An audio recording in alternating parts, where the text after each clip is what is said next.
First part. Zarathustra's Prologue. 1. When Zarathustra was 30 years old, he left his home and the lake of his home, and went into the mountains.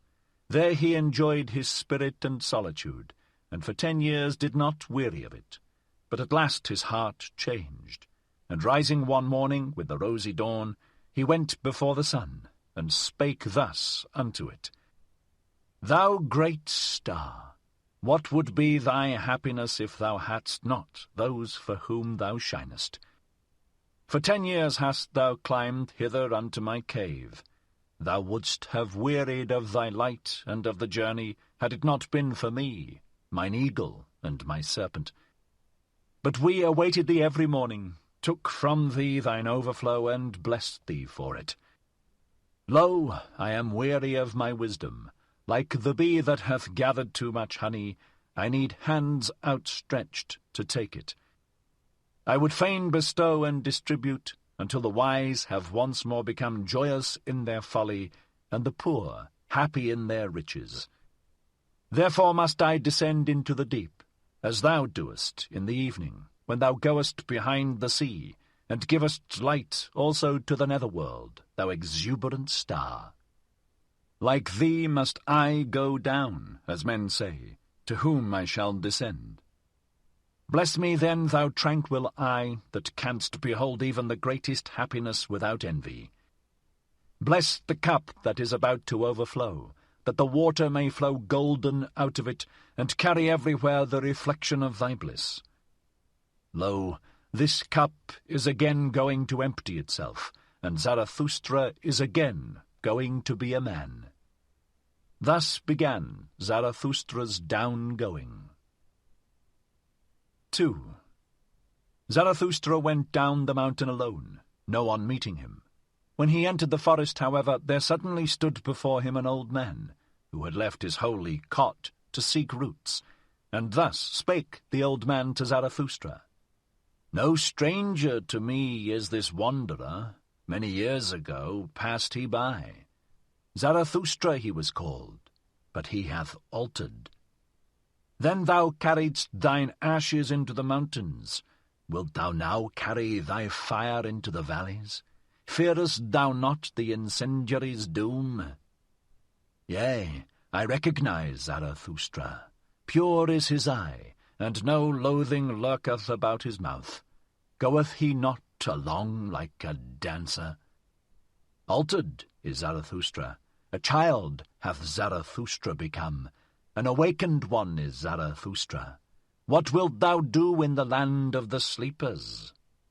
As in the sea hast thou lived in solitude, and it hath borne thee up. Alas, wilt thou now go ashore? Alas, wilt thou again drag thy body thyself? Zarathustra answered, I love mankind. Why, said the saint, did I go into the forest and the desert? Was it not because I loved men far too well? Now I love God. Men I do not love. Man is a thing too imperfect for me. Love to man would be fatal to me. Zarathustra answered, What spake I of love?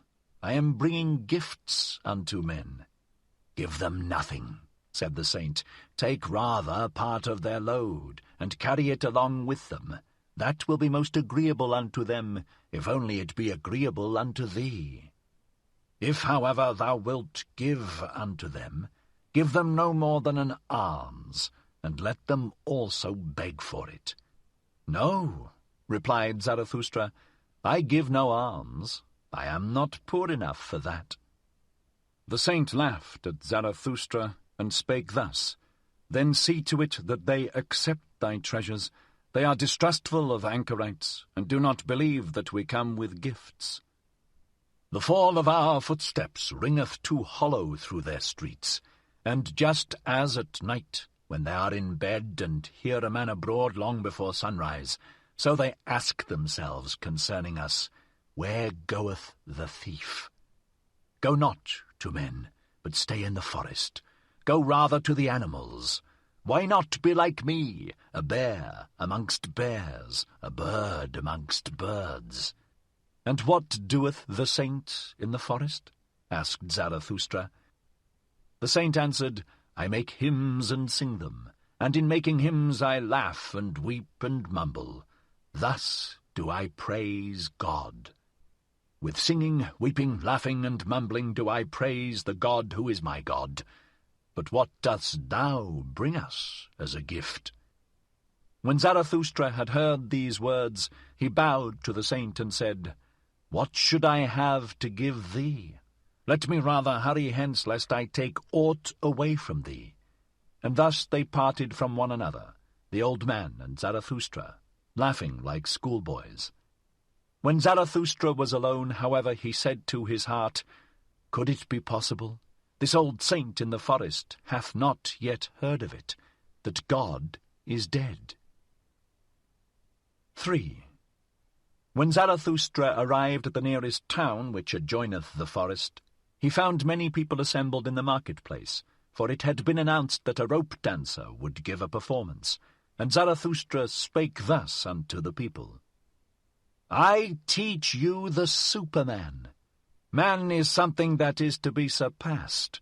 What have ye done to surpass man? All beings hitherto have created something beyond themselves, and ye want to be the ebb of that great tide, and would rather go back to the beast than surpass man. What is the ape to man? A laughing-stock, a thing of shame, and just the same shall man be to the Superman, a laughing-stock, a thing of shame. Ye have made your way from the worm to man, and much within you is still worm. Once were ye apes, and even yet man is more of an ape than any of the apes. Even the wisest among you is only a disharmony and hybrid of plant and phantom. But do I bid you become phantoms or plants? Lo, I teach you the Superman. The Superman is the meaning of the earth. Let your will say, the Superman shall be the meaning of the earth.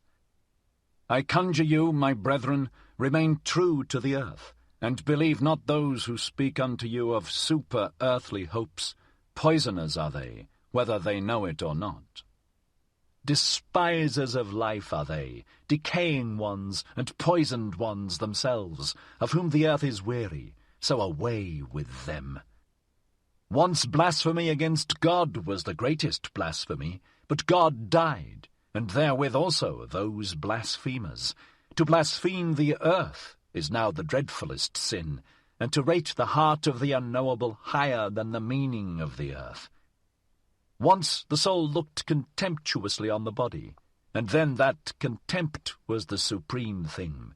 The soul wished the body meagre, ghastly, and famished. Thus it thought to escape from the body and the earth. Oh, that soul was itself meagre, ghastly, and famished, and cruelty was the delight of that soul. But ye also, my brethren, tell me, what doth your body say about your soul? Is your soul not poverty and pollution and wretched self-complacency? Verily, a polluted stream is man. One must be a sea to receive a polluted stream without becoming impure. Lo, I teach you the Superman. He is that sea. In him can your great contempt be submerged. What is the greatest thing ye can experience? It is the hour of great contempt, the hour in which even your happiness becometh loathsome unto you, and so also your reason and virtue. The hour when ye say, What good is my happiness? It is poverty and pollution and wretched self-complacency, but my happiness should justify existence itself. The hour when ye say, What good is my reason? Doth it long for knowledge as the lion for his food? It is poverty and pollution and wretched self-complacency. The hour when ye say, What good is my virtue? As yet it hath not made me passionate. How weary I am of my good and my bad. It is all poverty and pollution and wretched self-complacency. The hour when ye say, What good is my justice? I do not see that I am fervour and fuel. The just, however, are fervour and fuel. The hour when ye say, What good is my pity? Is not pity the cross on which he is nailed who loveth man? But my pity is not a crucifixion. Have ye ever spoken thus? Have ye ever cried thus? Ah, would that I had heard you crying thus. It is not your sin, it is your self-satisfaction that crieth unto heaven. Your very sparingness in sin crieth unto heaven. Where is the lightning to lick you with its tongue? Where is the frenzy with which ye should be inoculated? Lo, I teach you the Superman. He is that lightning, he is that frenzy. When Zarathustra had thus spoken, one of the people called out, We have now heard enough of the rope dancer. It is time now for us to see him. And all the people laughed at Zarathustra. But the rope dancer, who thought the words applied to him, began his performance. 4. Zarathustra, however, looked at the people and wondered. Then he spake thus. Man is a rope stretched between the animal and the Superman, a rope over an abyss. A dangerous crossing, a dangerous wayfaring, a dangerous looking back, a dangerous trembling and halting. What is great in man is that he is a bridge and not a goal. What is lovable in man is that he is an overgoing and a downgoing. I love those that know not how to live except as downgoers, for they are the overgoers. I love the great despisers, because they are the great adorers, and arrows of longing for the other shore. I love those who do not first seek a reason beyond the stars for going down and being sacrifices, but sacrifice themselves to the earth, that the earth of the Superman may hereafter arrive. I love him who liveth in order to know, and seeketh to know in order that the Superman may hereafter live. Thus seeketh he his own downgoing. I love him who laboureth and inventeth, that he may build the house for the Superman, and prepare for him earth, animal, and plant, for thus seeketh he his own downgoing. I love him who loveth his virtue, for virtue is the will to downgoing, and an arrow of longing. I love him who reserveth no share of spirit for himself, but wanteth to be wholly the spirit of his virtue. Thus walketh he as spirit over the bridge. I love him who maketh his virtue his inclination and destiny. Thus, for the sake of his virtue, he is willing to live on, or live no more. I love him who desireth not too many virtues. One virtue is more of a virtue than two, because it is more of a knot for one's destiny to cling to.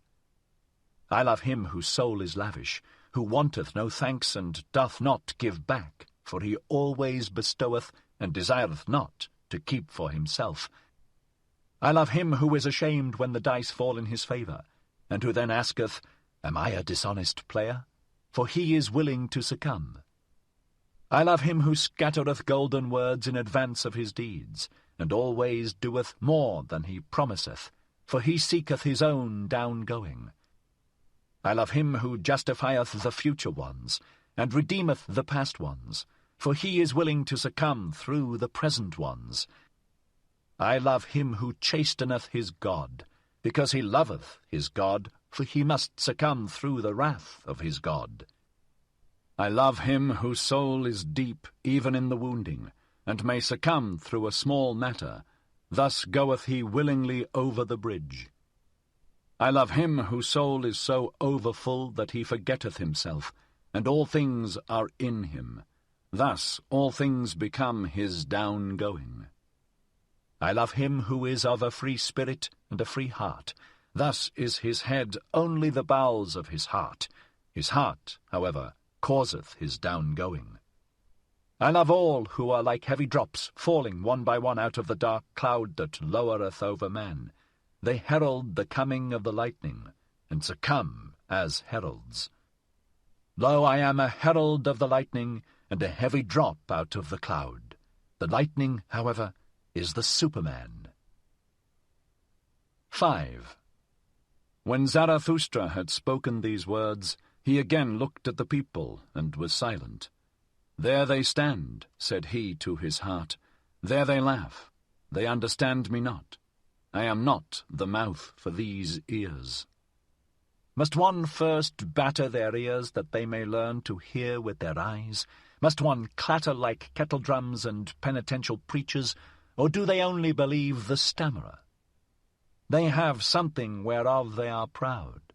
What do they call it? That which maketh them proud.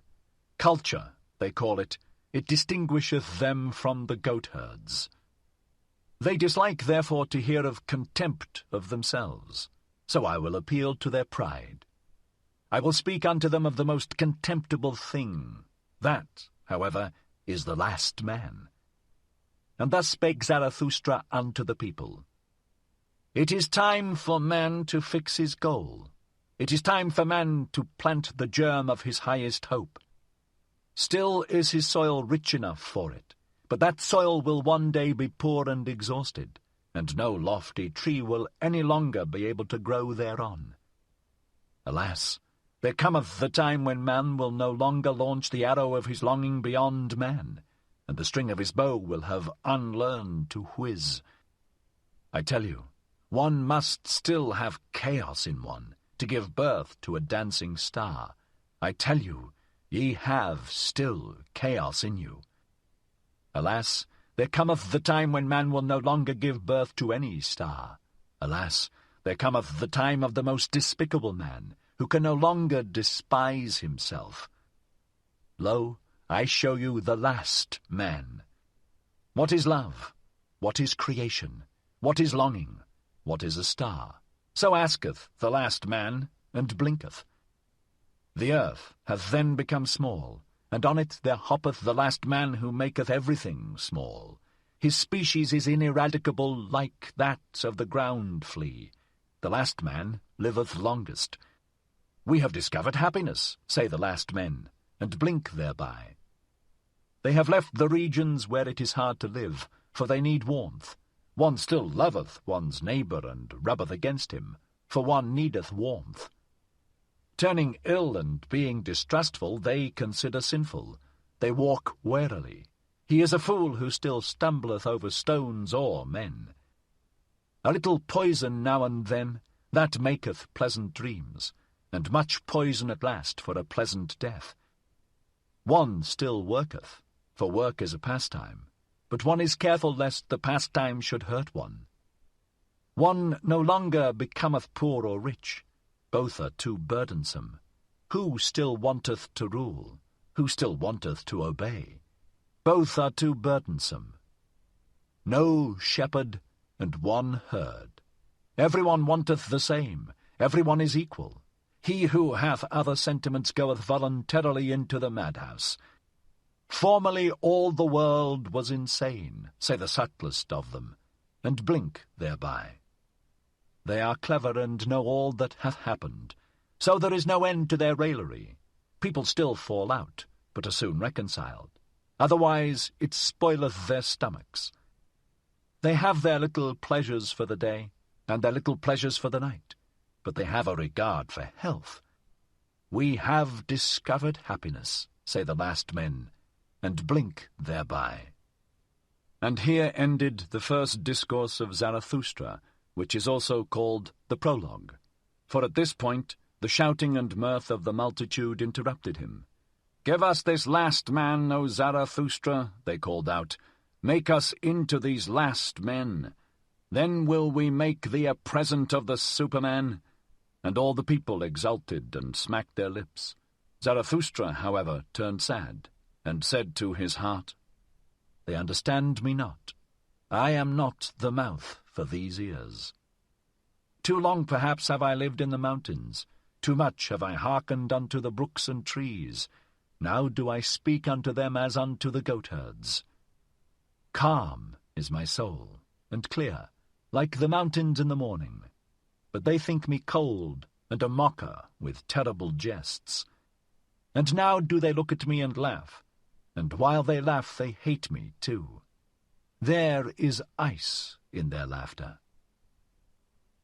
6. Then, however, something happened which made every mouth mute and every eye fixed. In the meantime, of course, the rope dancer had commenced his performance.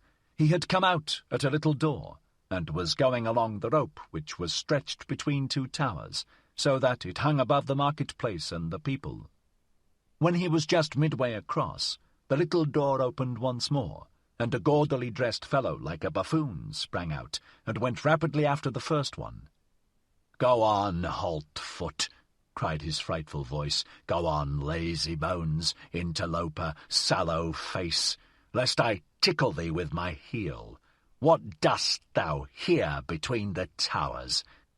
In the tower is the place for thee. Thou shouldst be locked up. To one better than thyself thou blockest the way." And with every word he came nearer and nearer the first one. When, however, he was but a step behind, there happened the frightful thing which made every mouth mute and every eye fixed. He uttered a yell like a devil, and jumped over the other who was in his way. The latter, however, when he thus saw his rival triumph, lost at the same time his head and his footing on the rope.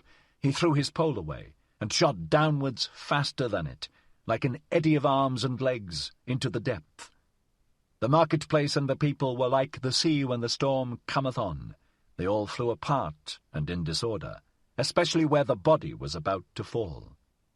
Zarathustra, however, remained standing, and just beside him fell the body, badly injured and disfigured, but not yet dead.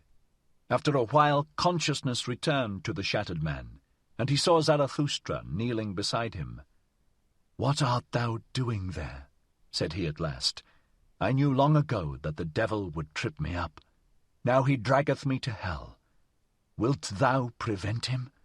"On mine honour, my friend," answered Zarathustra, "there is nothing of all that whereof thou speakest. There is no devil, and no hell.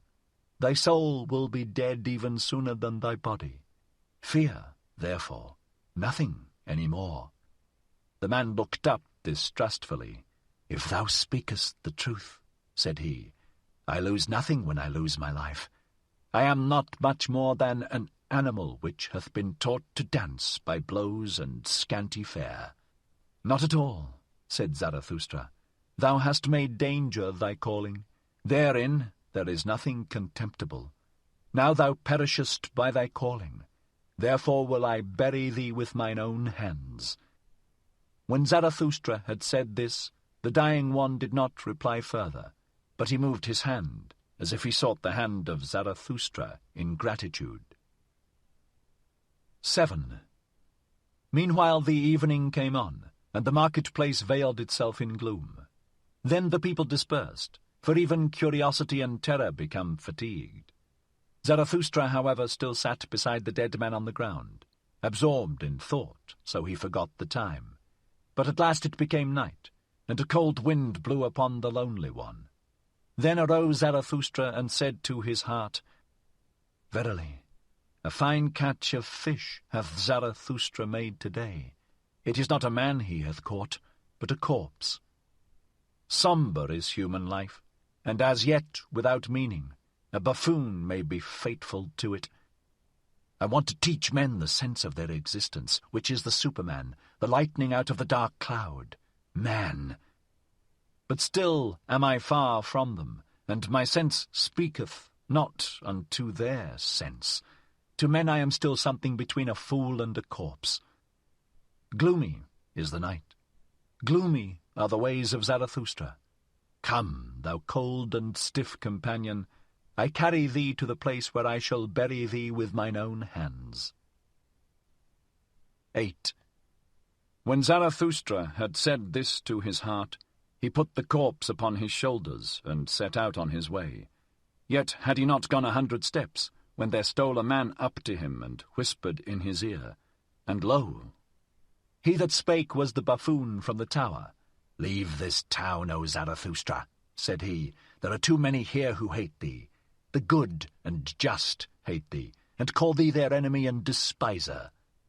The believers in the orthodox belief hate thee, and call thee a danger to the multitude. It was thy good fortune to be laughed at, and verily thou spakest like a buffoon. It was thy good fortune to associate with the dead dog. By so humiliating thyself, thou hast saved thy life today. Depart, however, from this town, or tomorrow I shall jump over thee, a living man over a dead one." And when he had said this, the buffoon vanished. Zarathustra, however, went on through the dark streets. At the gate of the town the grave-diggers met him. They shone their torch on his face, and, recognizing Zarathustra, they sorely derided him. "Zarathustra is carrying away the dead dog. A fine thing that Zarathustra hath turned a grave-digger, for our hands are too cleanly for that roast. Will Zarathustra steal the bite from the devil? Well then, good luck to the repast. If only the devil is not a better thief than Zarathustra, he will steal them both, he will eat them both." And they laughed among themselves, and put their heads together. Zarathustra made no answer thereto, but went on his way. When he had gone on for 2 hours, past forests and swamps, he had heard too much of the hungry howling of the wolves, and he himself became a-hungry. So he halted at a lonely house in which a light was burning. "Hunger attacketh me," said Zarathustra, "like a robber. Among forests and swamps my hunger attacketh me, and late in the night. Strange humours hath my hunger. Often it cometh to me only after a repast, and all day it hath failed to come. Where hath it been?" And thereupon Zarathustra knocked at the door of the house. An old man appeared, who carried a light, and asked, "Who cometh unto me and my bad sleep?" "A living man and a dead one," said Zarathustra. "Give me something to eat and drink. I forgot it during the day. He that feedeth the hungry refresheth his own soul, saith wisdom." The old man withdrew, but came back immediately and offered Zarathustra bread and wine. "A bad country for the hungry," said he. "That is why I live here. Animal and man come unto me, the anchorite. But bid thy companion eat and drink also. He is wearier than thou." Zarathustra answered, "My companion is dead. I shall hardly be able to persuade him to eat." "That doth not concern me," said the old man sullenly. "He that knocketh at my door must take what I offer him. Eat, and fare ye well." Thereafter Zarathustra again went on for 2 hours, trusting to the path and the light of the stars, for he was an experienced night-walker, and liked to look into the face of all that slept. When the morning dawned, however, Zarathustra found himself in a thick forest, and no path was any longer visible. He then put the dead man in a hollow tree at his head, for he wanted to protect him from the wolves, and laid himself down on the ground and moss, and immediately he fell asleep, tired in body, but with a tranquil soul. 9. Long slept Zarathustra, and not only the rosy dawn passed over his head, but also the morning. At last, however, his eyes opened, and amazedly he gazed into the forest and the stillness. Amazedly he gazed into himself. Then he arose quickly, like a seafarer who all at once seeth the land, and he shouted for joy, for he saw a new truth, and he spake thus to his heart: "A light hath dawned upon me. I need companions, living ones, not dead companions and corpses which I carry with me where I will. But I need living companions who will follow me because they want to follow themselves, and to the place where I will. A light hath dawned upon me. Not to the people is Zarathustra to speak, but to companions. Zarathustra shall not be the herd's herdsman and hound. To allure many from the herd, for that purpose have I come. The people and the herd must be angry with me. A robber shall Zarathustra be called by the herdsmen. Herdsmen, I say, but they call themselves the good and just. Herdsmen, I say, but they call themselves the believers in the orthodox belief. Behold the good and just. Whom do they hate most? Him who breaketh up their tables of values, the breaker, the law-breaker. He, however, is the Creator. Behold the believers of all beliefs. Whom do they hate most? Him who breaketh up their tables of values, the breaker, the law-breaker. He, however, is the Creator. Companions the Creator seeketh, not corpses, and not herds or believers either. Fellow creators the Creator seeketh, those who grave new values on new tables. Companions the Creator seeketh, and fellow reapers, for everything is ripe for the harvest with him, but he lacketh the 100 sickles, so he plucketh the ears of corn and is vexed. Companions the Creator seeketh, and such as know how to whet their sickles. Destroyers will they be called, and despisers of good and evil, but they are the reapers and rejoicers.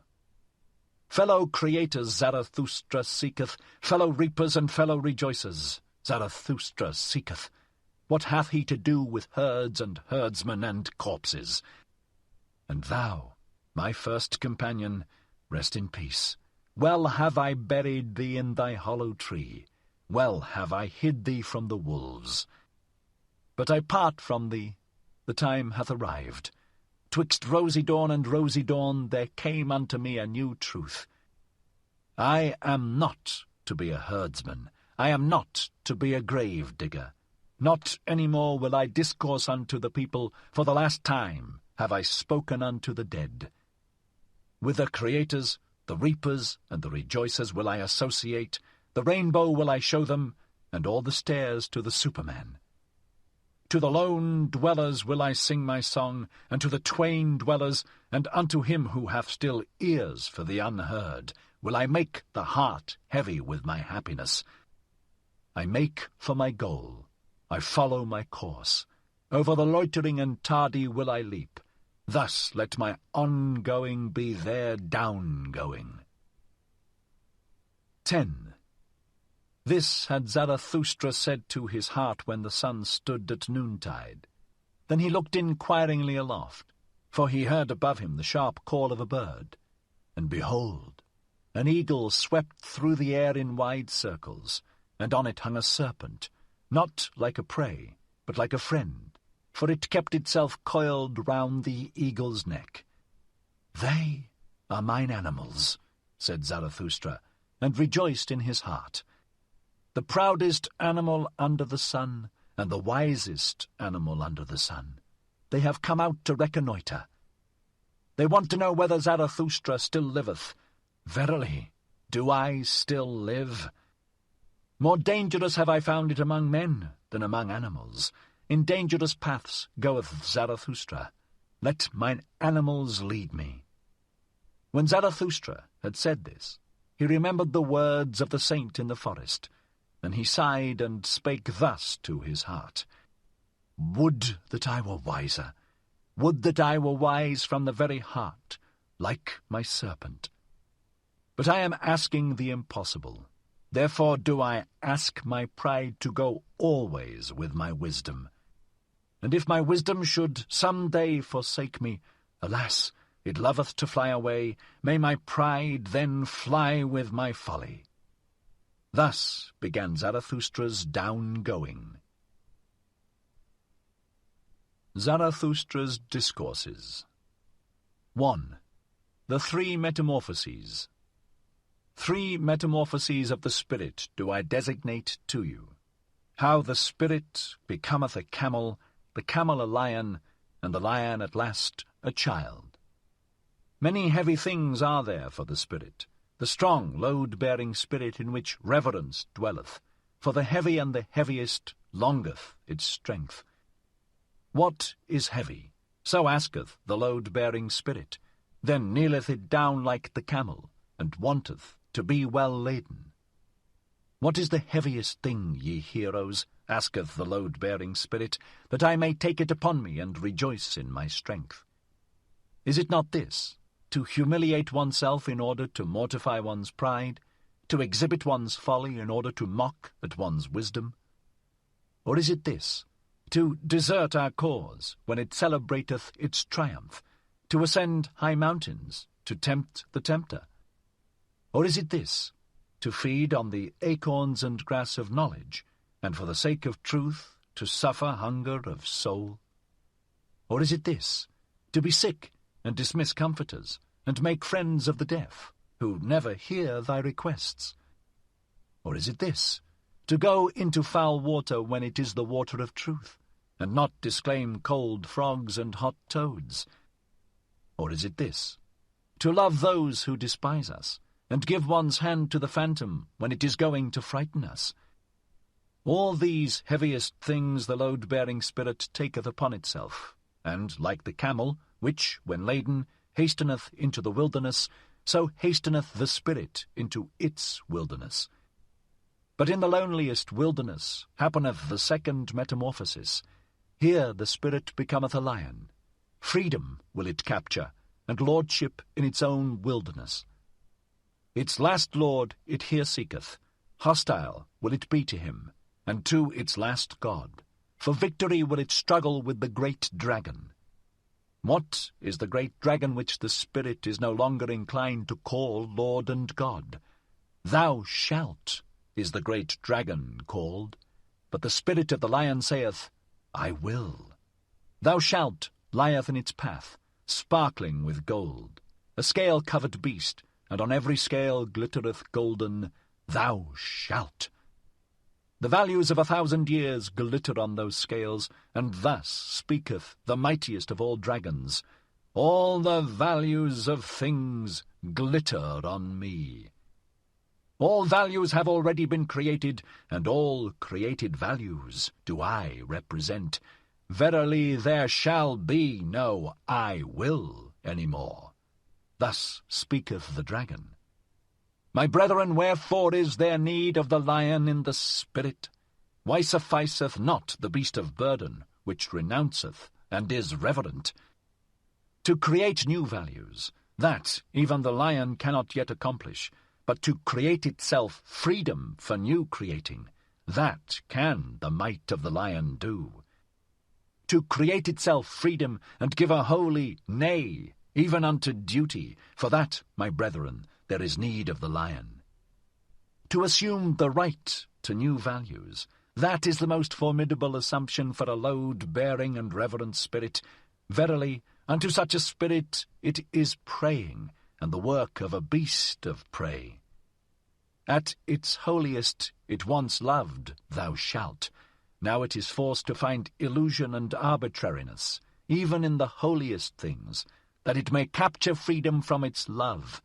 The lion is needed for this capture. But tell me, my brethren, what the child can do, which even the lion could not do. Why hath the praying lion still to become a child? Innocence is the child, and forgetfulness, a new beginning, a game, a self-rolling wheel, a first movement, a holy yea. Aye, for the game of creating, my brethren, there is needed a holy yea unto life. Its own will willeth now the spirit, his own world winneth the world's outcast. 3 metamorphoses of the spirit have I designated to you, how the spirit became a camel, the camel a lion, and the lion at last a child. Thus spake Zarathustra, and at that time he abode in the town which is called the Pied Cow. 2. The academic chairs of virtue. People commended unto Zarathustra a wise man, as one who could discourse well about sleep and virtue. Greatly was he honoured and rewarded for it, and all the youths sat before his chair. To him went Zarathustra, and sat among the youths before his chair, and thus spake the wise man. Respect and modesty in presence of sleep, that is the first thing, and to go out of the way of all who sleep badly and keep awake at night. Modest is even the thief in presence of sleep. He always stealeth softly through the night. Immodest, however, is the night watchman. Immodestly he carrieth his horn. No small art is it to sleep.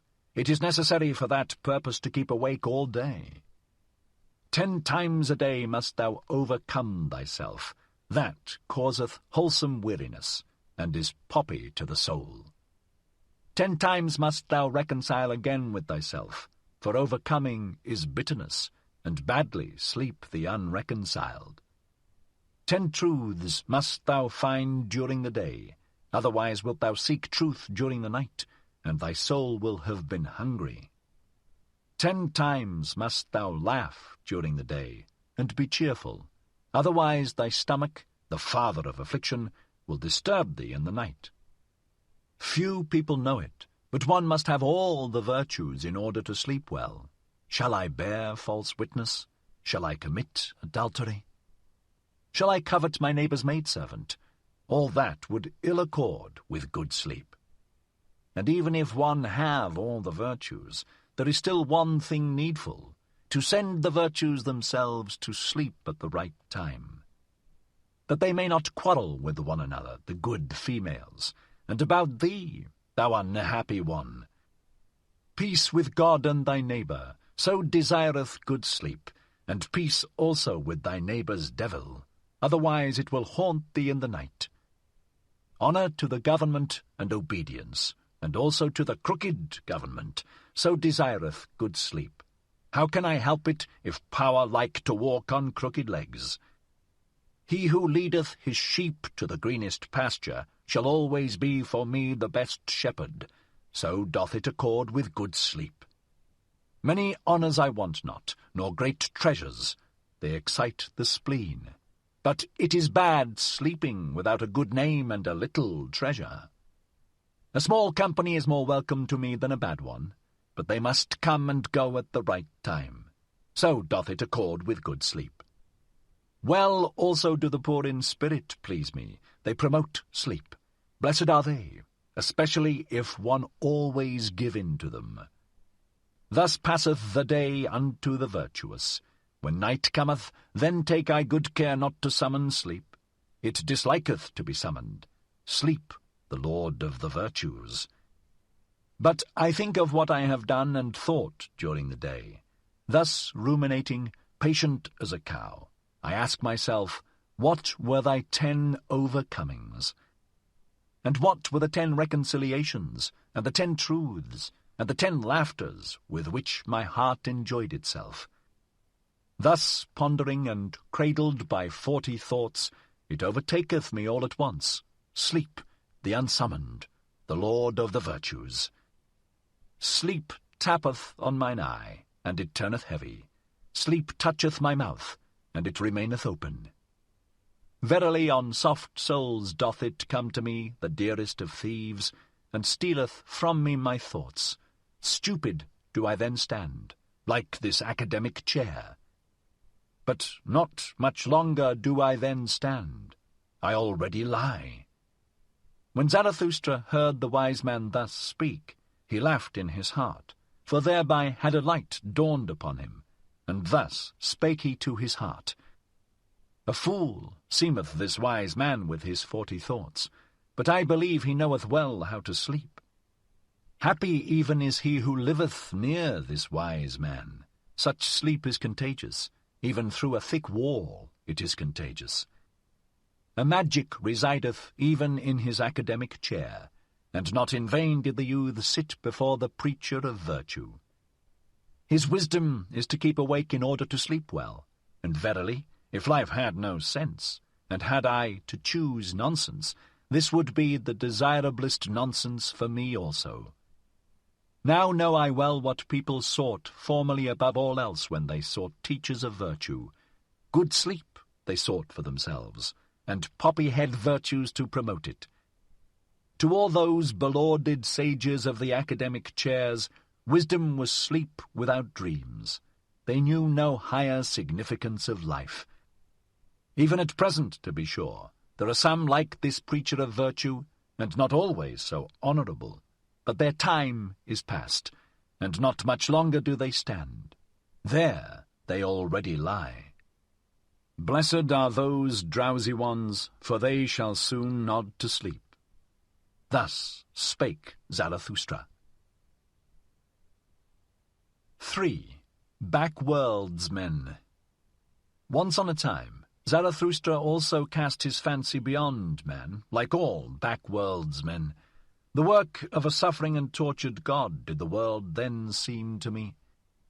The dream and diction of a god did the world then seem to me, coloured vapours before the eyes of a divinely dissatisfied one. Good and evil, and joy and woe, and I and thou, coloured vapours did they seem to me before creative eyes. The Creator wished to look away from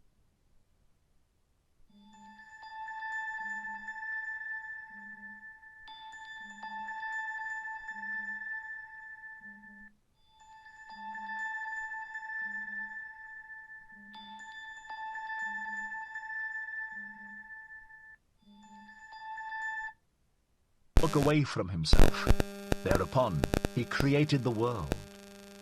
Intoxicating joy is it for the sufferer to look away from his suffering and forget himself. Intoxicating joy and self-forgetting did the world once seem to me. This world, the eternally imperfect, an eternal contradiction's image and imperfect image, an intoxicating joy to its imperfect creator, thus did the world once seem to me. Thus, once on a time, did I also cast my fancy beyond man, like all backworldsmen. Beyond man, forsooth? Ah, ye brethren, that God whom I created was human work and human madness, like all the gods.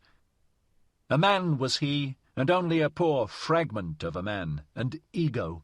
Out of mine own ashes and glow it came unto me, that phantom, and verily it came not unto me from the beyond. What happened, my brethren? I surpassed myself, the suffering one. I carried mine own ashes to the mountain. A brighter flame I contrived for myself, and lo, thereupon the phantom withdrew from me. To me, the convalescent, would it now be suffering and torment to believe in such phantoms? Suffering would it now be to me, and humiliation. Thus speak I to backworldsmen. Suffering was it, and impotence, that created all back-worlds, and the short madness of happiness, which only the greatest sufferer experienceth. Weariness, which seeketh to get to the ultimate with one leap, with a death leap, a poor ignorant weariness, unwilling even to will any longer, that created all gods and back-worlds. Believe me, my brethren, it was the body which despaired of the body. It groped with the fingers of the infatuated spirit at the ultimate walls. Believe me, my brethren, it was the body which despaired of the earth. It heard the bowels of existence speaking unto it. And then it sought to get through the ultimate walls with its head, and not with its head only, into the other world. But that other world is well concealed from man, that dehumanized, inhuman world, which is a celestial naught, and the bowels of existence do not speak unto man except as man. Verily, it is difficult to prove all being, and hard to make it speak. Tell me, ye brethren, is not the strangest of all things best proved? Yea, this ego, with its contradiction and perplexity, speaketh most uprightly of its being, this creating, willing, evaluing ego, which is the measure and value of things. And this most upright existence, the ego, it speaketh of the body, and still implieth the body, even when it museth and raveth and fluttereth with broken wings. Always more uprightly learneth it to speak, the ego, and the more it learneth, the more doth it find titles and honours for the body and the earth. A new pride taught me mine ego, and that teach I unto men, no longer to thrust one's head into the sand of celestial things, but to carry it freely, a terrestrial head, which giveth meaning to the earth. A new will teach I unto men, to choose that path which man hath followed blindly, and to approve of it, and no longer to slink aside from it, like the sick and perishing. The sick and perishing, it was they who despised the body and the earth, and invented the heavenly world, and the redeeming blood drops. But even those sweet and sad poisons they borrowed from the body and the earth. From their misery they sought escape, and the stars were too remote for them. Then they sighed, "Oh, that there were heavenly paths by which to steal into another existence and into happiness." Then they contrived for themselves their bypaths and bloody draughts. Beyond the sphere of their body and this earth, they now fancied themselves transported, these ungrateful ones. But to what did they owe the convulsion and rapture of their transport? To their body and this earth. Gentle is Zarathustra to the sickly. Verily, he is not indignant at their modes of consolation and ingratitude.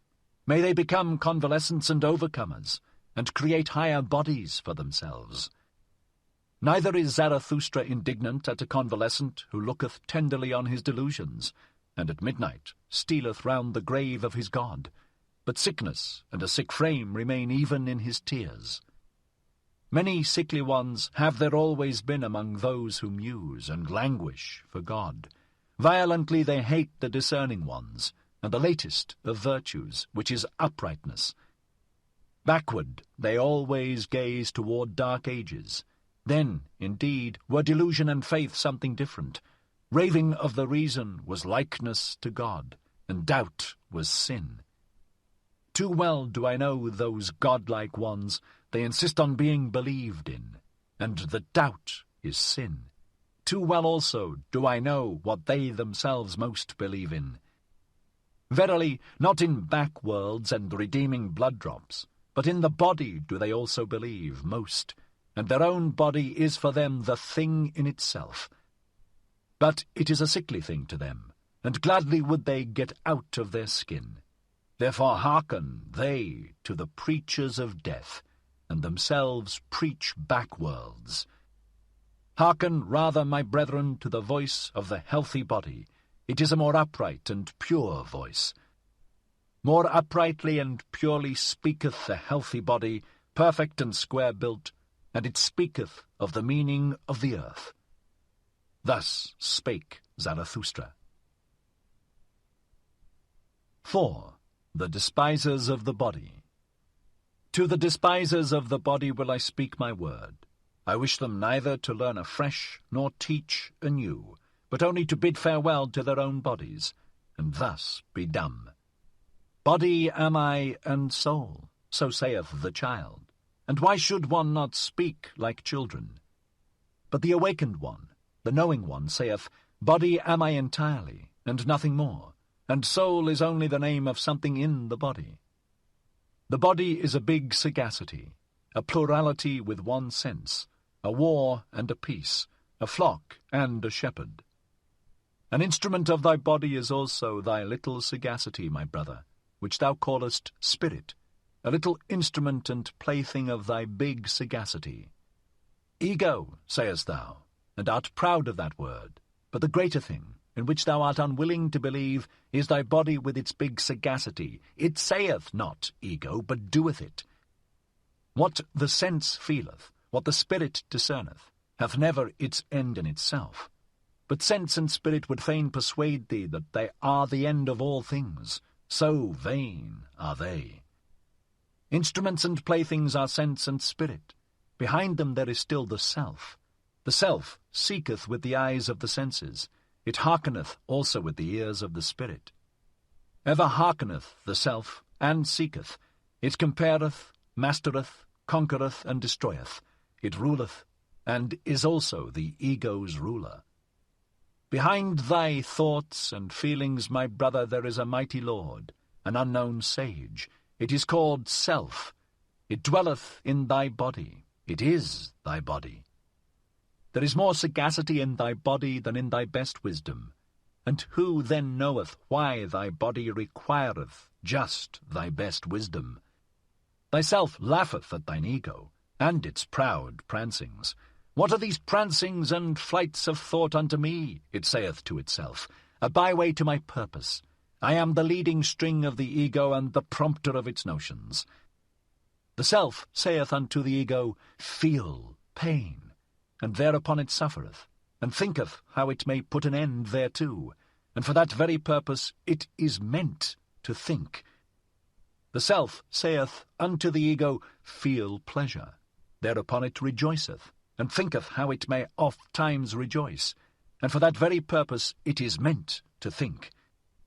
To the despisers of the body will I speak a word.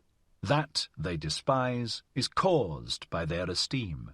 What is it that created esteeming and despising and worth and will? The creating self created for itself, esteeming and despising. It created for itself joy and woe.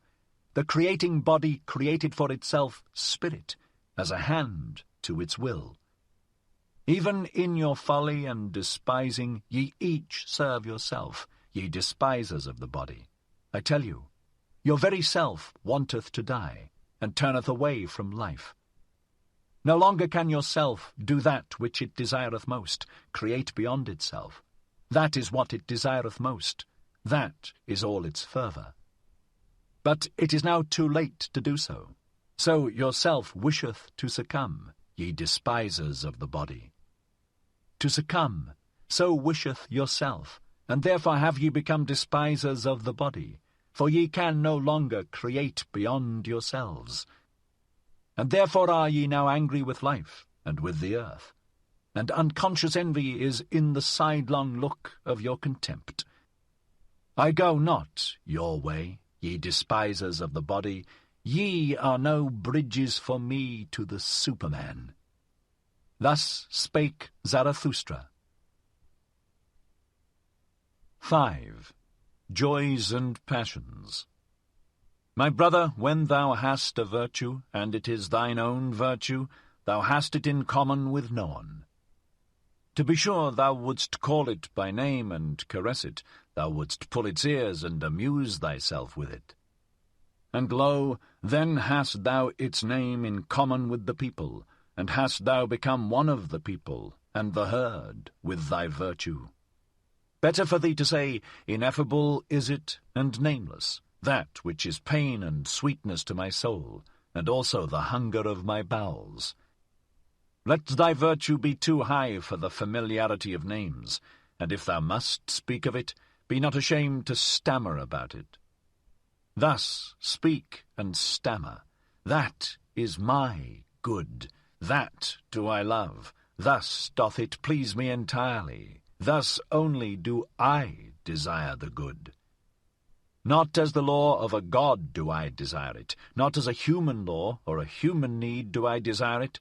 It is not to be a guidepost for me to super-earths and paradises. An earthly virtue is it which I love. Little prudence is therein, and the least everyday wisdom. But that bird built its nest beside me, therefore I love and cherish it. Now sitteth it beside me on its golden eggs. Thus shouldst thou stammer and praise thy virtue. Once hadst thou passions and calledst them evil, but now hast thou only thy virtues. They grew out of thy passions. Thou implantedst thy highest aim into the heart of those passions, then became they thy virtues and joys. And though thou wert of the race of the hot-tempered, or of the voluptuous, or of the fanatical, or the vindictive, all thy passions in the end became virtues, and all thy devils angels. Once hadst thou wild dogs in thy cellar, but they changed at last into birds and charming songstresses. Out of thy poisons brewedst thou balsam for thyself. Thy cow, affliction, milk'st thou. Now drinketh thou the sweet milk of her udder. And nothing evil groweth in thee any longer, unless it be the evil that groweth out of the conflict of thy virtues. My brother, if thou be fortunate, then wilt thou have one virtue and no more. Thus goest thou easier over the bridge.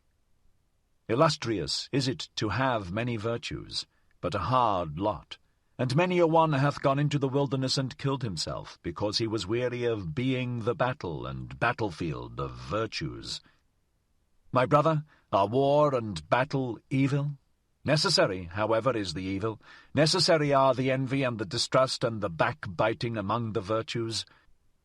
Lo, how each of thy virtues is covetous of the highest place. It wanteth thy whole spirit to be its herald. It wanteth thy whole power in wrath, hatred, and love. Jealous is every virtue of the others, and a dreadful thing is jealousy. Even virtues may succumb by jealousy. He whom the flame of jealousy encompasseth turneth at last, like the scorpion, the poisoned sting against himself. Ah, my brother, hast thou never seen a virtue backbite and stab itself? Man is something that hath to be surpassed, and therefore shalt thou love thy virtues, for thou wilt succumb by them. Thus spake Zarathustra. 6. The Pale Criminal. Ye do not mean to slay, ye judges and sacrificers, until the animal hath bowed its head. Lo, the pale criminal hath bowed his head. Out of his eye speaketh the great contempt. Mine ego is something which is to be surpassed. Mine ego is to me the great contempt of man. So speaketh it out of that eye. When he judged himself, that was his supreme moment. Let not the exalted one relapse again into his low estate. There is no salvation for him who thus suffereth from himself, unless it be speedy death. Your slaying, ye judges, shall be pity, and not revenge. And in that ye slay, see to it that ye yourselves justify life. It is not enough that ye should reconcile with him whom ye slay. Let your sorrow be love to the Superman. Thus will ye justify your own survival. Enemy shall ye say, but not villain. Invalid shall ye say, but not wretch. Fool shall ye say, but not sinner. And thou, red judge, if thou would say audibly all thou hast done in thought, then would everyone cry, away with the nastiness and the virulent reptile. But one thing is the thought, another thing is the deed, and another thing is the idea of the deed. The wheel of causality doth not roll between them. An idea made this pale man pale. Adequate was he for his deed when he did it, but the idea of it he could not endure when it was done. Evermore did he now see himself as the doer of one deed. Madness, I call this. The exception reversed itself to the rule in him. The streak of chalk bewitcheth the hen. The stroke he struck bewitched his weak reason. Madness after the deed, I call this. Hearken, ye judges, there is another madness besides, and it is before the deed. Ah, ye have not gone deep enough into this soul. Thus speaketh the red judge. Why did this criminal commit murder? He meant to rob. I tell you, however, that his soul wanted blood, not booty. He thirsted for the happiness of the knife. But his weak reason understood not this madness, and it persuaded him. What matter about blood? It said. Wishest thou not, at least, to make booty thereby, or take revenge? And he hearkened unto his weak reason. Like lead lay its words upon him. Thereupon he robbed when he murdered. He did not mean to be ashamed of his madness. And now once more lieth the lead of his guilt upon him, and once more is his weak reason so benumbed, so paralyzed, and so dull. Could he only shake his head, then would his burden roll off. But who shaketh that head? What is this man? A mass of diseases that reach out into the world through the spirit. There they want to get their prey. What is this man? A coil of wild serpents that are seldom at peace among themselves. So they go forth apart and seek prey in the world. Look at that poor body. What it suffered and craved, the poor soul interpreted to itself. It interpreted it as murderous desire and eagerness for the happiness of the knife. Him who now turneth sick, the evil overtaketh, which is now the evil. He seeketh to cause pain with that which causeth him pain. But there have been other ages, and another evil and good. Once was doubt evil, and the will to self. Then the invalid became a heretic or sorcerer. As heretic or sorcerer he suffered, and sought to cause suffering. But this will not enter your ears. It hurteth your good people, ye tell me. But what doth it matter to me about your good people? Many things in your good people cause me disgust, and verily not their evil.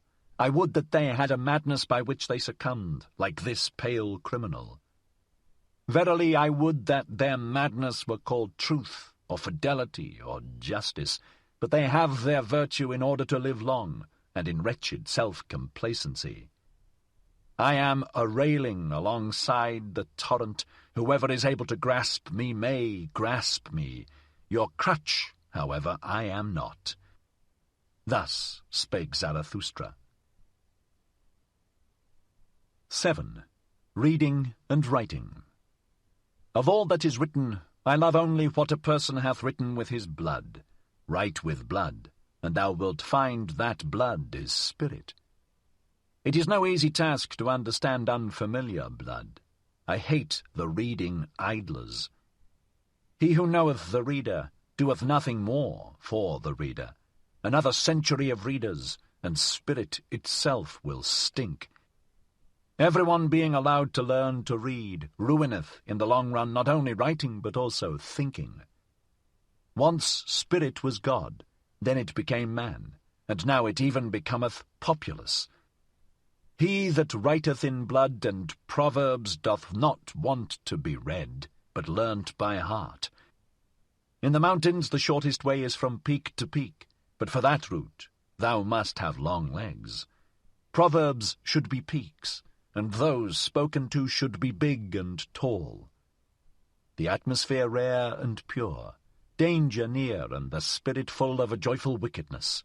Thus are things well matched. I want to have goblins about me, for I am courageous. The courage which scareth away ghosts createth for itself goblins. It wanteth to laugh. I no longer feel in common with you. The very cloud which I see beneath me, the blackness and heaviness at which I laugh, this is your thundercloud. Ye look aloft when ye long for exaltation, and I look downward, because I am exalted. Who among you can at the same time laugh and be exalted? He who climbeth on the highest mountains laugheth at all tragic plays and tragic realities. Courageous, unconcerned, scornful, coercive, so wisdom wisheth us. She is a woman, and ever loveth only a warrior. Ye tell me, life is hard to bear. But for what purpose should ye have your pride in the morning and your resignation in the evening? Life is hard to bear, but do not affect to be so delicate. We are all of us fine sumpter asses and assesses. What have we in common with the rosebud, which trembleth because a drop of dew hath formed upon it? It is true we love life, not because we are wont to live, but because we are wont to love.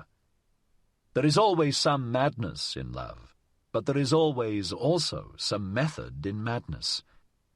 And to me also, who appreciate life, the butterflies and soap bubbles and whatever is like them amongst us seem most to enjoy happiness. To see these light, foolish, pretty, lively little sprites flit about, that moveth Zarathustra to tears and songs. I should only believe in a god that would know how to dance. And when I saw my devil, I found him serious, thorough, profound, solemn. He was the spirit of gravity. Through him all things fall. Not by wrath, but by laughter do we slay. Come, let us slay the spirit of gravity. I learned to walk. Since then have I let myself run. I learned to fly. Since then I do not need pushing in order to move from a spot. Now am I light, now do I fly, now do I see myself under myself. Now there danceth a god in me. Thus spake Zarathustra. 8. The Tree on the Hill. Zarathustra's eye had perceived that a certain youth avoided him, and as he walked alone one evening over the hill surrounding the town called the Pied Cow, behold, there found he the youth sitting leaning against a tree, and gazing with wearied look into the valley.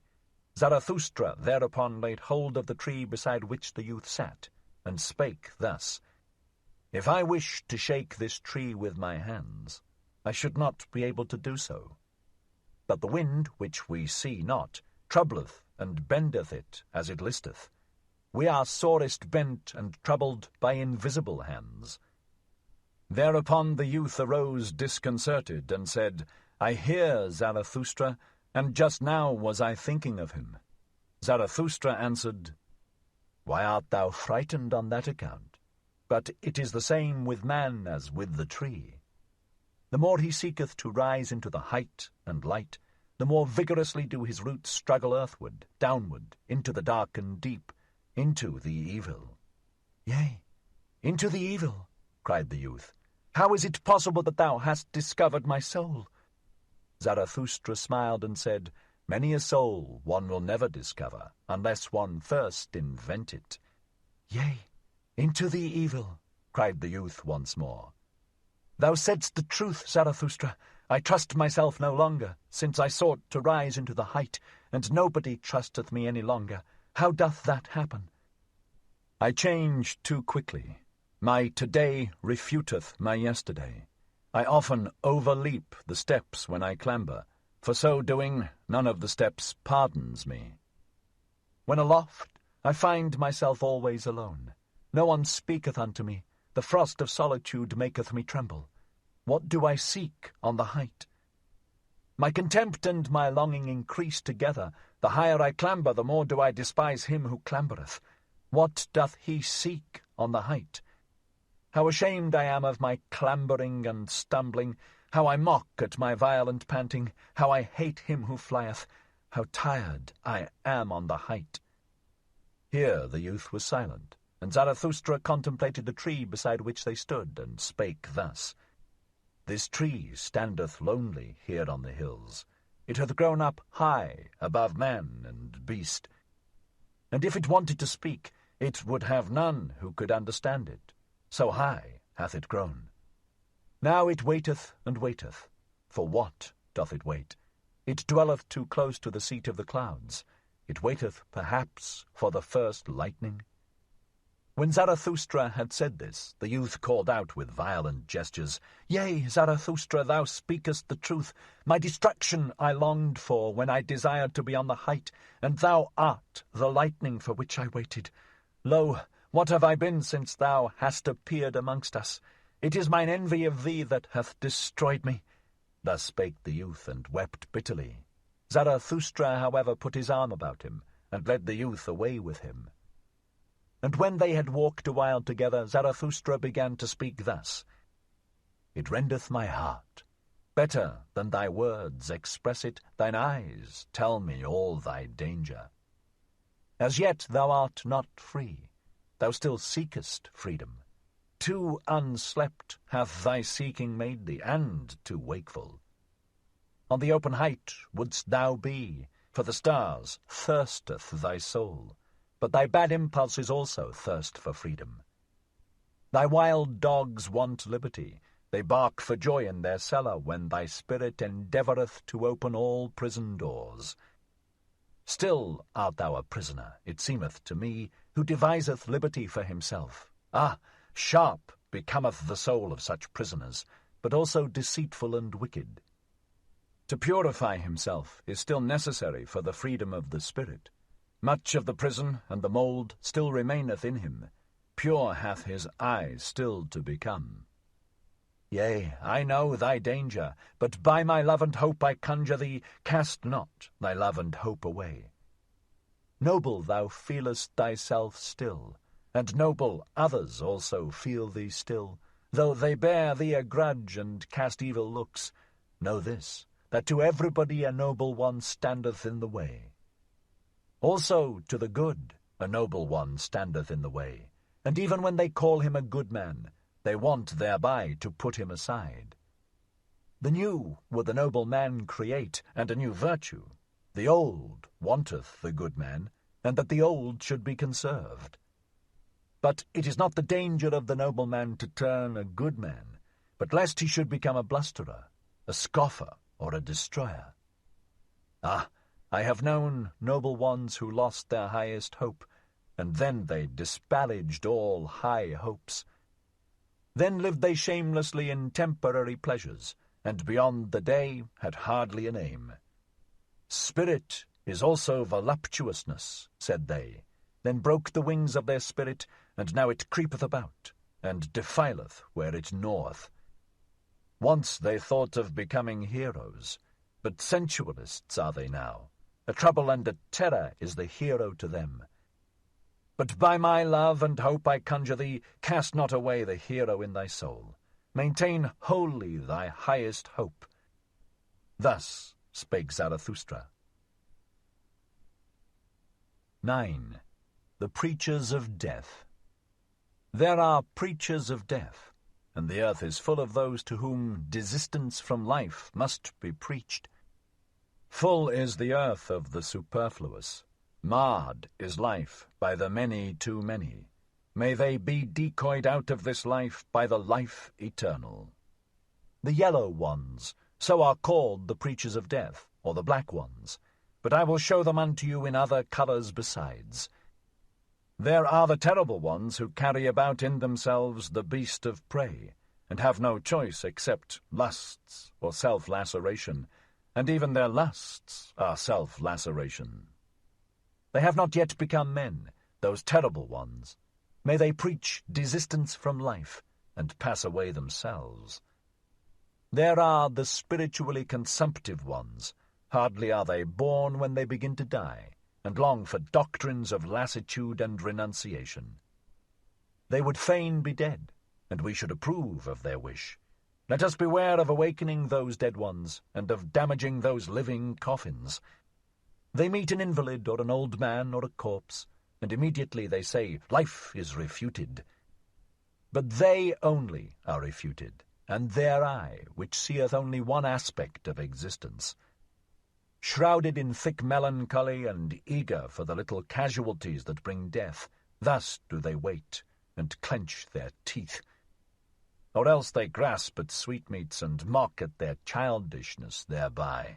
They cling to their straw of life, and mock at their still clinging to it. Their wisdom speaketh thus, a fool, he who remaineth alive. But so far are we fools, and that is the foolishest thing in life. Life is only suffering, so say others, and lie not. Then see to it that ye cease. See to it that the life ceaseth, which is only suffering. And let this be the teaching of your virtue. Thou shalt slay thyself. Thou shalt steal away from thyself. Lust is sin, so say some who preach death. Let us go apart and beget no children. Giving birth is troublesome, say others. Why still give birth? One beareth only the unfortunate, and they also are preachers of death. Pity is necessary, so saith a third party. Take what I have, take what I am, so much less doth life bind me. Were they consistently pitiful, then would they make their neighbours sick of life. To be wicked, that would be their true goodness. But they want to be rid of life. What care they if they bind others still faster with their chains and gifts? And ye also, to whom life is rough labour and disquiet, are ye not very tired of life? Are ye not very ripe for the sermon of death? All ye to whom rough labour is dear, and the rapid, new, and strange, ye put up with yourselves badly. Your diligence is flight, and the will to self-forgetfulness. If ye believed more in life, then would ye devote yourselves less to the momentary. But for waiting ye have not enough of capacity in you, nor even for idling. Everywhere resoundeth the voices of those who preach death, and the earth is full of those to whom death hath to be preached. Or life eternal. It is all the same to me, if only they pass away quickly. Thus spake Zarathustra. 10. War and Warriors. By our best enemies we do not want to be spared, nor by those either whom we love from the very heart. So let me tell you the truth. My brethren in war, I love you from the very heart. I am and was ever your counterpart, and I am also your best enemy. So let me tell you the truth. I know the hatred and envy of your hearts. Ye are not great enough not to know of hatred and envy. then be great enough not to be ashamed of them. And if ye cannot be saints of knowledge, then I pray you be at least its warriors. They are the companions and forerunners of such saintship. I see many soldiers. Could I but see many warriors? Uniform, one calleth what they wear. May it not be uniform what they therewith hide. Ye shall be those whose eyes ever seek for an enemy, for your enemy. And with some of you there is hatred at first sight. Your enemy shall ye seek, your war shall ye wage, and for the sake of your thoughts. And if your thoughts succumb, your uprightness shall still shout triumph thereby. Ye shall love peace as a means to new wars, and the short peace more than the long. You I advise not to work, but to fight. You I advise not to peace, but to victory. Let your work be a fight. Let your peace be a victory. One can only be silent and sit peacefully when one hath arrow and bow. Otherwise one prateth and quarrelleth. Let your peace be a victory. Ye say it is the good cause which halloweth even war. I say unto you, it is the good war which halloweth every cause. War and courage have done more great things than charity. Not your sympathy, but your bravery hath hitherto saved the victims. What is good, ye ask? To be brave is good. Let the little girls say, to be good is what is pretty, and at the same time touching. They call you heartless, but your heart is true, and I love the bashfulness of your goodwill. Ye are ashamed of your flow, and others are ashamed of their ebb. Ye are ugly? Well then, my brethren, take the sublime about you, the mantle of the ugly. And when your soul becometh great, then doth it become haughty, and in your sublimity there is wickedness. I know you. In wickedness the haughty man and the weakling meet, but they misunderstand one another. I know you. Ye shall only have enemies to be hated, but not enemies to be despised. Ye must be proud of your enemies. Then the success of your enemies are also your successes. Resistance, that is the distinction of the slave. Let your distinction be obedience. Let your commanding itself be obeying. To the good warrior soundeth thou shalt pleasanter than I will, and all that is dear unto you ye shall first have it commanded unto you. Let your love to life be love to your highest hope, and let your highest hope be the highest thought of life. Your highest thought, however, ye shall have it commanded unto you by me, and it is this: man is something that is to be surpassed. So live your life of obedience and of war. What matter about long life? What warrior wisheth to be spared? I spare you not. I love you from my very heart, my brethren in war. Thus spake Zarathustra. 11. The New Idol. Somewhere there are still peoples and herds, but not with us, my brethren. Here there are states. A state, what is that? Well, open now your ears unto me, for now will I say unto you my word concerning the death of peoples. A state is called the coldest of all cold monsters. Coldly lieth it also, and this lie creepeth from its mouth. I, the state, am the people. It is a lie. Creators were they who created peoples, and hung a faith and a love over them. Thus they served life. Destroyers are they who lay snares for many, and call it the state. They hang a sword and 100 cravings over them. Where there is still a people, there the state is not understood, but hated as the evil eye, and as sin against laws and customs. This sign I give unto you: every people speaketh its language of good and evil. This its neighbour understandeth not. Its language hath it devised for itself in laws and customs. But the state lieth in all languages of good and evil, and whatever it saith it lieth, and whatever it hath stolen.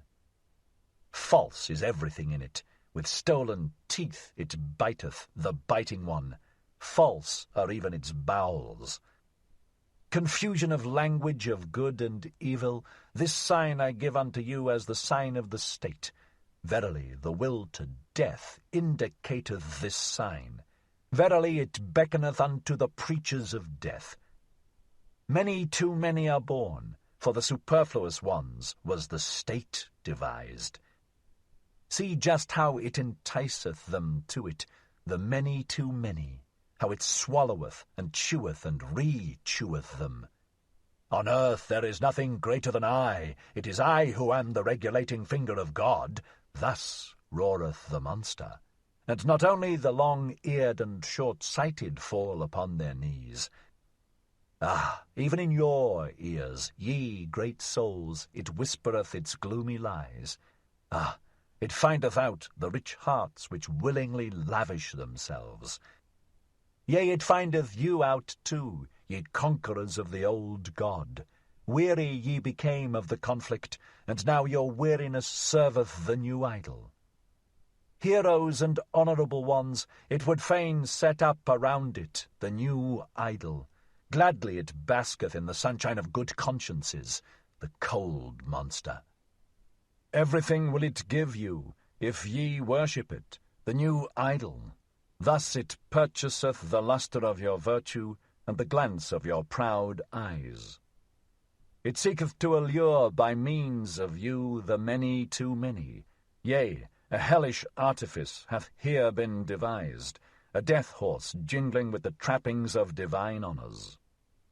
Yea, a dying for many hath here been devised, which glorifieth itself as life. Verily a hearty service unto all preachers of death. The state, I call it, where all are poison drinkers, the good and the bad. The state, where all lose themselves, the good and the bad. The state where the slow suicide of all is called life. Just see these superfluous ones. They steal the works of the inventors and the treasures of the wise. Culture they call their theft, and everything becometh sickness and trouble unto them. Just see these superfluous ones. Sick are they always. They vomit their bile and call it a newspaper. They devour one another, and cannot even digest themselves. Just see these superfluous ones. Wealth they acquire and become poorer thereby. Power they seek for, and above all, the lever of power, much money, these impotent ones. See them clamber, these nimble apes. They clamber over one another, and thus scuffle into the mud and the abyss. Towards the throne they all strive. It is their madness, as if happiness sat on the throne. Oft-times sitteth filth on the throne, and oft-times also the throne on filth. Madmen they all seem to me, and clambering apes, and too eager. Badly smelleth their idol to me, the cold monster. Badly they all smell to me, these idolaters.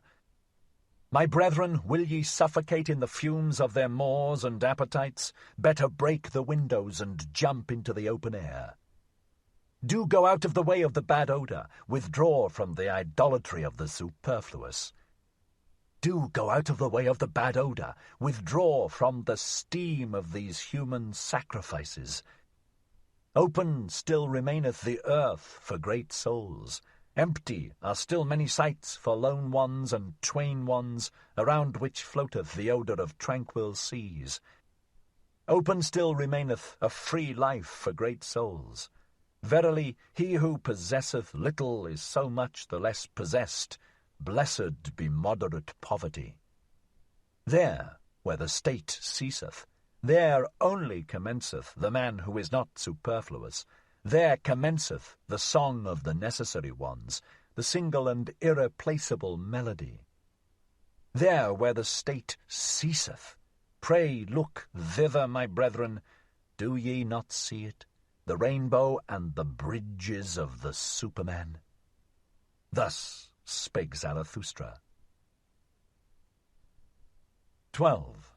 The Flies in the Marketplace. Flee, my friend, into thy solitude.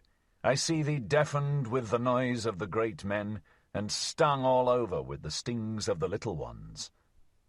Admirably do forest and rock know how to be silent with thee. Resemble again the tree which thou lovest, the broad-branched one. Silently and attentively it o'erhangeth the sea. Where solitude endeth, there beginneth the marketplace, and where the marketplace beginneth, there beginneth also the noise of the great actors, and the buzzing of the poison flies. In the world even the best things are worthless without those who represent them, those representers the people call great men. Little do the people understand what is great, that is to say, the creating agency, but they have a taste for all representers and actors of great things. Around the devisers of new values revolveth the world. Invisibly it revolveth. But around the actors revolve the people and the glory. Such is the course of things. Spirit hath the actor, but little conscience of the spirit. He believeth always in that wherewith he maketh believe most strongly, in himself. Tomorrow he hath a new belief, and the day after one still newer. Sharp perceptions hath he, like the people, and changeable humours. To upset, that meaneth with him to prove. To drive mad, that meaneth with him to convince. And blood is counted by him as the best of all arguments. A truth which only glideth into fine ears he calleth falsehood and trumpery. Verily he believeth only in gods that make a great noise in the world. Full of clattering buffoons is the marketplace, and the people glory in their great men. These are for them the masters of the hour. But the hour presseth them, so they press thee, and also from thee they want yea or nay. Alas, thou wouldst set thy chair betwixt for and against. On account of those absolute and impatient ones, be not jealous, thou lover of truth. Never yet did truth cling to the arm of an absolute one. On account of those abrupt ones, return into thy security. Only in the marketplace is one assailed by yea or nay. Slow is the experience of all deep fountains. Long have they to wait until they know what hath fallen into their depths. Away from the marketplace and from fame taketh place all that is great. Away from the marketplace and from fame have ever dwelt the devisers of new values. Flee, my friend, into thy solitude. I see thee stung all over by the poisonous flies. Flee thither where a rough, strong breeze bloweth. Flee into thy solitude. Thou hast lived too closely to the small and the pitiable. Flee from their invisible vengeance. Towards thee they have nothing but vengeance. Raise no longer an arm against them. Innumerable are they, and it is not thy lot to be a fly-flap.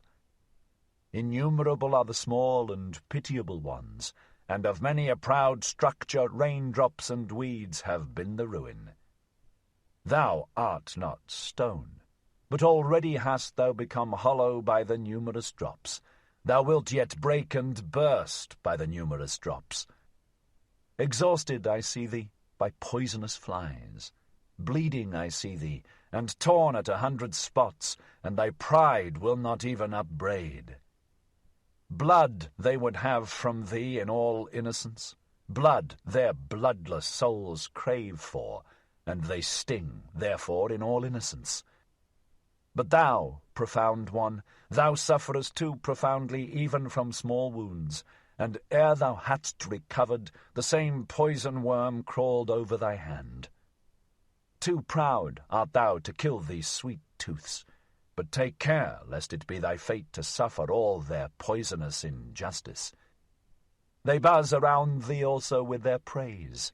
Obtrusiveness is their praise. They want to be close to thy skin and thy blood. They flatter thee, as one flattereth a god or devil. They whimper before thee, as before a god or devil. What doth it come to? Flatterers are they, and whimperers, and nothing more. Often also do they show themselves to thee as amiable ones, but that hath ever been the prudence of the cowardly. Yea, the cowardly are wise.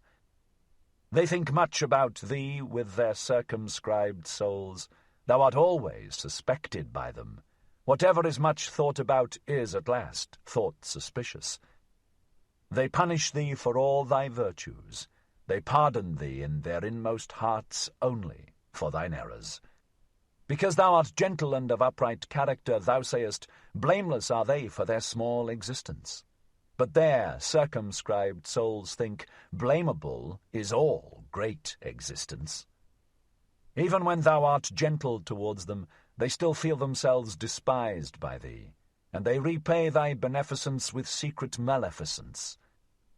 Thy silent pride is always counter to their taste.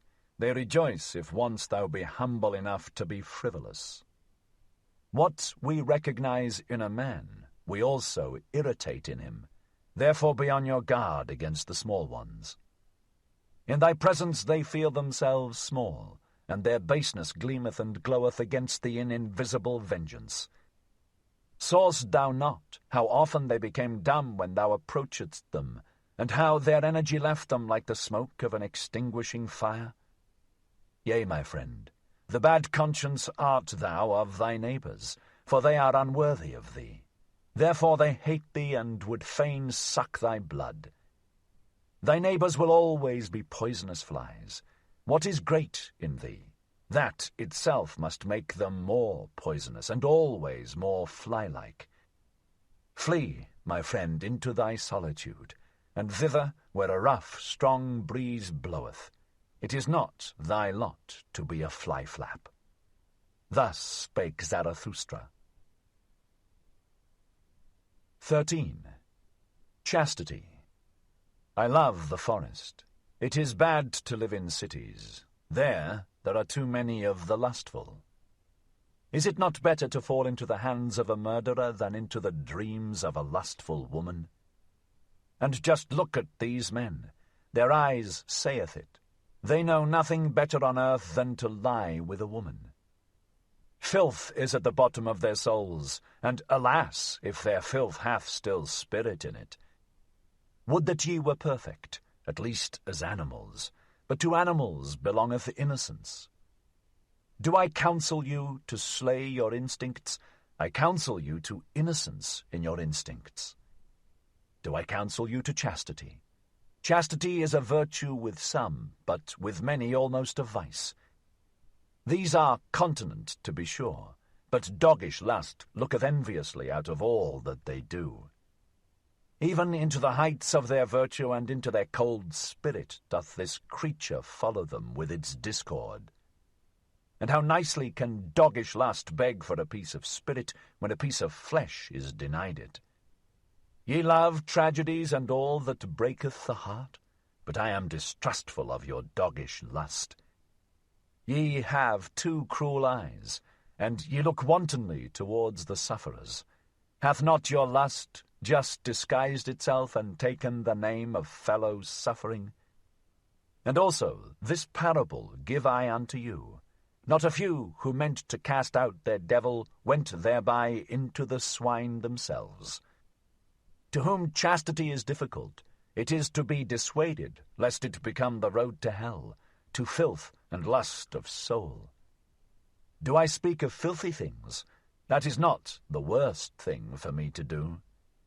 Not when the truth is filthy, but when it is shallow, doth the discerning one go unwillingly into its waters. Verily, there are chaste ones from their very nature. They are gentler of heart, and laugh better and oftener than you. They laugh also at chastity and ask, what is chastity? Is chastity not folly? But the folly came unto us, and not we unto it. We offered that guest harbour and heart, now it dwelleth with us. Let it stay as long as it will. Thus spake Zarathustra. 14.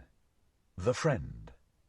One is always too many about me, thinketh the anchorite. Always once one, that maketh two in the long run. I and me are always too earnestly in conversation. How could it be endured if there were not a friend? The friend of the anchorite is always the third one. The third one is the cork which preventeth the conversation of the two sinking into the depth. Ah, there are too many depths for all anchorites. Therefore do they long so much for a friend, and for his elevation. Our faith in others betrayeth wherein we would fain have faith in ourselves. Our longing for a friend is our betrayer. And often with our love we want merely to overleap envy, and often we attack and make ourselves enemies to conceal that we are vulnerable. Be at least mine enemy, thus speaketh the true reverence, which doth not venture to solicit friendship. If one would have a friend, then must one also be willing to wage war for him, and in order to wage war, one must be capable of being an enemy. One ought still to honor the enemy in one's friend. Canst thou go nigh unto thy friend, and not go over to him? In one's friend one shall have one's best enemy.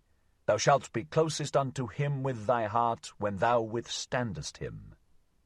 Thou wouldst wear no raiment before thy friend? It is in honor of thy friend that thou showest thyself to him as thou art, but he wisheth thee to the devil on that account. He who maketh no secret of himself shocketh. So much reason have ye to fear nakedness. Aye, if ye were gods, ye could then be ashamed of clothing. Thou canst not adorn thyself fine enough for thy friend, for thou shalt be unto him an arrow, and a longing for the Superman. Sawest thou ever thy friend asleep, to know how he looketh? What is usually the countenance of thy friend? It is thine own countenance in a coarse and imperfect mirror. Sawest thou ever thy friend asleep? Wert thou not dismayed at thy friend looking so? O my friend, man is something that hath to be surpassed. In divining and keeping silence shall the friend be a master. Not everything must thou wish to see. Thy dream shall disclose unto thee what thy friend doeth when awake. Let thy pity be a divining, to know first if thy friend wanteth pity. Perhaps he loveth in thee the unmoved eye, and the look of eternity. Let thy pity for thy friend be hid under a hard shell. Thou shalt bite out a tooth upon it. Thus will it have delicacy and sweetness. Art thou pure air and solitude and bread and medicine to thy friend? Many a one cannot loosen his own fetters, but is nevertheless his friend's emancipator. Art thou a slave? Then thou canst not be a friend. Art thou a tyrant? Then thou canst not have friends. Far too long hath there been a slave and a tyrant concealed in woman. On that account woman is not yet capable of friendship. She knoweth only love.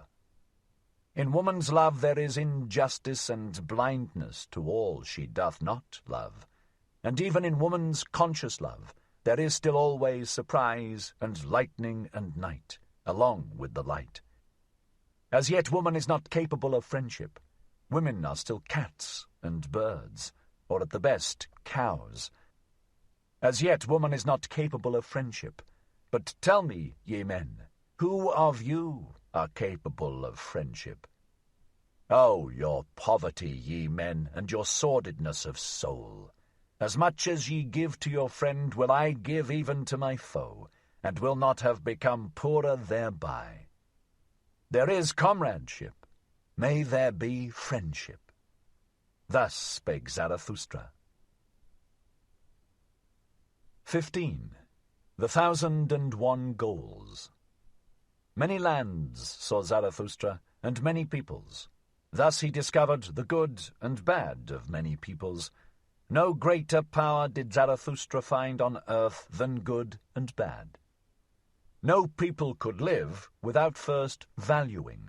If a people will maintain itself, however, it must not value as its neighbour valueth. Much that passed for good with one people was regarded with scorn and contempt by another. Thus I found it. Much found I here called bad, which was there decked with purple honours. Never did one neighbour understand the other. Ever did his soul marvel at his neighbour's delusion and wickedness. A table of excellencies hangeth over every people.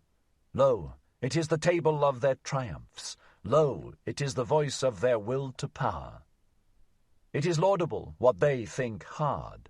What is indispensable and hard they call good, and what relieveth in the direst distress, the unique and hardest of all, they extol as holy. Whatever maketh them rule and conquer and shine, to the dismay and envy of their neighbours, they regard as the high and foremost thing, the test and the meaning of all else. Verily, my brother, if thou knewest but a people's need, its land, its sky, and its neighbour, then wouldst thou divine the law of its surmountings, and why it climbeth up that ladder to its hope. Always shalt thou be the foremost and prominent above others. No one shall thy jealous soul love, except a friend. That made the soul of a Greek thrill. Thereby went he his way to greatness. To speak truth, and be skilful with bow and arrow, so seemed it alike pleasing and hard to the people from whom cometh my name, the name which is alike pleasing and hard to me. To honour father and mother, and from the root of the soul to do their will, this table of surmounting hung another people over them, and became powerful and permanent thereby. To have fidelity, and for the sake of fidelity to risk honour and blood, even in evil and dangerous courses. Teaching itself so, another people mastered itself, and thus mastering itself, became pregnant and heavy with great hopes. Verily, men have given unto themselves all their good and bad. Verily, they took it not, they found it not. It came not unto them as a voice from heaven. Values did man only assign to things in order to maintain himself. He created only the significance of things, a human significance. Therefore calleth he himself man, that is, the valuator. Valuing is creating. Hear it, ye creating ones. Valuation itself is the treasure and jewel of the valued things. Through valuation only is there value, and without valuation the nut of existence would be hollow. Hear it, ye creating ones. Change of values, that is, change of the creating ones, always doth he destroy who hath to be a creator. Creating ones were first of all peoples, and only in late times individuals. Verily, the individual himself is still the latest creation. Peoples once hung over them tables of the good, love which would rule, and love which would obey, created for themselves such tables. Older is the pleasure in the herd than the pleasure in the ego, and as long as the good conscience is for the herd, the bad conscience only saith ego. Verily, the crafty ego, the loveless one, that seeketh its advantage in the advantage of many, it is not the origin of the herd, but its ruin. Loving ones was it always, and creating ones that created good and bad. Fire of love gloweth in the names of all the virtues, and fire of wrath. Many lands saw Zarathustra, and many peoples. No greater power did Zarathustra find on earth than the creations of the loving ones. Good and bad are they called. Verily a prodigy is this power of praising and blaming. Tell me, ye brethren, who will master it for me? Who will put a fetter upon the 1,000 necks of this animal? 1,000 goals have there been hitherto, for 1,000 peoples have there been. Only the fetter for the 1,000 necks is still lacking. There is lacking the one goal, As yet humanity hath not a goal. But pray tell me, my brethren, if the goal of humanity be still lacking, is there not also still lacking humanity itself? Thus spake Zarathustra. 16. Neighbour-love. Ye crowd around your neighbour, and have fine words for it. But I say unto you, your neighbour-love is your bad love of yourselves. Ye flee unto your neighbour from yourselves, and would fain make a virtue thereof. But I fathom your unselfishness. The thou is older than the I. The thou hath been consecrated, but not yet the I. So man presseth nigh unto his neighbour. Do I advise you to neighbour-love? Rather do I advise you to neighbour-flight and to furthest love. Higher than love to your neighbour is love to the furthest and future ones. Higher still than love to men is love to things and phantoms. The phantom that runneth on before thee, my brother, is fairer than thou. Why dost thou not give unto it thy flesh and thy bones? But thou fearest, and runnest unto thy neighbour. Ye cannot endure it with yourselves, and do not love yourselves sufficiently. So ye seek to mislead your neighbour into love, and would fain gild yourselves with his error. Would that ye could not endure it with any kind of near ones, or their neighbours. Then would ye have to create your friend and his overflowing heart out of yourselves. Ye call in a witness when ye want to speak well of yourselves, and when ye have misled him to think well of you, ye also think well of yourselves. Not only doth he lie who speaketh contrary to his knowledge, but more so he who speaketh contrary to his ignorance, and thus speak ye of yourselves in your intercourse, and belie your neighbour with yourselves. Thus saith the fool, association with men spoileth the character, especially when one hath none. The one goeth to his neighbour because he seeketh himself, and the other because he would fain lose himself. Your bad love to yourselves maketh solitude a prison to you. The furthest ones are they who pay for your love to the near ones, and when there are but 5 of you together, a 6th must always die. I love not your festivals either. Too many actors found I there, and even the spectators often behaved like actors. Not the neighbour do I teach you, but the friend. Let the friend be the festival of the earth to you, and a foretaste of the Superman.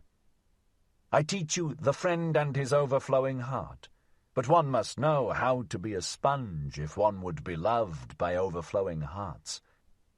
I teach you the friend in whom the world standeth complete, a capsule of the good, the creating friend, who hath always a complete world to bestow. And as the world unrolled itself for him, so rolleth it together again for him in rings, as the growth of good through evil, as the growth of purpose out of chance.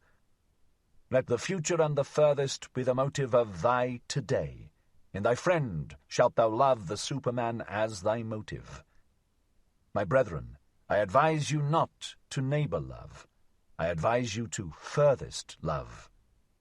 Thus spake Zarathustra. 17. The way of the creating one. Wouldst thou go into isolation, my brother?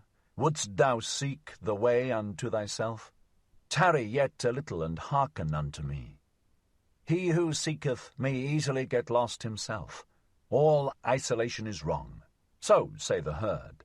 And long didst thou belong to the herd. The voice of the herd will still echo in thee, and when thou sayest, I have no longer a conscience in common with you, then will it be a plaint and a pain. Lo, that pain itself did the same conscience produce, and the last gleam of that conscience still gloweth on thine affliction.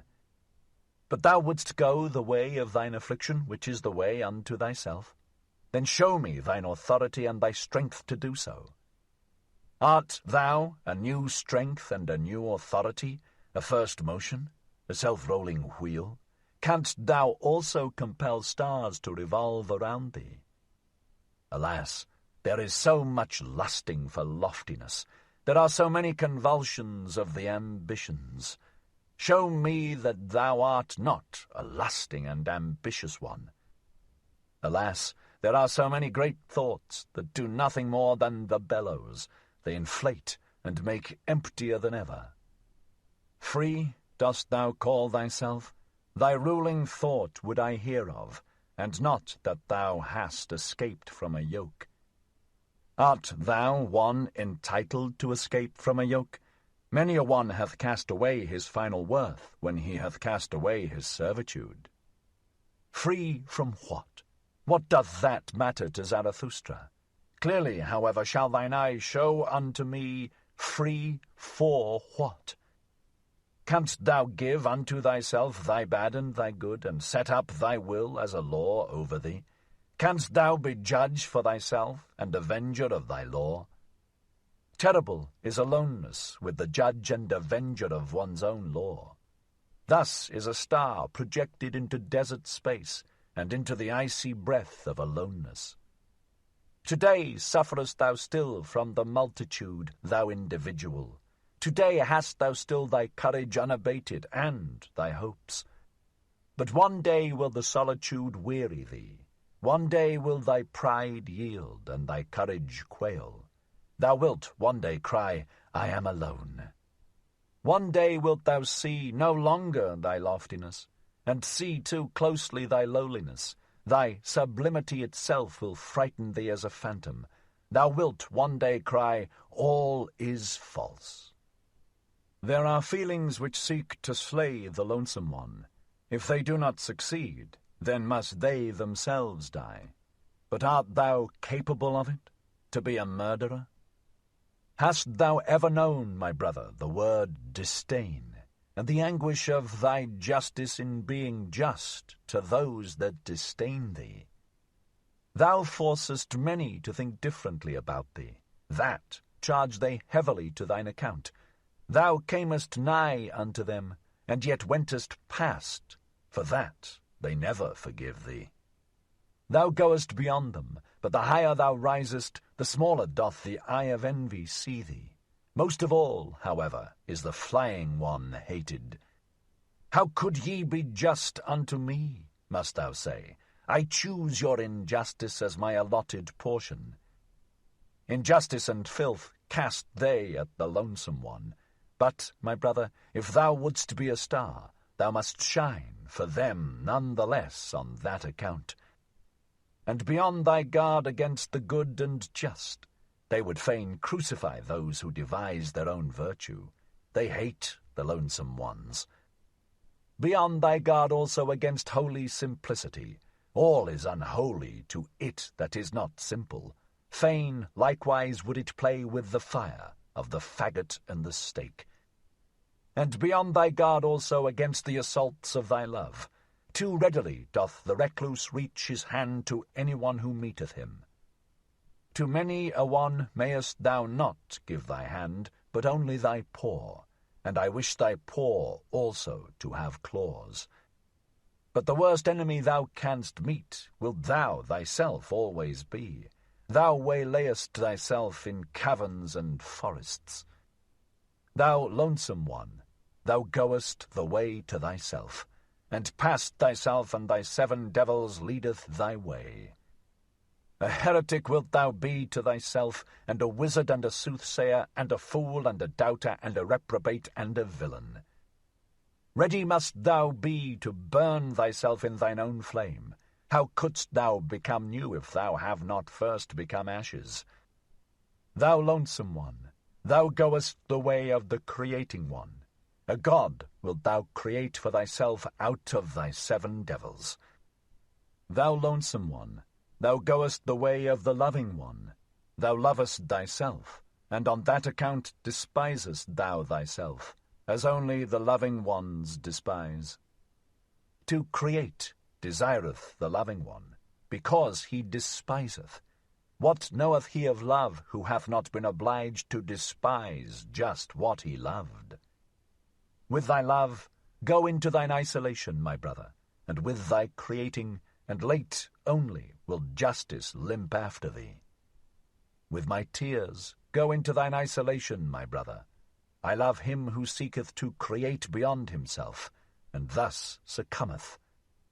Thus spake Zarathustra. 18. Old and young women.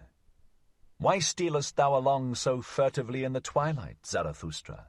And what hidest thou so carefully under thy mantle? Is it a treasure that hath been given thee, or a child that hath been born thee? Or goest thou thyself on a thief's errand, thou friend of the evil? Verily, my brother, said Zarathustra, it is a treasure that hath been given me. It is a little truth which I carry. But it is naughty, like a young child, and if I hold not its mouth, it screameth too loudly. As I went on my way alone today, at the hour when the sun declineth, there met me an old woman, and she spake thus unto my soul. Much hath Zarathustra spoken also to us women, but never spake he unto us concerning woman. And I answered her, Concerning woman, one should only talk unto men. Talk also unto me of woman, said she. I am old enough to forget it presently. And I obliged the old woman, and spake thus unto her. Everything in woman is a riddle, and everything in woman hath one solution. It is called pregnancy. Man is for woman a means. The purpose is always the child. But what is woman for man? Two different things wanteth the true man, danger and diversion. Therefore wanteth he woman as the most dangerous plaything. Man shall be trained for war, and woman for the recreation of the warrior. All else is folly. Two sweet fruits, these the warrior liketh not. Therefore liketh he woman. Bitter is even the sweetest woman. Better than man doth woman understand children, but man is more childish than woman. In the true man there is a child hidden, it wanteth to play. Up then, ye women, and discover the child in man. A plaything let woman be, pure and fine like the precious stone, illumined with the virtues of a world not yet come. Let the beam of a star shine in your love. Let your hope say, May I bear the Superman. In your love let there be valour. With your love shall ye assail him who inspireth you with fear. In your love be your honour. Little doth woman understand otherwise about honour. But let this be your honour, always to love more than ye are loved, and never be the second. Let man fear woman when she loveth, then maketh she every sacrifice, and everything else she regardeth as worthless. Let man fear woman when she hateth, for man in his innermost soul is merely evil. Woman, however, is mean. Whom hateth woman most? Thus spake the iron to the lodestone. I hate thee most, because thou attractest, but art too weak to draw unto thee. The happiness of man is, I will. The happiness of woman is, he will. Lo, now hath the world become perfect. Thus thinketh every woman when she obeyeth with all her love. Obey must the woman, and find a depth for her surface. Surface is woman's soul, a mobile stormy film on shallow water. Man's soul, however, is deep. Its current gusheth in subterranean caverns. Woman surmiseth its force, but comprehendeth it not. Then answered me the old woman, Many fine things hath Zarathustra said, especially for those who are young enough for them. Strange, Zarathustra knoweth little about woman, and yet he is right about them. Doth this happen because with women nothing is impossible? And now accept a little truth by way of thanks. I am old enough for it. Swaddle it up and hold its mouth. Otherwise it will scream too loudly, the little truth. Give me, woman, thy little truth, said I, and thus spake the old woman. Thou goest to women, do not forget thy whip. Thus spake Zarathustra. 19. The Bite of the Adder.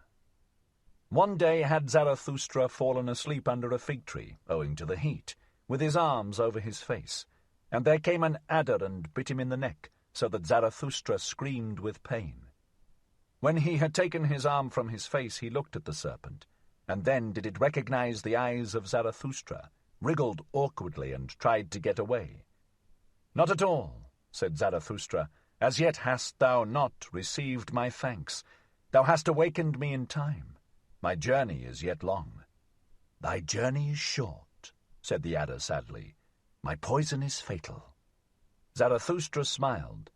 "When did ever a dragon die of a serpent's poison?" said he. "But take thy poison back. Thou art not rich enough to present it to me." Then fell the adder again on his neck, and licked his wound. When Zarathustra once told this to his disciples, they asked him, "And what, O Zarathustra, is the moral of thy story?" And Zarathustra answered them thus: "The destroyer of morality, the good and just call me. My story is immoral. When, however, ye have an enemy, then return him not good for evil, for that would abash him, but prove that he hath done something good to you. And rather be angry than abash anyone. And when ye are cursed, it pleaseth me not that ye should then desire to bless. Rather curse a little also. And should a great injustice befall you, then do quickly 5 small ones besides. Hideous to behold is he on whom injustice presseth alone. Did ye ever know this? Shared injustice is half justice, and he who can bear it shall take the injustice upon himself. A small revenge is humaner than no revenge at all, and if the punishment be not also a right and an honour to the transgressor, I do not like your punishing. Nobler is it to own oneself in the wrong than to establish one's right, especially if one be in the right. Only one must be rich enough to do so. I do not like your cold justice. Out of the eye of your judges there always glanceth the executioner and his cold steel. Tell me, where find we justice, which is love with seeing eyes? Devise me then the love, which not only beareth all punishment, but also all guilt. Devise me then the justice, which acquitteth everyone except the judge. And would ye hear this likewise? To him who seeketh to be just from the heart, even the lie becometh philanthropy. But how could I be just from the heart? How can I give every one his own? Let this be enough for me. I give unto every one mine own. Finally, my brethren, guard against doing wrong to any anchorite. How could an anchorite forget? How could he requite? Like a deep well is an anchorite. Easy is it to throw in a stone. If it should sink to the bottom, however, tell me who will bring it out again. Guard against injuring the anchorite. If ye have done so, however, well then, kill him also. Thus spake Zarathustra. 20. Child and Marriage. I have a question for thee alone, my brother. Like a sounding lead, cast I this question into thy soul, that I may know its depth. Thou art young, and desirest child and marriage. But I ask thee, art thou a man entitled to desire a child? Art thou the victorious one, the self-conqueror, the ruler of thy passions, the master of thy virtues? Thus do I ask thee. Or doth the animals speak in thy wish, and necessity, or isolation, or discord in thee? I would have thy victory and freedom long for a child. Living monuments shalt thou build to thy victory and emancipation. Beyond thyself shalt thou build, but first of all must thou be built thyself, rectangular in body and soul. Not only onward shalt thou propagate thyself, but upward. For that purpose may the garden of marriage help thee. A higher body shalt thou create, a first movement, a spontaneously rolling wheel. A creating one shalt thou create. Marriage, so call I the will of the twain to create the one that is more than those who created it. the reverence for one another, as those exercising such a will call I marriage. Let this be the significance and the truth of thy marriage, but that which the many too many call marriage, those superfluous ones, what shall I call it? The poverty of soul in the twain, the filth of soul in the twain, the pitiable self-complacency in the twain. Marriage, they call it all, and they say their marriages are made in heaven. Well, I do not like it, that heaven of the superfluous. No, I do not like them, those animals tangled in the heavenly toils. Far from me also be the God who limpeth thither to bless what he hath not matched. Laugh not at such marriages. What child hath not had reason to weep over its parents? Worthy did this man seem, and ripe for the meaning of the earth. But when I saw his wife, the earth seemed to me a home for madcaps. Yea, I would that the earth shook with convulsions when a saint and a goose mate with one another. This one went forth in quest of truth as a hero, and at last got for himself a small decked-up lie. His marriage, he calleth it. That one was reserved in intercourse and chose choicely. But one time he spoilt his company for all time. His marriage, he calleth it. Another sought a handmaid with the virtues of an angel, but all at once he became the handmaid of a woman, and now would he need also to become an angel. Careful have I found all buyers, and all of them have astute eyes, but even the astutest of them buyeth his wife in a sack. Many short follies, that is called love by you, and your marriage putteth an end to many short follies with one long stupidity. Your love to woman, and woman's love to man, would that it was sympathy for suffering and veiled deities, but generally two animals alight on one another. But even your best love is only an enraptured simile and a painful ardour. It is a torch to light you to loftier paths. Beyond yourselves shall ye love some day. Then learn, first of all, to love, and on that account ye had to drink the bitter cup of your love. Bitterness is in the cup even of the best love. Thus doth it cause longing for the Superman. Thus doth it cause thirst in thee, the creating one. Thirst in the creating one, arrow and longing for the Superman. Tell me, my brother, is this thy will to marriage? Holy call I such a will, and such a marriage. Thus spake Zarathustra. 21. Voluntary death. Many die too late, and some die too early. Yet strange soundeth the precept, die at the right time. Die at the right time, so teacheth Zarathustra. To be sure, he who never liveth at the right time, how could he ever die at the right time? Would that he might never be born. Thus do I advise the superfluous ones. But even the superfluous ones make much ado about their death, and even the hollowest nut wanteth to be cracked. Everyone regardeth dying as a great matter, but as yet death is not a festival.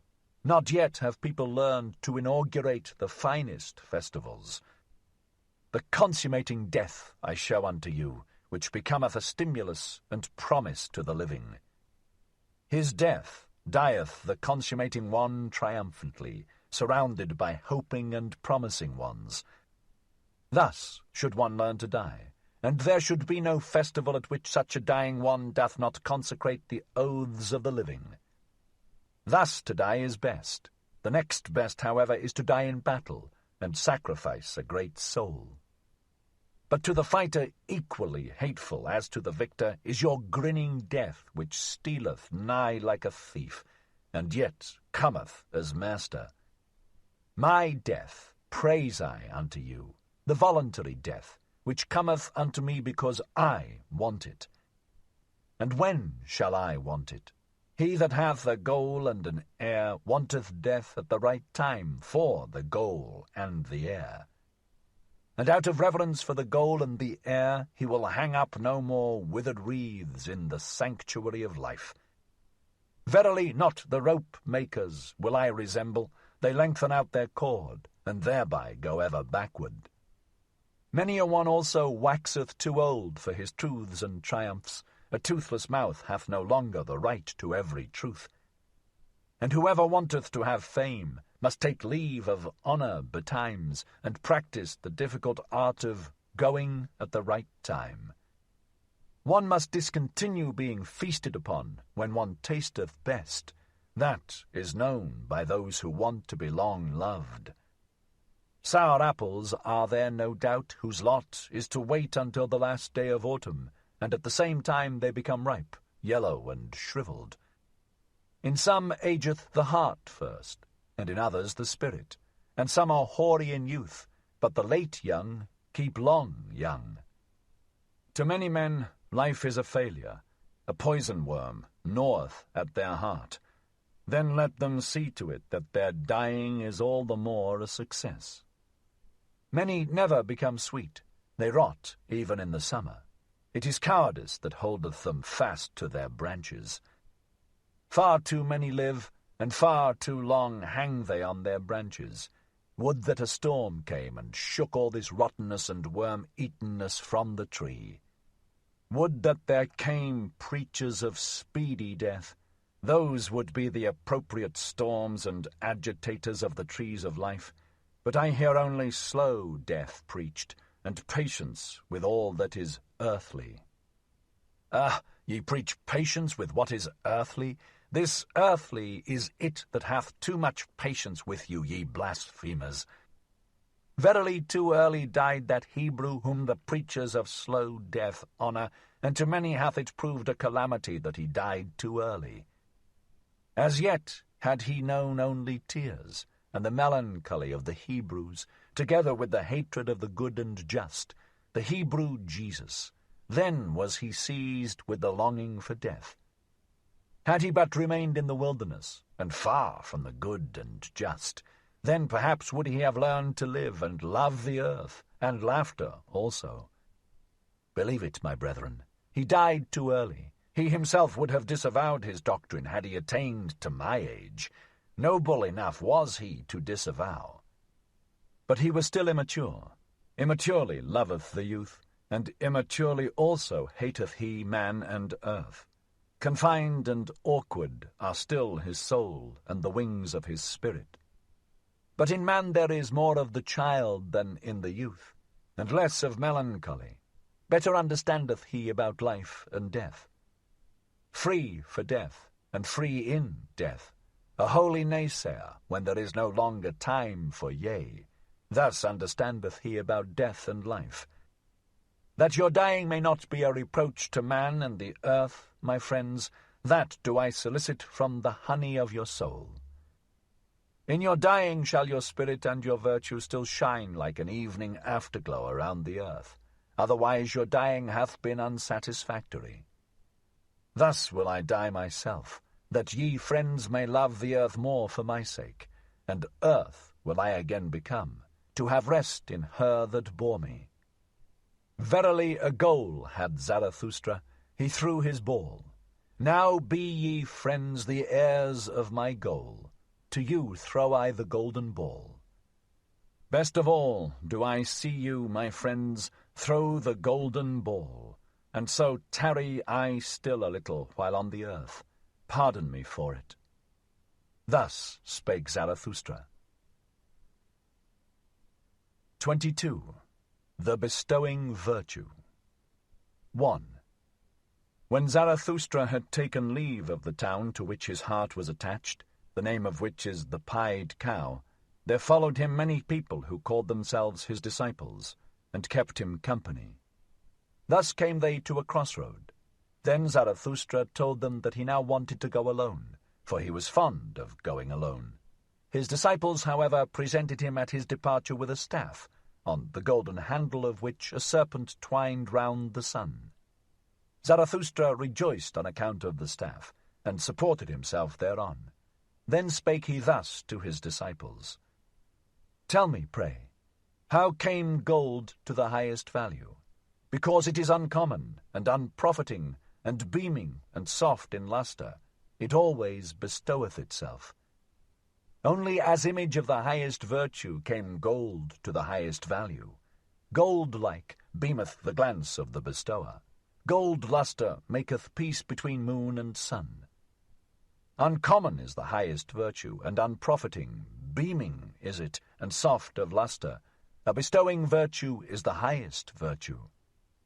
Verily, I divine you well, my disciples. Ye strive, like me, for the bestowing virtue.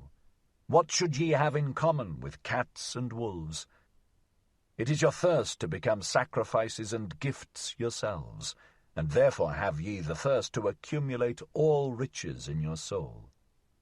Insatiably striveth your soul for treasures and jewels, because your virtue is insatiable in desiring to bestow. Ye constrain all things to flow towards you and into you, so that they shall flow back again out of your fountain as the gifts of your love. Verily, an appropriator of all values must such bestowing love become, but healthy and holy call I this selfishness. Another selfishness is there, an all too poor and hungry kind, which would always steal, the selfishness of the sick, the sickly selfishness. With the eye of the thief it looketh upon all that is lustrous. With the craving of hunger it measureth him who hath abundance, and ever doth it prowl round the tables of bestowers. Sickness speaketh in such craving, and invisible degeneration. Of a sickly body speaketh the larcenous craving of this selfishness. Tell me, my brother, what do we think bad and worst of all? Is it not degeneration? And we always suspect degeneration when the bestowing soul is lacking. Upward goeth our course from genera on to supergenera, but a horror to us is the degenerating sense, which saith, all for myself. Upward soareth our sense, thus is it a simile of our body, a simile of an elevation. Such similes of elevations are the names of the virtues. Thus goeth the body through history, a becomer and fighter, and the spirit, what is it to the body? Its fights and victories herald, its companion and echo. Similes are all names of good and evil. They do not speak out, they only hint. A fool who seeketh knowledge from them. Give heed, my brethren, to every hour when your spirit would speak in similes. There is the origin of your virtue. Elevated is then your body, and raised up. With its delight enraptureth it the spirit, so that it becometh creator, and valuer, and lover, and everything's benefactor. When your heart overfloweth broad and full, like the river, a blessing and a danger to the lowlanders, there is the origin of your virtue. When ye are exalted above praise and blame, and your will would command all things, as a loving one's will, there is the origin of your virtue. When ye despise pleasant things, and the effeminate couch, and cannot couch far enough from the effeminate, there is the origin of your virtue. When ye are willers of one will, and when that change of every need is needful to you, there is the origin of your virtue. Verily a new good and evil is it, verily a new deep murmuring and the voice of a new fountain. Power is it, this new virtue, a ruling thought is it, and around it a subtle soul, a golden sun with the serpent of knowledge around it. 2. Here paused Zarathustra a while, and looked lovingly on his disciples. Then he continued to speak thus, and his voice had changed. Remain true to the earth, my brethren, with the power of your virtue. Let your bestowing love and your knowledge be devoted to be the meaning of the earth. Thus do I pray and conjure you. Let it not fly away from the earthly, and beat against eternal walls with its wings. Ah, there hath always been so much flown-away virtue. Lead, like me, the flown-away virtue back to earth, yea, back to body and life, that it may give to the earth its meaning, a human meaning. 100 times hitherto hath spirit as well as virtue flown away and blundered. Alas, in our body dwelleth still all this delusion and blundering. Body and will hath it there become. 100 times hitherto hath spirit as well as virtue attempted and erred. Yea, an attempt hath man been. Alas, much ignorance and error hath become embodied in us. Not only the rationality of millenniums, also their madness breaketh out in us. Dangerous is it to be an heir. Still fight we step by step with the giant chance, and over all mankind hath hitherto ruled nonsense, the lack of sense. Let your spirit and your virtue be devoted to the sense of the earth, my brethren. Let the value of everything be determined anew by you. Therefore shall ye be fighters. Therefore shall ye be creators. Intelligently doth the body purify itself. Attempting with intelligence it exalteth itself. To the discerners all impulses sanctify themselves. To the exalted the soul becometh joyful. Physician, heal thyself, then wilt thou also heal thy patient. Let it be his best cure to see with his eyes him who maketh himself whole. 1,000 paths are there which have never yet been trodden, 1,000 salubrities and hidden islands of life. Unexhausted and undiscovered is still man and man's world. Awake and hearken, ye lonesome ones. From the future come winds with stealthy pinions, and to fine ears good tidings are proclaimed. Ye lonesome ones of today, ye seceding ones, ye shall one day be a people. Out of you who have chosen yourselves shall a chosen people arise, and out of it the Superman. Verily a place of healing shall the earth become, and already is a new odour diffused around it, a salvation-bringing odour, and a new hope. 3. When Zarathustra had spoken these words, he paused, like one who had not said his last word, and long did he balance the staff doubtfully in his hand. At last he spake thus, and his voice had changed. I now go alone, my disciples. Ye also now go away, and alone. So will I have it. Verily I advise you, depart from me, and guard yourselves against Zarathustra. And better still, be ashamed of him. Perhaps he hath deceived you. The man of knowledge must be able not only to love his enemies, but also to hate his friends. One requiteth a teacher badly if one remain merely a scholar. And why will ye not pluck at my wreath? Ye venerate me, but what if your veneration should some day collapse? Take heed lest a statue crush you. Ye say ye believe in Zarathustra, but of what account is Zarathustra? Ye are my believers, but of what account are all believers? Ye had not yet sought yourselves, then did ye find me. So do all believers, therefore all belief is of so little account. Now do I bid you lose me and find yourselves, and only when ye have all denied me will I return unto you. Verily, with other eyes, my brethren, shall I then seek my lost ones. With another love shall I then love you. And once again shall ye have become friends unto me, and children of one hope. Then will I be with you for the third time, to celebrate the great noontide with you.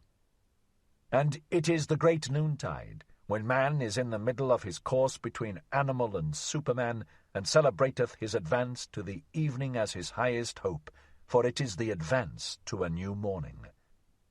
At such time will the down-goer bless himself, that he should be an over-goer, and the sun of his knowledge will be at noontide. Dead are all the gods. Now do we desire the Superman to live. Let this be our final will at the great noontide. Thus spake Zarathustra. Second part. And only when ye have all denied me will I return unto you. Verily, with other eyes, my brethren, shall I then seek my lost ones. with another love shall I then love you.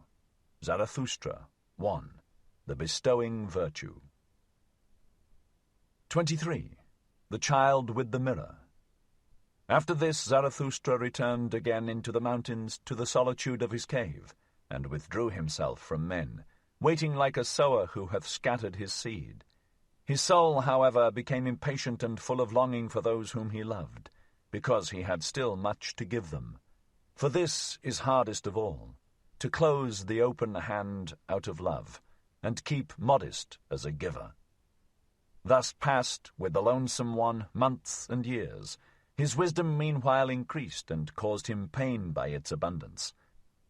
One morning, however, he awoke ere the rosy dawn, and having meditated long on his couch, at last spake thus to his heart. Why did I startle in my dream so that I awoke? Did not a child come to me carrying a mirror? O Zarathustra, said the child unto me, look at thyself in the mirror. But when I looked into the mirror I shrieked, and my heart throbbed, for not myself did I see therein, but a devil's grimace and derision. Verily, all too well do I understand the dream's portent and monition. My doctrine is in danger. Tares want to be called wheat. Mine enemies have grown powerful and have disfigured the likeness of my doctrine, so that my dearest ones have to blush for the gifts that I gave them. Lost are my friends. The hour hath come for me to seek my lost ones. With these words Zarathustra started up, not however like a person in anguish, seeking relief, but rather like a seer and a singer whom the Spirit inspireth. With amazement did his eagle and serpent gaze upon him, for a coming bliss overspread his countenance like the rosy dawn. What hath happened unto me, mine animals? Said Zarathustra. Am I not transformed? Hath not bliss come unto me like a whirlwind? Foolish is my happiness, and foolish things will it speak. It is still too young, so have patience with it. Wounded am I by my happiness, all sufferers shall be physicians unto me. To my friends can I again go down, and also to mine enemies. Zarathustra can again speak and bestow, and show his best love to his loved ones. My impatient love overfloweth in streams, down towards sunrise and sunset. Out of silent mountains and storms of affliction rusheth my soul into the valleys. Too long have I longed and looked into the distance. Too long hath solitude possessed me. Thus have I unlearned to keep silence. Utterance have I become altogether, and the brawling of a brook from high rocks. Downward into the valleys will I hurl my speech, and let the stream of my love sweep into unfrequented channels. How should a stream not finally find its way to the sea? Forsooth, there is a lake in me, sequestered and self-sufficing, but the stream of my love beareth this along with it, down to the sea. New paths do I tread, a new speech cometh unto me. Tired have I become, like all creators of the old tongues. No longer will my spirit walk on worn-out souls. Too slowly runneth all speaking for me. Into thy chariot, O storm, do I leap, and even thee will I whip with my spite. Like a cry and an huzzah will I traverse wide seas, till I find the happy isles where my friends sojourn, and mine enemies amongst them. How I now love every one unto whom I may but speak. Even mine enemies pertain to my bliss. And when I want to mount my wildest horse, then doth my spear always help me up best. It is my foot's ever-ready servant. The spear which I hurl at mine enemies, how grateful am I to my enemies that I may at last hurl it. Too great hath been the tension of my cloud. Twixt laughters of lightnings will I cast hail showers into the depths. Violently will my breast then heave, violently will it blow its storm over the mountains. Thus cometh its assuagement. Verily, like a storm cometh my happiness and my freedom. But mine enemies shall think that the evil one roareth over their heads. Yea, ye also, my friends, will be alarmed by my wild wisdom, and perhaps ye will flee therefrom, along with mine enemies. Ah, that I knew how to lure you back with shepherd's flutes! Ah, that my lioness wisdom would learn to roar softly, and much have we already learned with one another. My wild wisdom became pregnant on the lonesome mountains, on the rough stones did she bear the youngest of her young. Now runneth she foolishly in the arid wilderness, and seeketh the soft sward, mine old wild wisdom. On the soft sward of your hearts, my friends, on your love would she fain couch her dearest one. Thus spake Zarathustra. 24. In the Happy Isles. The figs fall from the trees, they are good and sweet, and in falling the red skins of them break. A north wind am I to ripe figs. Thus, like figs, do these doctrines fall for you, my friends. Imbibe now their juice and their sweet substance. It is autumn all around, and clear sky and afternoon. Lo, what fullness is around us, and out of the midst of superabundance it is delightful to look out upon distant seas. Once did people say God when they looked out upon distant seas. Now, however, have I taught you to say Superman. God is a conjecture, but I do not wish your conjecturing to reach beyond your creating will. Could ye create a God? Then I pray you be silent about all gods, but ye could well create the Superman. Not perhaps ye yourselves, my brethren, but into fathers and forefathers of the Superman could ye transform yourselves, and let that be your best creating. God is a conjecture, but I should like your conjecturing restricted to the conceivable. Could ye conceive a God? But let this mean will to truth unto you, that everything be transformed into the humanly conceivable, the humanly visible, the humanly sensible. Your own discernment shall ye follow out to the end. And what ye have called the world shall but be created by you. Your reason, your likeness, your will, your love, shall it itself become. And verily for your bliss, ye discerning ones. And how would ye endure life without that hope, ye discerning ones? Neither in the inconceivable could ye have been born, nor in the irrational. But that I may reveal my heart entirely unto you, my friends, if there were gods, how could I endure it to be no God? Therefore there are no gods. Yea, I have drawn the conclusion. Now, however, doth it draw me. God is a conjecture, but who could drink all the bitterness of this conjecture without dying? Shall his faith be taken from the creating one, and from the eagle his flights into eagle heights? God is a thought.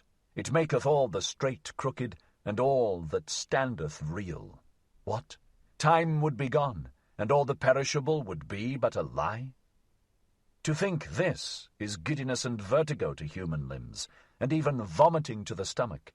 Verily, the reeling sickness do I call it, to conjecture such a thing. Evil do I call it, and misanthropic. All that teaching about the one, and the plenum, and the unmoved, and the sufficient, and the imperishable. All the imperishable, that's but a simile, and the poets lie too much. But of time and of becoming shall the best similes speak, a praise shall they be, and a justification of all perishableness. Creating, that is the great salvation from suffering and life's alleviation. But for the Creator to appear, suffering itself is needed, and much transformation. Yea, much bitter dying must there be in your life, ye creators. Thus are ye advocates and justifiers of all perishableness. For the Creator himself to be the new-born child, he must also be willing to be the child-bearer, and endure the pangs of the child-bearer. Verily, through 100 souls went I my way, and through 100 cradles and birth-throes. Many a farewell have I taken. I know the heart-breaking last hours. But so willeth it my creating will, my fate, or, to tell you it more candidly, Just such a fate willeth my will. All feeling suffereth in me, and is in prison, but my willing ever cometh to me as mine emancipator and comforter. Willing emancipateth. That is the true doctrine of will and emancipation, so teacheth you Zarathustra. No longer willing, and no longer valuing, and no longer creating, that great debility may ever be far from me. And also in discerning do I feel only my will's procreating and evolving delight, and if there be innocence in my knowledge, it is because there is will to procreation in it. Away from God and gods did this will allure me. What would there be to create if there were gods? But to man doth it ever impel me anew, my fervent creative will. Thus impelleth it the hammer to the stone. Ah, ye men, within the stone slumbereth an image for me, the image of my visions. Ah, that it should slumber in the hardest, ugliest stone. Now rageth my hammer ruthlessly against its prison. From the stone fly the fragments. What's that to me? I will complete it, for a shadow came unto me. The stillest and lightest of all things once came unto me. The beauty of the Superman came unto me as a shadow. Ah, my brethren, of what account now are the gods to me? Thus spake Zarathustra. 25. The Pitiful. My friends, there hath arisen a satire on your friend. Behold, Zarathustra, walketh he not amongst us as if amongst animals? But it is better said in this wise, the discerning one walketh amongst men, as amongst animals. Man himself is to the discerning one, the animal with red cheeks. How hath that happened unto him? Is it not because he hath had to be ashamed too oft? O my friends, thus speaketh the discerning one, shame, shame, shame, that is the history of man. And on that account doth the noble one enjoin upon himself not to abash.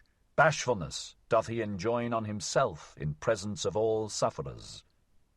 Verily I like them not, the merciful ones, whose bliss is in their pity. Too destitute are they of bashfulness. If I must be pitiful, I dislike to be called so, and if I be so, it is preferably at a distance. Preferably also do I shroud my head and flee before being recognized, and thus do I bid you do, my friends. May my destiny ever lead unafflicted ones like you across my path, and those with whom I may have hope and repast and honey in common. Verily I have done this and that for the afflicted, but something better did I always seem to do when I had learned to enjoy myself better. Since humanity came into being, man hath enjoyed himself too little. That alone, my brethren, is our original sin.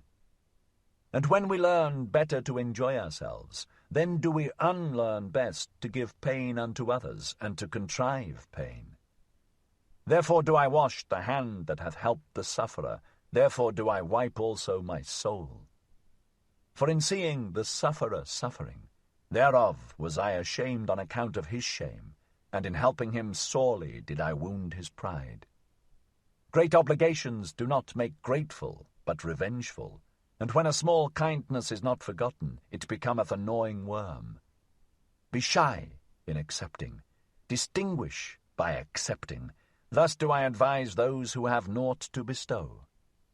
I, however, am a bestower. Willingly do I bestow as friend to friends. Strangers, however, and the poor may pluck for themselves the fruit from my tree. Thus doth it cause less shame. Beggars, however, one should entirely do away with.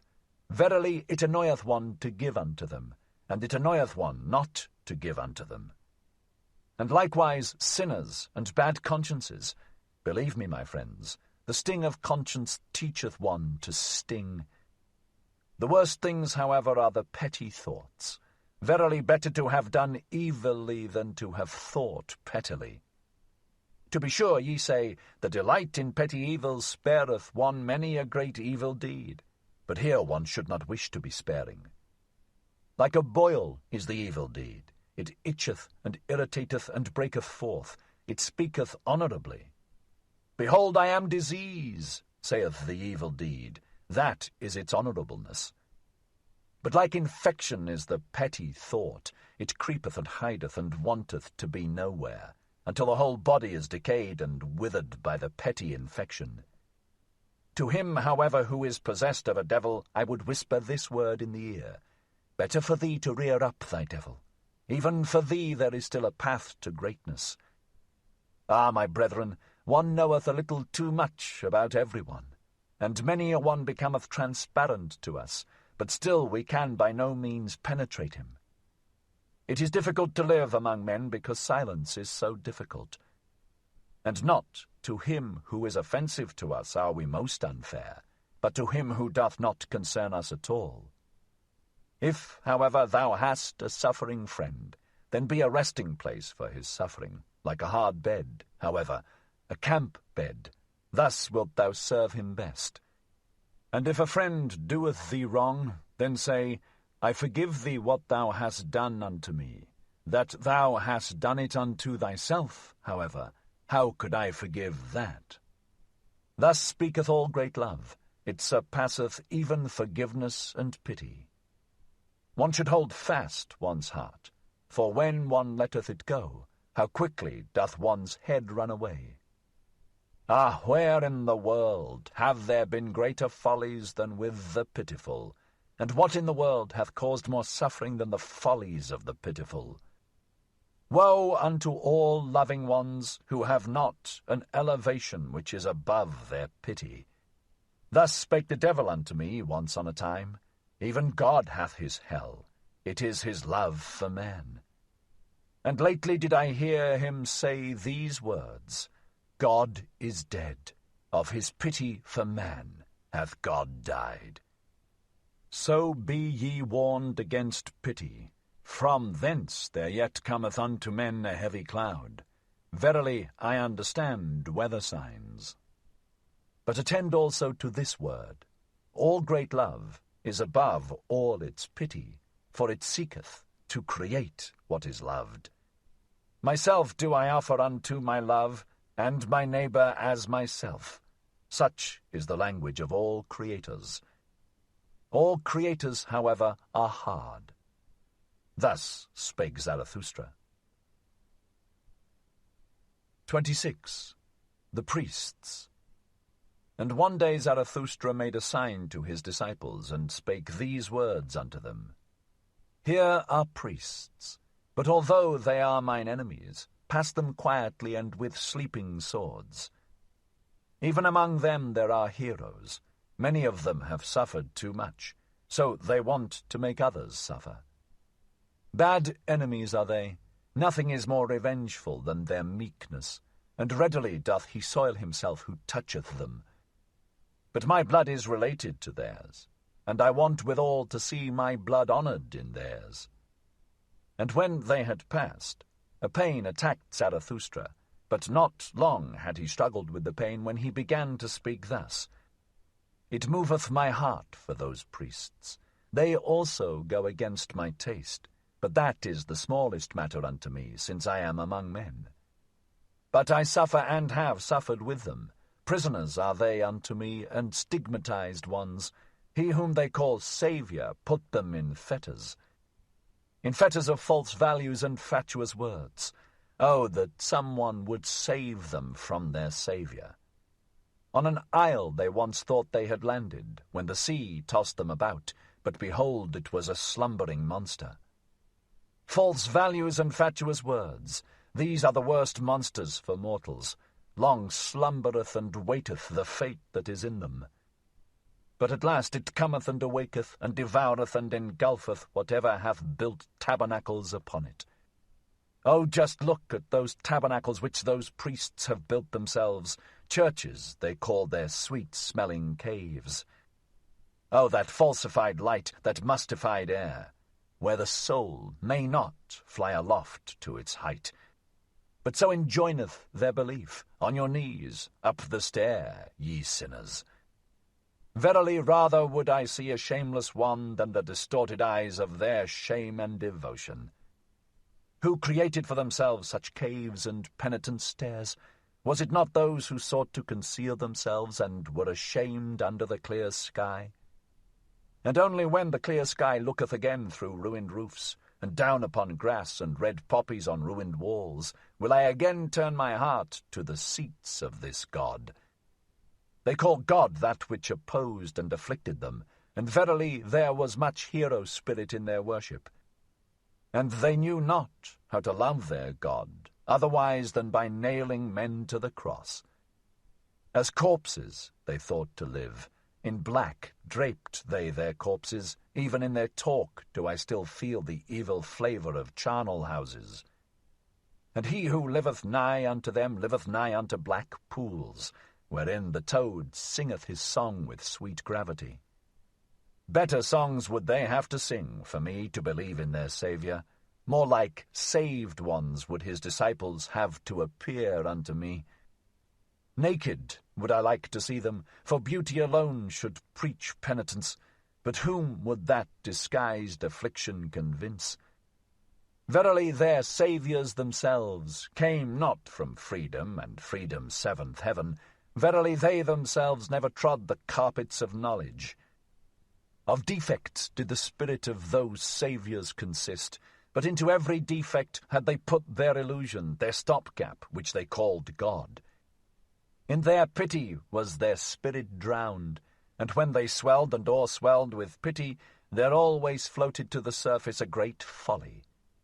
Eagerly and with shouts drove they their flock over their footbridge, as if there were but one footbridge to the future. Verily those shepherds also were still of the flock. Small spirits and spacious souls had those shepherds, but, my brethren, what small domains have even the most spacious souls hitherto been? Characters of blood did they write on the way they went, and their folly taught that truth is proved by blood. But blood is the very worst witness to truth. Blood tainteth the purest teaching, and turneth it into delusion and hatred of heart. And when a person goeth through fire for his teaching, what doth that prove? It is more, verily, when out of one's own burning cometh one's own teaching. Sultry heart and cold head, where these meet, there ariseth the blusterer, the saviour. Greater ones verily have there been, and higher-born ones, than those whom the people call saviours, those rapturous blusterers. And by still greater ones than any of the saviours must ye be saved, my brethren, if ye would find the way to freedom. Never yet hath there been a Superman. Naked have I seen both of them, the greatest man and the smallest man. All too similar are they still to each other. Verily, even the greatest found I all too human. Thus spake Zarathustra. 27. The Virtuous. With thunder and heavenly fireworks must one speak to indolent and somnolent senses. But beauty's voice speaketh gently. It appealeth only to the most awakened souls. Gently vibrated and laughed unto me today my buckler. It was beauty's holy laughing and thrilling.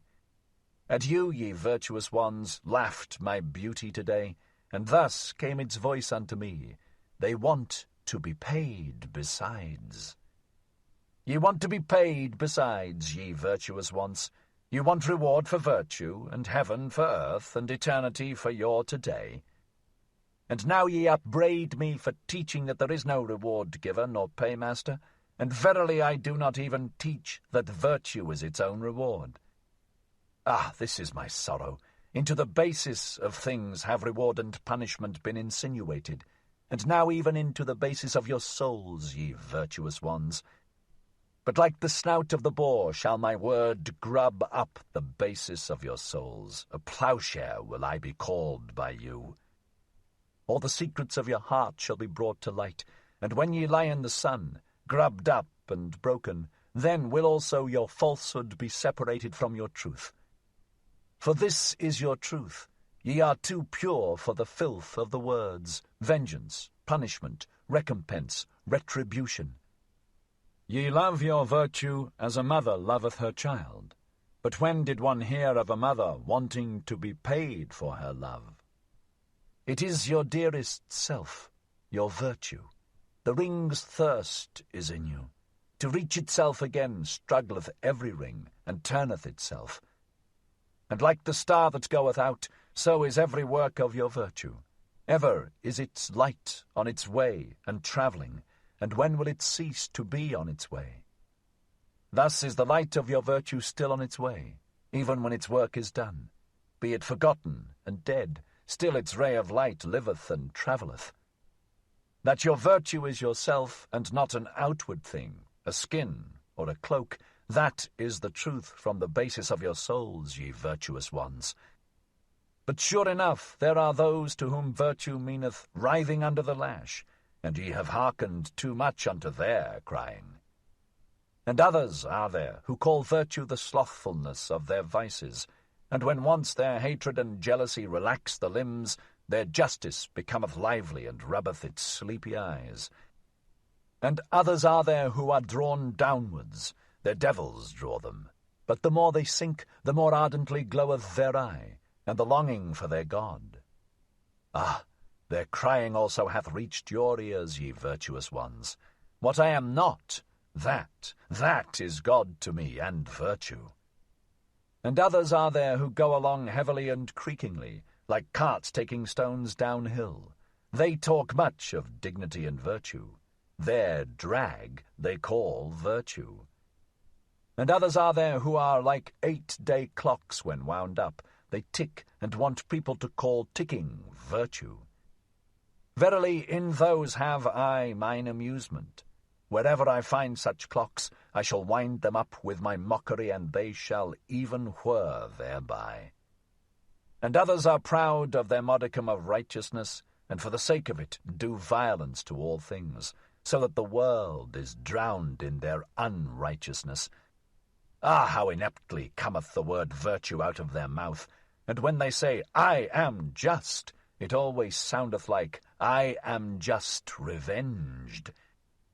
With their virtues they want to scratch out the eyes of their enemies, and they elevate themselves only that they may lower others. And again there are those who sit in their swamp and speak thus from among the bulrushes, virtue, that is to sit quietly in the swamp. We bite no one, and go out of the way of him who would bite, and in all matters we have the opinion that is given us. And again there are those who love attitudes, and think that virtue is a sort of attitude. Their knees continually adore, and their hands are eulogies of virtue, but their heart knoweth naught thereof. And again there are those who regard it as virtue to say, virtue is necessary, but after all they believe only that policemen are necessary. And many a one who cannot see men's loftiness calleth it virtue to see their baseness far too well. Thus calleth he his evil eye virtue. And some want to be edified and raised up, and call it virtue. And others want to be cast down, and likewise call it virtue. And thus do almost all think that they participate in virtue, and at least every one claimeth to be an authority on good and evil. But Zarathustra came not to say unto all those liars and fools, what do ye know of virtue? What could ye know of virtue? But that ye, my friends, might become weary of the old words which ye have learned from the fools and liars. That ye might become weary of the words reward, retribution, punishment, righteous vengeance. That ye might become weary of saying that an action is good is because it is unselfish. Ah, my friends, that your very self be in your action as the mother is in the child, let that be your formula of virtue. Verily I have taken from you 100 formulae and your virtue's favourite playthings, and now ye upbraid me as children upbraid. They played by the sea. Then came there a wave and swept their playthings into the deep, and now do they cry. But the same wave shall bring them new playthings, and spread before them new speckled shells.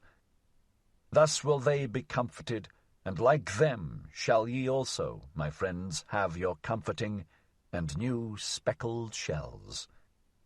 Thus spake Zarathustra. 28. The Rabble. Life is a well of delight, but where the rabble also drink, there all fountains are poisoned. To everything cleanly am I well disposed, but I hate to see the grinning mouths and the thirst of the unclean. They cast their eye down into the fountain, and now glanceth up to me their odious smile out of the fountain. The holy water have they poisoned with their lustfulness, and when they called their filthy dreams delight, then poisoned they also the words. Indignant becometh the flame when they put their damp hearts to the fire. The spirit itself bubbleth and smoketh when the rabble approach the fire. Mawkish and over-mellow becometh the fruit in their hands. Unsteady and withered at the top doth their look make the fruit-tree. And many a one who hath turned away from life hath only turned away from the rabble. He hated to share with them fountain, flame, and fruit. And many a one who hath gone into the wilderness and suffered thirst with beasts of prey disliked only to sit at the cistern with filthy camel-drivers.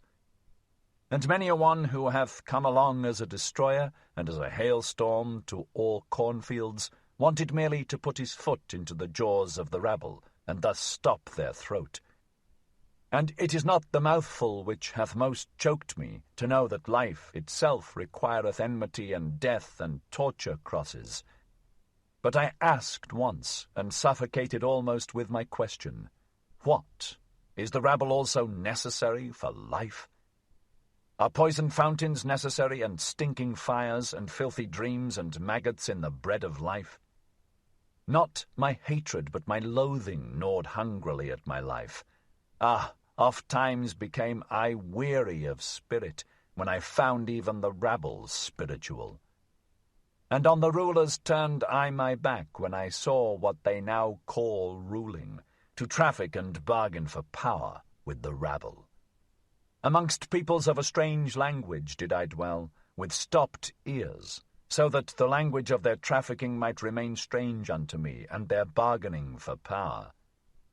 And holding my nose, I went morosely through all yesterdays and todays.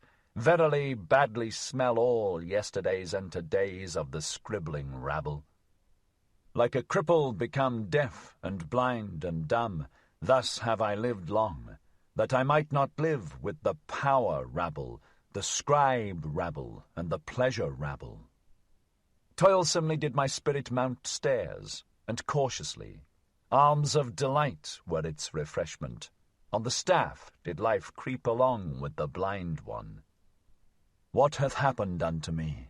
How have I freed myself from loathing? Who hath rejuvenated mine eye? How have I flown to the height where no rabble any longer sit at the wells? Did my loathing itself create for me wings and fountain divining powers? Verily to the loftiest height had I to fly, to find again the well of delight. Oh, I have found it, my brethren. Here on the loftiest height bubbleth up for me the well of delight, and there is a life at whose waters none of the rabble drink with me. Almost too violently dost thou flow for me, thou fountain of delight, and often emptiest thou the goblet again in wanting to fill it. And yet must I learn to approach thee more modestly. Far too violently doth my heart still flow towards thee. My heart on which my summer burneth, my short, hot, melancholy, over-happy summer, how my summer heart longeth for thy coolness. Past the lingering distress of my spring, past the wickedness of my snowflakes in June, summer have I become entirely, and summer noontide. A summer on the loftiest height, with cold fountains and blissful stillness. Oh, come, my friends, that the stillness may become more blissful. For this is our height and our home. Too high and steep do we here dwell for all uncleanly ones and their thirst. Cast but your pure eyes into the well of my delight, my friends. How could it become turbid thereby? It shall laugh back to you with its purity. On the tree of the future build we our nest. Eagles shall bring us lone ones food in their beaks. Verily no food of which the impure could be fellow partakers. Fire would they think they devoured, and burn their mouths. Verily no abodes do we here keep ready for the impure. An ice cave to their bodies would our happiness be, and to their spirits. And a strong winds will we live above them, neighbours to the eagles, neighbours to the snow, neighbours to the sun. Thus live the strong winds. And like a wind will I one day blow amongst them, and with my spirit take the breath from their spirit. Thus willeth my future. Verily a strong wind is Zarathustra to all low places, and this counsel counselleth he to his enemies, and to whatever spitteth and speweth, take care not to spit against the wind. Thus spake Zarathustra. 29. The Tarantulas. Lo, this is the Tarantula's den. Wouldst thou see the tarantula itself? Here hangeth its web. Touch this, so that it may tremble. There cometh the tarantula willingly. Welcome, tarantula. Black on thy back is thy triangle and symbol, and I know also what is in thy soul. Revenge is in thy soul. Wherever thou bitest, there ariseth black scab.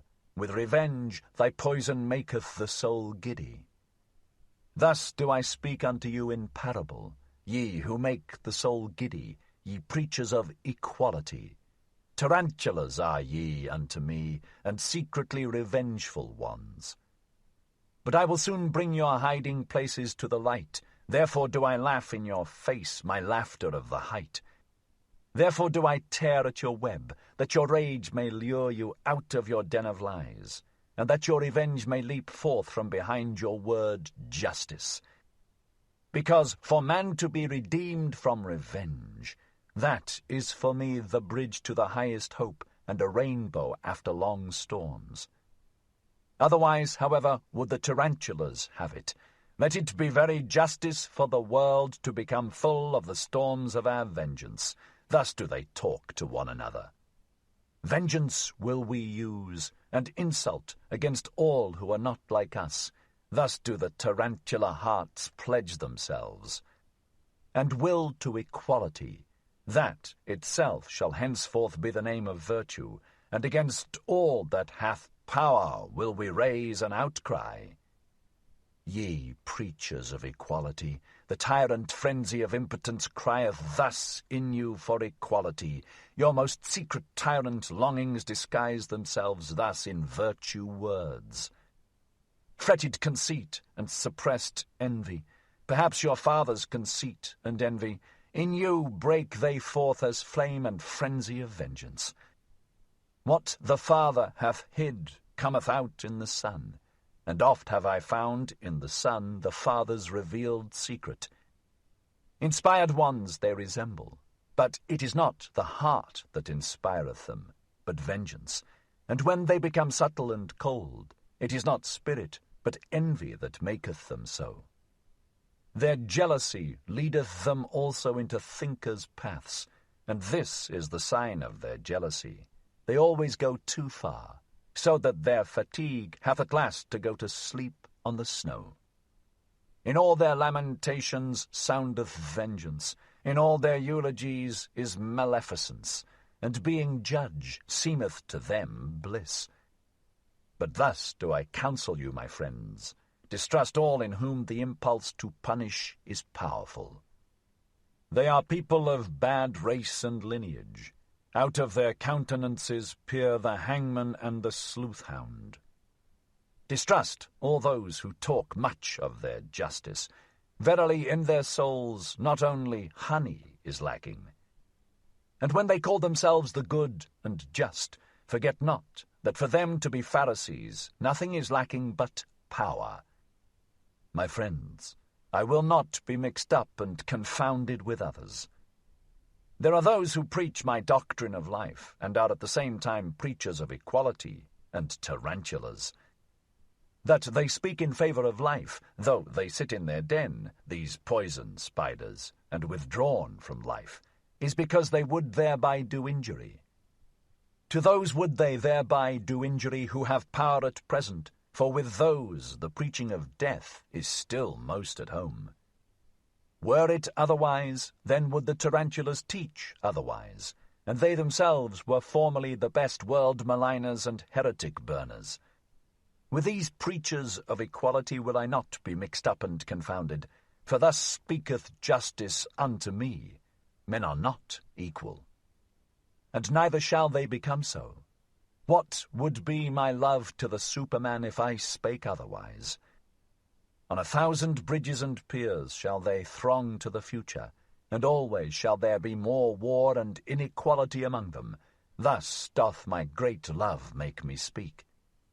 Inventors of figures and phantoms shall they be in their hostilities, and with those figures and phantoms shall they yet fight with each other, the supreme fight. Good and evil, and rich and poor, and high and low, and all names of values. Weapons shall they be, and sounding signs that life must again and again surpass itself. Aloft will it build itself with columns and stairs. Life itself into remote distances would it gaze, and out towards blissful beauties. Therefore doth it require elevation. And because it requireth elevation, therefore doth it require steps, and variance of steps and climbers. To rise striveth life, and in rising to surpass itself. And just behold, my friends, here where the tarantula's den is, riseth aloft an ancient temple's ruins. Just behold it with enlightened eyes. Verily, he who here towered aloft his thoughts in stone knew as well as the wisest ones about the secret of life, that there is struggle and inequality even in beauty, and war for power and supremacy. That doth he here teach us in the plainest parable. How divinely do vault and arch here contrast in the struggle, how with light and shade they strive against each other, the divinely striving ones. Thus, steadfast and beautiful, let us also be enemies, my friends. Divinely will we strive against one another. Alas, there hath the tarantula bit me myself, mine old enemy. Divinely steadfast and beautiful, it hath bit me on the finger. Punishment must there be, and justice. So thinketh it. Not gratuitously shall he here sing songs in honour of enmity. Yea, it hath revenged itself, and alas, now will it make my soul also dizzy with revenge. That I may not turn dizzy, however, bind me fast, my friends, to this pillar. Rather will I be a pillar saint than a whirl of vengeance. Verily no cyclone or whirlwind is Zarathustra, and if he be a dancer, he is not at all a tarantula dancer. Thus spake Zarathustra. 30. The famous wise ones. The people have ye served, and the people's superstition, not the truth, all ye famous wise ones. And just on that account did they pay you reverence. And on that account also did they tolerate your unbelief, because it was a pleasantry and a bypath for the people. Thus doth the master give free scope to his slaves, and even enjoyeth their presumptuousness. But he who is hated by the people, as the wolf by the dogs, is the free spirit, the enemy of fetters, the non-adorer, the dweller in the woods. To hunt him out of his lair, that was always called sense of right by the people.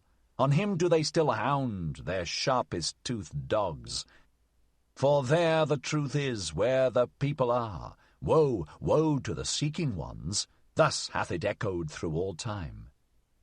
Your people would ye justify in their reverence, that called ye will to truth, ye famous wise ones. And your heart hath always said to itself, From the people have I come. From thence came to me also the voice of God. Stiff-necked and artful, like the ass, have ye always been as the advocates of the people. And many a powerful one who wanted to run well with the people hath harnessed in front of his horses a donkey, a famous wise man. And now, ye famous wise ones, I would have you finally throw off entirely the skin of the lion. The skin of the beast of prey, the speckled skin, and the dishevelled locks of the investigator, the searcher, and the conqueror. Ah, for me to learn to believe in your conscientiousness, you would first have to break your venerating will. Conscientious, so call I him who goeth into God-forsaken wildernesses, and hath broken his venerating heart. In the yellow sands and burnt by the sun, he doubtless peereth thirstily at the isles rich in fountains, where life reposeth under shady trees. But his thirst doth not persuade him to become like those comfortable ones, for where there are oases, there are also idols. Hungry, fierce, lonesome, God-forsaken, so doth the lion will wish itself. Free from the happiness of slaves, redeemed from deities and adorations, fearless and fear-inspiring, grand and lonesome, so is the will of the conscientious. In the wilderness have ever dwelt the conscientious, the free spirits, as lords of the wilderness. But in the cities dwell the well-foddered, famous wise ones, the draught beasts. For always do they draw, as asses, the people's carts. Not that I, on that account, upbraid them, but serving ones do they remain, and harnessed ones, even though they glitter in golden harness. And often have they been good servants, and worthy of their hire. For thus saith Virtue, if thou must be a servant, seek him unto whom thy service is most useful.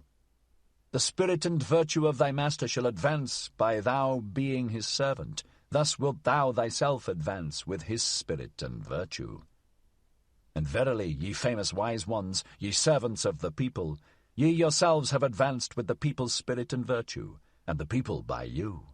To your honour do I say it.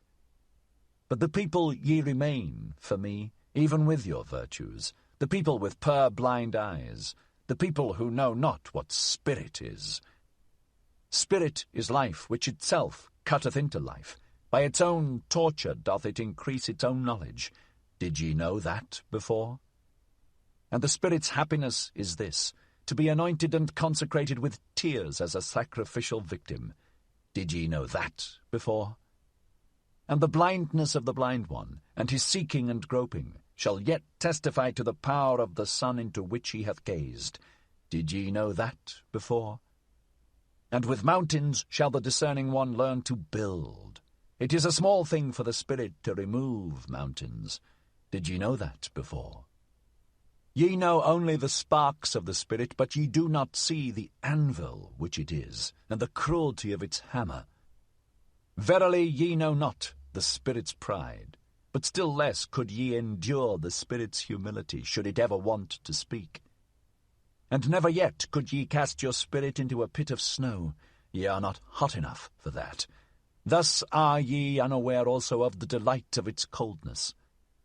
In all respects, however, ye make too familiar with the spirit, and out of wisdom have ye often made an almshouse and a hospital for bad poets. Ye are not eagles, thus have ye never experienced the happiness of the alarm of the spirit, and he who is not a bird should not camp above abysses. Ye seem to me lukewarm ones, but coldly floweth all deep knowledge. Ice-cold are the innermost wells of the spirit, a refreshment to hot hands and handlers. Respectable do ye there stand, and stiff, and with straight backs, ye famous wise ones. No strong wind or will impelleth you. Have ye ne'er seen a sail crossing the sea, rounded and inflated, and trembling with the violence of the wind? Like the sail trembling with the violence of the spirit doth my wisdom cross the sea, my wild wisdom. But ye servants of the people, ye famous wise ones, how could ye go with me? Thus spake Zarathustra. 31. The Night Song. 'Tis night, Now do all gushing fountains speak louder, and my soul also is a gushing fountain. 'Tis night. Now only do all songs of the loving ones awake, and my soul also is the song of a loving one. Something unappeased, unappeasable is within me. It longeth to find expression. A craving for love is within me, which speaketh itself the language of love. Light am I, that I were night, but it is my lonesomeness to be begirt with light.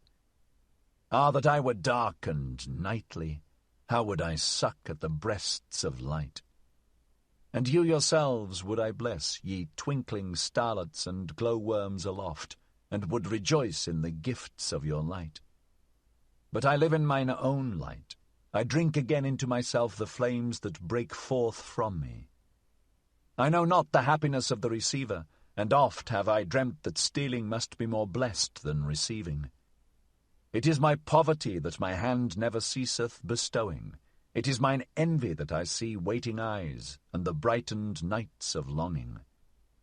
O the misery of all bestowers, O the darkening of my sun, O the craving to crave, O the violent hunger in satiety. They take from me, but do I yet touch their soul? There is a gap twixt giving and receiving, and the smallest gap hath finally to be bridged over. A hunger ariseth out of my beauty. I should like to injure those I illumine. I should like to rob those I have gifted. Thus do I hunger for wickedness. Withdrawing my hand when another hand already stretcheth out to it, hesitating like the cascade, which hesitateth even in its leap, thus do I hunger for wickedness. Such revenge doth mine abundance think of, such mischief welleth out of my lonesomeness. My happiness in bestowing died in bestowing. My virtue became weary of itself by its abundance. He who ever bestoweth is in danger of losing his shame. To him who ever dispenseth, the hand and heart become callous by very dispensing. Mine eye no longer overfloweth for the shame of suppliants. My hand hath become too hard for the trembling of filled hands. Whence have gone the tears of mine eye, and the down of my heart? O the lonesomeness of all bestowers! O the silence of all shining ones! Many suns circle in desert space. To all that is dark do they speak with their light, but to me they are silent. Oh, this is the hostility of light to the shining one. Unpityingly doth it pursue its course. Unfair to the shining one in its innermost heart, cold to the suns, thus travelleth every sun. Like a storm do the suns pursue their courses, that is their travelling. Their inexorable will do they follow, that is their coldness. O ye only is it, ye dark nightly ones, that extract warmth from the shining ones. O ye only drink milk and refreshment from the light's udders. There is ice around me, my hand burneth with the iciness. There is thirst in me, it panteth after your thirst. 'Tis night, alas, that I have to be light, and thirst for the nightly, and lonesomeness. 'Tis night, now doth my longing break forth in me as a fountain, for speech do I long. 'Tis night, now do all gushing fountains speak louder, and my soul also is a gushing fountain. 'Tis night, now do all songs of loving ones awake, and my soul also is the song of a loving one. Thus sang Zarathustra. 32. The Dance Song. One evening went Zarathustra and his disciples through the forest, and when he sought for a well, lo, he lighted upon a green meadow peacefully surrounded with trees and bushes, where maidens were dancing together. As soon as the maidens recognized Zarathustra, they ceased dancing. Zarathustra, however, approached them with friendly mien and spake these words. Cease not your dancing, ye lovely maidens. No game spoiler hath come to you with evil eye, no enemy of maidens. God's advocate am I with the devil. He, however, is the spirit of gravity. How could I, ye light-footed ones, be hostile to divine dances, or to maidens' feet with fine ankles? To be sure, I am a forest, and a night of dark trees, but he who is not afraid of my darkness will find banks full of roses under my cypresses. And even the little god may he find who is dearest to maidens. Beside the well lieth he quietly with closed eyes. Verily in broad daylight did he fall asleep, the sluggard. Had he perhaps chased butterflies too much? Upbraid me not, ye beautiful dancers, when I chasten the little god somewhat. He will cry, certainly, and weep, but he is laughable even when weeping. And with tears in his eyes shall he ask you for a dance, and I myself will sing a song to his dance. A dance song and satire on the spirit of gravity, my supremest, powerfulest devil, who is said to be lord of the world. And this is the song that Zarathustra sang when Cupid and the maidens danced together. Of late did I gaze into thine eye, O life, and into the unfathomable did I there seem to sink. But thou pulledst me out with a golden angle. Derisively didst thou laugh when I called the unfathomable. Such is the language of all fish, saidst thou. What they do not fathom is unfathomable. But changeable am I only, and wild, and altogether a woman, and no virtuous one. Though I be called by you men the profound one, or the faithful one, the eternal one, the mysterious one. But ye men endow us always with your own virtues. Alas, ye virtuous ones! Thus did she laugh, the unbelievable one. But never do I believe her and her laughter when she speaketh evil of herself. And when I talked face to face with my wild wisdom, she said to me angrily, Thou willest, thou cravest, thou lovest. On that account alone dost thou praise life. Then had I almost answered indignantly and told the truth to the angry one. And one cannot answer more indignantly than when one telleth the truth to one's wisdom. For thus do things stand with us three. In my heart do I love only life, and verily most when I hate her. But that I am fond of wisdom, and often too fond, is because she remindeth me very strongly of life. She hath her eye, her laugh, and even her golden angle-rod. Am I responsible for it that both are so alike? And when once life asked me, Who is she then, this wisdom? Then said I eagerly, Ah, yes, wisdom. One thirsteth for her, and is not satisfied. One looketh through veils, one graspeth through nets. Is she beautiful? What do I know? But the oldest carps are still lured by her. Changeable is she and wayward. Often have I seen her bite her lip and pass the comb against the grain of her hair.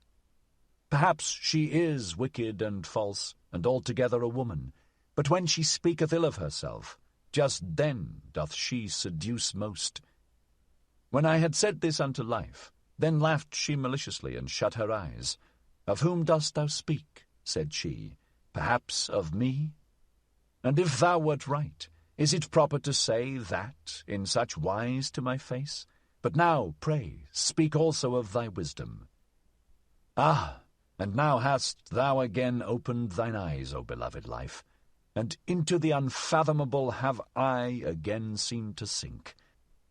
Thus sang Zarathustra, but when the dance was over and the maidens had departed, he became sad. The sun hath been long set, said he at last. The meadow is damp, and from the forest cometh coolness. An unknown presence is about me and gazeth thoughtfully. What? Thou livest still, Zarathustra? Why? Wherefore? Whereby? Whither? Where? How? Is it not folly still to live? Ah, my friends, the evening is it which thus interrogateth in me. Forgive me my sadness. Evening hath come on. Forgive me that evening hath come on. Thus sang Zarathustra. 33. The Grave Song. Yonder is the grave island, the silent isle. Yonder also are the graves of my youth. Thither will I carry an evergreen wreath of life. Resolving thus in my heart did I sail o'er the sea. O ye sights and scenes of my youth, O all ye gleams of love, ye divine fleeting gleams, how could ye perish so soon for me? I think of you today as my dead ones. From you, my dearest dead ones, cometh unto me a sweet savour, heart-opening and melting. Verily it convulseth and openeth the heart of the lone seafarer.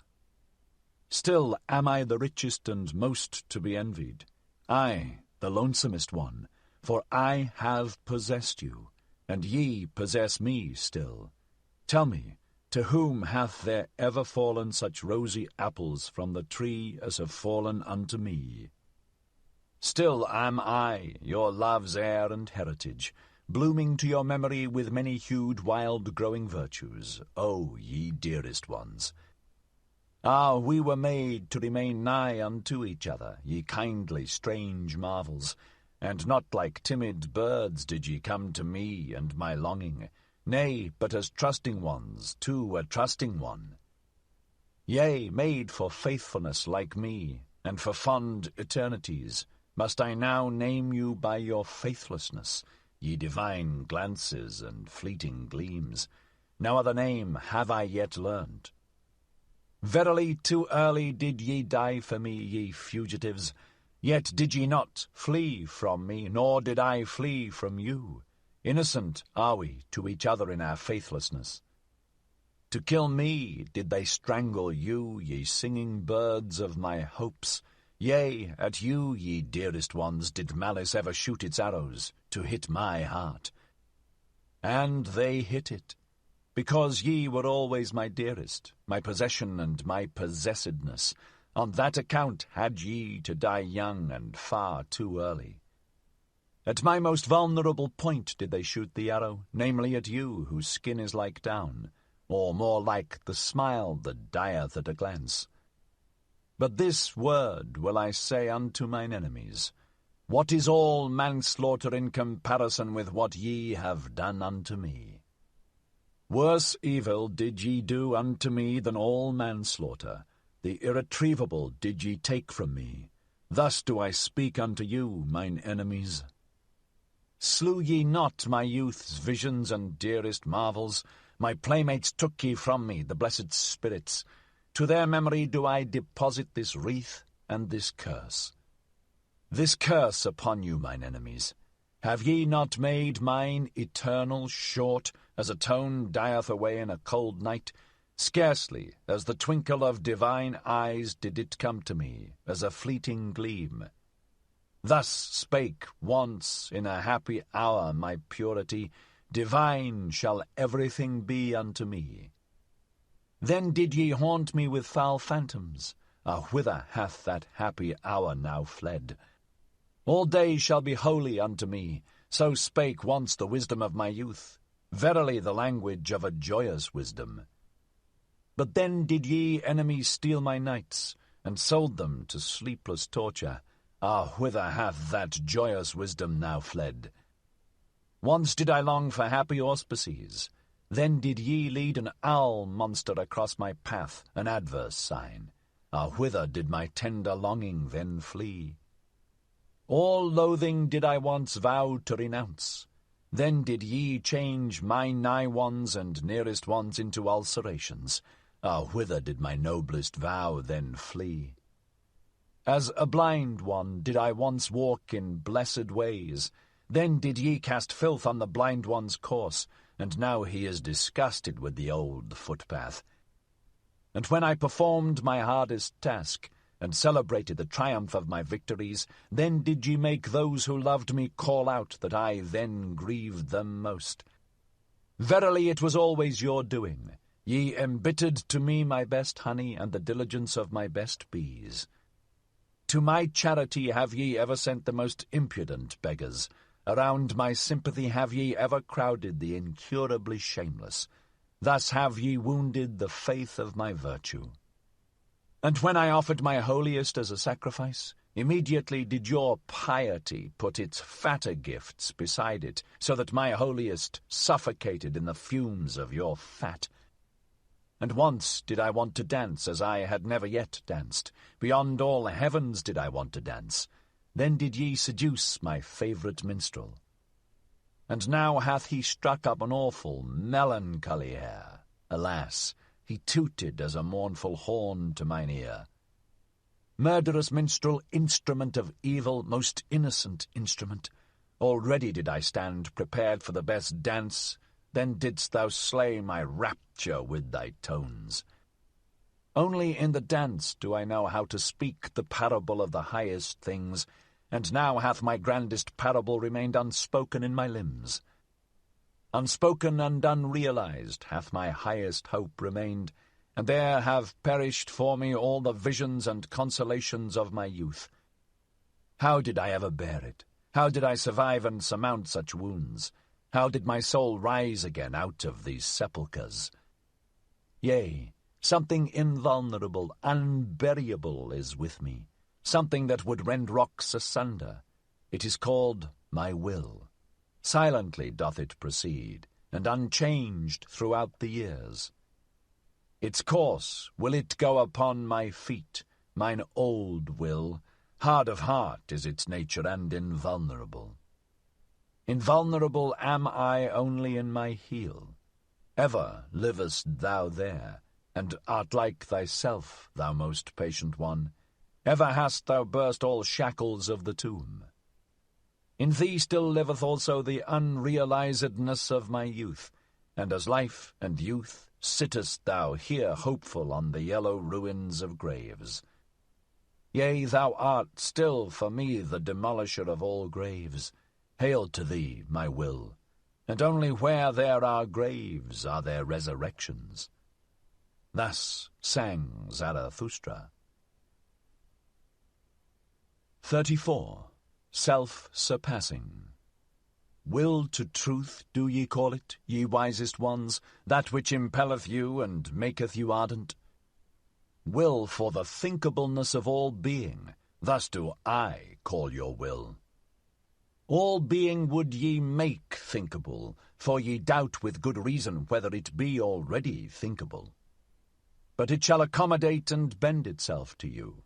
So willeth your will. Smooth shall it become and subject to the spirit, as its mirror and reflection.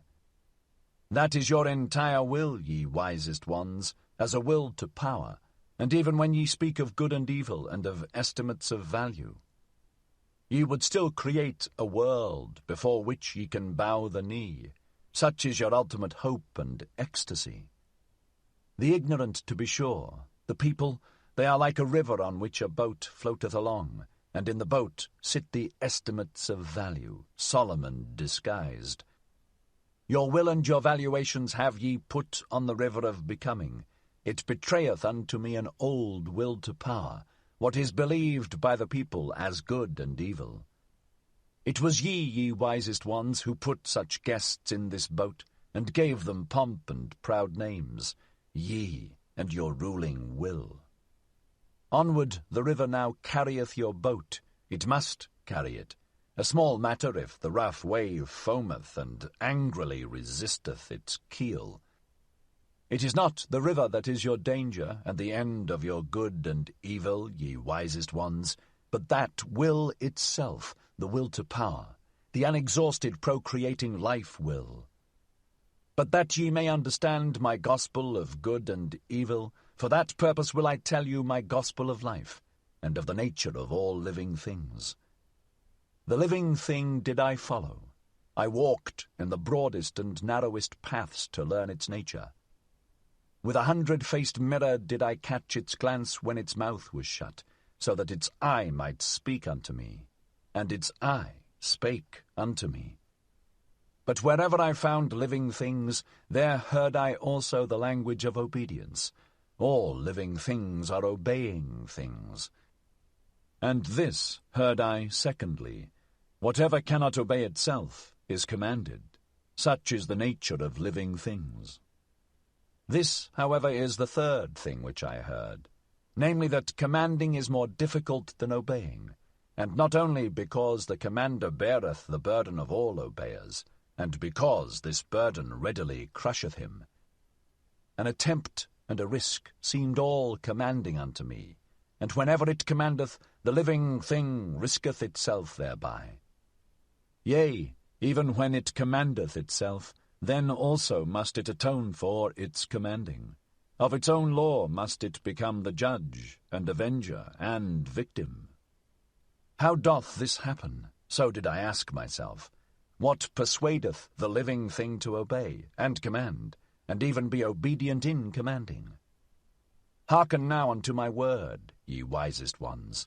Test it seriously, whether I have crept into the heart of life itself, and into the roots of its heart. Wherever I found a living thing, there found I will to power, and even in the will of the servant found I the will to be master. That to the stronger the weaker shall serve, thereto persuadeth he his will who would be master over a still weaker one. That delight alone he is unwilling to forego. And as the lesser surrendereth himself to the greater, that he may have delight and power over the least of all, so doth even the greatest surrender himself, and staketh life for the sake of power.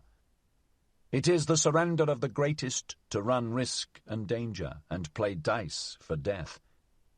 And where there is sacrifice and service and love glances, there also is the will to be master. By byways doth the weaker then slink into the fortress, and into the heart of the mightier one, and there stealeth power. And this secret spake life herself unto me. Behold, said she, I am that which must ever surpass itself. To be sure, ye call it will to procreation, or impulse towards a goal, towards the higher, remoter, more manifold. But all that is one and the same secret.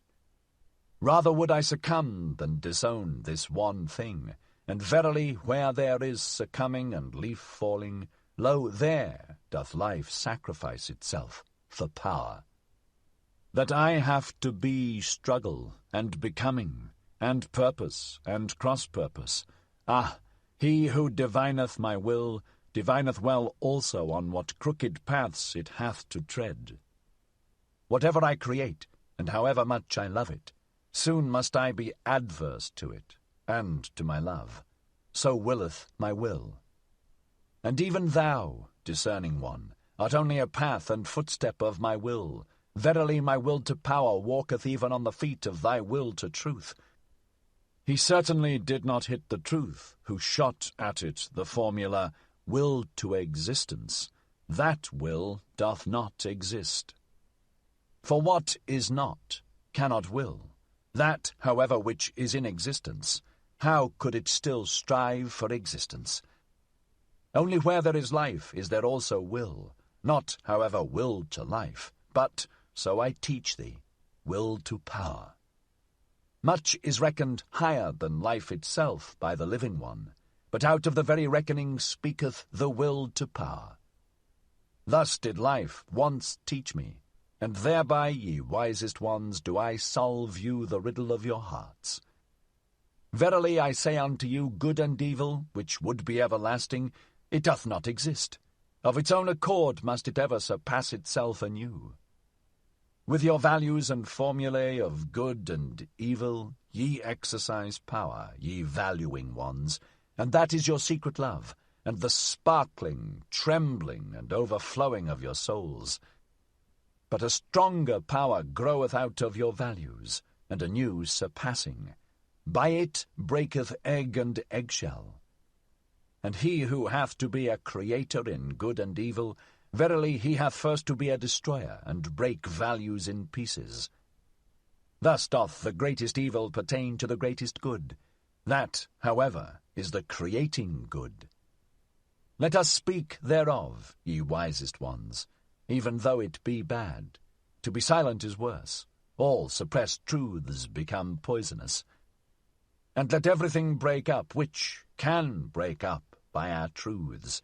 Many a house is still to be built. Thus spake Zarathustra.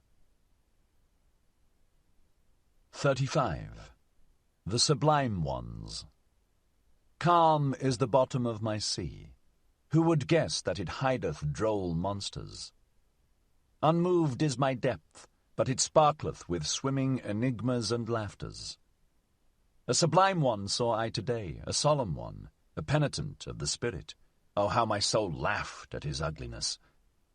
With upraised breast, and like those who draw in their breath, thus did he stand, the sublime one, and in silence. O'erhung with ugly truths, the spoil of his hunting, and rich in torn raiment, many thorns also hung on him, but I saw no rose. Not yet had he learned laughing and beauty. Gloomy did this hunter return from the forest of knowledge. From the fight with wild beasts returned he home, but even yet a wild beast gazeth out of his seriousness, an unconquered wild beast. As a tiger doth he ever stand on the point of springing, but I do not like those strained souls. Ungracious is my taste towards all those self-engrossed ones. And ye tell me, friends, that there is to be no dispute about taste and tasting, but all life is a dispute about taste and tasting. Taste, that is weight at the same time, and scales and wear, and alas for every living thing that would live without dispute about weight and scales and wear. Should he become weary of his sublimeness, this sublime one, then only will his beauty begin, and then only will I taste him and find him savoury. And only when he turneth away from himself will he o'erleap his own shadow, and verily into his sun. Far too long did he sit in the shade. The cheeks of the penitent of the spirit became pale. He almost starved on his expectations. Contempt is still in his eye, and loathing hideth in his mouth. To be sure he now resteth, but he hath not yet taken rest in the sunshine. As the ox ought he to do, and his happiness should smell of the earth, and not of contempt for the earth. As a white ox would I like to see him, which, snorting and lowing, walketh before the ploughshare, and his lowing should also lord all that is earthly. Dark is still his countenance, the shadow of his hand danceth upon it, o'ershadowed is still the sense of his eye. His deed itself is still the shadow upon him, his doing obscureth the doer. Not yet hath he overcome his deed. To be sure I love in him the shoulders of the ox, but now do I want to see also the eye of the angel. Also his hero will hath he still to unlearn. An exalted one shall he be, and not only a sublime one. The ether itself should raise him, the will-less one. He hath subdued monsters, he hath solved enigmas, but he should also redeem his monsters and enigmas. Into heavenly children should he transform them. As yet hath his knowledge not learned to smile, and to be without jealousy. As yet hath his gushing passion not become calm in beauty. Verily, not in satiety shall his longing cease and disappear, but in beauty. Gracefulness belongeth to the munificence of the magnanimous. His arm across his head, thus should the hero repose, thus should he also surmount his repose. But precisely to the hero is beauty the hardest thing of all. Unattainable is beauty by all ardent wills. A little more, a little less. Precisely this is much here, it is the most here. To stand with relaxed muscles and with unharnessed will, that is the hardest for all of you, ye sublime ones. When power becometh gracious and descendeth into the visible, I call such condescension beauty. And from no one do I want beauty so much as from thee, thou powerful one. Let thy goodness be thy last self-conquest. All evil do I accredit to thee, therefore do I desire of thee the good. Verily I have often laughed at the weaklings, who think themselves good because they have crippled paws. The virtue of the pillar shalt thou strive after. More beautiful doth it ever become, and more graceful, but internally harder and more sustaining, the higher it riseth. Yea, thou sublime one day shalt thou also be beautiful, and hold up the mirror to thine own beauty. Then will thy soul thrill with divine desires, and there will be adoration even in thy vanity. For this is the secret of the soul. When the hero hath abandoned it, then only approacheth it in dreams, the superhero. Thus spake Zarathustra. 36. The Land of Culture. Too far did I fly into the future. A horror seized upon me. And when I looked around me, lo, there time was my sole contemporary. Then did I fly backwards, homewards, and always faster. Thus did I come unto you, ye present-day men, and into the land of culture. For the first time brought I an eye to see you, and good desire. Verily, with longing in my heart did I come. But how did it turn out with me? Although so alarmed, I had yet to laugh. Never did mine eyes see anything so motley coloured. I laughed and laughed, while my foot still trembled and my heart as well. Here, forsooth, is the home of all the paint-pots, said I. With 50 patches painted on faces and limbs, so sat ye there, to mine astonishment, ye present-day men. And with 50 mirrors around you, which flattered your play of colours and repeated it. Verily ye could wear no better masks, ye present-day men, than your own faces. Who could recognize you? Written all over with the characters of the past, and these characters also penciled over with new characters. Thus have ye concealed yourselves well from all decipherers. And though one be a trier of the reins, who still believeth that ye have reins, out of colours ye seem to be baked, and out of glued scraps. All times and people's gaze diverse coloured out of your veils. All customs and beliefs speak diverse coloured out of your gestures. He who would strip you of veils and wrappers and paints and gestures would just have enough left to scare the crows. Verily, I myself am the scared crow that once saw you naked and without paint, and I flew away when the skeleton ogled at me. Rather would I be a day-labourer in the netherworld and among the shades of the bygone. Fatter and fuller than ye are, forsooth, the nether-worldlings. This, yea, this, is bitterness to my bowels, that I can neither endure you naked nor clothed, ye present-day men. All that is unhomelike in the future, and whatever maketh strayed birds shiver, is verily more homelike and familiar than your reality. For thus speak ye, real are we wholly, and without faith and superstition. Thus do ye plume yourselves, alas, even without plumes. Indeed, how would you be able to believe, ye diverse-coloured ones, ye who are pictures of all that hath ever been believed? Perambulating refutations are ye of belief itself, and a dislocation of all thought, untrustworthy ones. Thus do I call you, ye real ones. All periods prate against one another in your spirits, and the dreams and pratings of all periods were even realer than your awakeness. Unfruitful are ye, therefore do ye lack belief. But he who had to create had always his presaging dreams and astral premonitions, and believed in believing.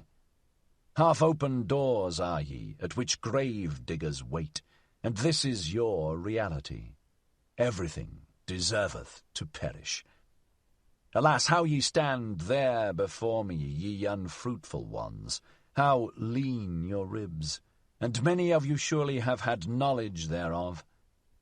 Many a one hath said, there hath surely a god filched something from me secretly whilst I slept.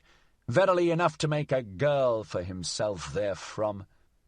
Amazing is the poverty of my ribs. Thus hath spoken many a present-day man. Yea, ye are laughable unto me, ye present-day men, and especially when ye marvel at yourselves. And woe unto me if I could not laugh at your marvelling, and had to swallow all that is repugnant in your platters.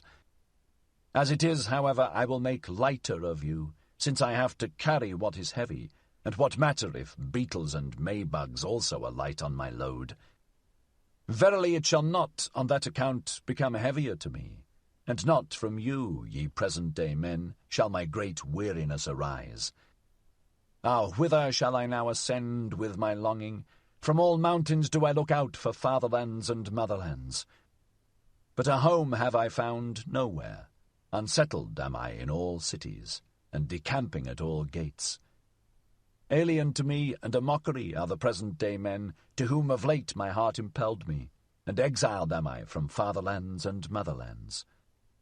Thus do I love only my children's land, the undiscovered in the remotest sea. For it do I bid my sails search and search. Unto my children will I make amends for being the child of my fathers, and unto all the future for this present day. Thus spake Zarathustra. 37. Immaculate Perception.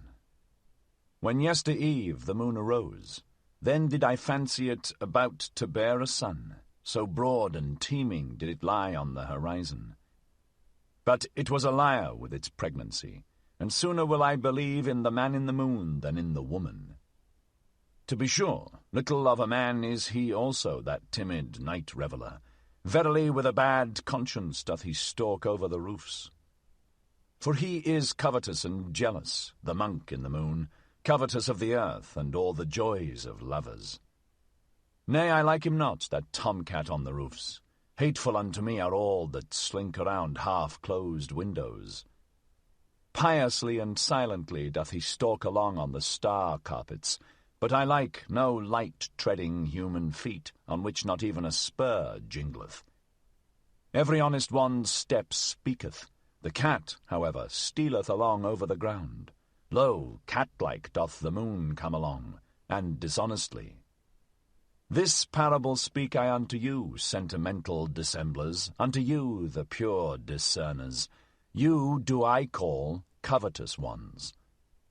Also ye love the earth, and the earthly. I have divined you well. But shame is in your love, and a bad conscience. Ye are like the moon. To despise the earthly hath your spirit been persuaded, but not your bowels. These, however, are the strongest in you. And now is your spirit ashamed to be at the service of your bowels, and goeth byways and lying ways to escape its own shame. That would be the highest thing for me, so saith your lying spirit unto itself, to gaze upon life without desire, and not like the dog with hanging out tongue. To be happy in gazing, with dead will, free from the grip and greed of selfishness, cold and ashy grey all over, but with intoxicated moon eyes. That would be the dearest thing to me. Thus doth the seduced one seduce himself, to love the earth as the moon loveth it, and with the eye only to feel its beauty.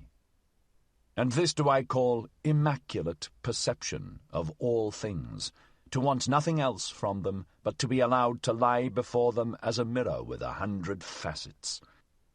O ye sentimental dissemblers, ye covetous ones, ye lack innocence in your desire, and now do ye defame desiring on that account.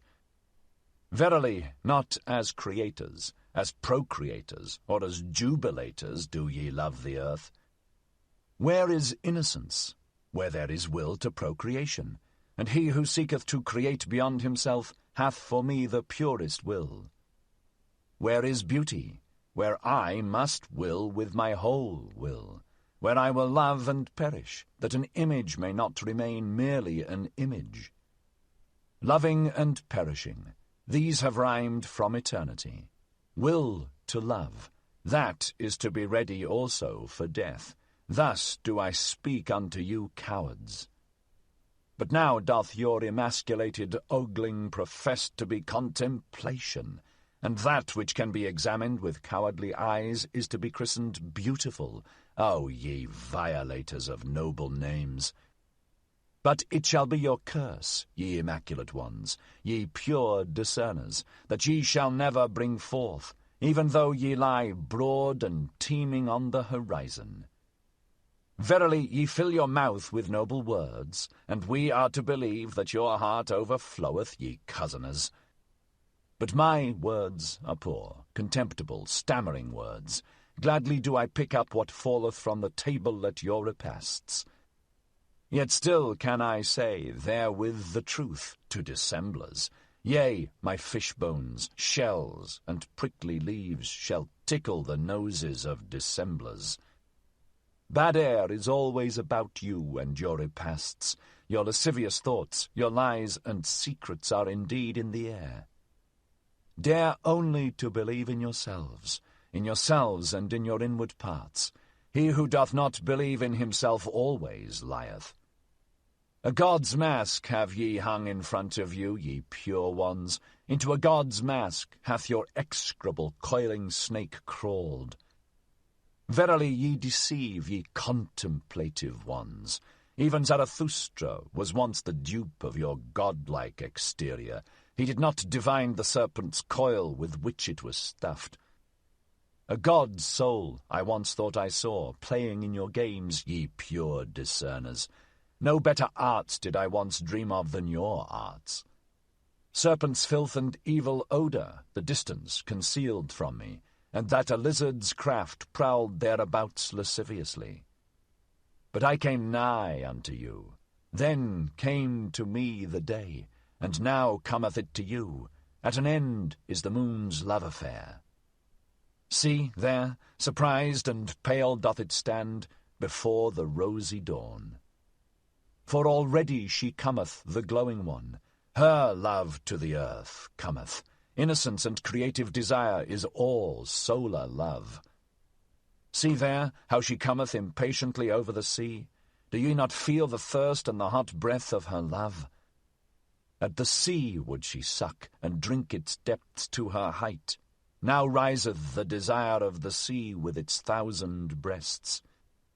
Kissed and sucked would it be by the thirst of the sun. Vapour would it become, and height and path of light, and light itself. Verily like the sun do I love life, and all deep seas. And this meaneth to me knowledge. All that is deep shall ascend to my height. Thus spake Zarathustra. 38. Scholars. When I lay asleep, then did a sheep eat at the ivy wreath on my head. It ate, and said thereby, Zarathustra is no longer a scholar. It said this, and went away clumsily and proudly. A child told it to me. I like to lie here where the children play, beside the ruined wall, among thistles and red poppies. A scholar am I still to the children, and also to the thistles and red poppies. Innocent are they, even in their wickedness. But to the sheep I am no longer a scholar, so willeth my lot, blessings upon it. For this is the truth. I have departed from the house of the scholars, and the door have I also slammed behind me. Too long did my soul sit hungry at their table. Not like them have I got the knack of investigating, as the knack of nut-cracking. Freedom do I love, and the air over fresh soil. Rather would I sleep on ox-skins than on their honours and dignities. I am too hot and scorched with mine own thought. Often is it ready to take away my breath. Then have I to go into the open air and away from all dusty rooms. But they sit cool in the cool shade. They want in everything to be merely spectators, and they avoid sitting where the sun burneth on the steps. Like those who stand in the street and gape at the passers-by, thus do they also wait, and gape at the thoughts which others have thought. Should one lay hold of them, then do they raise a dust like flour-sacks, and involuntarily. But who would divine that their dust came from corn, and from the yellow delight of the summer fields? When they give themselves out as wise, then do their petty sayings and truths chill me. In their wisdom there is often an odour as if it came from the swamp, and verily I have even heard the frog croak in it. Clever are they? They have dexterous fingers. What doth my simplicity pretend to beside their multiplicity? All threading and knitting and weaving do their fingers understand. Thus do they make the hose of the spirit. Good clockworks are they. Only be careful to wind them up properly. Then do they indicate the hour without mistake, and make a modest noise thereby. Like millstones do they work, and like pestles, throw only seed corn unto them. They know well how to grind corn small, and make white dust out of it. They keep a sharp eye on one another, and do not trust each other the best. Ingenious in little artifices, they wait for those whose knowledge walketh on lame feet. Like spiders do they wait. I saw them always prepare their poison with precaution, and always did they put glass gloves on their fingers in doing so. They also know how to play with false dice, and so eagerly did I find them playing that they perspired thereby. We are alien to each other, and their virtues are even more repugnant to my taste than their falsehoods and false dice. And when I lived with them, then did I live above them. Therefore did they take a dislike to me. They want to hear nothing of anyone walking above their heads, and so they put wood and earth and rubbish betwixt me and their heads. Thus did they deafen the sound of my tread, and least have I hitherto been heard by the most learned. All mankind's faults and weaknesses did they put betwixt themselves and me. They call it false ceiling in their houses. But nevertheless I walk with my thoughts above their heads, and even should I walk on mine own errors, still would I be above them and their heads.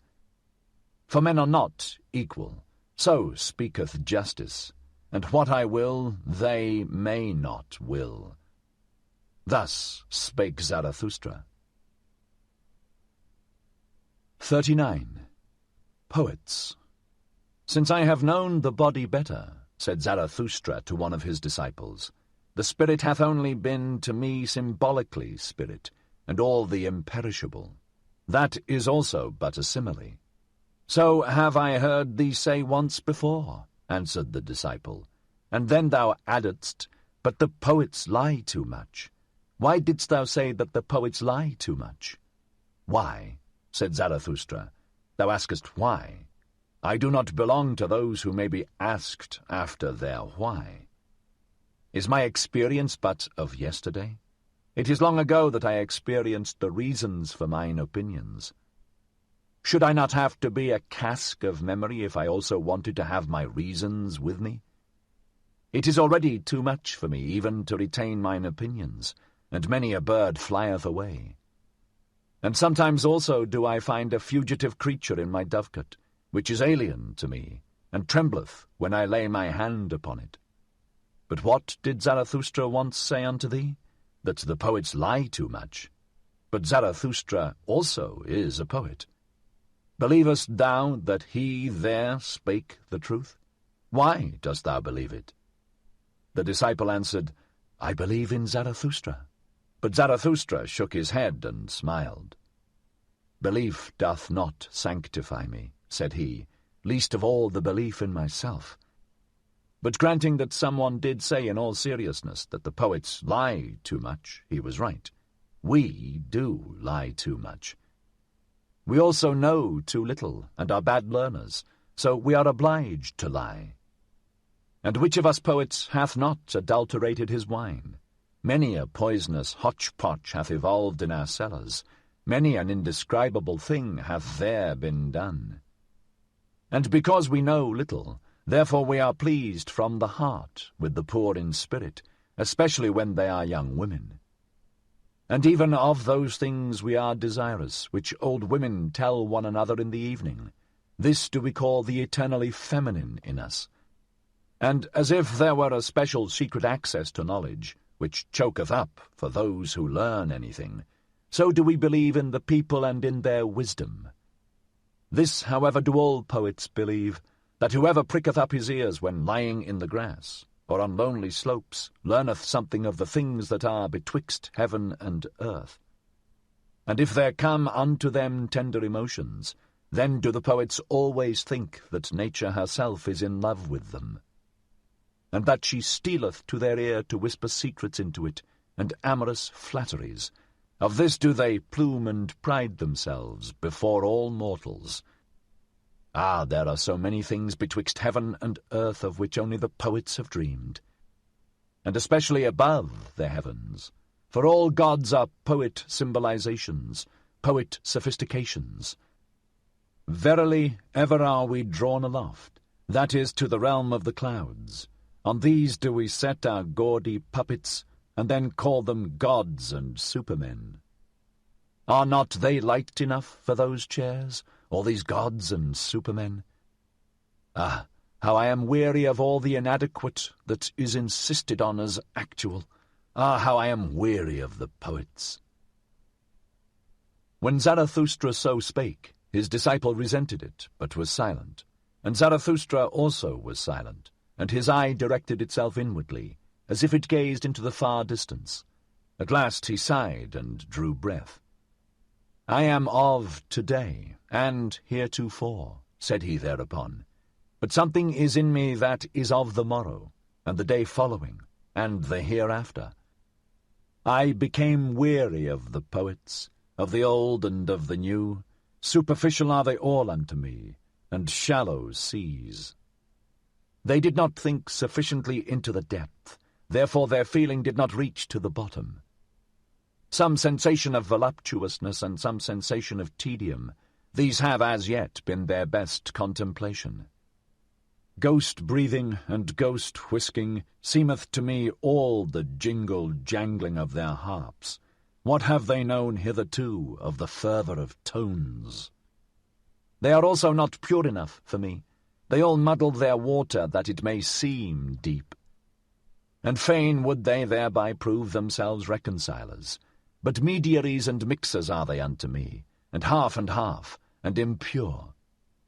Ah, I cast indeed my net into their sea, and meant to catch good fish, but always did I draw up the head of some ancient god. Thus did the sea give a stone to the hungry one, and they themselves may well originate from the sea. Certainly one findeth pearls in them. Thereby they are the more like hard mollusks, and instead of a soul, I have often found in them salt slime. They have learned from the sea also its vanity. Is not the sea the peacock of peacocks? Even before the ugliest of all buffaloes doth it spread out its tail. Never doth it tire of its lace fan of silver and silk. Disdainfully doth the buffalo glance thereat, nigh to the sand with its soul, nigher still to the thicket, nighest, however, to the swamp. What is beauty and sea and peacock splendour to it? This parable I speak unto the poets. Verily their spirit itself is the peacock of peacocks, and a sea of vanity. Spectators, seeketh the spirit of the poet, should they even be buffaloes. But of this spirit became I weary, and I see the time coming when it will become weary of itself. Yea, changed have I seen the poets, and their glance turned towards themselves. Penitents of the spirit have I seen appearing. They grew out of the poets. Thus spake Zarathustra. 40. Great Events. There is an isle in the sea, not far from the happy isles of Zarathustra, on which a volcano ever smoketh, of which isle the people, and especially the old women amongst them, say that it is placed as a rock before the gate of the netherworld, but that through the volcano itself the narrow way leadeth downwards, which conducteth to this gate. Now about the time that Zarathustra sojourned on the Happy Isles, it happened that a ship anchored at the isle on which standeth the smoking mountain, and the crew went ashore to shoot rabbits.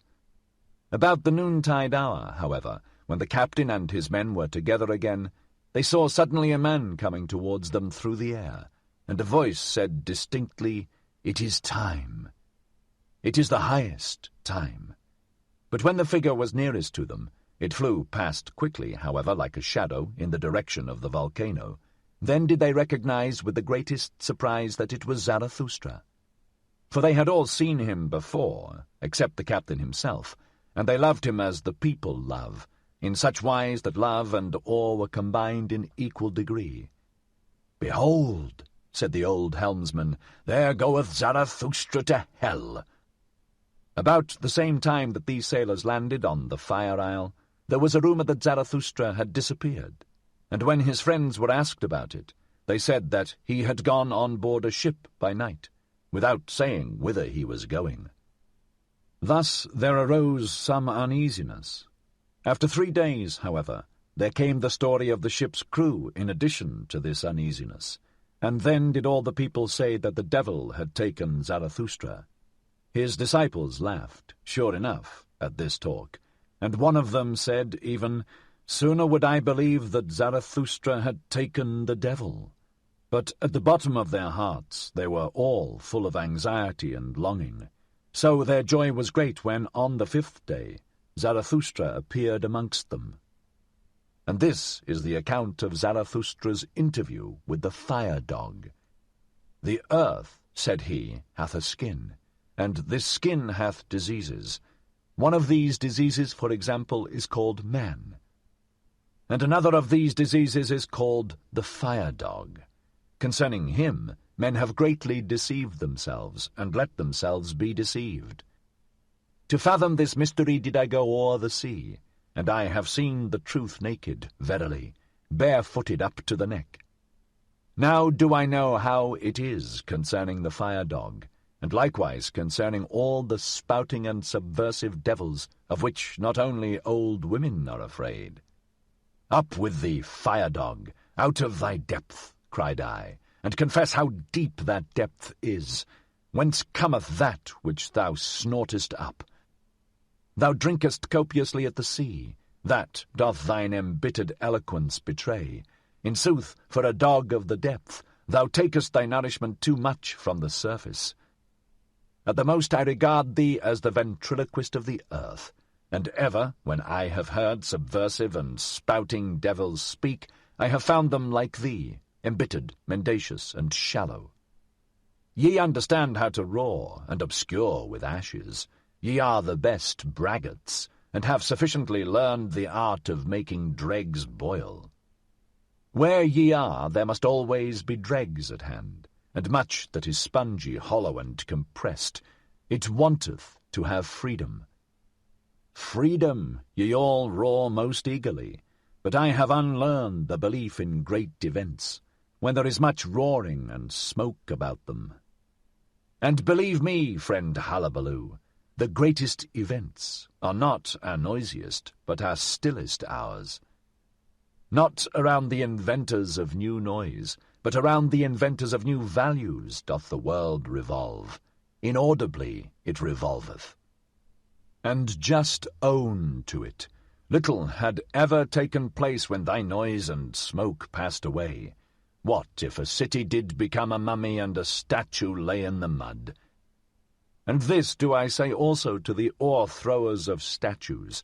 It is certainly the greatest folly to throw salt into the sea, and statues into the mud. In the mud of your contempt lay the statue, but it is just its law, that out of contempt its life and living beauty grow again. With diviner features doth it now arise, seducing by its suffering, and verily it will yet thank you for o'erthrowing it, ye subverters. This counsel, however, do I counsel to kings and churches, and to all that is weak with age or virtue. Let yourselves be o'erthrown, that ye may again come to life, and that virtue may come to you. Thus spake I before the fire-dog. Then did he interrupt me sullenly, and asked, "Church, what is that?" "Church," answered I, "that is a kind of state, and indeed the most mendacious. But remain quiet, thou dissembling dog. Thou surely knowest thine own species best. Like thyself the state is a dissembling dog. Like thee doth it like to speak with smoke and roaring, to make believe like thee that it speaketh out of the heart of things. For it seeketh by all means to be the most important creature on earth, the state, and people think it so." When I had said this, the fire-dog acted as if mad with envy. "What?" cried he, "the most important creature on earth? And people think it so?" And so much vapour and terrible voices came out of his throat that I thought he would choke with vexation and envy. At last he became calmer, and his panting subsided. As soon, however, as he was quiet, I said laughingly, "Thou art angry, fire-dog, so I am in the right about thee. And that I may also maintain the right, hear the story of another fire-dog. He speaketh actually out of the heart of the earth. Gold doth his breath exhale, and golden rain, so doth his heart desire. What are ashes and smoke and hot dregs to him? Laughter flitteth from him like a variegated cloud. Adverse is he to thy gargling and spewing and grips in the bowels. The gold, however, and the laughter, these doth he take out of the heart of the earth, for that thou mayest know it, the heart of the earth is of gold." When the fire-dog heard this, he could no longer endure to listen to me. Abashed did he draw in his tail, said "bow-wow" in a cowed voice, and crept down into his cave. Thus told Zarathustra. His disciples, however, hardly listened to him, so great was their eagerness to tell him about the sailors, the rabbits, and the flying man. "What am I to think of it?" said Zarathustra. "Am I indeed a ghost? But it may have been my shadow. Ye have surely heard something of the wanderer and his shadow. One thing, however, is certain. I must keep a tighter hold of it, otherwise it will spoil my reputation." And once more Zarathustra shook his head and wondered. "What am I to think of it?" said he once more. "Why did the ghost cry, 'It is time, it is the highest time'? For what is it then, the highest time?"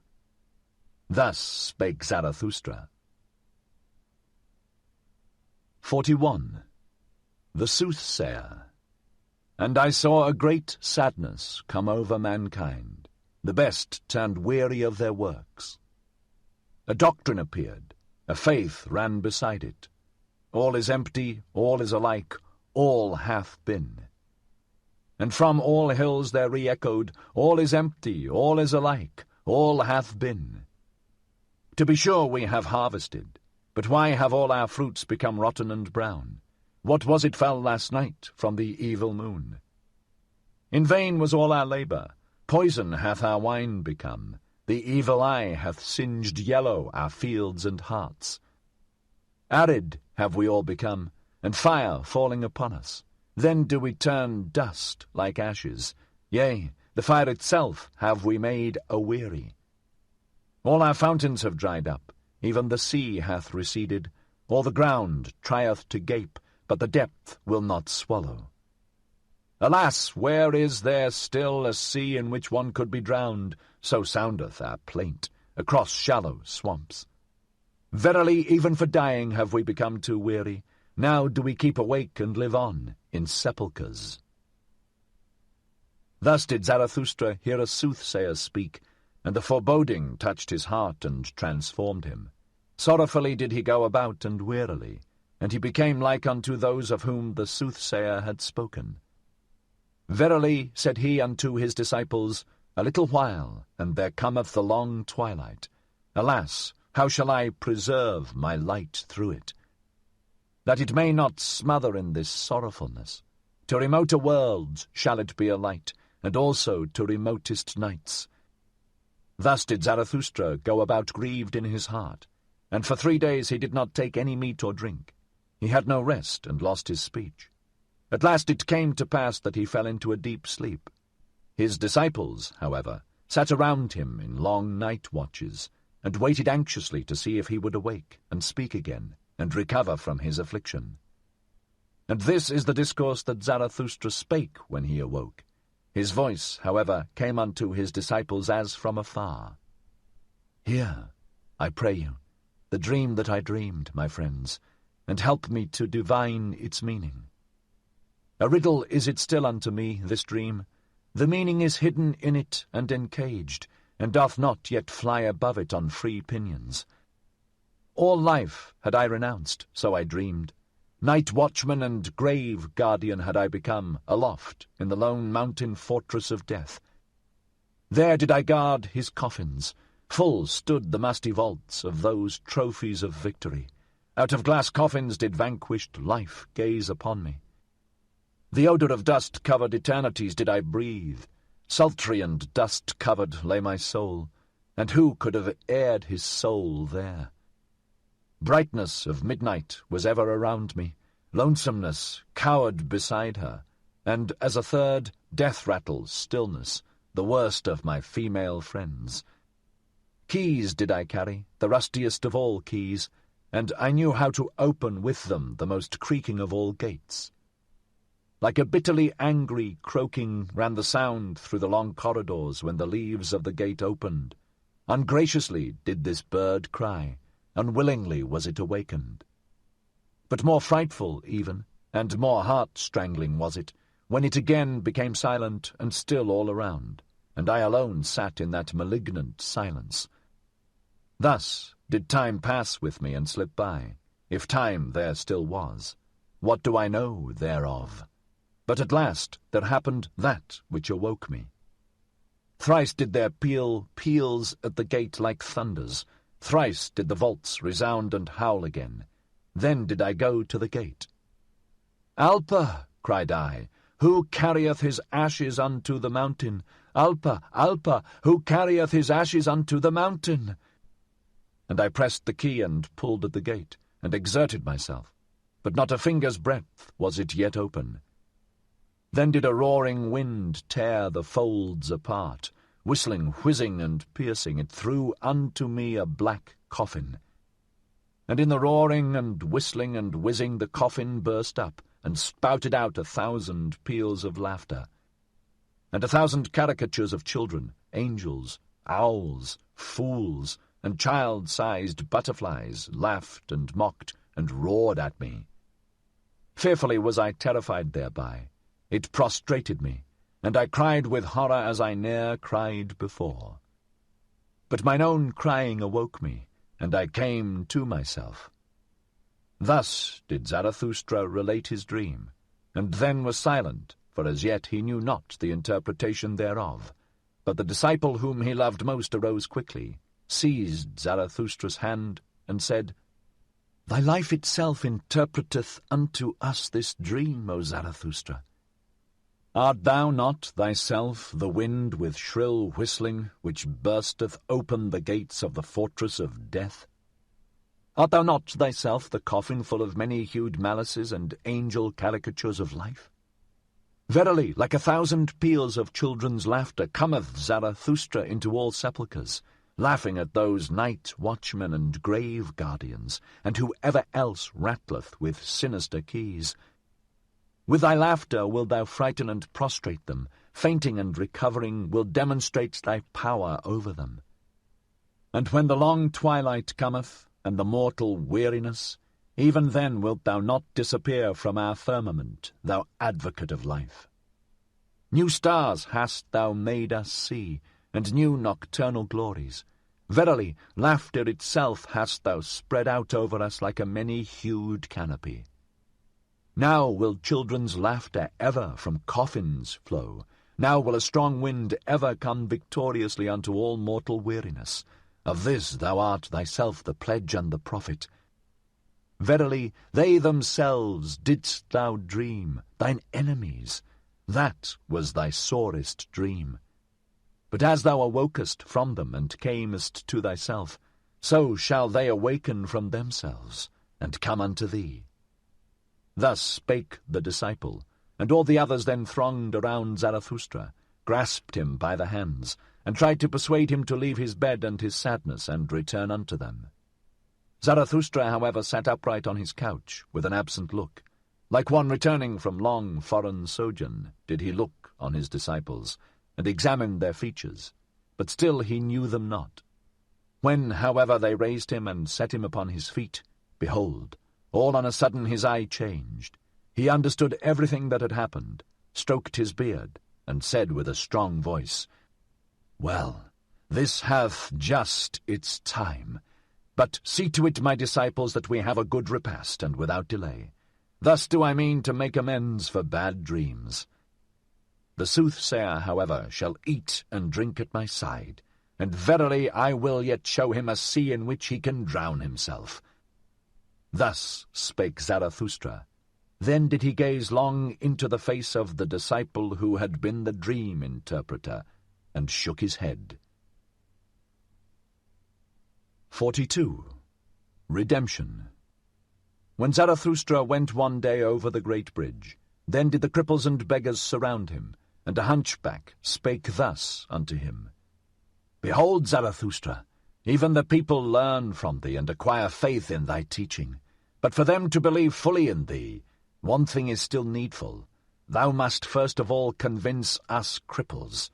Here hast thou now a fine selection, and verily an opportunity with more than one forelock. The blind canst thou heal and make the lame run, and from him who hath too much behind couldst thou well also take away a little. That, I think, would be the right method to make the cripples believe in Zarathustra. Zarathustra, however, answered thus unto him who so spake. When one taketh his hump from the hunchback, then doth one take from him his spirit. So do the people teach. And when one giveth the blind man eyes, then doth he see too many bad things on the earth, so that he curseth him who healed him. He, however, who maketh the lame man run, inflicteth upon him the greatest injury. For hardly can he run, when his vices run away with him.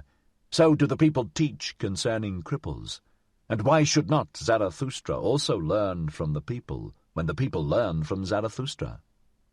It is, however, the smallest thing unto me, since I have been amongst men, to see one person lacking an eye, another an ear, and a third a leg, and that others have lost the tongue, or the nose, or the head.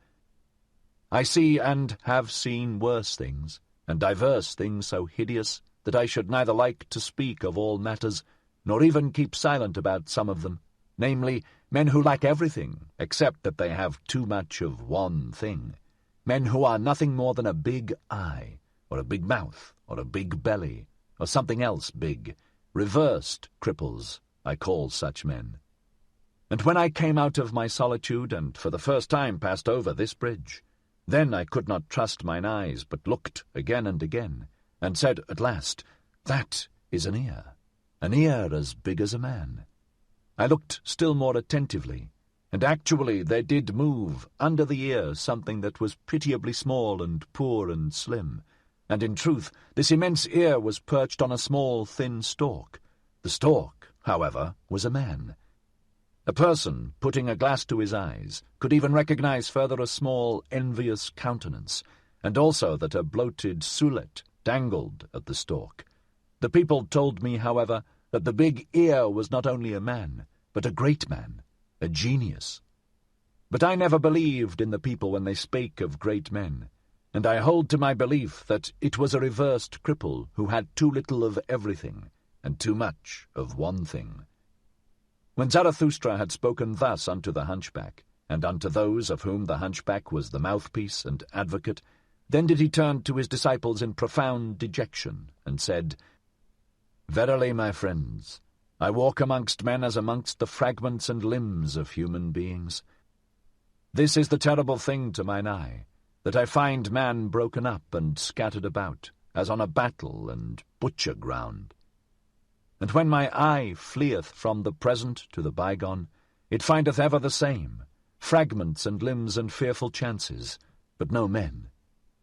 The present and the bygone upon earth, my friends, that is my most unbearable trouble, and I should not know how to live if I were not a seer of what is to come. A seer, a purposer, a creator, a future itself, and a bridge to the future, and alas, also as it were a cripple on this bridge, all that is Zarathustra. And ye also asked yourselves often, Who is Zarathustra to us? What shall he be called by us? And like me did ye give yourselves questions for answers. Is he a promiser or a fulfiller, a conqueror or an inheritor, a harvest or a ploughshare, a physician or a healed one? Is he a poet or a genuine one, an emancipator or a subjugator, a good one or an evil one? I walk amongst men as the fragments of the future, that future which I contemplate. And it is all my poetization and aspiration to compose and collect into unity what is fragment and riddle and fearful chance. And how could I endure to be a man, if man were not also the composer and riddle-reader and redeemer of chance? To redeem what is past, and to transform every it was into thus would I have it, that only do I call redemption. Will, so is the emancipator and joy-bringer called. Thus have I taught you, my friends. But now learn this likewise. The will itself is still a prisoner. Willing emancipateth, but what is that called which still putteth the emancipator in chains? It was. Thus is the will's teeth-gnashing and lonesomest tribulation called. Impotent towards what hath been done, it is a malicious spectator of all that is past. Not backward can the will, that it cannot break time and time's desire, that is the will's lonesomest tribulation. Willing emancipateth.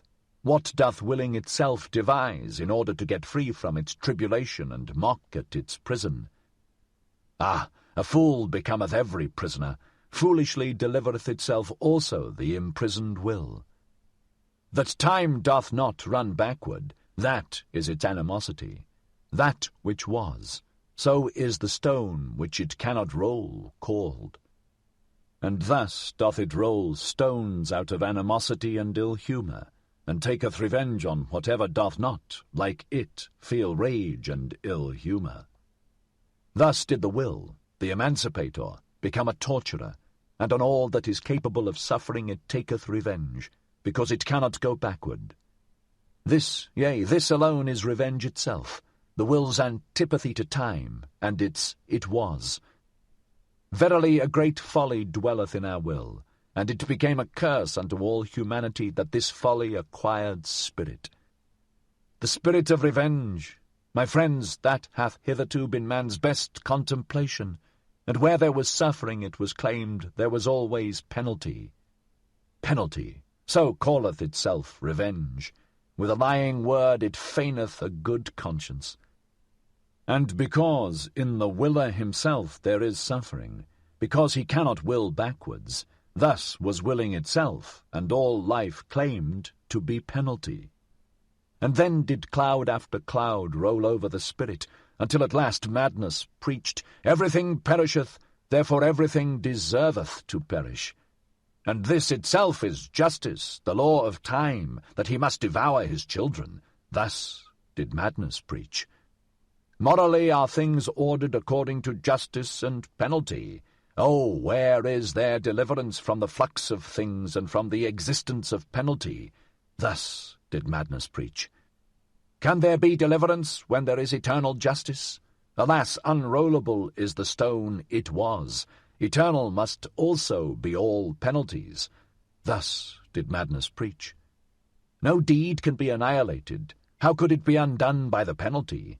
This is what is eternal in the existence of penalty. That existence also must be eternally recurring deed and guilt.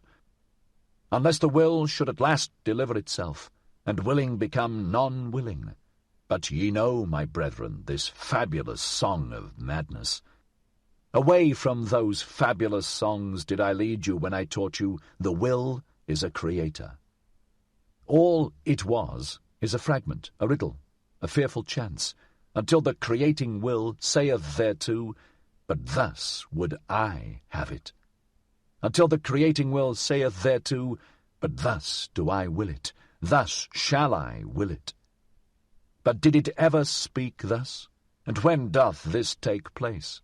Hath the will been unharnessed from its own folly? Hath the will become its own deliverer and joy-bringer? Hath it unlearned the spirit of revenge and all teeth-gnashing?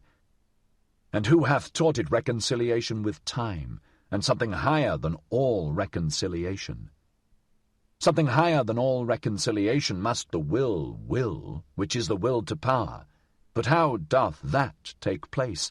Who hath taught it also to will backwards? But at this point in his discourse, it chanced that Zarathustra suddenly paused, and looked like a person in the greatest alarm. With terror in his eyes did he gaze on his disciples. His glances pierced as with arrows their thoughts and arrear thoughts, but after a brief space he again laughed, and said soothedly, "It is difficult to live amongst men, because silence is so difficult, especially for a babbler." Thus spake Zarathustra. The hunchback, however, had listened to the conversation and had covered his face during the time. But when he heard Zarathustra laugh, he looked up with curiosity and said slowly, "But why doth Zarathustra speak otherwise unto us than unto his disciples?" Zarathustra answered, "What is there to be wondered at? With hunchbacks one may well speak in a hunchbacked way." "Very good," said the hunchback, "and with pupils one may well tell tales out of school. But why doth Zarathustra speak otherwise unto his pupils than unto himself?" 43. Manly Prudence. Not the height, it is the declivity that is terrible. The declivity, where the gaze shooteth downwards and the hand graspeth upwards, there doth the heart become giddy through its double will. Ah, friends, do ye divine also my heart's double will? This is my declivity and my danger, that my gaze shooteth towards the summit, and my hand would fain clutch and lean on the depth. To man clingeth my will, with chains do I bind myself to man, because I am pulled upwards to the Superman, for thither doth mine other will tend. And therefore do I live blindly among men, as if I knew them not, that my hand may not entirely lose belief in firmness. I know not, you men, this gloom and consolation is often spread around me. I sit at the gateway for every rogue and ask, who wisheth to deceive me? This is my first manly prudence, that I allow myself to be deceived, so as not to be on my guard against deceivers.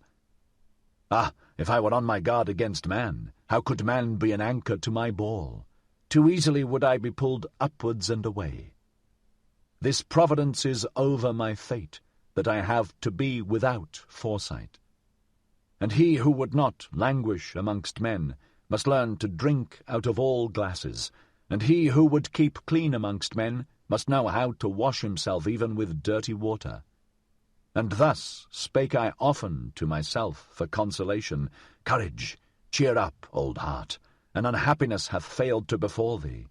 Enjoy that as thy happiness. This, however, is mine other manly prudence. I am more forbearing to the vain than to the proud. Is not wounded vanity the mother of all tragedies? Where, however, pride is wounded, there groweth up something better than pride. That life may be fair to behold, its game must be well played. For that purpose, however, it needeth good actors. Good actors have I found all the vain ones. They play and wish people to be fond of beholding them. All their spirit is in this wish. They represent themselves, they invent themselves. In their neighbourhood I like to look upon life. It cureth of melancholy. Therefore am I forbearing to the vain, because they are the physicians of my melancholy, and keep me attached to man as to a drama. And further, who conceiveth the full depth of the modesty of the vain man?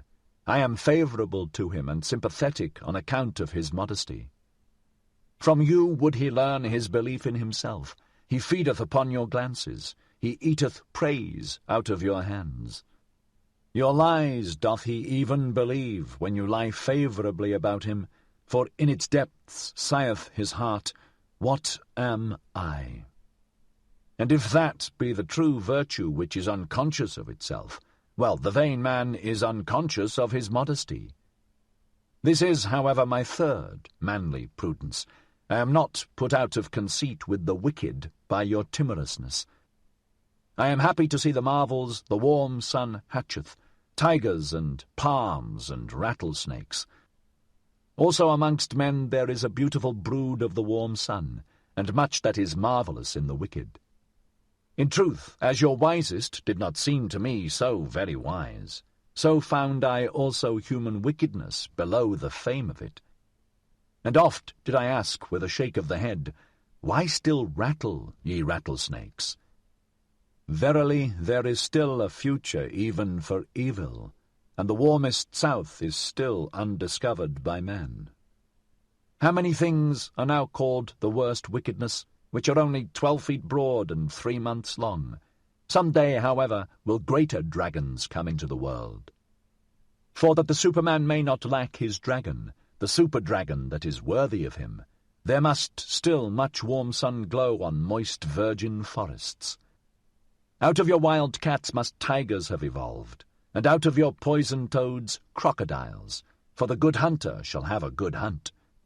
And verily, ye good and just, in you there is much to be laughed at, and especially your fear of what hath hitherto been called the devil.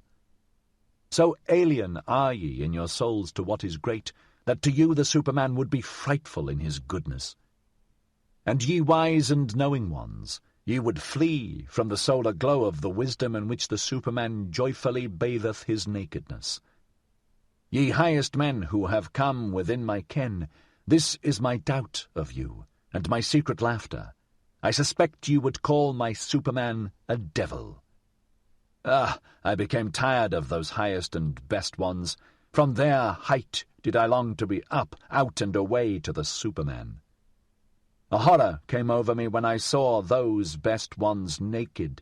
Then there grew for me the pinions to soar away into distant futures. Into more distant futures, into more southern souths than ever artist dreamed of thither, where gods are ashamed of all clothes. But disguised do I want to see you, ye neighbours and fellow men, and well-attired and vain and estimable, as the good and just. And disguised will I myself sit amongst you, that I may mistake you and myself, for that is my last manly prudence. Thus spake Zarathustra. 44. The Stillest Hour. What hath happened unto me, my friends?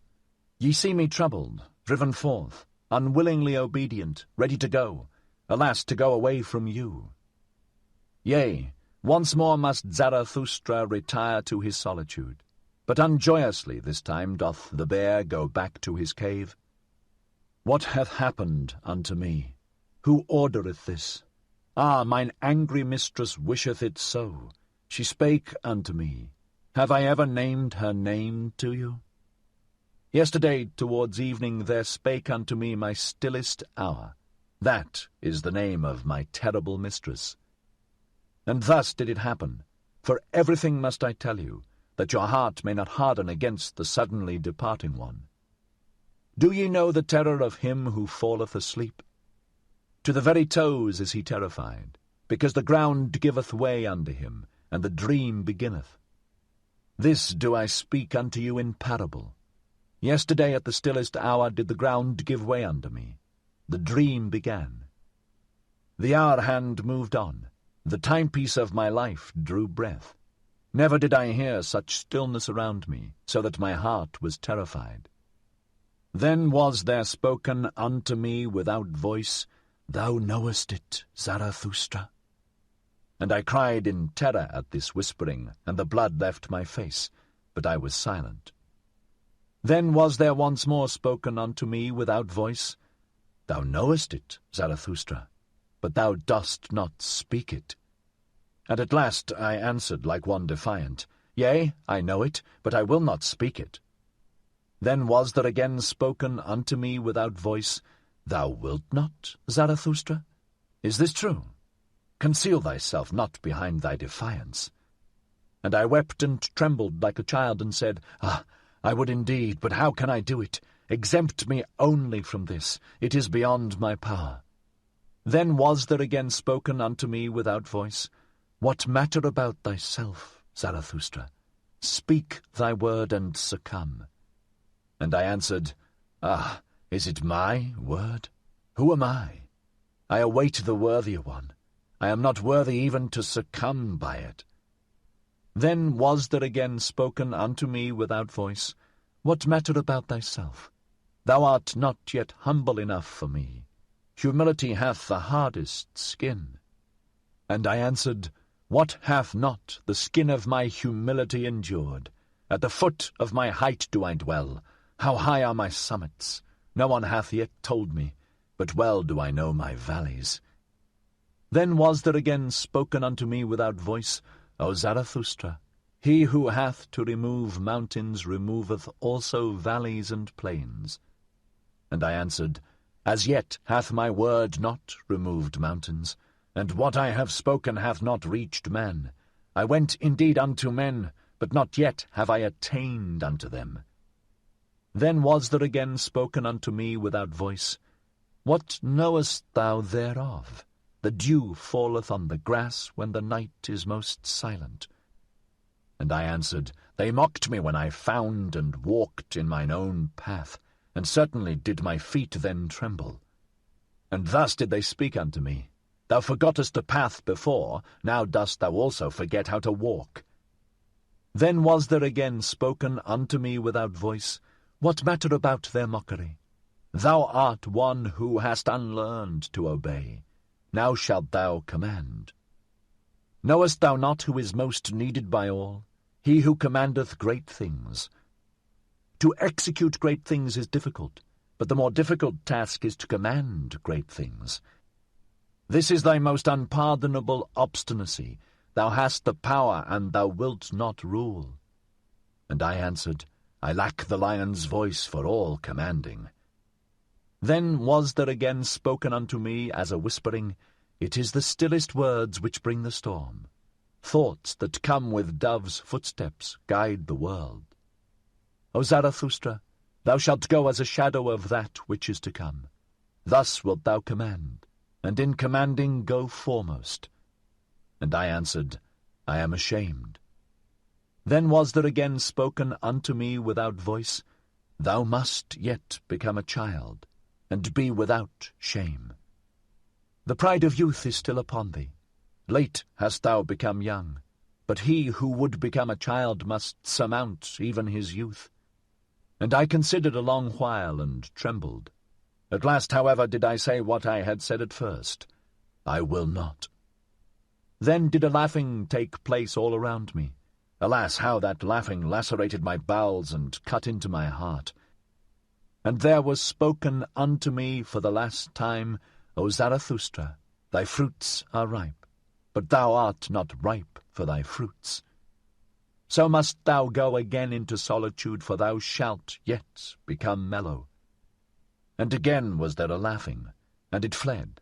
Then did it become still around me, as with a double stillness. I lay, however, on the ground, and the sweat flowed from my limbs. Now have ye heard all, and why I have to return to my solitude. Nothing have I kept hidden from you, my friends. But even this have ye heard from me, who is still the most reserved of men, and will be so. Ah, my friends, I should have something more to say unto you. I should have something more to give unto you. Why do I not give it?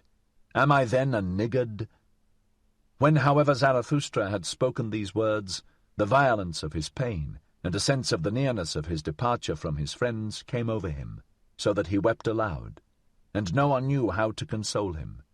In the night, however, he went away alone and left his friends. Third part. Ye look aloft when ye long for exaltation, and I look downward because I am exalted. Who among you can at the same time laugh and be exalted? He who climbeth on the highest mountains laugheth at all tragic plays and tragic realities. Zarathustra. 1. Reading and Writing. 45. The Wanderer. Then, when it was about midnight, Zarathustra went his way over the ridge of the isle, that he might arrive early in the morning at the other coast, because there he meant to embark. For there was a good roadstead there, in which foreign ships also liked to anchor. Those ships took many people with them, who wished to cross over from the Happy Isles. So when Zarathustra thus ascended the mountain, he thought on the way of his many solitary wanderings from youth onwards, and how many mountains and ridges and summits he had already climbed. "I am a wanderer and mountain climber," said he to his heart. "I love not the plains, and it seemeth I cannot long sit still.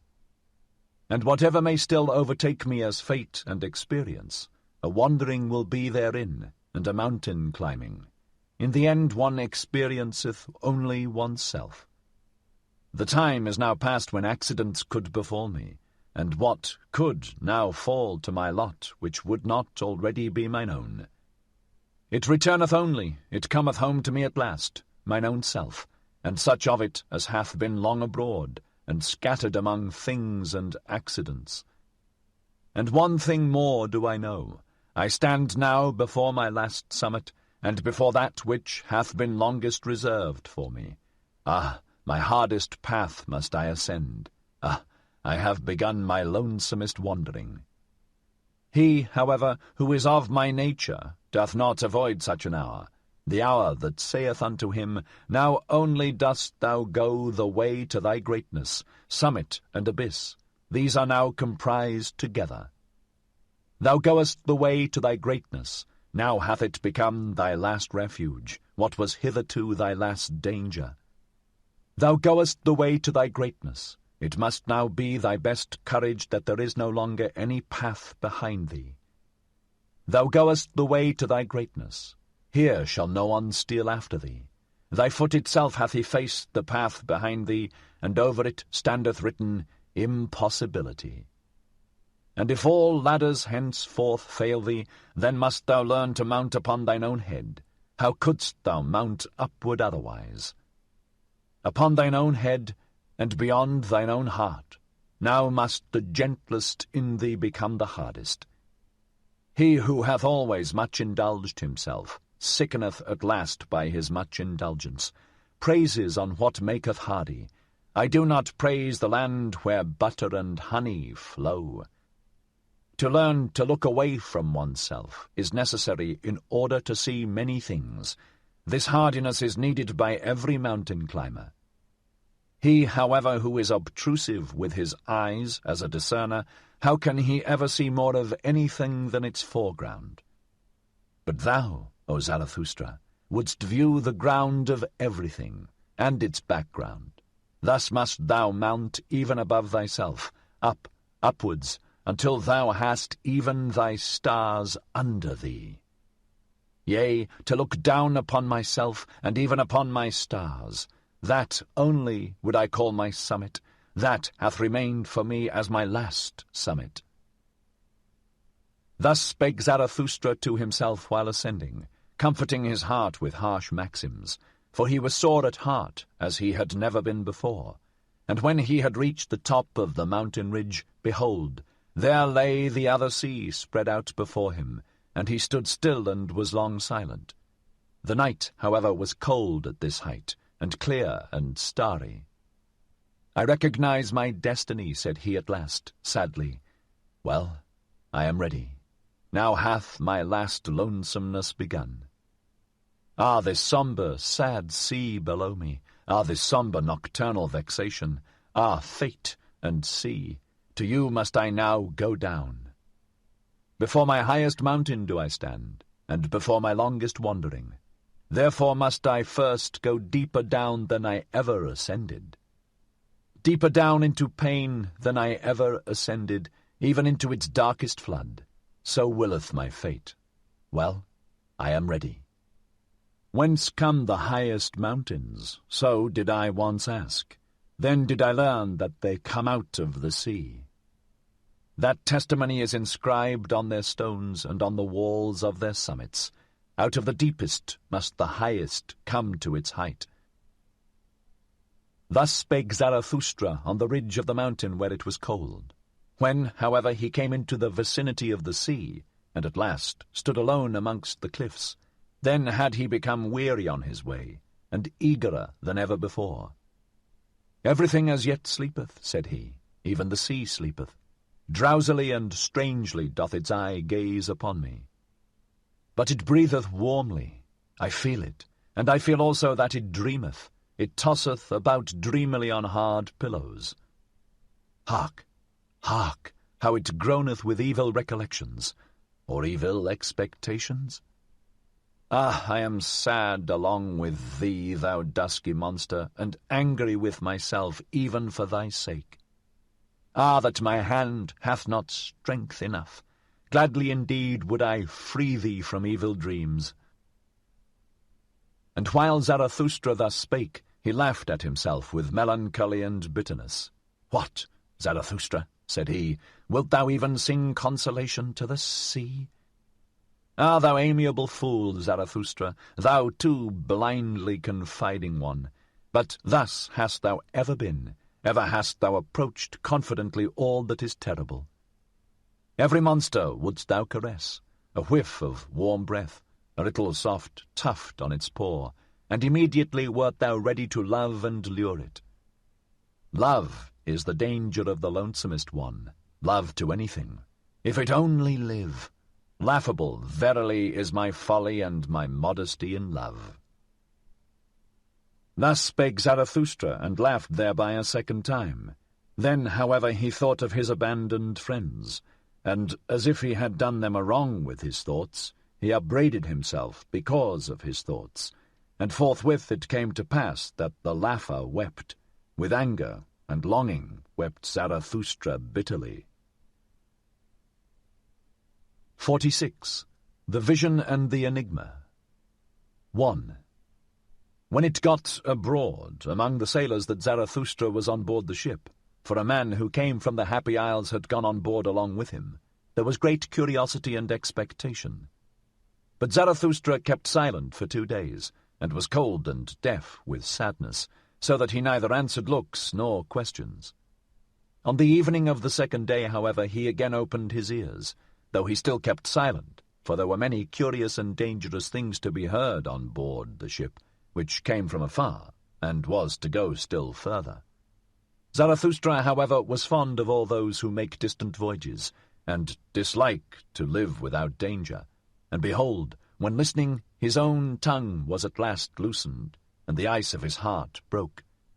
Then did he begin to speak thus: To you, the daring venturers and adventurers, and whoever hath embarked with cunning sails upon frightful seas, to you the enigma intoxicated, the twilight enjoyers, whose souls are allured by flutes to every treacherous gulf.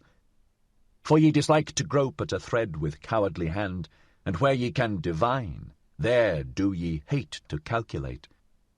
To you only do I tell the enigma that I saw, the vision of the lonesomest one. Gloomily walked I lately in corpse-coloured twilight, gloomily and sternly with compressed lips. Not only one sun had set for me. A path which ascended daringly among boulders, an evil, lonesome path, which neither herb nor shrub any longer cheered, a mountain path, crunched under the daring of my foot. Mutely marching over the scornful clinking of pebbles, trampling the stone that let it slip, thus did my foot force its way upwards. Upwards, in spite of the spirit that drew it downwards, towards the abyss, the spirit of gravity, my devil and arch-enemy. Upwards, although it sat upon me half-dwarf, half-mole, paralyzed, paralyzing, dripping lead in mine ear, and thoughts like drops of lead into my brain. O Zarathustra, it whispered scornfully, syllable by syllable, thou stone of wisdom, thou threwest thyself high, but every thrown stone must fall. O Zarathustra, thou stone of wisdom, thou sling-stone, thou star-destroyer, thyself threwest thou so high, but every thrown stone must fall. Condemned of thyself, and to thine own stoning, O Zarathustra, far indeed threwest thou thy stone, but upon thyself will it recoil. Then was the dwarf silent, and it lasted long. The silence, however, oppressed me, and to be thus in pairs, one is verily lonesomer than when alone. I ascended, I dreamt, I thought, but everything oppressed me. A sick one did I resemble, whom bad torture wearieth, and a worse dream reawakeneth out of his first sleep. But there is something in me which I call courage, it hath hitherto slain for me every dejection. This courage at last bade me stand still and say, Dwarf, thou or I. For courage is the best slayer, courage which attacketh, for in every attack there is sound of triumph. Man, however, is the most courageous animal. Thereby hath he overcome every animal. With sound of triumph hath he overcome every pain. Human pain, however, is the sorest pain. Courage slayeth also giddiness at abysses. And where doth man not stand at abysses? Is not seeing itself seeing abysses? Courage is the best slayer. Courage slayeth also fellow-suffering. Fellow-suffering, however, is the deepest abyss. As deeply as man looketh into life, so deeply also doth he look into suffering. Courage, however, is the best slayer. Courage which attacketh, it slayeth even death itself, for it saith, Was that life? Well, once more. In such speech, however, there is much sound of triumph. He who hath ears to hear, let him hear. 2. Halt, dwarf, said I, either I or thou. I, however, am the stronger of the two. Thou knowest not mine abysmal thought. It couldst thou not endure. Then happened that which made me lighter, for the dwarf sprang from my shoulder, the prying sprite, and it squatted on a stone in front of me. There was, however, a gateway just where we halted. Look at this gateway, dwarf, I continued. It hath two faces. Two roads come together here. These hath no one yet gone to the end of. This long lane backwards, it continueth for an eternity, and that long lane forward, that is another eternity. They are antithetical to one another, these roads. They directly abut on one another, and it is here at this gateway that they come together. The name of the gateway is inscribed above, This Moment. But should one follow them further, and even further and further on, thinkest thou, dwarf, that these roads would be eternally antithetical? Everything straight lieth, murmured the dwarf contemptuously. All truth is crooked. Time itself is a circle. Thou spirit of gravity, said I wrathfully, do not take it too lightly, or I shall let thee squat where thou squattest, halt-foot, and I carried thee high. Observe, continued I, this moment. From the gateway, this moment, there runneth a long eternal lane backwards. Behind us lieth an eternity. Must not whatever can run its course of all things have already run along that lane? Must not whatever can happen of all things have already happened, resulted, and gone by? And if everything have already existed, what thinkest thou, dwarf, of this moment? Must not this gateway also have already existed? And are not all things closely bound together in such wise that this moment draweth all coming things after it, consequently itself also? For whatever can run its course of all things, also in this long lane outward must it once more run. And this slow spider which creepeth in the moonlight, and this moonlight itself, and thou and I in this gateway whispering together, whispering of eternal things, must we not all have already existed? And must we not return and run in that other lane out before us, that long, weird lane? Must we not eternally return? Thus did I speak, and always more softly, for I was afraid of my own thoughts and arrear thoughts. Then suddenly did I hear a dog howl near me. Had I ever heard a dog howl thus? My thoughts ran back. Yes, when I was a child, in my most distant childhood. Then did I hear a dog howl thus, and saw it also, with hair bristling its head upwards, trembling in the stillest midnight, when even dogs believe in ghosts. So that it excited my commiseration, for just then went the full moon, silent as death, over the house. Just then did it stand still, a glowing globe, at rest on the flat roof, as if on someone's property. Thereby had the dog been terrified, for dogs believe in thieves and ghosts. and when I again heard such howling, then did it excite my commiseration once more. Where was now the dwarf, and the gateway, and the spider, and all the whispering? Had I dreamt? Had I awakened? Twixt rugged rocks did I suddenly stand alone, dreary in the dreariest moonlight. But there lay a man, and there the dog, leaping, bristling, whining. Now did it see me coming, then did it howl again, then did it cry. Had I ever heard a dog cry so for help? And verily what I saw, the like had I never seen. A young shepherd did I see, writhing, choking, quivering with distorted countenance, and with a heavy black serpent hanging out of his mouth. Had I ever seen so much loathing and pale horror on one countenance?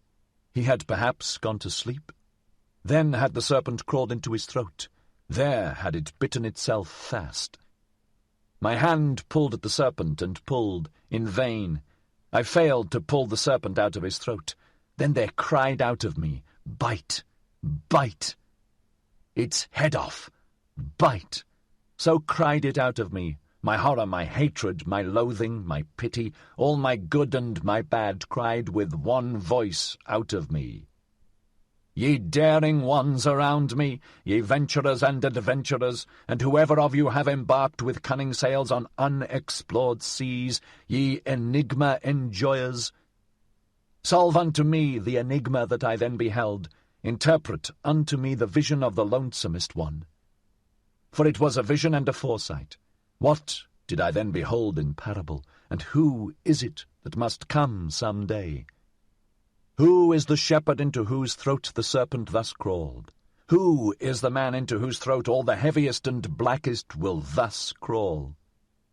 The shepherd, however, bit as my cry had admonished him. He bit with a strong bite. Far away did he spit the head of the serpent, and sprang up. No longer shepherd, no longer man, a transfigured being, a light-surrounded being that laughed. Never on earth laughed a man as he laughed. Oh, my brethren, I heard a laughter which was no human laughter, and now gnaweth a thirst at me, a longing that is never allayed. My longing for that laughter gnaweth at me. Oh, how can I still endure to live, and how could I endure to die at present? Thus spake Zarathustra. 47. Involuntary Bliss. With such enigmas and bitterness in his heart did Zarathustra sail o'er the sea. When, however, he was 4 day journeys from the Happy Isles and from his friends, then had he surmounted all his pain. Triumphantly, and with firm foot, did he again accept his fate, and then talked Zarathustra in this wise to his exulting conscience. Alone am I again, and like to be so, alone with the pure heaven and the open sea, and again is the afternoon around me. On an afternoon did I find my friends for the first time. On an afternoon also did I find them a second time, at the hour when all light becometh stiller. For whatever happiness is still on its way twixt heaven and earth, now seeketh for lodging a luminous soul. With happiness hath all light now become stiller. O afternoon of my life, once did my happiness also descend to the valley, that it might seek a lodging. Then did it find those open, hospitable souls. O afternoon of my life, what did I not surrender that I might have one thing, this living plantation of my thoughts, and this dawn of my highest hope? Companions did the creating one once seek, and children of his hope, and lo, it turned out that he could not find them, except he himself should first create them. Thus am I in the midst of my work, to my children going, and from them returning. For the sake of his children must Zarathustra perfect himself. For in one's heart one loveth only one's child and one's work, and where there is great love to oneself, then is it the sign of pregnancy. So have I found it. Still are my children verdant in their first spring, standing nigh one another, and shaken in common by the winds, the trees of my garden and of my best soil. And verily, where such trees stand beside one another, there are happy isles. But one day will I take them up, and put each by itself alone, that it may learn lonesomeness and defiance and prudence. Gnarled and crooked, and with flexible hardness, shall it then stand by the sea, a living lighthouse of unconquerable life. Yonder, where the storms rush down into the sea, and the snout of the mountain drinketh water, shall each on a time have his day and night watches, for his testing and recognition.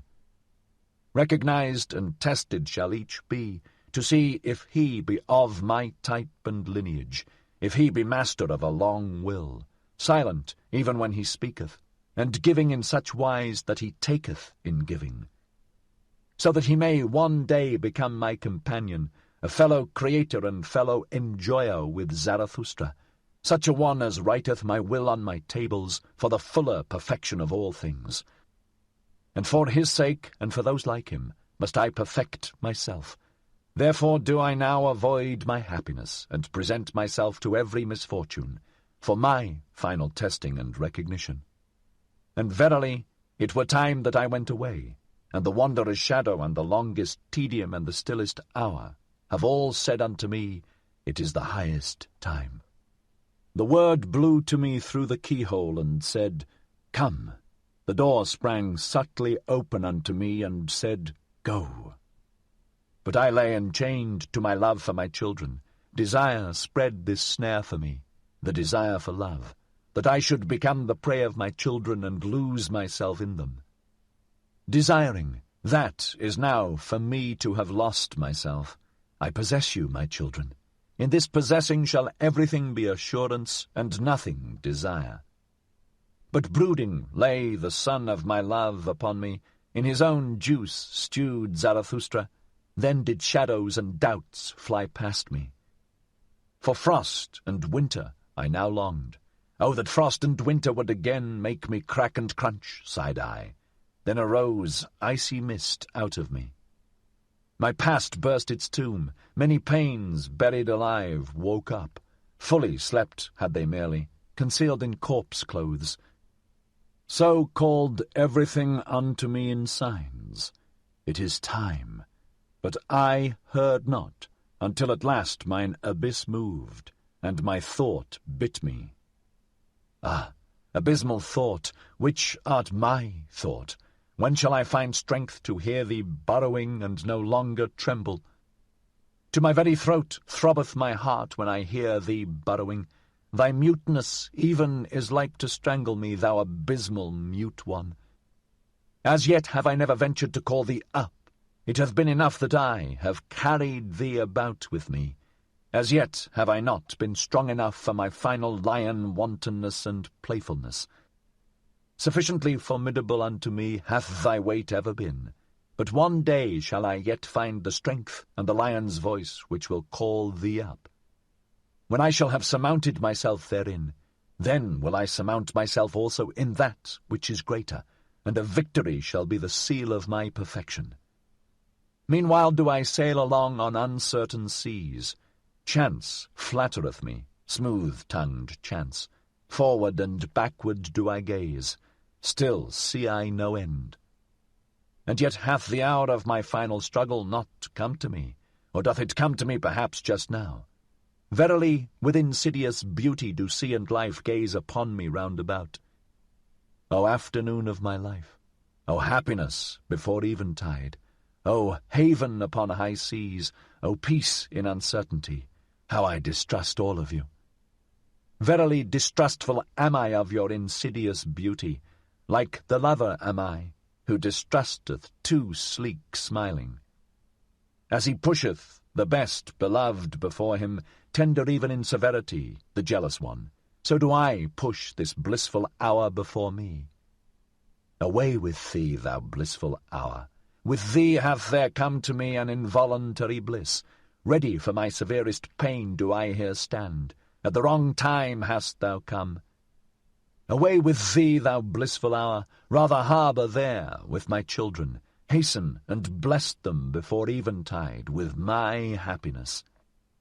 There already approacheth eventide. The sun sinketh. Away, my happiness. Thus spake Zarathustra, and he waited for his misfortune the whole night, but he waited in vain. The night remained clear and calm, and happiness itself came nigher and nigher unto him. Towards morning, however, Zarathustra laughed to his heart, and said mockingly, "Happiness runneth after me. That is because I do not run after women. Happiness, however, is a woman." 48. Before Sunrise. O heaven above me, thou pure, thou deep heaven, thou abyss of light, gazing on thee I tremble with divine desires. Up to thy height to toss myself, that is my depth. In thy purity to hide myself, that is mine innocence. The god veileth his beauty, thus hidest thou thy stars. Thou speakest not thus, proclaimest thou thy wisdom unto me. Mute o'er the raging sea hast thou risen for me today. Thy love and thy modesty make a revelation unto my raging soul. In that thou camest unto me beautiful, veiled in thy beauty, in that thou spakest unto me mutely, obvious in thy wisdom. Oh, how could I fail to divine all the modesty of thy soul? Before the sun didst thou come unto me, the lonesomest one. We have been friends from the beginning. To us are grief, gruesomeness, and ground common. Even the sun is common to us. We do not speak to each other because we know too much. We keep silent to each other. We smile our knowledge to each other. Art thou not the light of my fire? Hast thou not the sister soul of mine insight? Together did we learn everything. Together did we learn to ascend beyond ourselves to ourselves, and to smile uncloudedly. Uncloudedly to smile down out of luminous eyes, and out of miles of distance, when under us constraint and purpose and guilt steam like rain. And wandered I alone, for what did my soul hunger by night and in labyrinthine paths, and climbed I mountains? Whom did I ever seek, if not thee, upon mountains? And all my wandering and mountain climbing, a necessity was it merely, and a makeshift of the unhandy one. To fly only wanteth mine entire will, to fly into thee. And what have I hated more than passing clouds, and whatever tainteth thee? And mine own hatred have I even hated, because it tainted thee. The passing clouds I detest, those stealthy cats of prey. They take from thee and me what is common to us, the vast unbounded yea and amen saying. These mediators and mixers we detest, the passing clouds, those half and half ones that have neither learned to bless nor to curse from the heart. Rather will I sit in a tub under a closed heaven, rather will I sit in the abyss without heaven, than see thee, thou luminous heaven, tainted with passing clouds. And oft have I longed to pin them fast with the jagged gold wires of lightning, that I might, like the thunder, beat the drum upon their kettle bellies. An angry drummer, because they rob me of thy yea and amen. Thou heaven above me, thou pure, thou luminous heaven, thou abyss of light, because they rob thee of my yea and amen.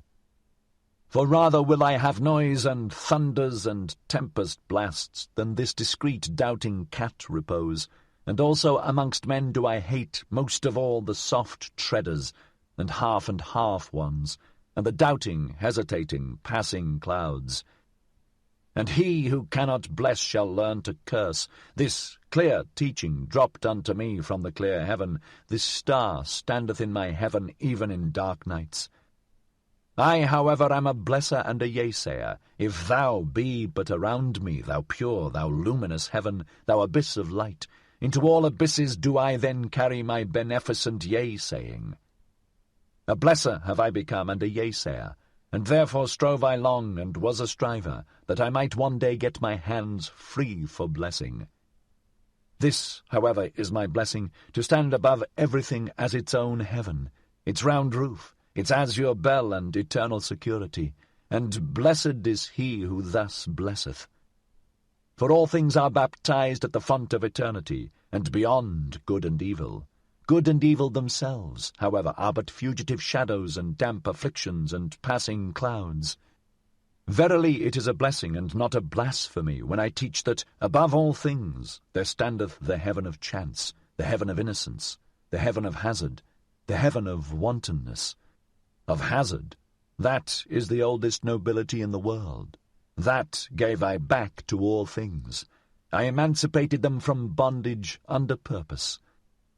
This freedom and celestial serenity did I put like an azure bell above all things, when I taught that over them and through them no eternal will willeth.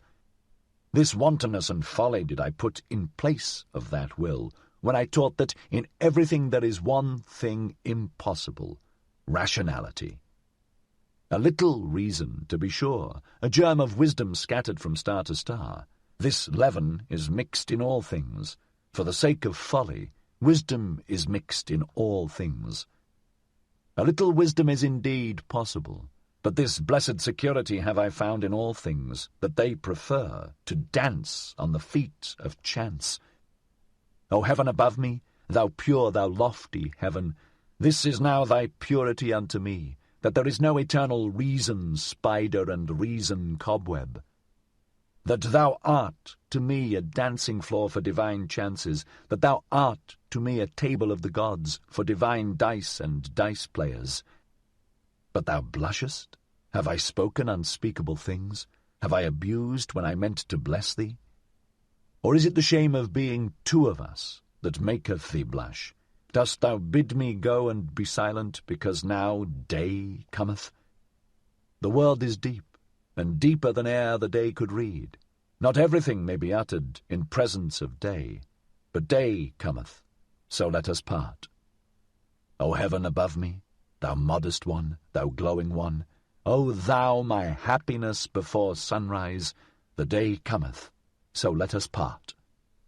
Thus spake Zarathustra. 49. The Bedwarfing Virtue. 1.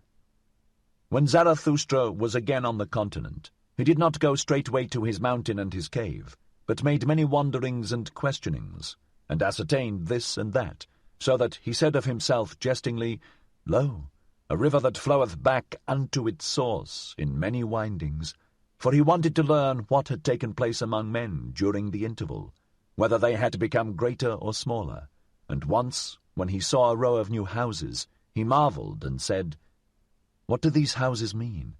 Verily no great soul put them up as its simile. Did perhaps a silly child take them out of its toy-box? Would that another child put them again into the box? And these rooms and chambers, can men go out and in there? They seem to be made for silk dolls, or for dainty eaters, who perhaps let others eat with them. And Zarathustra stood still and meditated. At last he said sorrowfully, There hath everything become smaller. Everywhere do I see lower doorways. He who is of my type can still go there through, but he must stoop. Or when shall I arrive again at my home, where I shall no longer have to stoop, before the small ones? And Zarathustra sighed and gazed into the distance. The same day, however, he gave his discourse on the bedwarfing virtue. 2. I pass through this people and keep mine eyes open. They do not forgive me for not envying their virtues. They bite at me, because I say unto them that for small people small virtues are necessary, and because it is hard for me to understand that small people are necessary. Here am I still like a cock in a strange farmyard, at which even the hens peck, but on that account I am not unfriendly to the hens. I am courteous towards them, as towards all small annoyances. To be prickly towards what is small seemeth to me wisdom for hedgehogs. They all speak of me when they sit around their fire in the evening. They speak of me, but no one thinketh of me. This is the new stillness which I have experienced. Their noise around me spreadeth a mantle over my thoughts. They shout to one another, What is this gloomy cloud about to do to us? Let us see that it doth not bring a plague upon us. And recently did a woman seize upon her child that was coming unto me. Take the children away, cried she. "Such eyes scorch children's souls." They cough when I speak. They think coughing an objection to strong winds. They divine nothing of the boisterousness of my happiness. "We have not yet time for Zarathustra," so they object. But what matter about a time that hath no time for Zarathustra? And if they should altogether praise me, how could I go to sleep on their praise? A girdle of spines is their praise unto me. It scratcheth me even when I take it off. And this also did I learn among them: the praiser doeth as if he gave back. In truth, however, he wanteth more to be given him. Ask my foot if their lauding and luring strains please it. Verily to such measure and tick-tack it liketh neither to dance nor to stand still. To small virtues would they fain lure and laud me. To the tick-tack of small happiness would they fain persuade my foot. I pass through this people and keep mine eyes open. They have become smaller, and ever become smaller. The reason thereof is their doctrine of happiness and virtue. For they are moderate also in virtue, because they want comfort. With comfort, however, moderate virtue only is compatible. To be sure, they also learn in their way to stride on and stride forward. That I call their hobbling. Thereby they become a hindrance to all who are in haste. And many of them go forward, and look backwards thereby, with stiffened necks. Those do I like to run up against. Foot and eye shall not lie, nor give the lie to each other. But there is much lying among small people. Some of them will, but most of them are willed. Some of them are genuine, but most of them are bad actors. There are actors without knowing it amongst them, and actors without intending it. The genuine ones are always rare, especially the genuine actors. Of man there is little here, therefore do their women masculinize themselves. For only he who is man enough will save the woman in woman. And this hypocrisy found I worst amongst them, that even those who command feign the virtues of those who serve. I serve, thou servest, we serve, so chanteth here even the hypocrisy of the rulers, and alas, if the first lord be only the first servant.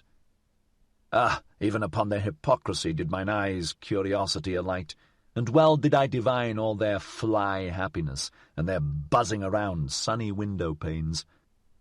So much kindness, so much weakness do I see, so much justice and pity, so much weakness. Round, fair, and considerate are they to one another, as grains of sand are round, fair, and considerate to grains of sand. Modestly to embrace a small happiness, that do they call submission, and at the same time they peer modestly after a new small happiness. In their hearts they want simply one thing most of all, that no one hurt them. Thus do they anticipate everyone's wishes, and do well unto everyone. That, however, is cowardice, though it be called virtue. And when they chance to speak harshly, those small people, then do I hear therein only their hoarseness. Every draught of air maketh them hoarse. Shrewd indeed are they, their virtues have shrewd fingers, but they lack fists. Their fingers do not know how to creep behind fists. Virtue for them is what maketh modest and tame. Therewith have they made the wolf a dog, and man himself man's best domestic animal. We set our chair in the midst, so saith their smirking unto me, and as far from dying gladiators as from satisfied swine. That, however, is mediocrity, though it be called moderation. 3. I pass through this people and let fall many words, but they know neither how to take nor how to retain them. They wonder why I came not to revile venery and vice, and verily I came not to warn against pickpockets either. They wonder why I am not ready to abet and whet their wisdom, as if they had not yet enough of wiseacres, whose voice is great on mine ear like slate pencils. And when I call out, "Curse all the cowardly devils in you that would fain whimper and fold their hands and adore," then do they shout, "Zarathustra is godless." And especially do their teachers of submission shout this, but precisely in their ears do I love to cry, "Yea, I am Zarathustra the godless." Those teachers of submission, wherever there is aught puny or sickly or scabby, there do they creep like lice, and only my disgust preventeth me from cracking them. Well, this is my sermon for their ears. I am Zarathustra the godless, who saith, "Who is more godless than I, that I may enjoy his teaching?" I am Zarathustra the godless. Where do I find mine equal? And all those are mine equals who give unto themselves their will, and divest themselves of all submission. I am Zarathustra the godless. I cook every chance in my pot, and only when it hath been quite cooked do I welcome it as my food. And verily many a chance came imperiously unto me, but still more imperiously did my will speak unto it. Then did it lie imploringly upon its knees, imploring that it might find home and heart with me, and saying flatteringly, "See, O Zarathustra, how friend only cometh unto friend." But why talk I, when no one hath mine ears? And so will I shout it out unto all the winds. Ye ever become smaller, ye small people. Ye crumble away, ye comfortable ones. Ye will yet perish. By your many small virtues, by your many small omissions, and by your many small submissions. Too tender, too yielding, so is your soil. But for a tree to become great, it seeketh to twine hard roots around hard rocks. Also, what ye omit weaveth at the web of all the human future. Even your naught is a cobweb, and a spider that liveth on the blood of the future. And when ye take, then is it like stealing, ye small virtuous ones. But even among knaves, honour saith that one shall only steal when one cannot rob. It giveth itself. That is also a doctrine of submission. But I say unto you, ye comfortable ones, that it taketh to itself, and will ever take more and more from you. Ah, that ye would renounce all half-willing, and would decide for idleness as ye decide for action. Ah, that ye understood my word. Do ever what ye will, but first be such as can will. Love ever your neighbours as yourselves, but first be such as love themselves. Such as love with great love, such as love with great contempt. Thus speaketh Zarathustra the godless. But why talk I when no one hath mine ears? It is still an hour too early for me here. Mine own forerunner am I among this people, mine own cock-crow in dark lanes. But their hour cometh, and there cometh also mine. Hourly do they become smaller, poorer, unfruitfuller, poor herbs, poor earth. And soon shall they stand before me like dry grass and prairie, and verily weary of themselves, and panting for fire more than for water.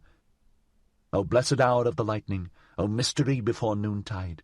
Running fires will I one day make of them, and heralds with flaming tongues. Herald shall they one day with flaming tongues. It cometh, it is nigh, the great noontide. Thus spake Zarathustra. 50. On the Olive Mount. Winter, a bad guest, sitteth with me at home. Blue are my hands with his friendly hand-shaking. I honour him, that bad guest, but gladly leave him alone. Gladly do I run away from him, and when one runneth well, then one escapeth him. With warm feet and warm thoughts do I run where the wind is calm, to the sunny corner of mine olive mount. There do I laugh at my stern guest, and am still fond of him, because he cleareth my house of flies, and quieteth many little noises. For he suffereth it not, if a gnat wanteth to buzz, or even two of them. Also the lanes maketh he lonesome, so that the moonlight is afraid there at night. A hard guest is he, but I honour him, and do not worship, like the tenderlings, the pot-bellied fire idol. Better even a little teeth-chattering than idle adoration, so willeth my nature. And especially have I a grudge against all ardent, steamy fire idols. Him whom I love better in winter than in summer. Better do I now mock at mine enemies, and more heartily when winter sitteth in my house. Heartily, verily, even when I creep into bed, there still laugheth and wantoneth my hidden happiness, even my deceptive dream laugheth. I, a creeper? Never in my life did I creep before the powerful, and if ever I lied, then did I lie out of love. Therefore am I glad even in my winter bed. A poor bed warmeth me more than a rich one, for I am jealous of my poverty, and in winter she is most faithful unto me. With a wickedness do I begin every day. I mock at the winter with a cold bath. On that account grumbleth my stern housemate. Also do I like to tickle him with a wax taper, that he may finally let the heavens emerge from ashy grey twilight. For especially wicked am I in the morning, at the early hour when the pail rattleth at the well, and horses neigh warmly in grey lanes. Impatiently do I then wait, that the clear sky may finally dawn for me, the snow-bearded winter sky, the hoary one, the white head. The winter sky, the silent winter sky, which often stifleth even its sun. Did I perhaps learn from it the long, clear silence? Or did it learn it from me? Or hath each of us devised it himself? Of all good things the origin is 1,000-fold. All good roguish things spring into existence for joy. How could they always do so, for once only? A good roguish thing is also the long silence, and to look like the winter sky out of a clear, round-eyed countenance. Like it to stifle one's sun, and one's inflexible solar will. Verily this art and this winter roguishness have I learnt well. My best-loved wickedness and art is it, that my silence hath learned not to betray itself by silence. Clattering with diction and dice, I outwit the solemn assistants. All those stern watchers shall my will and purpose elude. That no one might see down into my depth and into mine ultimate will, for that purpose did I devise the long, clear silence. Many a shrewd one did I find. He veiled his countenance, and made his water muddy, that no one might see there through and thereunder. But precisely unto him came the shrewder distrusters and nutcrackers. Precisely from him did they fish his best concealed fish. But the clear, the honest, the transparent, these are for me the wisest silent ones. In them so profound is the depth, that even the clearest water doth not betray it. The snow-bearded, silent winter sky, thou round-eyed white head above me, O thou heavenly smile of my soul and its wantonness! And must I not conceal myself like one who hath swallowed gold, lest my soul should be ripped up? Must I not wear stilts that they may overlook my long legs, all those enviers and injurers around me? Those dingy, fire-warmed, used-up, green-tinted, ill-natured souls, how could their envy endure my happiness? Thus do I show them only the ice and winter of my peaks, and not that my mountain windeth all the solar girdles around it. They hear only the whistling of my winter storms, and know not that I also travel over warm seas, like longing, heavy, hot south winds. They commiserate also my accidents and chances, but my word saith, Suffer the chance to come unto me. Innocent is it as a little child. How could they endure my happiness, if I did not put around it accidents and winter privations and bearskin caps and enmantling snowflakes? If I did not myself commiserate their pity, the pity of those enviers and injurers? If I did not myself sigh before them and chatter with cold, and patiently let myself be swathed in their pity? This is the wise, waggish will and good will of my soul, that it concealeth not its winters and glacial storms. It concealeth not its chilblains either. To one man, lonesomeness is the flight of the sick one.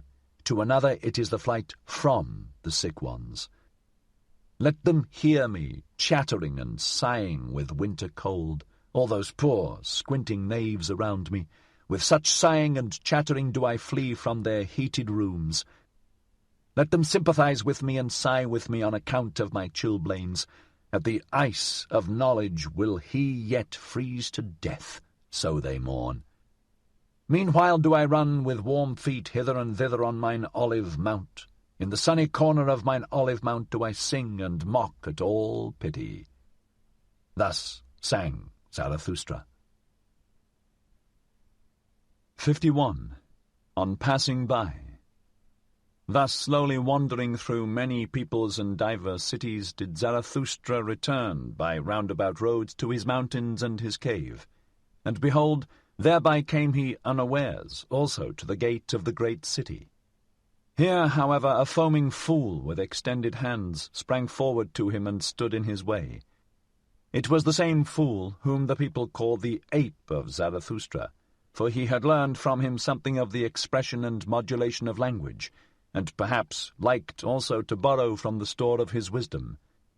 And the fool talked thus to Zarathustra. O Zarathustra, here is the great city. Here hast thou nothing to seek and everything to lose. Why wouldst thou wade through this mire? Have pity upon thy foot, spit rather on the gate of the city, and turn back. Here is the hell for anchorites' thoughts. Here are great thoughts seethed alive and boiled small. Here do all great sentiments decay. Here may only rattle-boned sensations rattle. Smellest thou not already the shambles and cookshops of the spirit? Steameth not this city with the fumes of slaughtered spirit? Seest thou not the souls hanging like limp, dirty rags? And they make newspapers also out of these rags. Hearest thou not how spirit hath here become a verbal game? Loathsome verbal swill doth it vomit forth, and they make newspapers also out of this verbal swill. They hound one another, and know not whither. They inflame one another, and know not why. They tinkle with their pinchbeck. They jingle with their gold. They are cold, and seek warmth from distilled waters. They are inflamed, and seek coolness from frozen spirits. They are all sick and sore through public opinion. All lusts and vices are here at home, but here there are also the virtuous. There is much appointed virtue. Much appointable virtue with scribe fingers, and hardy sitting flesh and waiting flesh, blessed with small breast stars, and padded haunchless daughters. There is here also much piety, and much faithful spittle-licking and spittle-backing before the God of hosts.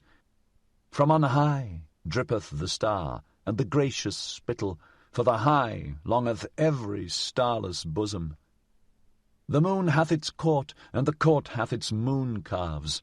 Unto all, however, that cometh from the court do the mendicant people pray, and all appointable mendicant virtues.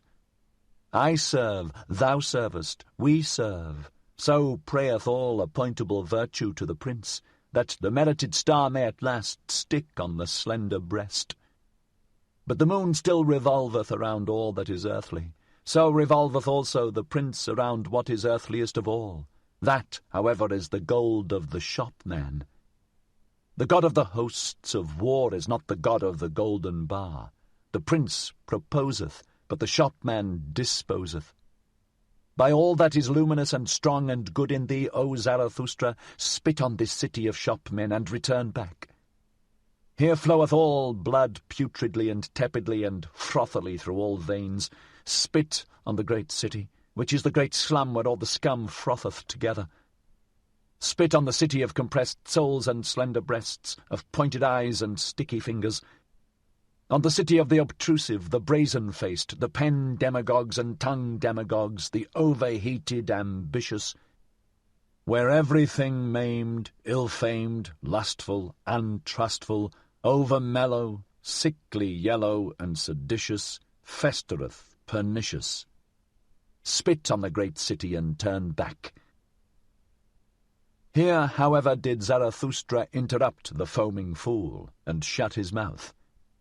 "Stop this at once," called out Zarathustra. "Long have thy speech and thy species disgusted me. Why didst thou live so long by the swamp, that thou thyself hadst to become a frog and a toad? Floweth there not a tainted frothy swamp blood in thine own veins, when thou hast thus learned to croak and revile? Why wentest thou not into the forest, or why didst thou not till the ground? Is the sea not full of green islands? I despise thy contempt, and when thou warnedst me, why didst thou not warn thyself?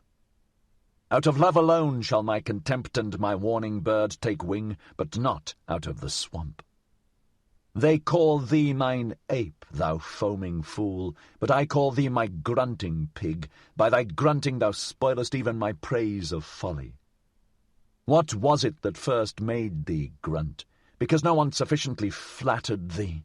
Therefore didst thou seat thyself beside this filth, that thou mightest have cause for much grunting, that thou mightest have cause for much vengeance. For vengeance, thou vain fool, is all thy foaming. I have divined thee well. But thy fool's word injureth me, even when thou art right. And even if Zarathustra's word were 100 times justified, thou wouldst ever do wrong with my word. Thus spake Zarathustra. Then did he look on the great city, and sighed, and was long silent. At last he spake thus. I loathe also this great city, and not only this fool. Here and there is nothing to better, nothing to worsen.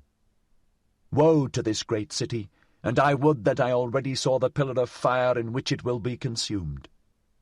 For such pillars of fire must precede the great noontide, but this hath its time and its own fate.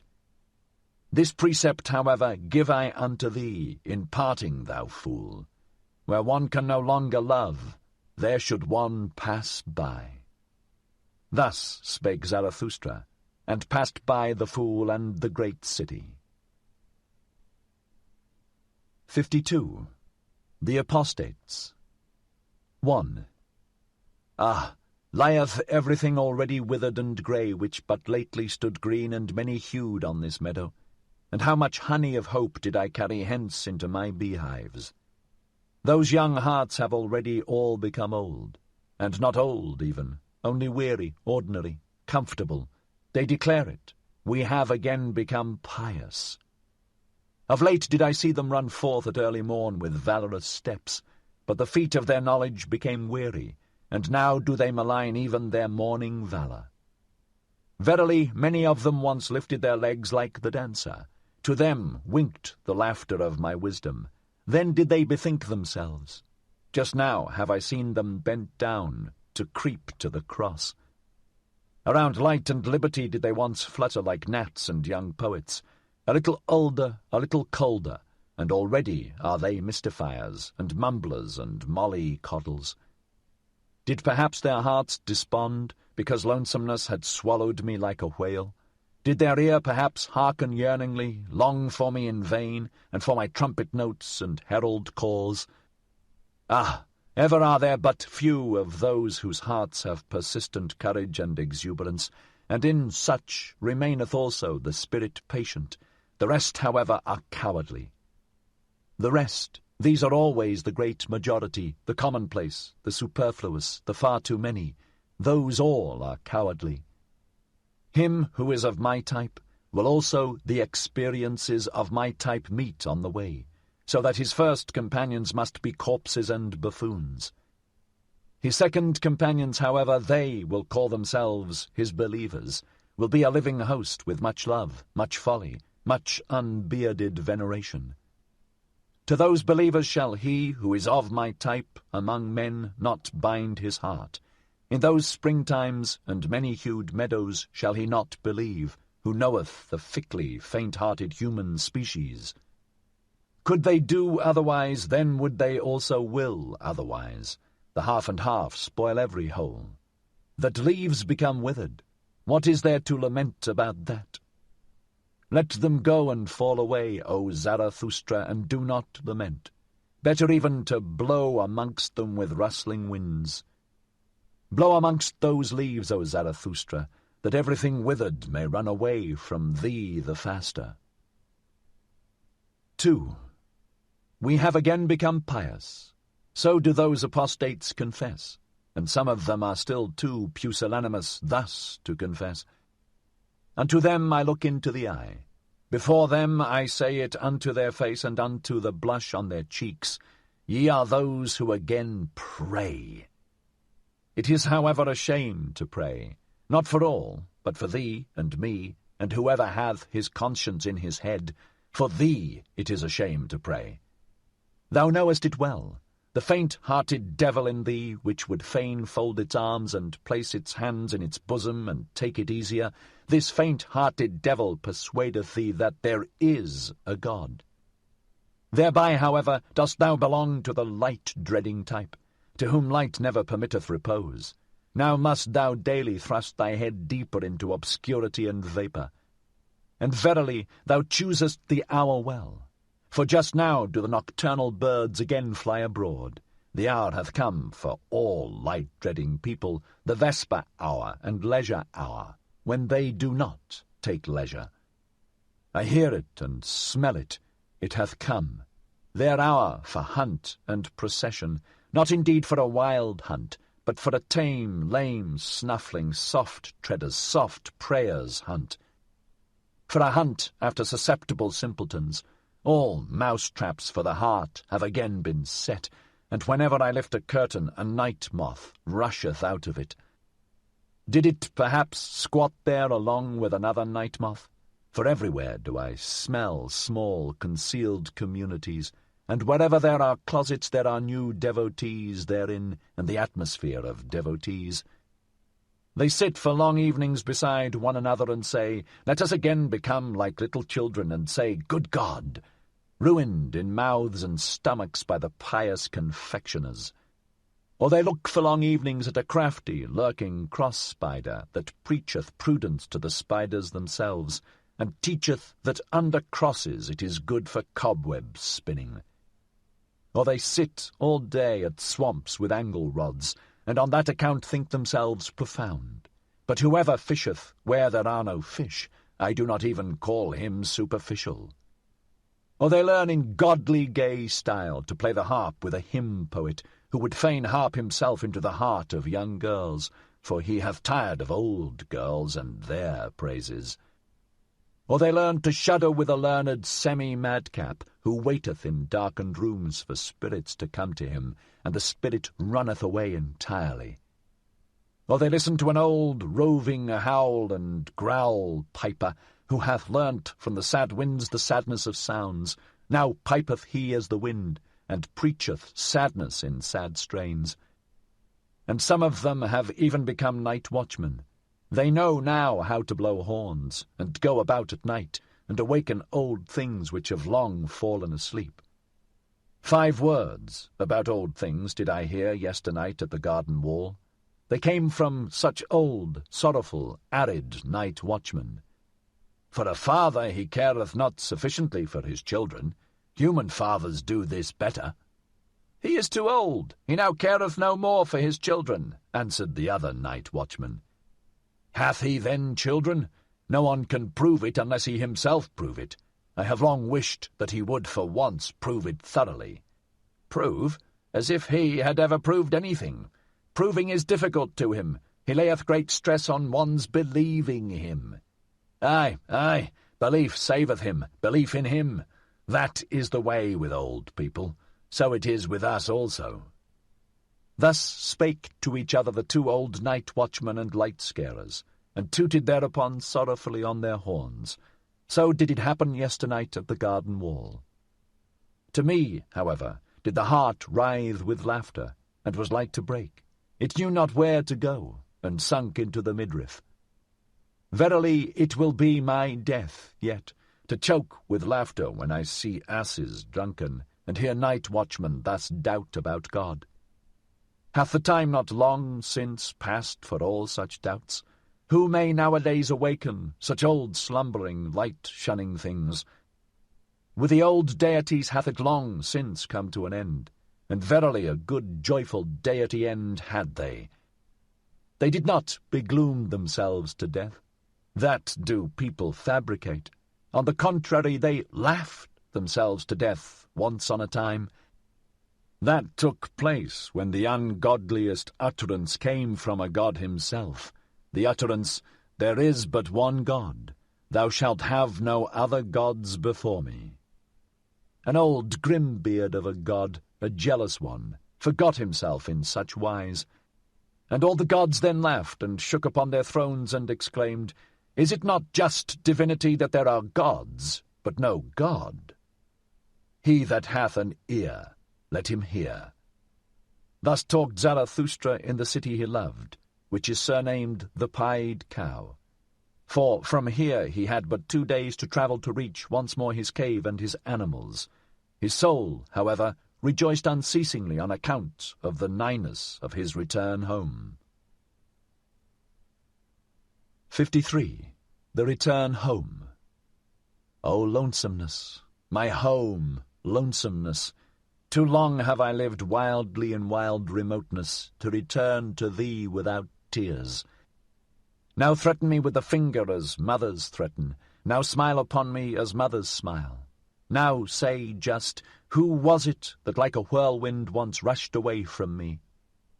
Who, when departing, called out, "Too long have I sat with lonesomeness. There have I unlearned silence. That hast thou learned now, surely." O Zarathustra, everything do I know, and that thou wert more forsaken amongst the many, thou unique one, than thou ever wert with me. One thing is forsakenness, another matter is lonesomeness. That hast thou now learned, and that amongst men thou wilt ever be wild and strange. Wild and strange even when they love thee, for above all they want to be treated indulgently. Here, however, art thou at home and house with thyself. Here canst thou utter everything and unbosom all motives. Nothing is here ashamed of concealed, congealed feelings. Here do all things come caressingly to thy talk and flatter thee, for they want to ride upon thy back. On every simile dost thou here ride to every truth. Uprightly and openly mayest thou here talk to all things, and verily it soundeth as praise in their ears, for one to talk to all things directly. Another matter, however, is forsakenness. For dost thou remember, O Zarathustra, when thy bird screamed overhead, when thou stoodest in the forest, irresolute, ignorant where to go, beside a corpse? When thou spakest, "Let mine animals lead me, more dangerous have I found it among men than among animals," that was forsakenness. And dost thou remember, O Zarathustra, when thou sattest in thine isle, a well of wine, giving and granting amongst empty buckets, bestowing and distributing among the thirsty, until at last thou alone sattest thirsty amongst the drunken ones, and wailedst nightly, "Is taking not more blessed than giving, and stealing yet more blessed than taking?" That was forsakenness. And dost thou remember, O Zarathustra, when thy stillest hour came and drove thee forth from thyself, when with wicked whispering it said, "Speak and succumb"? When it disgusted thee with all thy waiting and silence, and discouraged thy humble courage, that was forsakenness. O lonesomeness, my home, lonesomeness, how blessedly and tenderly speaketh thy voice unto me! We do not question each other, we do not complain to each other, we go together openly through open doors. For all is open with thee and clear, and even the hours run here on lighter feet, for in the dark time weigheth heavier upon one than in the light. Here fly open unto me all being's words and word cabinets. Here all being wanteth to become words. here all becoming wanteth to learn of me how to talk. Down there, however, all talking is in vain. There, forgetting and passing by are the best wisdom. That have I learned now. He who would understand everything in man must handle everything, but for that I have 2 clean hands. I do not like even to inhale their breath. Alas, that I have lived so long among their noise and bad breaths. O blessed stillness around me, O pure odours around me, how from a deep breast this stillness fetcheth pure breath, how it hearkeneth, this blessed stillness. But down there, there speaketh everything, there is everything misheard. If one announce one's wisdom with bells, the shopmen in the marketplace will outjingle it with pennies. Everything among them talketh, no one knoweth any longer how to understand. Everything falleth into the water, nothing falleth any longer into deep wells. Everything among them talketh, nothing succeedeth any longer, and accomplisheth itself. Everything cackleth, but who will still sit quietly on the nest and hatch eggs? Everything among them talketh, everything is out-talked, and that which yesterday was still too hard for time itself and its tooth, hangeth today out-champed and out-chewed from the mouths of the men of today. Everything among them talketh, everything is betrayed, and what was once called the secret and secrecy of profound souls belongeth today to the street trumpeters and other butterflies. O human hubbub, thou wonderful thing, thou noise in dark streets, now art thou again behind me, my greatest danger lieth behind me. In indulging and pitying lay ever my greatest danger, and all human hubbub wisheth to be indulged and tolerated. With suppressed truths, with fool's hand and befooled heart, and rich in petty lies of pity, thus have I ever lived among men. Disguised did I sit amongst them, ready to misjudge myself that I might endure them, and willingly saying to myself, Thou fool, thou dost not know men. One unlearneth men when one liveth amongst them. There is too much foreground in all men. What can far-seeing, far-longing eyes do there? And, fool that I was, when they misjudged me, I indulged them on that account more than myself, being habitually hard on myself, and often even taking revenge on myself for the indulgence. Stung all over by poisonous flies, and hollowed like the stone by many drops of wickedness, thus did I sit among them, and still said to myself, Innocent is everything petty of its pettiness. Especially did I find those who call themselves the good the most poisonous flies.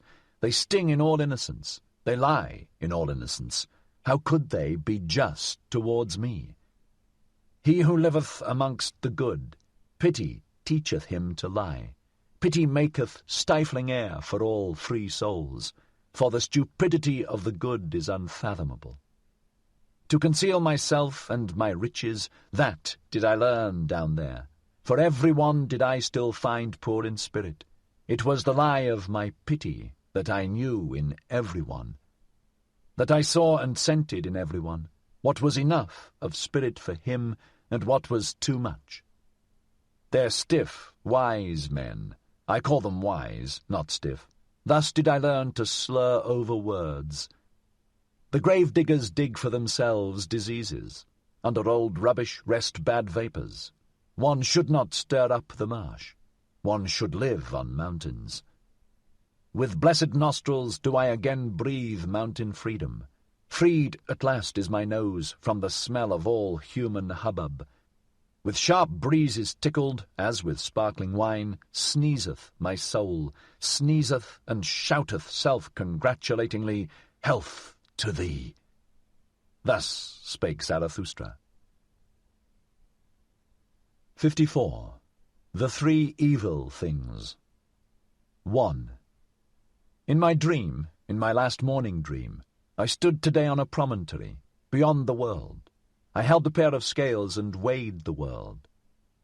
Alas, that the rosy dawn came too early to me. She glowed me awake, the jealous one. jealous is she always of the glows of my morning dream.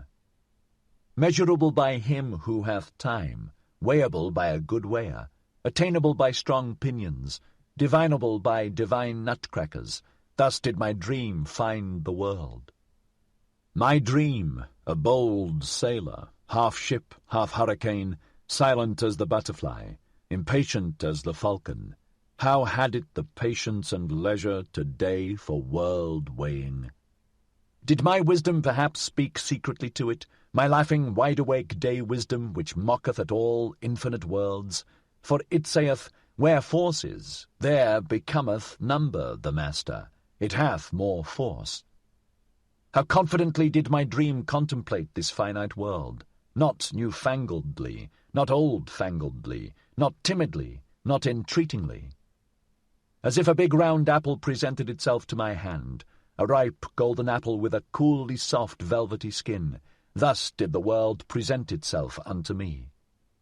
As if a tree nodded unto me, a broad-branched, strong-willed tree, curved as a recline and a footstool for weary travellers, thus did the world stand on my promontory.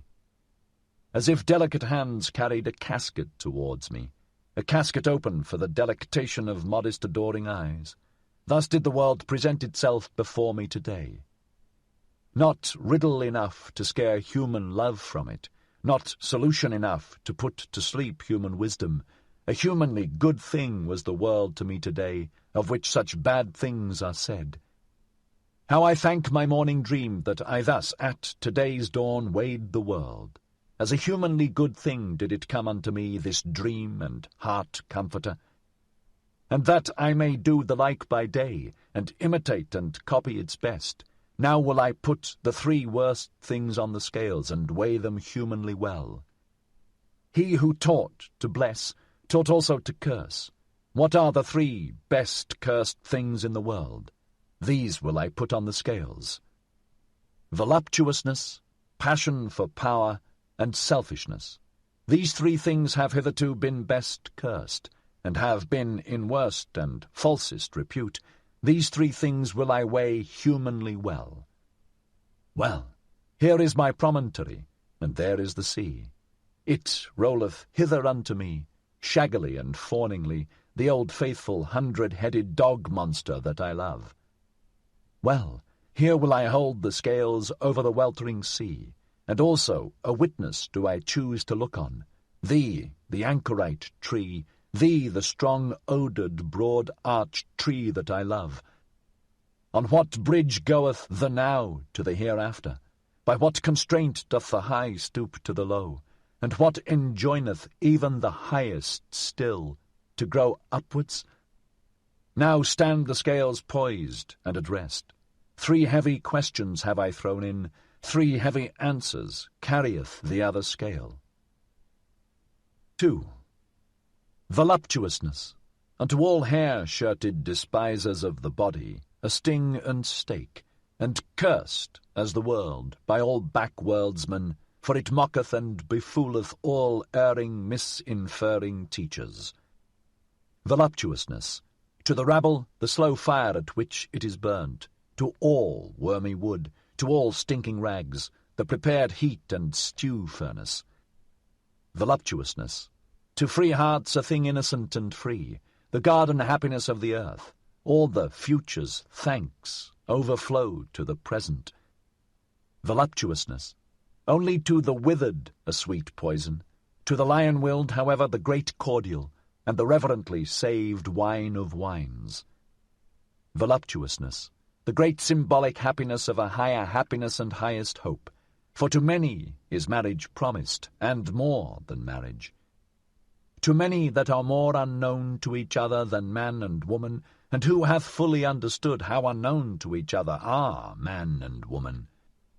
Voluptuousness. But I will have hedges around my thoughts and even around my words, lest swine and libertine should break into my gardens. Passion for power.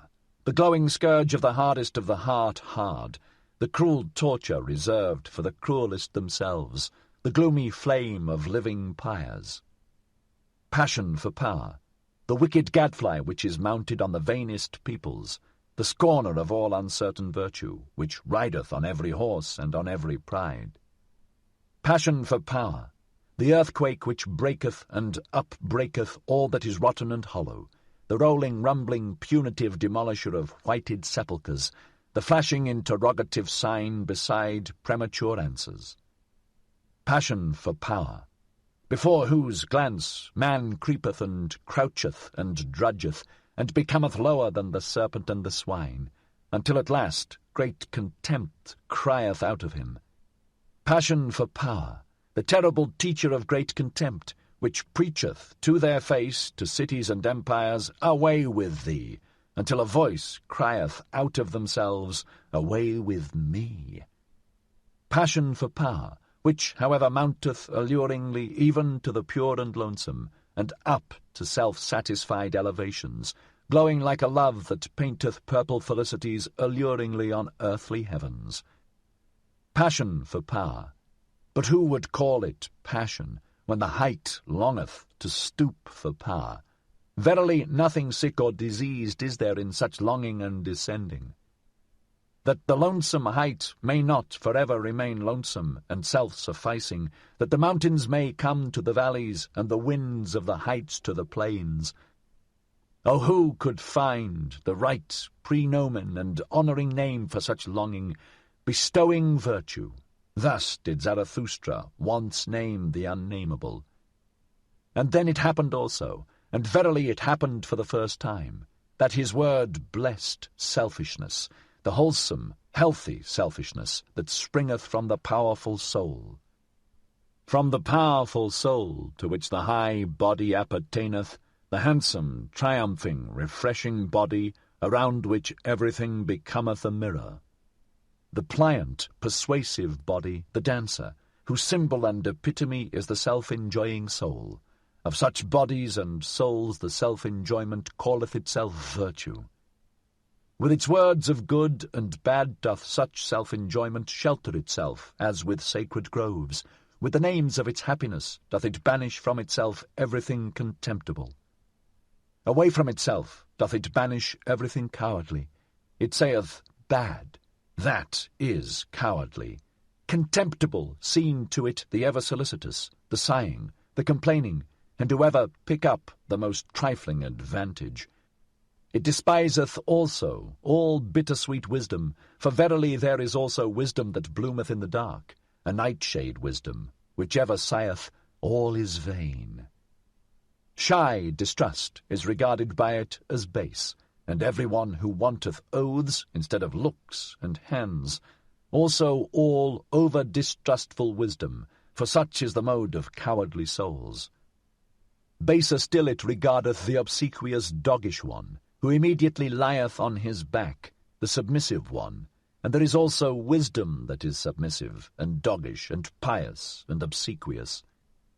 Hateful to it altogether, and a loathing, is he who will never defend himself, he who swalloweth down poisonous spittle and bad looks, the all-too-patient one, the all-endurer, the all-satisfied one, for that is the mode of slaves.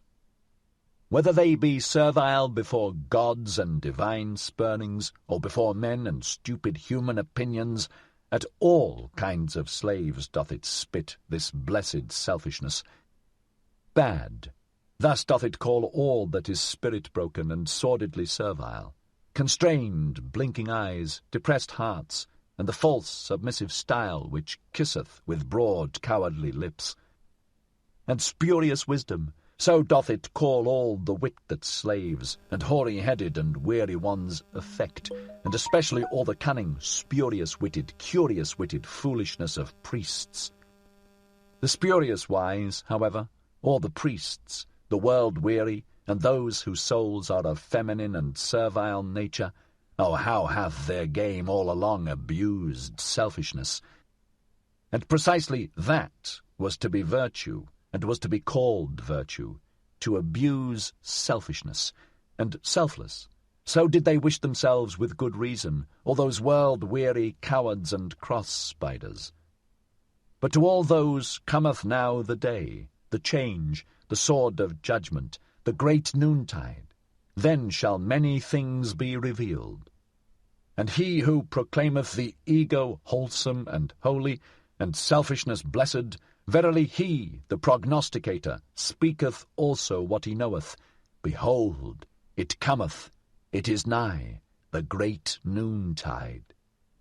Thus spake Zarathustra. 55. The Spirit of Gravity. 1. My mouthpiece is of the people. Too coarsely and cordially do I talk for Angora rabbits, and still stranger soundeth my word unto all inkfish and pen foxes. My hand is a fool's hand. Woe unto all tables and walls, and whatever hath room for fools' sketching, fools' scrawling. My foot is a horse foot. Therewith do I trample and trot over stick and stone, in the fields up and down, and am bedevilled with delight in all fast racing. My stomach is surely an eagle's stomach, for it preferreth lamb's flesh. Certainly it is a bird's stomach. Nourished with innocent things and with few, ready and impatient to fly away. That is now my nature. Why should there not be something of bird nature therein? And especially that I am hostile to the spirit of gravity, that is bird nature. Verily deadly hostile, supremely hostile, originally hostile. O whither hath my hostility not flown and misflown? Thereof could I sing a song, and will sing it, though I be alone in an empty house, and must sing it to mine own ears. Other singers are there, to be sure, to whom only the full house maketh the voice soft, the hand eloquent, the eye expressive, the heart wakeful. Those do I not resemble. 2. He who one day teacheth men to fly will have shifted all landmarks. To him will all landmarks themselves fly into the air. The earth will he christen anew, as the light body. The ostrich runneth faster than the fastest horse, but it also thrusteth its head heavily into the heavy earth. Thus is it with the man who cannot yet fly. Heavy unto him are earth and life, and so willeth the spirit of gravity. But he who would become light and be a bird must love himself. Thus do I teach. Not, to be sure, with the love of the sick and infected, for with them stinketh even self-love. One must learn to love oneself. Thus do I teach, with a wholesome and healthy love, that one may endure to be with oneself, and not go roving about. Such roving about christeneth itself brotherly love. With these words hath there hitherto been the best lying and dissembling, and especially by those who have been burdensome to every one. And verily, it is no commandment for today and tomorrow to learn to love oneself. Rather is it of all arts the finest, subtlest, last, and patientest. For to its possessor is all possession well concealed, and of all treasure pits one's own is last excavated. So causeth the spirit of gravity. Almost in the cradle are we apportioned with heavy words and worths, good and evil. So calleth itself this dowry. For the sake of it we are forgiven for living. And therefore suffereth one little children to come unto one, to forbid them betimes to love themselves. So causeth the spirit of gravity. And we bear loyally what is apportioned unto us, on hard shoulders over rugged mountains, and when we sweat, then do people say to us, Yea, life is hard to bear. But man himself only is hard to bear. The reason thereof is that he carrieth too many extraneous things on his shoulders. Like the camel kneeleth he down, and letteth himself be well laden. Especially the strong load-bearing man in whom reverence resideth. Too many extraneous heavy words and worths loadeth he upon himself. Then seemeth life to him a desert. And verily, many a thing also that is our own is hard to bear, and many internal things in man are like the oyster, repulsive and slippery and hard to grasp. So that an elegant shell with elegant adornment must plead for them, but this art also must one learn, to have a shell and a fine appearance, and sagacious blindness. Again it deceiveth about many things in man, that many a shell is poor and pitiable, and too much of a shell. Much concealed goodness and power is never dreamt of. The choicest dainties find no tasters. Women know that, the choicest of them, a little fatter, a little leaner. Oh, how much fate is in so little! Man is difficult to discover, and unto himself most difficult of all. Often lieth the spirit concerning the soul, so causeth the spirit of gravity. He, however, hath discovered himself who saith, This is my good and evil. Therewith hath he silenced the mole and the dwarf, who say, Good for all, evil for all. Verily, neither do I like those who call everything good, and this world the best of all. Those do I call the all-satisfied. All-satisfiedness, which knoweth how to taste everything, that is not the best taste. I honour the refractory, fastidious tongues and stomachs, which have learned to say aye, and yea, and nay. To chew and digest everything, however, that is the genuine swine nature. Ever to say yea, that hath only the ass learnt, and those like it. Deep yellow and hot red, so wanteth my taste. It mixeth blood with all colours.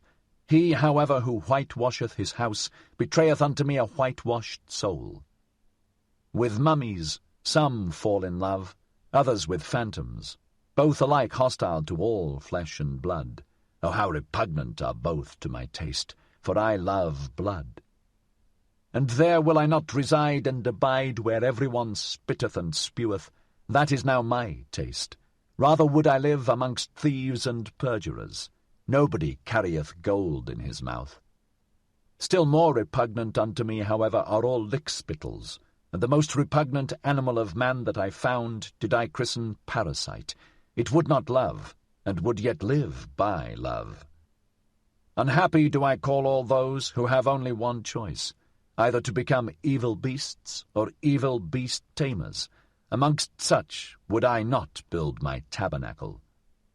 Unhappy do I also call those who have ever to wait.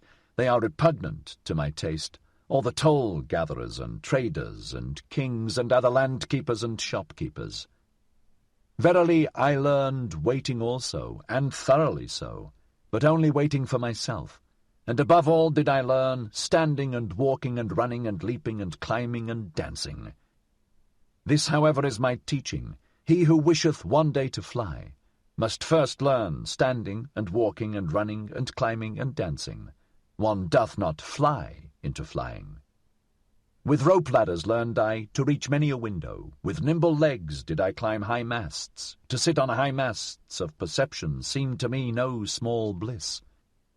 To flicker like small flames on high masts, a small light, certainly, but a great comfort to castaway sailors and shipwrecked ones.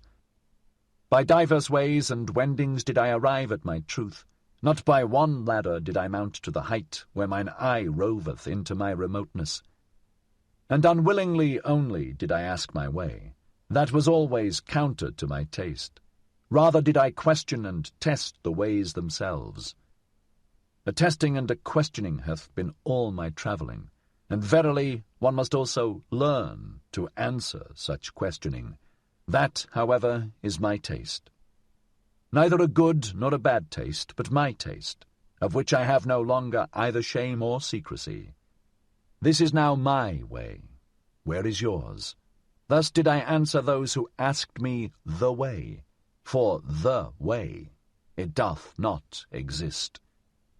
Thus spake Zarathustra.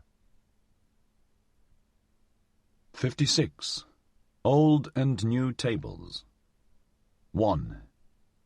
Here do I sit and wait, old broken tables around me, and also new half-written tables. When cometh mine hour? The hour of my descent, of my down-going. For once more will I go unto men. For that hour do I now wait, for first must the signs come unto me that it is mine hour, namely the laughing lion with the flock of doves. Meanwhile do I talk to myself as one who hath time. No one telleth me anything new, so I tell myself mine own story. 2. When I came unto men, then found I them resting on an old infatuation. All of them thought they had long known what was good and bad for men. An old wearisome business seemed to them all discourse about virtue, and he who wished to sleep well spake of good and bad ere retiring to rest. This somnolence did I disturb when I taught that no one yet knoweth what is good and bad, unless it be the creating one. It is he, however, who createth man's goal, and giveth to the earth its meaning and its future. He only effecteth it that aught is good or bad.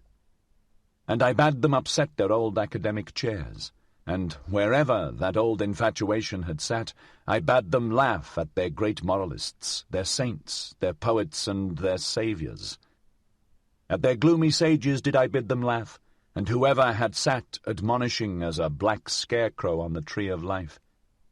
On their great grave highway did I seat myself, and even beside the carrion and vultures, and I laughed at all their bygone and its mellow decaying glory.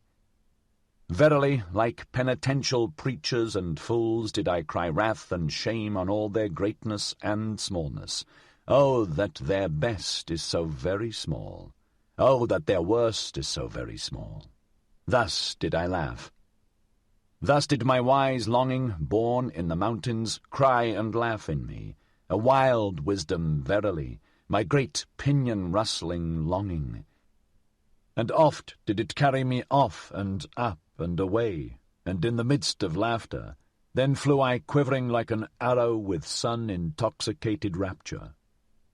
Out into distant futures, which no dream hath yet seen, into warmer souths than ever sculptor conceived, where gods in their dancing are ashamed of all clothes.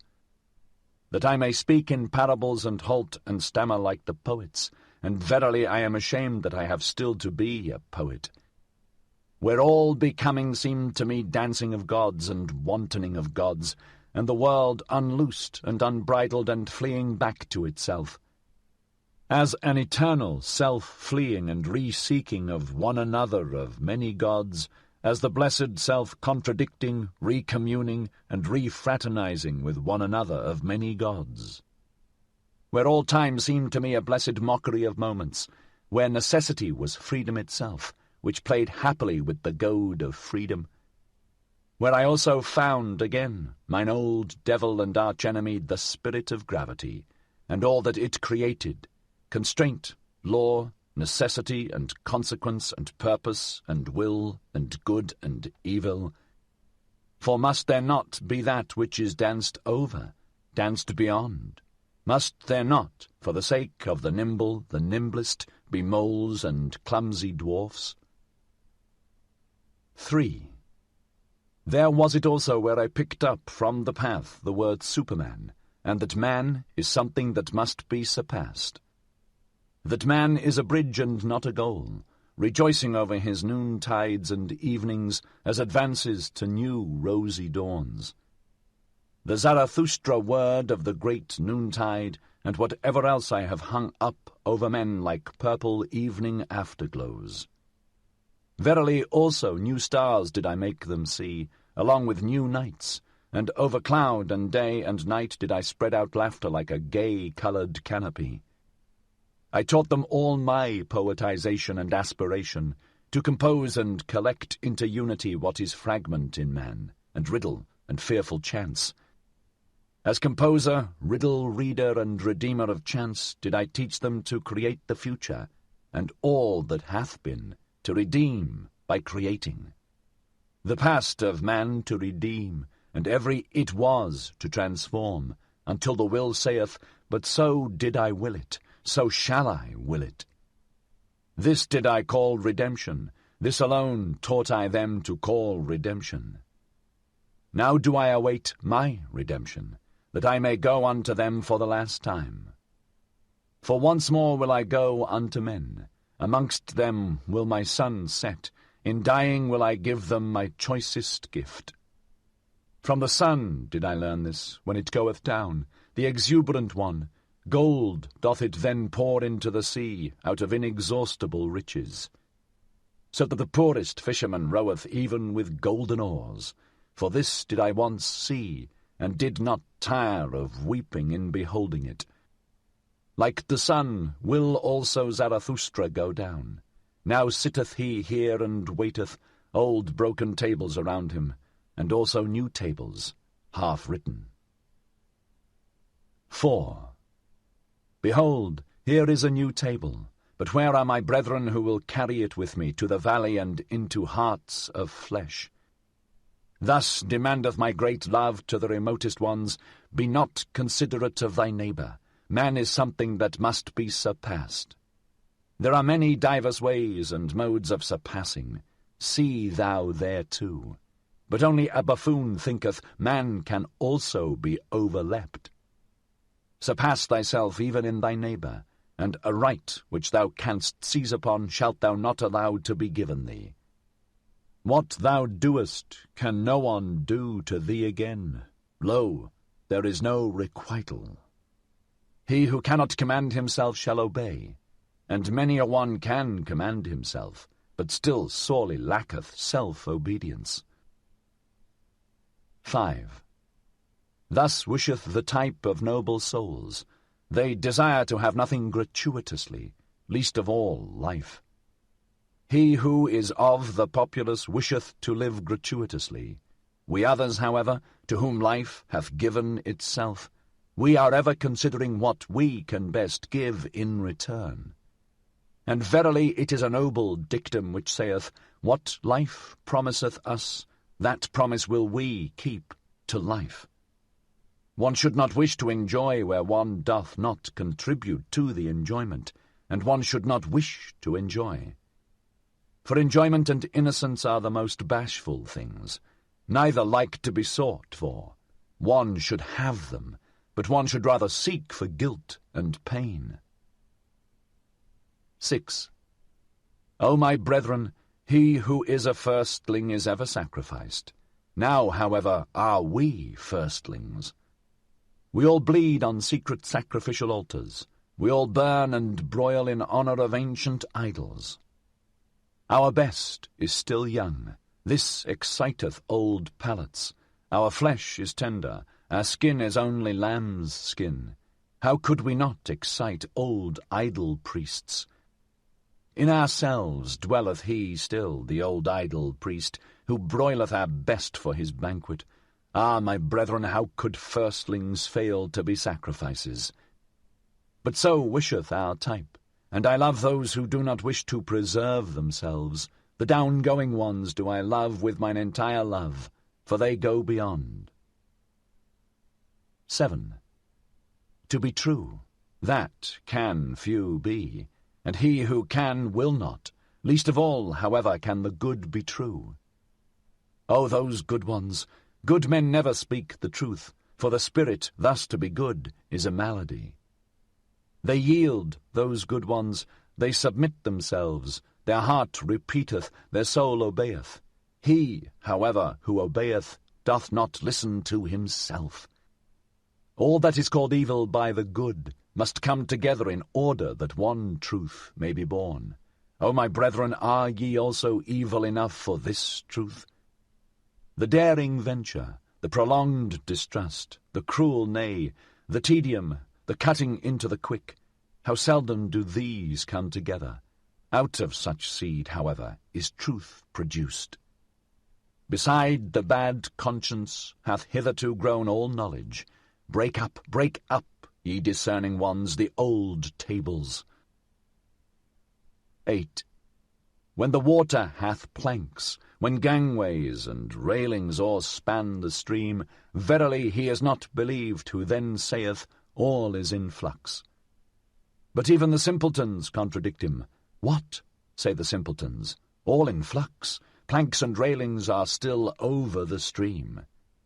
Over the stream all is stable, all the values of things, the bridges and bearings, all good and evil, these are all stable.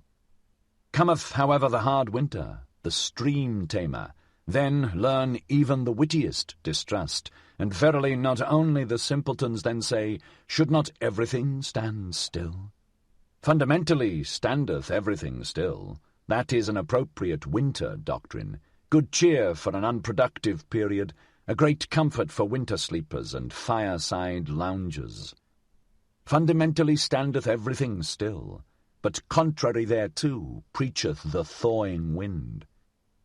The thawing wind, a bullock, which is no ploughing bullock, a furious bullock, a destroyer, which with angry horns breaketh the ice. The ice, however, breaketh gangways. O my brethren, is not everything at present in flux? Have not all railings and gangways fallen into the water? Who would still hold on to good and evil? Woe to us, hail to us, the thawing wind bloweth. Thus preach my brethren through all the streets. 9. There is an old illusion. It is called good and evil. Around soothsayers and astrologers hath hitherto revolved the orbit of this illusion.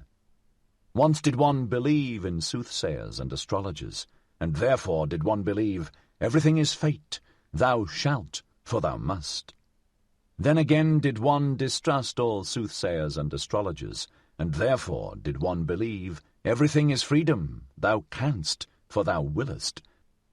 O my brethren, concerning the stars and the future there hath hitherto been only illusion, and not knowledge, and therefore concerning good and evil there hath hitherto been only illusion, and not knowledge. 10. Thou shalt not rob, thou shalt not slay. Such precepts were once called holy. Before them did one bow the knee and the head, and take off one's shoes. But I ask you, where have there ever been better robbers and slayers in the world than such holy precepts? Is there not, even in all life, robbing and slaying? And for such precepts to be called holy, was not truth itself thereby slain? Or was it a sermon of death that called holy what contradicted and dissuaded from life? O my brethren, break up for me the old tables. 11. It is my sympathy with all the past that I see it is abandoned. Abandoned to the favour, the spirit and the madness of every generation that cometh, and reinterpreteth all that hath been as its bridge. A great potentate might arise, an artful prodigy, who with approval and disapproval could strain and constrain all the past, until it became for him a bridge, a harbinger, a herald, and a cock-crowing. This, however, is the other danger, and mine other sympathy. He who is of the populace, his thoughts go back to his grandfather. With his grandfather, however, doth time cease. Thus is all the past abandoned, for it might some day happen for the populace to become master, and drown all time in shallow waters. Therefore, O my brethren, a new nobility is needed, which shall be the adversary of all populace and potentate rule, and shall inscribe anew the word noble on new tables. For many noble ones are needed, and many kinds of noble ones, for a new nobility. Or, as I once said in a parable, that is just divinity, that there are gods, but no God. 12. O my brethren, I consecrate you, and point you to a new nobility. Ye shall become procreators and cultivators and sowers of the future. Verily, not to a nobility which ye could purchase, like traders with traders' gold. For little worth is all that hath its price.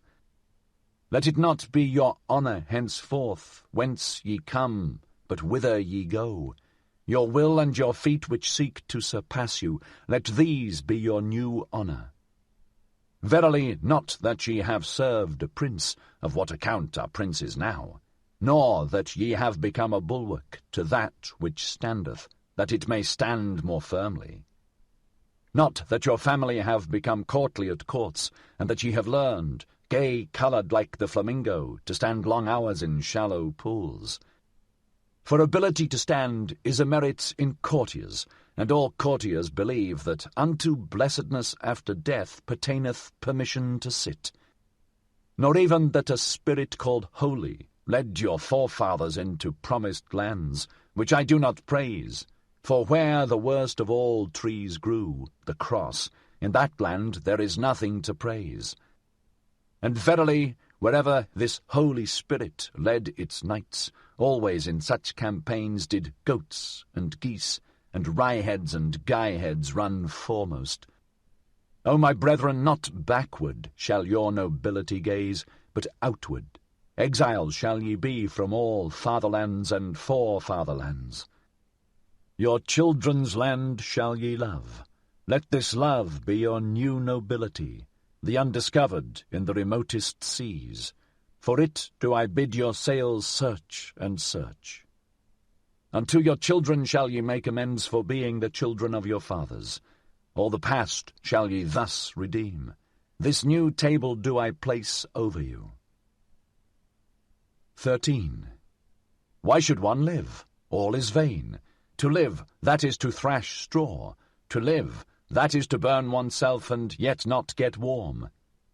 Such ancient babbling still passeth for wisdom. Because it is old, however, and smelleth mustily, therefore is it the more honoured. Even mould ennobleth. Children might thus speak. They shun the fire because it hath burnt them. There is much childishness in the old books of wisdom. And he who ever thrasheth straw, why should he be allowed to rail at thrashing? Such a fool one would have to muzzle.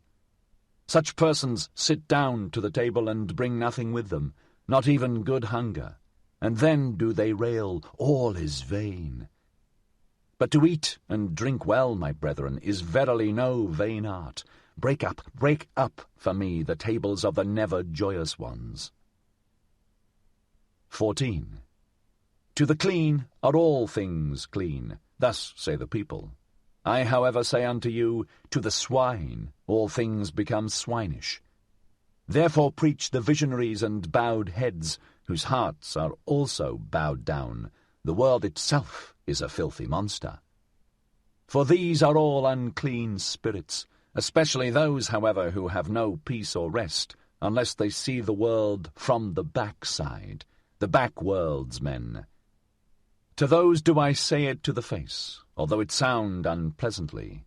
The world resembleth man in that it hath a backside. So much is true.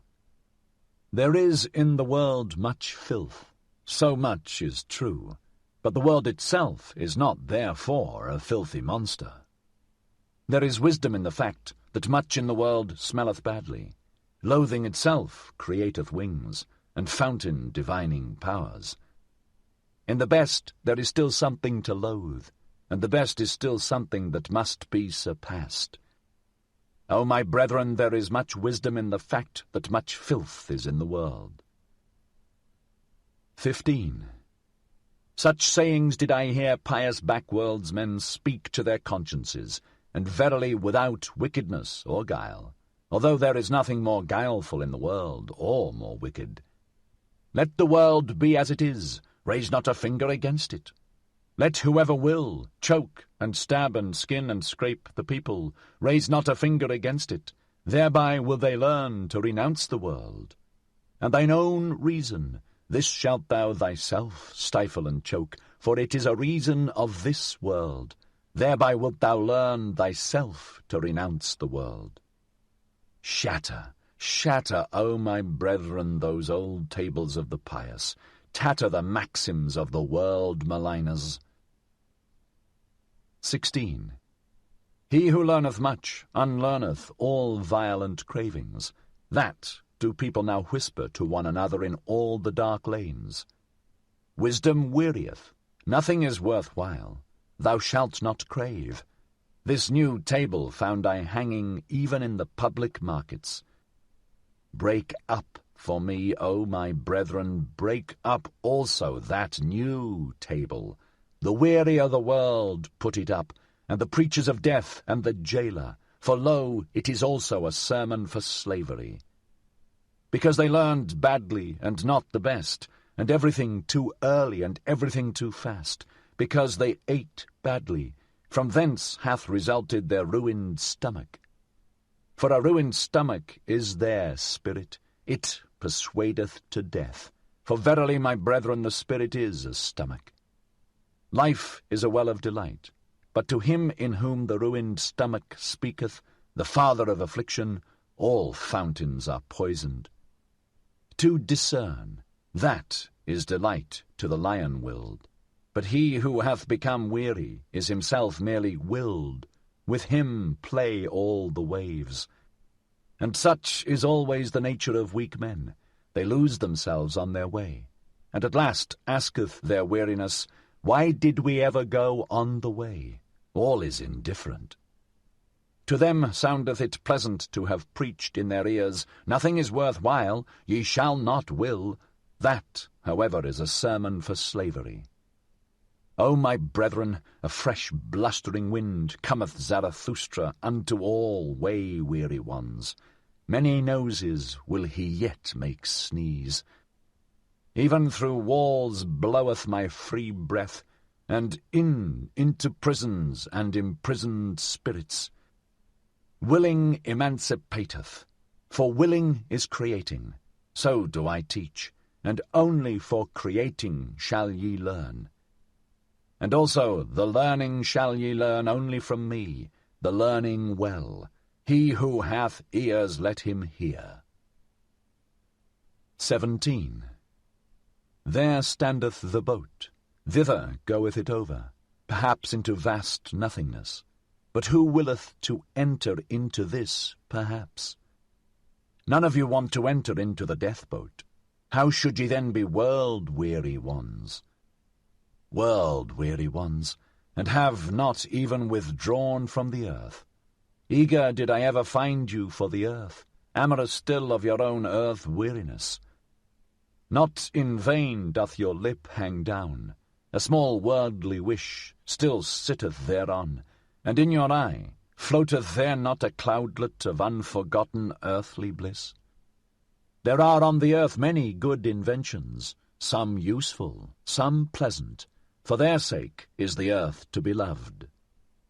And many such good inventions are there, that they are like woman's breasts, useful at the same time and pleasant. Ye world-weary ones, however, ye earth-idlers, you shall one beat with stripes shall one again make you sprightly limbs. For if ye be not invalids or decrepit creatures, of whom the earth is weary, then are ye sly sloths, or dainty sneaking pleasure-cats, and if ye will not again run gaily, then shall ye pass away. To the incurable shall one not seek to be a physician, thus teaches Zarathustra, so shall ye pass away.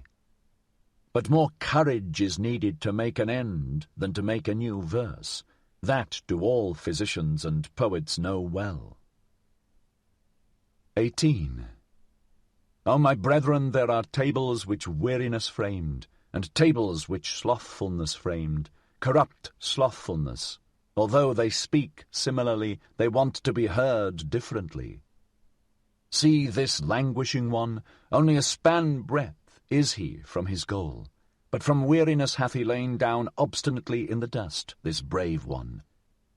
From weariness yawneth he at the path, at the earth, at the goal, and at himself. Not a step further will he go, this brave one. Now gloweth the sun upon him, and the dogs lick at his sweat, but he lieth there in his obstinacy, and preferreth to languish. A span breadth from his goal to languish. Verily, ye will have to drag him into his heaven by the hair of his head, this hero. Better still that ye let him lie where he hath lain down, that sleep may come unto him, the comforter, with cooling patter rain. Let him lie until of his own accord he awakeneth, until of his own accord he repudiateth all weariness, and what weariness hath taught through him. Only, my brethren, see that ye scare the dogs away from him, the idle skulkers, and all the swarming vermin. All the swarming vermin of the cultured, that feast on the sweat of every hero. 19. I form circles around me and holy boundaries. Ever fewer ascend with me ever higher mountains. I build a mountain range out of ever holier mountains. But wherever ye would ascend with me, O my brethren, take care lest a parasite ascend with you. A parasite that is a reptile, a creeping, cringing reptile, that trieth to fatten on your infirm and sore places. And this is its art. It divineth where ascending souls are weary. In your trouble and dejection, in your sensitive modesty, doth it build its loathsome nest. Where the strong are weak, where the noble are all too gentle, there buildeth it its loathsome nest. The parasite liveth where the great have small, sore places. What is the highest of all species of being, and what is the lowest? The parasite is the lowest species. He, however, who is of the highest species, feedeth most parasites. For the soul which hath the longest ladder, and can go deepest down, how could there fail to be most parasites upon it? The most comprehensive soul, which can run and stray and rove furthest in itself, the most necessary soul, which out of joy flingeth itself into chance, the soul in being which plungeth into becoming, the possessing soul, which seeketh to attain desire and longing, the soul fleeing from itself, which overtaketh itself in the widest circuit, the wisest soul, unto which folly speaketh most sweetly, the soul most self-loving, in which all things have their current and counter-current, their ebb and their flow. Oh, how could the loftiest soul fail to have the worst parasites? 20. O my brethren, am I then cruel? But I say, what falleth, that shall one also push. Everything of today, it falleth, it decayeth. Who would preserve it? But I wish also to push it. Know ye the delight which rolleth stones into precipitous depths? Those men of today, see just how they roll into my depths. A prelude am I to better players. O my brethren, an example. Do according to mine example. And him whom ye do not teach to fly, teach, I pray you, to fall faster. 21. I love the brave, but it is not enough to be a swordsman. One must also know whereon to use swordsmanship. And often is it greater bravery to keep quiet and pass by, that thereby one may reserve oneself for a worthier foe. Ye shall only have foes to be hated, but not foes to be despised. Ye must be proud of your foes. Thus have I already taught. For the worthier foe, O my brethren, shall ye reserve yourselves. Therefore must ye pass by many a one. Especially many of the rabble, who din your ears with noise about people and peoples. Keep your eye clear of their for and against. There is there much right, much wrong. He who looketh on becometh wroth. Therein viewing, therein hewing, they are the same thing. Therefore depart into the forests, and lay your sword to sleep. Go your ways, and let the people and peoples go theirs, gloomy ways, verily, on which not a single hope glinteth any more. Let there the trader rule, where all that still glittereth is trader's gold. It is the time of kings no longer. That which now calleth itself the people is unworthy of kings. See how these peoples themselves now do, just like the traders. They pick up the smallest advantage out of all kinds of rubbish. They lay lures for one another. They lure things out of one another. That they call good neighbourliness. O blessed remote period when a people said to itself, I will be master over peoples. For, my brethren, the best shall rule. The best also willeth to rule. And where the teaching is different, there the best is lacking. 22. If they had bread for nothing, alas, for what would they cry? Their maintainment, that is their true entertainment, and they shall have it hard. Beasts of prey are they. In their working there is even plundering. In their earning there is even overreaching. Therefore shall they have it hard. Better beasts of prey shall they thus become, subtler, cleverer, more manlike, for man is the best beast of prey. All the animals hath man already robbed of their virtues. That is why of all animals it hath been hardest for man. Only the birds are still beyond him, and if man should yet learn to fly, alas, to what height would his rapacity fly? 23. Thus would I have man and woman, fit for war the one, fit for maternity the other, both, however, fit for dancing with head and legs. And lost be the day to us in which a measure hath not been danced, and false be every truth which hath not had laughter along with it. 24. Your marriage arranging, see that it be not a bad arranging. Ye have arranged too hastily, so there followeth therefrom marriage breaking. And better marriage breaking than marriage bending, marriage lying. Thus spake a woman unto me, Indeed I broke the marriage, but first did the marriage break me. The badly paired found I ever the most revengeful. They make every one suffer for it, that they no longer run singly. On that account want I the honest ones to say to one another, We love each other, let us see to it that we maintain our love, or shall our pledging be blundering? Give us a set term and a small marriage, that we may see if we are fit for the great marriage. It is a great matter always to be twain. Thus do I counsel all honest ones, and what would be my love to the Superman and to all that is to come, if I should counsel and speak otherwise? Not only to propagate yourselves onwards, but upwards. Thereto, O my brethren, may the garden of marriage help you. 25. He who hath grown wise concerning old origins, lo, he will at last seek after the fountains of the future and new origins. O my brethren, not long will it be until new peoples shall arise, and new fountains shall rush down into new depths. For the earthquake, it choketh up many wells. It causeth much languishing, but it bringeth also to light inner powers and secrets. The earthquake discloseth new fountains.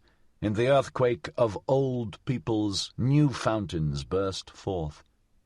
And whoever calleth out, Lo, here is a well for many thirsty ones, one heart for many longing ones, one will for many instruments, around him collecteth a people, that is to say, many attempting ones. Who can command? Who must obey? That is there attempted. Ah, with what long seeking and solving and failing and learning and re-attempting. Human society, it is an attempt, so I teach, a long seeking. It seeketh, however, the ruler. An attempt, my brethren, and no contract. Destroy, I pray you, destroy that word of the soft-hearted and half and half. 26. O my brethren, with whom lieth the greatest danger to the whole human future? Is it not with the good and just? As those who say and feel in their hearts, We already know what is good and just, we possess it also. Woe to those who still seek thereafter. And whatever harm the wicked may do, the harm of the good is the harmfulest harm. And whatever harm the world maligners may do, the harm of the good is the harmfulest harm. O my brethren, into the hearts of the good and just looked someone once on a time who said, They are the Pharisees. But people did not understand him. The good and just themselves were not free to understand him. Their spirit was imprisoned in their good conscience. The stupidity of the good is unfathomably wise. It is the truth, however, that the good must be Pharisees. They have no choice. The good must crucify him who deviseth his own virtue. That is the truth. The second one, however, who discovered their country, the country, heart, and soil of the good and just, it was he who asked, Whom do they hate most? The Creator hate they most, him who breaketh the tables and old values, the breaker, him they call the law-breaker. For the good they cannot create, they are always the beginning of the end. They crucify him who writeth new values on new tables. They sacrifice unto themselves the future. They crucify the whole human future. The good, they have always been the beginning of the end. 27. O my brethren, have ye also understood this word, and what I once said of the last man? With whom lieth the greatest danger to the whole human future? Is it not with the good and just? Break up, I pray you, the good and just.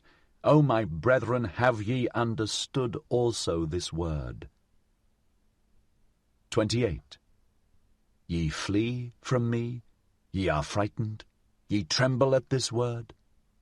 O my brethren, when I enjoined you to break up the good and the tables of the good, then only did I embark man on his high seas. And now only cometh unto him the great terror, the great outlook, the great sickness, the great nausea, the great sea-sickness. False shores and false securities did the good teach you. In the lies of the good were ye born and bred. Everything hath been radically contorted and distorted by the good. But he who discovered the country of man discovered also the country of man's future. Now shall ye be sailors for me, brave, patient. Keep yourselves up betimes, my brethren. Learn to keep yourselves up. The sea stormeth. Many seek to raise themselves again by you. The sea stormeth. All is in the sea. Well, cheer up, ye old seaman hearts. What of fatherland? Thither striveth our helm where our children's land is. Thitherwards, stormier than the sea, stormeth our great longing. 29. Why so hard? Said to the diamond one day the charcoal. Are we then not near relatives? Why so soft? O my brethren, thus do I ask you. Are ye then not my brethren? Why so soft, so submissive and yielding? Why is there so much negation and abnegation in your hearts? Why is there so little fate in your looks? And if ye will not be fates and inexorable ones, how can ye one day conquer with me? And if your hardness will not glance and cut and chip to pieces, how can ye one day create with me? For the creators are hard, and blessedness must it seem to you to press your hand upon millenniums as upon wax. Blessedness to write upon the will of millenniums as upon brass, harder than brass, nobler than brass. Entirely hard is only the noblest. This new table, O my brethren, put I up over you. Become hard. 30. O thou, my will, thou change of every need, my needfulness, preserve me from all small victories.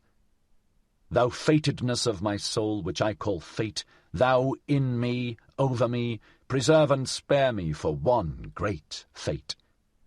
And thy last greatness, my will, spare it for thy last, that thou mayest be inexorable in thy victory. Ah, who hath not succumbed to his victory? Ah, whose eye hath not bedimmed in this intoxicated twilight? Ah, whose foot hath not faltered and forgotten in victory how to stand? That I may one day be ready and ripe in the great noontide, ready and ripe like the glowing ore, the lightning-bearing cloud and the swelling milk udder.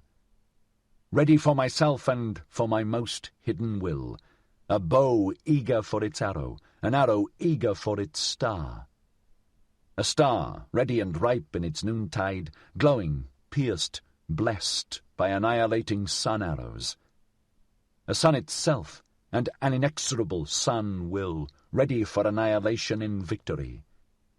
O will, thou change of every need, my needfulness, spare me for one great victory. Thus spake Zarathustra. 57. The Convalescent. 1. One morning, not long after his return to his cave, Zarathustra sprang up from his couch like a madman, crying with a frightful voice, and acting as if someone still lay on the couch who did not wish to rise. Zarathustra's voice also resounded in such a manner that his animals came to him frightened, and out of all the neighbouring caves and lurking places all the creatures slipped away, flying, fluttering, creeping or leaping, according to their variety of foot or wing. Zarathustra, however, spake these words: "Up, abysmal thought, out of my depth! I am thy cock and morning dawn, thou overslept reptile! Up, up! My voice shall soon crow thee awake. Unbind the fetters of thine ears, listen, for I wish to hear thee. Up, up! There is thunder enough to make the very graves listen. And rub the sleep and all the dimness and blindness out of thine eyes. Hear me also with thine eyes. My voice is a medicine even for those born blind. And once thou art awake, then shalt thou ever remain awake. It is not my custom to awake great-grandmothers out of their sleep, that I may bid them sleep on. Thou stirrest, stretchest thyself, wheezest. Up, up! Not wheeze shalt thou, but speak unto me. Zarathustra calleth thee, Zarathustra the godless. I, Zarathustra, the advocate of living, the advocate of suffering, the advocate of the circuit, thee do I call, my most abysmal thought. Joy to me! Thou comest, I hear thee. Mine abyss speaketh, my lowest depth have I turned over into the light. Joy to me! Come hither, give me thy hand. Ha! Let be! Aha! Disgust, disgust, disgust, alas to me. 2. Hardly, however, had Zarathustra spoken these words when he fell down as one dead, and remained long as one dead. When, however, he again came to himself, then was he pale and trembling, and remained lying.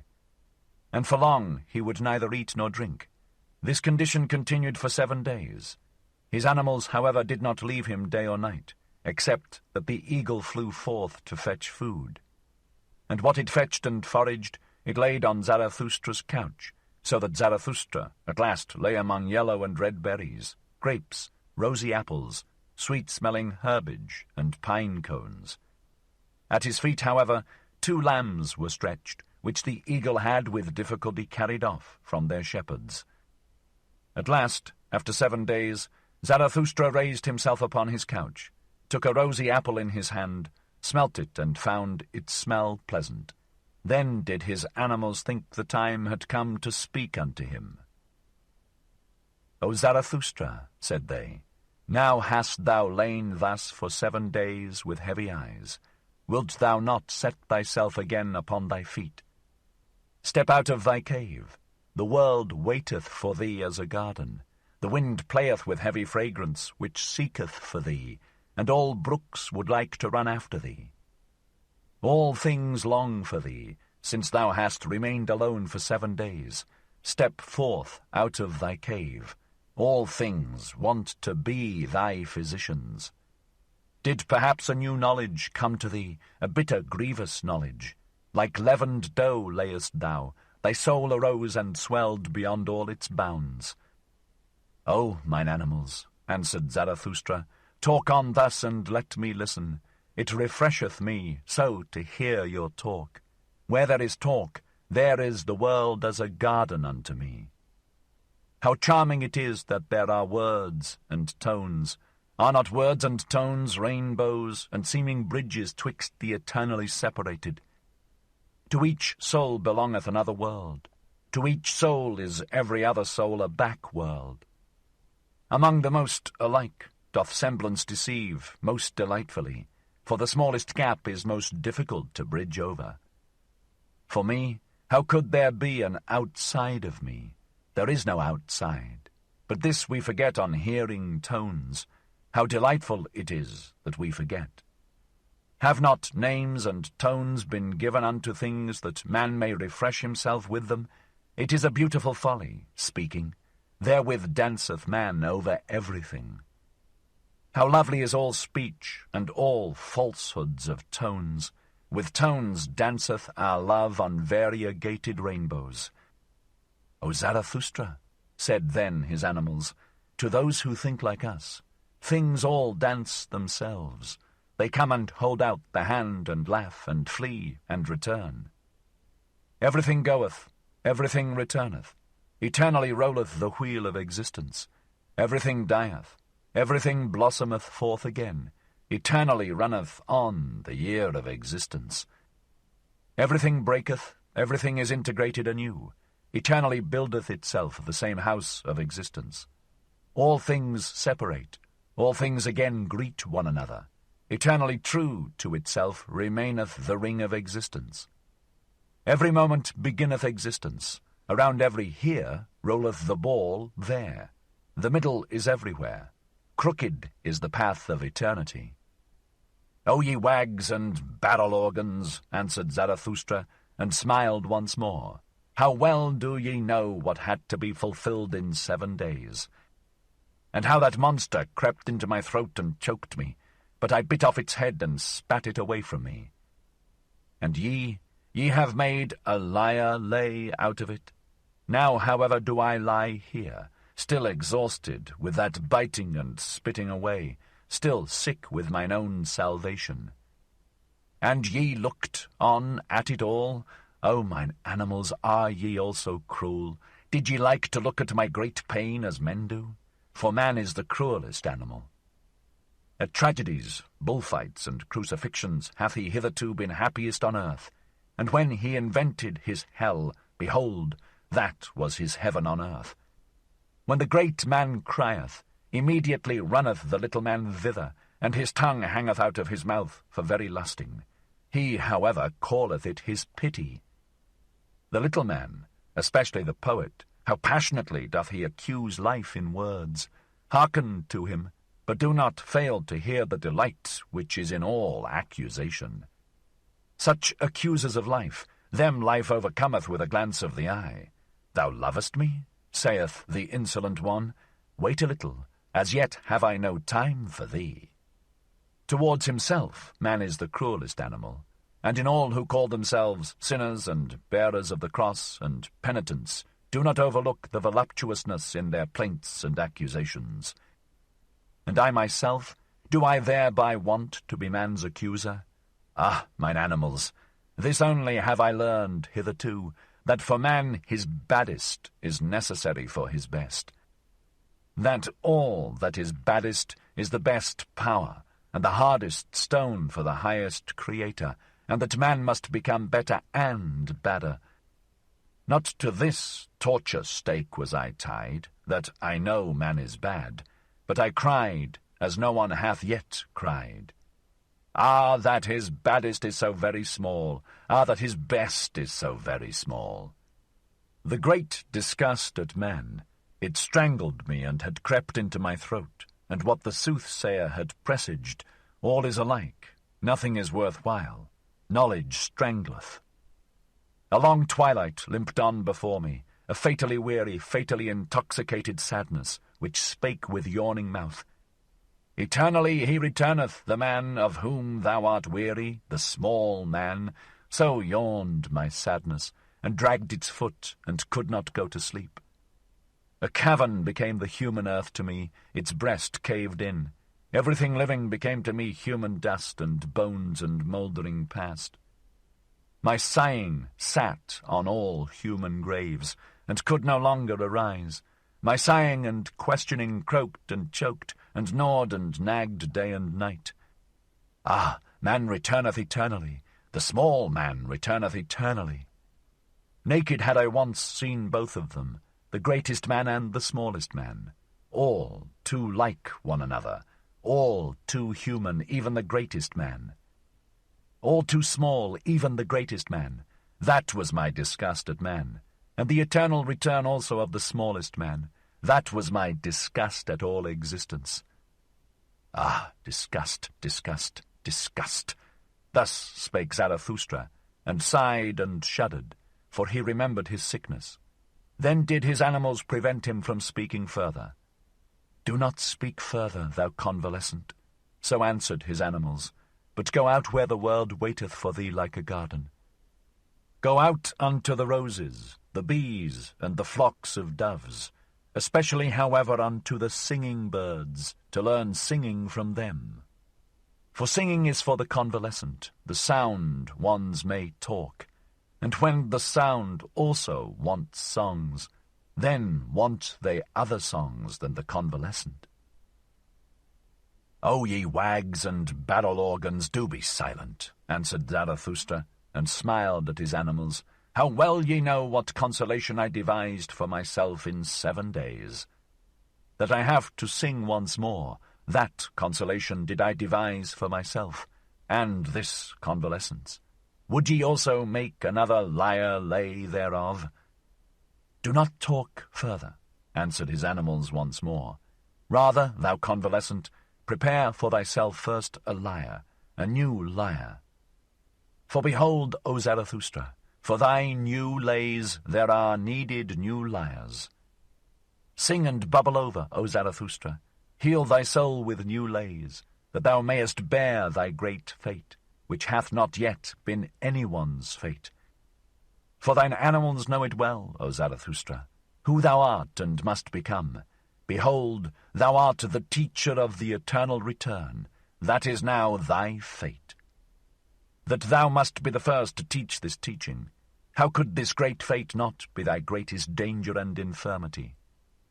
Behold, we know what thou teachest, that all things eternally return, and ourselves with them, and that we have already existed times without number, and all things with us. Thou teachest that there is a great year of becoming, a prodigy of a great year. It must, like a sand-glass, ever turn up anew, that it may anew run down and run out. So that all those years are like one another in the greatest and also in the smallest, so that we ourselves, in every great year, are like ourselves in the greatest and also in the smallest. And if thou wouldst now die, O Zarathustra, behold, we know also how thou wouldst then speak to thyself, but thine animals beseech thee not to die yet. Thou wouldst speak, and without trembling, buoyant rather with bliss, for a great weight and worry would be taken from thee, thou patientest one. Now do I die and disappear, wouldst thou say, and in a moment I am nothing. Souls are as mortal as bodies. But the plexus of causes returneth in which I am intertwined. It will again create me. I myself pertain to the causes of the eternal return. I come again with this sun, with this earth, with this eagle, with this serpent, not to a new life, or a better life, or a similar life. I come again eternally to this identical and self-same life, in its greatest and its smallest, to teach again the eternal return of all things, to speak again the word of the great noontide of earth and man, to announce again to man the Superman. I have spoken my word, I break down by my word. So willeth mine eternal fate, as announcer do I succumb. The hour hath now come for the down-goer to bless himself. Thus endeth Zarathustra's down-going. When the animals had spoken these words, they were silent and waited, so that Zarathustra might say something to them. But Zarathustra did not hear that they were silent. On the contrary, he lay quietly with closed eyes like a person sleeping, although he did not sleep, for he communed just then with his soul. The serpent, however, and the eagle, when they found him silent in such wise, respected the great stillness around him, and prudently retired. 58. The Great Longing. O my soul, I have taught thee to say today as once on a time and formerly, and to dance thy measure over every here and there and yonder. O my soul, I delivered thee from all by-places. I brushed down from thee dust and spiders and twilight. O my soul, I washed the petty shame and the by-place virtue from thee, and persuaded thee to stand naked before the eyes of the sun. With the storm that is called Spirit did I blow over thy surging sea. All clouds did I blow away from it. I strangled even the strangler called Sin.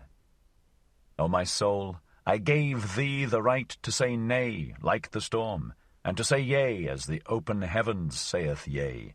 Calm as the light remainest thou, and now walkest through denying storms.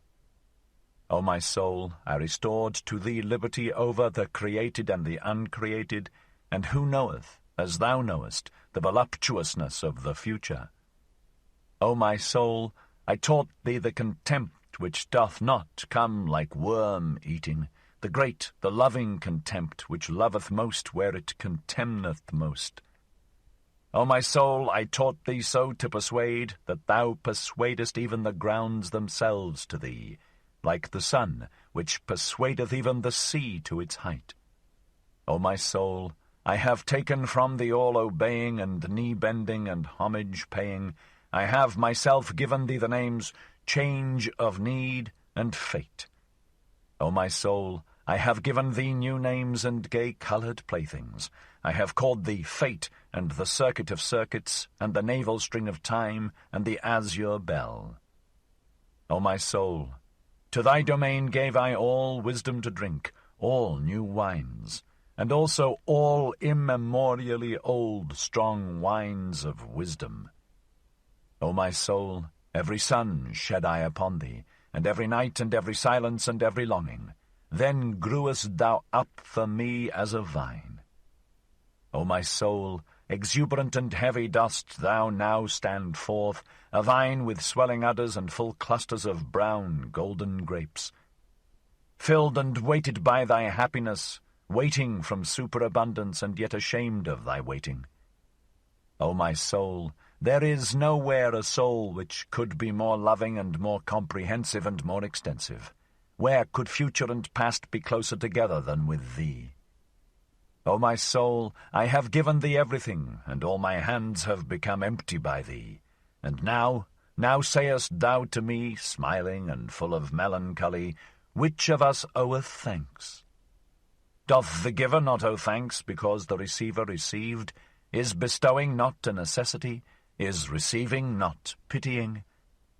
O my soul, I understand the smiling of thy melancholy. Thine overabundance itself now stretcheth out longing hands. Thy fullness looketh forth over raging seas, and seeketh and waiteth.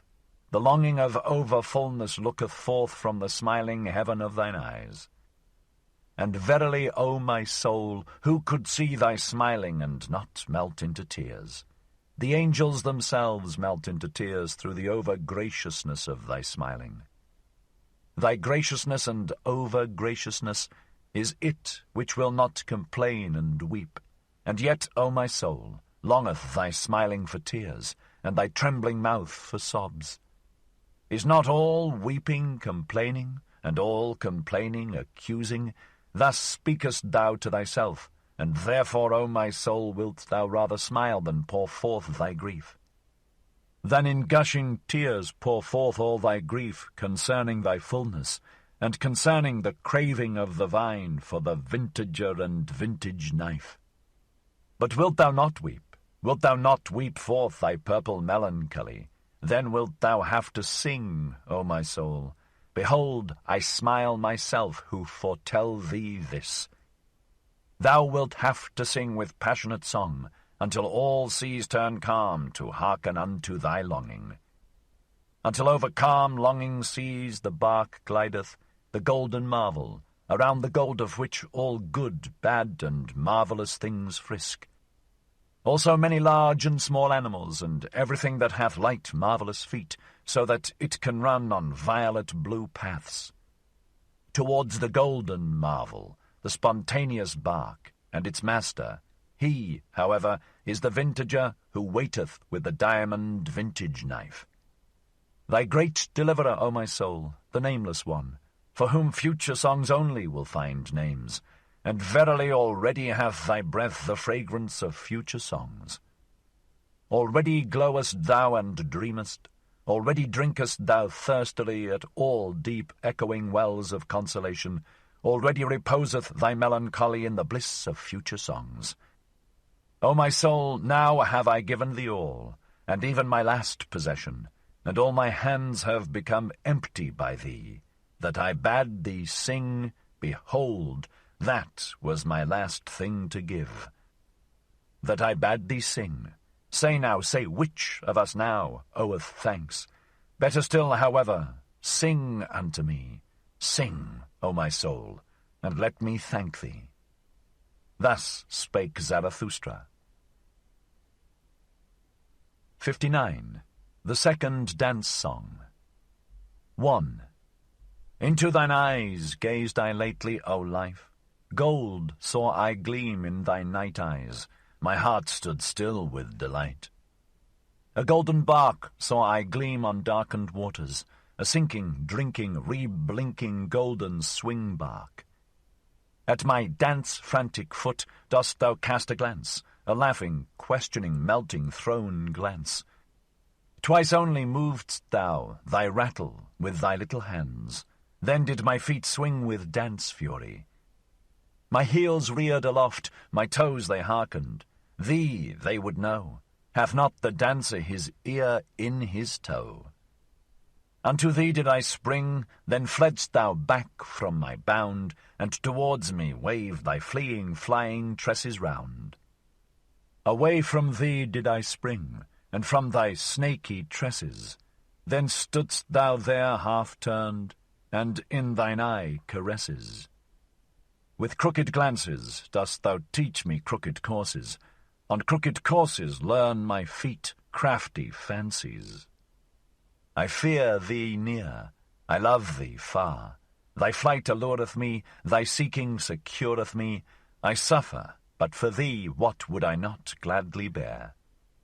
For thee, whose coldness inflameth, whose hatred misleadeth, whose flight enchaineth, whose mockery pleadeth.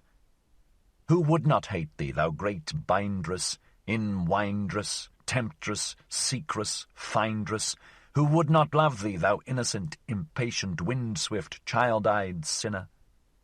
Whither pullest thou me now, thou paragon and tomboy? And now foolest thou me, fleeing, thou sweet romp dost annoy. I dance after thee, I follow even faint traces lonely. Where art thou? Give me thy hand, or thy finger only. Here are caves and thickets, we shall go astray. Halt! Stand still! Seest thou not owls and bats in fluttering fray? Thou bat, thou owl, thou wouldst play me foul? Where are we? From the dogs hast thou learned thus to bark and howl. Thou gnashest on me sweetly with little white teeth. Thine evil eyes shoot out upon me, thy curly little mane from underneath. This is a dance over stock and stone. I am the hunter. Wilt thou be my hound, or my chamois anon? Now beside me, and quickly, wickedly springing, now up and over. Alas, I have fallen myself over-swinging. O see me lying, thou arrogant one, and imploring grace. Gladly would I walk with thee in some lovelier place. In the paths of love, through bushes variegated, quiet, trim, or there along the lake where goldfishes dance and swim. Thou art now a-weary? There above are sheep and sunset stripes. Is it not sweet to sleep? The shepherd pipes. Thou art so very weary? I carry thee thither. Let just thine arm sink. And art thou thirsty? I should have something, but thy mouth would not like it to drink. O that cursed, nimble, supple serpent and lurking witch, where art thou gone? But in my face do I feel through my hand 2 spots and red blotches itch. I am verily weary of it, ever thy sheepish shepherd to be.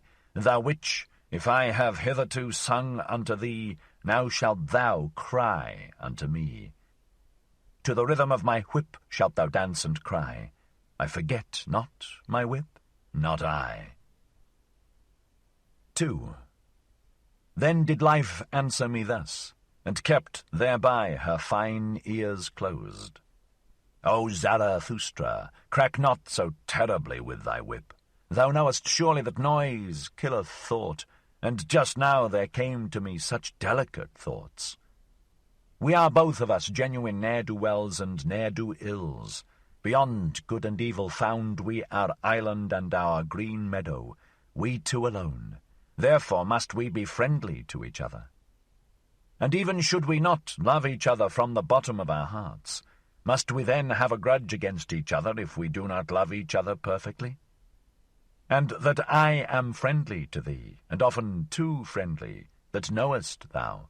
And the reason is that I am envious of thy wisdom. Ah, this mad old fool, wisdom. If thy wisdom should one day run away from thee, then would also my love run away from thee quickly.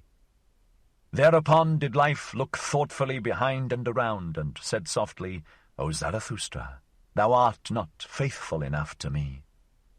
Thou lovest me not nearly so much as thou sayest. I know thou thinkest of soon leaving me. There is an old, heavy, heavy booming clock. It boometh by night up to thy cave. When thou hearest this clock strike the hours at midnight, then thinkest thou between 1 and 12 thereon. Thou thinkest thereon, O Zarathustra, I know it, of soon leaving me. Yea, answered I, hesitatingly, but thou knowest it also. And I said something into her ear, in amongst her confused, yellow, foolish tresses. Thou knowest that, O Zarathustra, that knoweth no one? And we gazed at each other and looked at the green meadow, o'er which the cool evening was just passing, and we wept together. Then, however, was life dearer unto me than all my wisdom had ever been. Thus spake Zarathustra. 3. 1. O man, take heed. 2. What saith deep midnight's voice indeed? 3. I slept my sleep. 4. From deepest dream I've woke and plead. 5. The world is deep. 6. And deeper than the day could read. 7. Deep is its woe. 8. Joy deeper still than grief can be. 9. Woe saith, hence, go. 10. But joys all want eternity. 11. Want deep, profound eternity. 12. 60. The Seven Seals, or the Yea and Amen lay. 1. If I be a diviner and full of the divining spirit which wandereth on high mountain ridges twixt two seas, wandereth twixt the past and the future as a heavy cloud, hostile to sultry plains, and to all that is weary and can neither die nor live, ready for lightning in its dark bosom, and for the redeeming flash of light, charged with lightnings which say, yea, which laugh, yea, ready for divining flashes of lightning. Blessed, however, is he who is thus charged, and verily long must he hang like a heavy tempest on the mountain, who shall one day kindle the light of the future.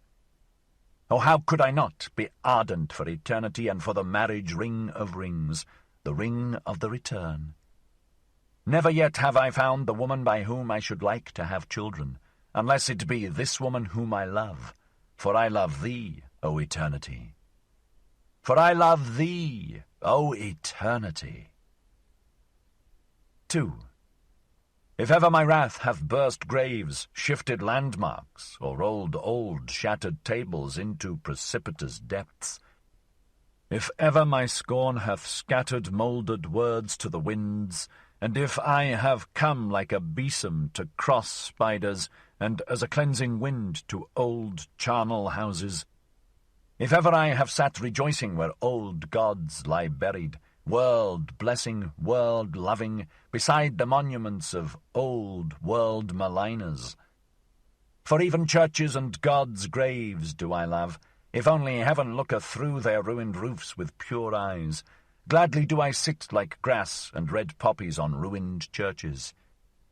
Oh, how could I not be ardent for eternity, and for the marriage ring of rings, the ring of the return.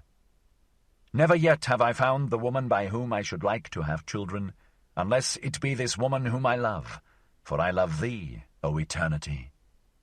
For I love thee, O eternity. 3. If ever a breath hath come to me of the creative breath, and of the heavenly necessity which compelleth even chances to dance star dances, if ever I have laughed with the laughter of the creative lightning, to which the long thunder of the deed followeth grumblingly but obediently, if ever I have played dice with the gods at the divine table of the earth, so that the earth quaked and ruptured and snorted forth fire streams, for a divine table is the earth, and trembling with new creative dictums and dice casts of the gods. Oh, how could I not be ardent for eternity, and for the marriage ring of rings, the ring of the return? Never yet have I found the woman by whom I should like to have children, unless it be this woman whom I love, for I love thee, O eternity. For I love thee, O eternity. 4.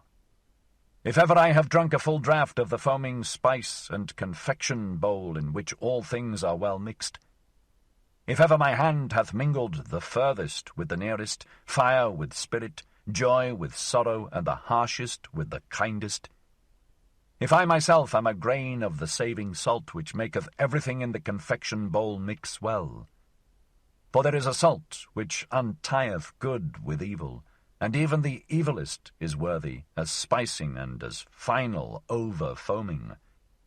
Oh, how could I not be ardent for eternity, and for the marriage ring of rings, the ring of the return?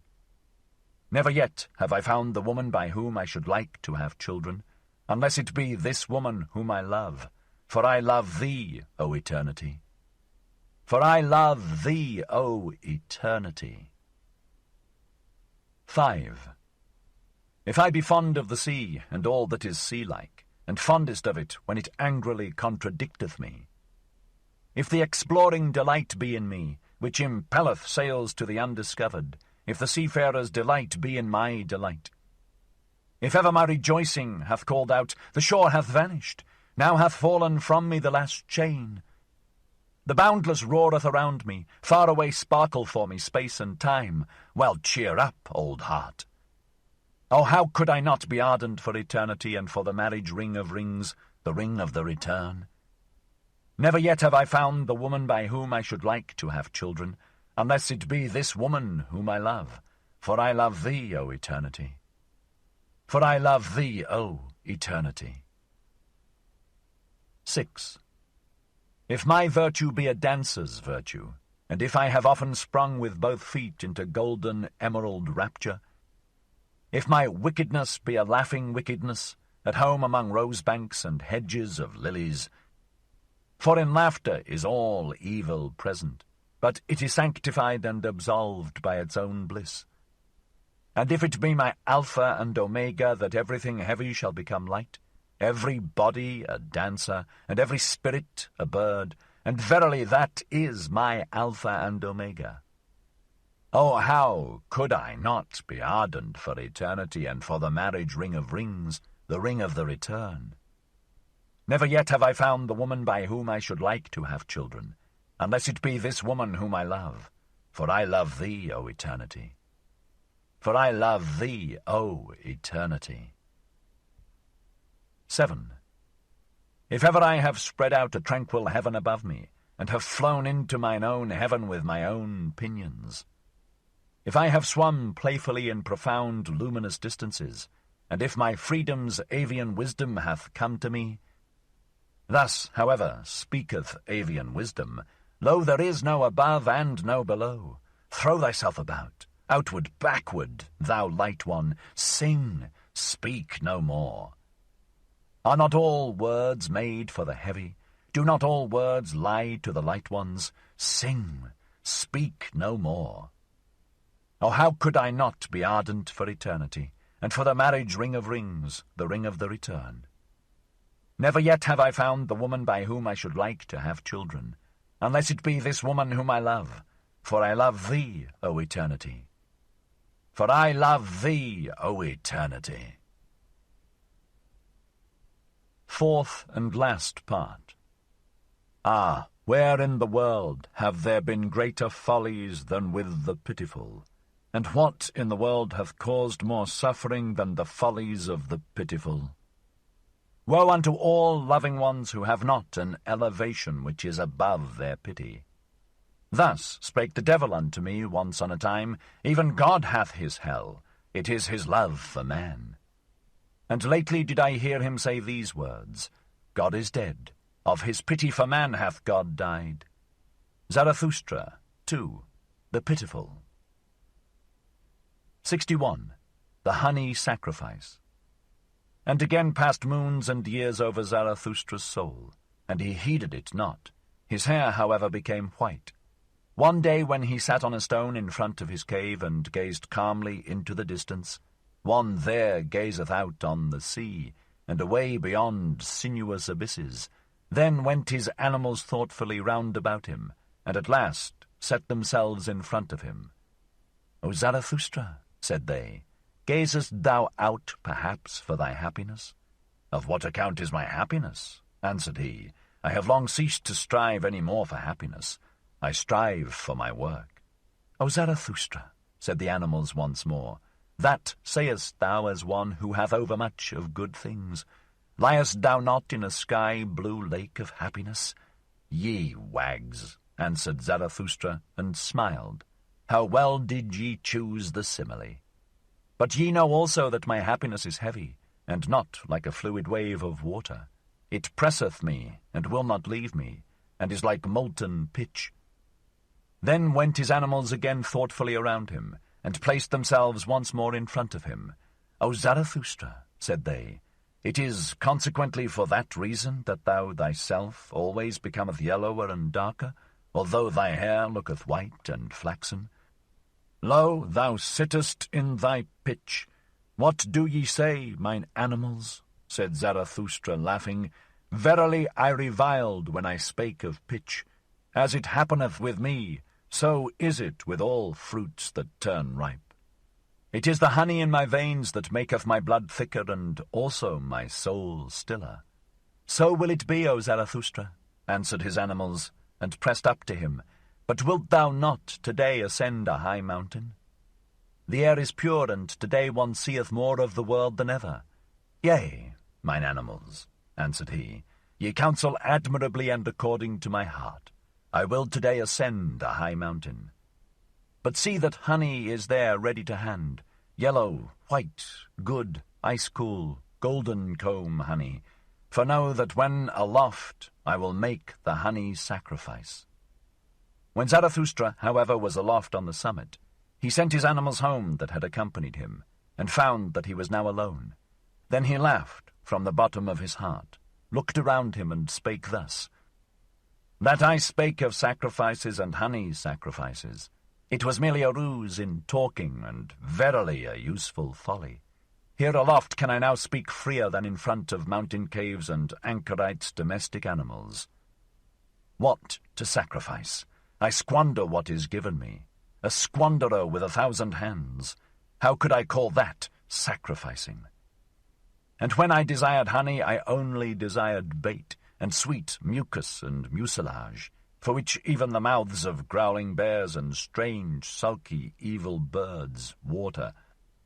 The best bait, as huntsmen and fishermen require it, for if the world be as a gloomy forest of animals, and a pleasure ground for all wild huntsmen, it seemeth to me rather, and preferably, a fathomless rich sea. A sea full of many-hued fishes and crabs, for which even the gods might long, and might be tempted to become fishers in it and casters of nets, so rich is the world in wonderful things, great and small.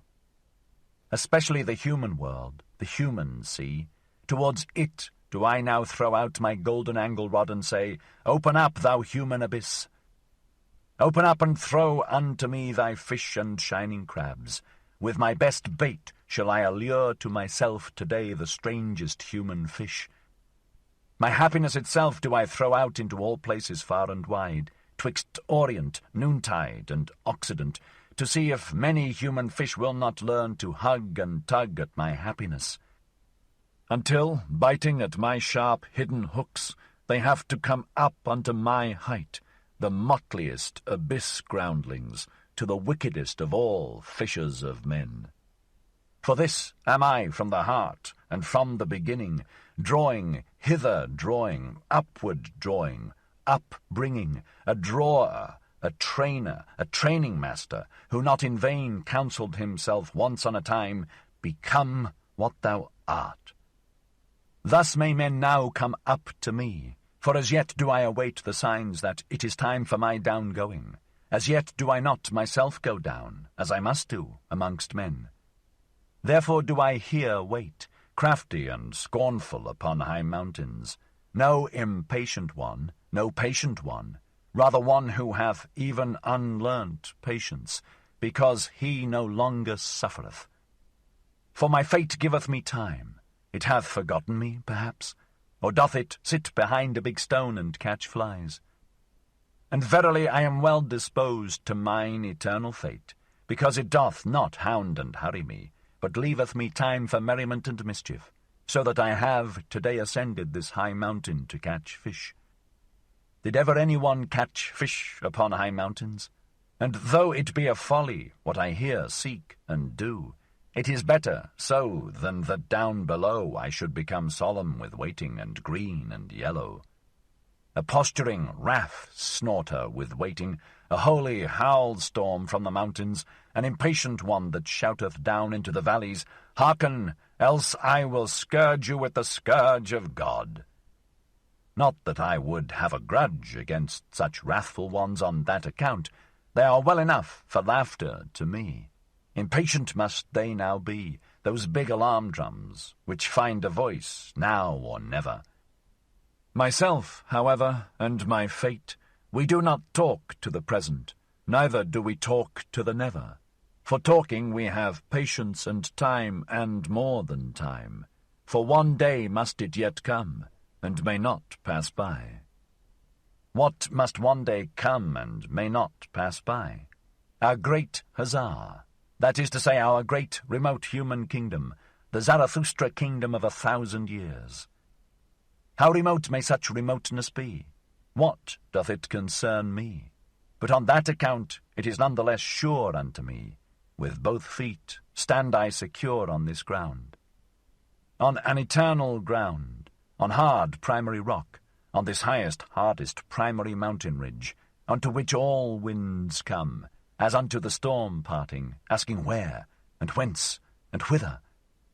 Here, laugh, laugh, my hearty, healthy wickedness, from high mountains cast down like glittering scorn laughter, allure for me with thy glittering the finest human fish. And whatever belongeth unto me in all seas, my in and for me in all things, fish that out for me, bring that up to me. For that do I wait, the wickedest of all fish-catchers. Out, out, my fishing hook, in and down, thou bait of my happiness, drip thy sweetest dew, thou honey of my heart, bite, my fishing hook, into the belly of all black affliction. Look out, mine eye, oh, how many seas round about me, what dawning human futures, and above me, what rosy red stillness, what unclouded silence. 62. The Cry of Distress. The next day sat Zarathustra again on the stone in front of his cave, whilst his animals roved about in the world outside to bring home new food, also new honey, for Zarathustra had spent and wasted the old honey to the very last particle. When he thus sat, however, with a stick in his hand, tracing the shadow of his figure on the earth, and reflecting, verily not upon himself and his shadow, all at once he startled and shrank back, for he saw another shadow beside his own. And when he hastily looked around and stood up, behold, there stood the soothsayer beside him, the same whom he had once given to eat and drink at his table, the proclaimer of the great weariness, who taught, all is alike, nothing is worth while, the world is without meaning, knowledge strangleth. But his face had changed since then, and when Zarathustra looked into his eyes, his heart was startled once more. So much evil announcement and ashy grey lightnings passed over that countenance. The soothsayer, who had perceived what went on in Zarathustra's soul, wiped his face with his hand, as if he would wipe out the impression. The same did also Zarathustra, and when both of them had thus silently composed and strengthened themselves, they gave each other the hand, as a token that they wanted once more to recognize each other. "Welcome hither," said Zarathustra, "thou soothsayer of the great weariness. Not in vain shalt thou once have been my messmate and guest. Eat and drink also with me today, and forgive it that a cheerful old man sitteth with thee at table." "A cheerful old man," answered the soothsayer, shaking his head. "But whoever thou art or wouldst be, O Zarathustra, thou hast been here aloft the longest time. In a little while thy bark shall no longer rest on dry land." "Do I then rest on dry land?" asked Zarathustra, laughing. "The waves around thy mountain," answered the soothsayer, "rise and rise, the waves of great distress and affliction. They will soon raise thy bark also and carry thee away." Thereupon was Zarathustra silent, and wondered. "Dost thou still hear nothing?" continued the soothsayer. "Doth it not rush and roar out of the depth?" Zarathustra was silent once more and listened. Then heard he a long, long cry, which the abysses threw to one another and passed on, for none of them wished to retain it, so evil did it sound. "Thou ill announcer," said Zarathustra at last, "that is a cry of distress, and the cry of a man. It may come perhaps out of a black sea. But what doth human distress matter to me? My last sin, which hath been reserved for me, knowest thou what it is called?" "Pity," answered the soothsayer from an overflowing heart, and raised both his hands aloft. "O Zarathustra, I have come that I may seduce thee to thy last sin." And hardly had those words been uttered when there sounded the cry once more, and longer and more alarming than before, also much nearer. "Hearest thou? Hearest thou, O Zarathustra?" called out the soothsayer. "The cry concerneth thee, it calleth thee. Come, come, come, it is time, it is the highest time." Zarathustra was silent thereupon, confused and staggered.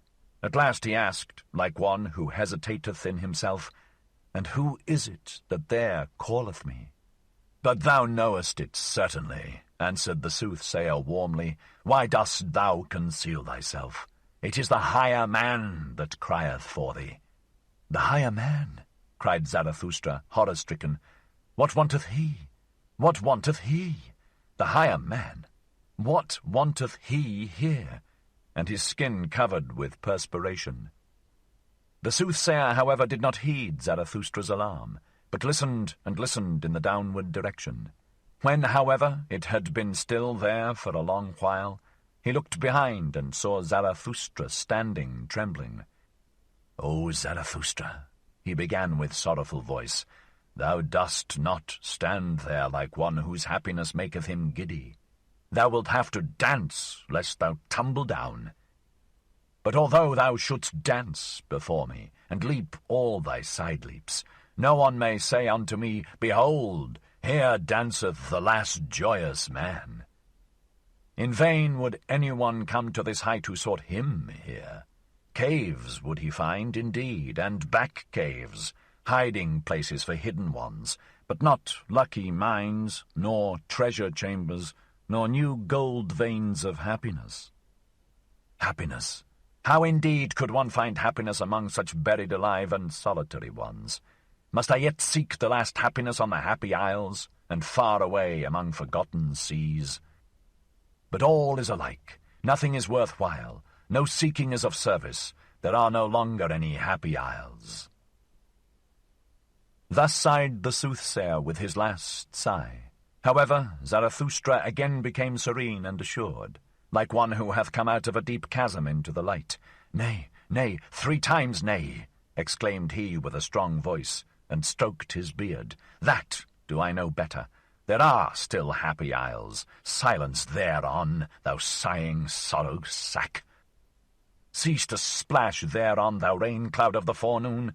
Do I not already stand here, wet with thy misery and drenched like a dog? Now do I shake myself and run away from thee, that I may again become dry. Thereat mayest thou not wonder. Do I seem to thee discourteous? Here, however, is my court. But as regards the higher man, well, I shall seek him at once in those forests. From thence came his cry. Perhaps he is there hard beset by an evil beast. He is in my domain, therein shall he receive no scathe. And verily there are many evil beasts about me." With those words Zarathustra turned around to depart. Then said the soothsayer, "O Zarathustra, thou art a rogue. I know it well. Thou wouldst fain be rid of me. Rather wouldst thou run into the forest and lay snares for evil beasts. But what good will it do thee? In the evening wilt thou have me again. In thine own cave will I sit, patient and heavy like a block, and wait for thee." "So be it," shouted back Zarathustra as he went away, "and what is mine in my cave belongeth also unto thee, my guest.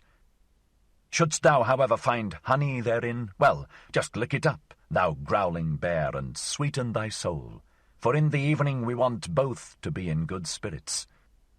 In good spirits and joyful, because this day hath come to an end, and thou thyself shalt dance to my lays as my dancing bear. Thou dost not believe this? Thou shakest thy head? Well, cheer up, old bear, but I also am a soothsayer." Thus spake Zarathustra. 63. Talk with the Kings. 1. Ere Zarathustra had been an hour on his way in the mountains and forests, he saw all at once a strange procession. Right on the path which he was about to descend came 2 kings walking, bedecked with crowns and purple girdles, and variegated like flamingos. They drove before them a laden ass. "What do these kings want in my domain?" said Zarathustra in astonishment to his heart, and hid himself hastily behind a thicket. When, however, the kings approached to him, he said half aloud, like one speaking only to himself, "Strange, strange. How doth this harmonize? 2 kings do I see, and only 1 ass." Thereupon the 2 kings made a halt. They smiled and looked towards the spot whence the voice proceeded, and afterwards looked into each other's faces. "Such things do we also think among ourselves," said the king on the right, "but we do not utter them." The king on the left, however, shrugged his shoulders and answered, "That may perhaps be a goatherd, or an anchorite who hath lived too long among rocks and trees, for no society at all spoileth also good manners." "Good manners?" replied angrily and bitterly the other king. "What then do we run out of the way of? Is it not good manners, our good society? Better verily to live among anchorites and goatherds than with our gilded, false, over-rouged populace, though it call itself good society, though it call itself nobility. But there all is false and foul, above all the blood, thanks to old evil diseases and worse curers. The best and dearest to me at present is still a sound peasant, coarse, artful, obstinate, and enduring. That is at present the noblest type. The peasant is at present the best, and the peasant type should be master. But it is the kingdom of the populace. I no longer allow anything to be imposed upon me. The populace, however, that meaneth hodgepodge. Populace hodgepodge, therein is everything mixed with everything, saint and swindler, gentleman and Jew, and every beast out of Noah's Ark. Good manners. Everything is false and foul with us. No one knoweth any longer how to reverence. It is that, precisely, that we run away from. They are fulsome, obtrusive dogs. They gild palm leaves. This loathing choketh me, that we kings ourselves have become false, draped and disguised with the old faded pomp of our ancestors, showpieces for the stupidest, the craftiest, and whosoever at present trafficketh for power. We are not the first men, and have nevertheless to stand for them. Of this imposture have we at last become weary and disgusted. From the rabble have we gone out of the way, from all those bawlers and scribe blowflies, from the trader stench, the ambition fidgeting, the bad breath. Fie to live among the rabble! Fie to stand for the first men among the rabble! Ah, loathing, loathing, loathing! What doth it now matter about us kings? Thine old sickness seizeth thee, said here the king on the left. Thy loathing seizeth thee, my poor brother. Thou knowest, however, that someone heareth us. Immediately thereupon, Zarathustra, who had opened ears and eyes to this talk, rose from his hiding-place, advanced towards the kings, and thus began, He who hearkeneth unto you, he who gladly hearkeneth unto you, is called Zarathustra. I am Zarathustra, who once said, What doth it now matter about kings? Forgive me, I rejoiced when ye said to each other, What doth it matter about us kings? Here, however, is my domain and jurisdiction. What may ye be seeking in my domain? Perhaps, however, ye have found on your way what I seek, namely the higher man. When the kings heard this, they beat upon their breasts, and said with one voice, We are recognized. With the sword of thine utterance severest thou the thickest darkness of our hearts. Thou hast discovered our distress, for lo, we are on our way to find the higher man. The man that is higher than we, although we are kings. To him do we convey this ass, for the highest man shall also be the highest lord on earth. There is no sorer misfortune in all human destiny than when the mighty of the earth are not also the first men. Then everything becometh false and distorted and monstrous. And when they are even the last men, and more beast than man, then riseth and riseth the populace in honour, and at last saith even the populace virtue, Lo, I alone am virtue. What have I just heard? Answered Zarathustra. What wisdom in kings! I am enchanted, and verily I have already promptings to make a rhyme thereon. Even if it should happen to be a rhyme not suited for everyone's ears, I unlearned long ago to have consideration for long ears. Well then, well now. Here, however, it happened that the ass also found utterance. It said distinctly and with malevolence, Yea. 'Twas once, methinks, year one of our blessed Lord, drunk without wine, the Sibyl thus deplored, How ill things go, decline, decline, ne'er sank the world so low. Rome now hath turned harlot and harlot stew, Rome's Caesar a beast, and God hath turned Jew. 2.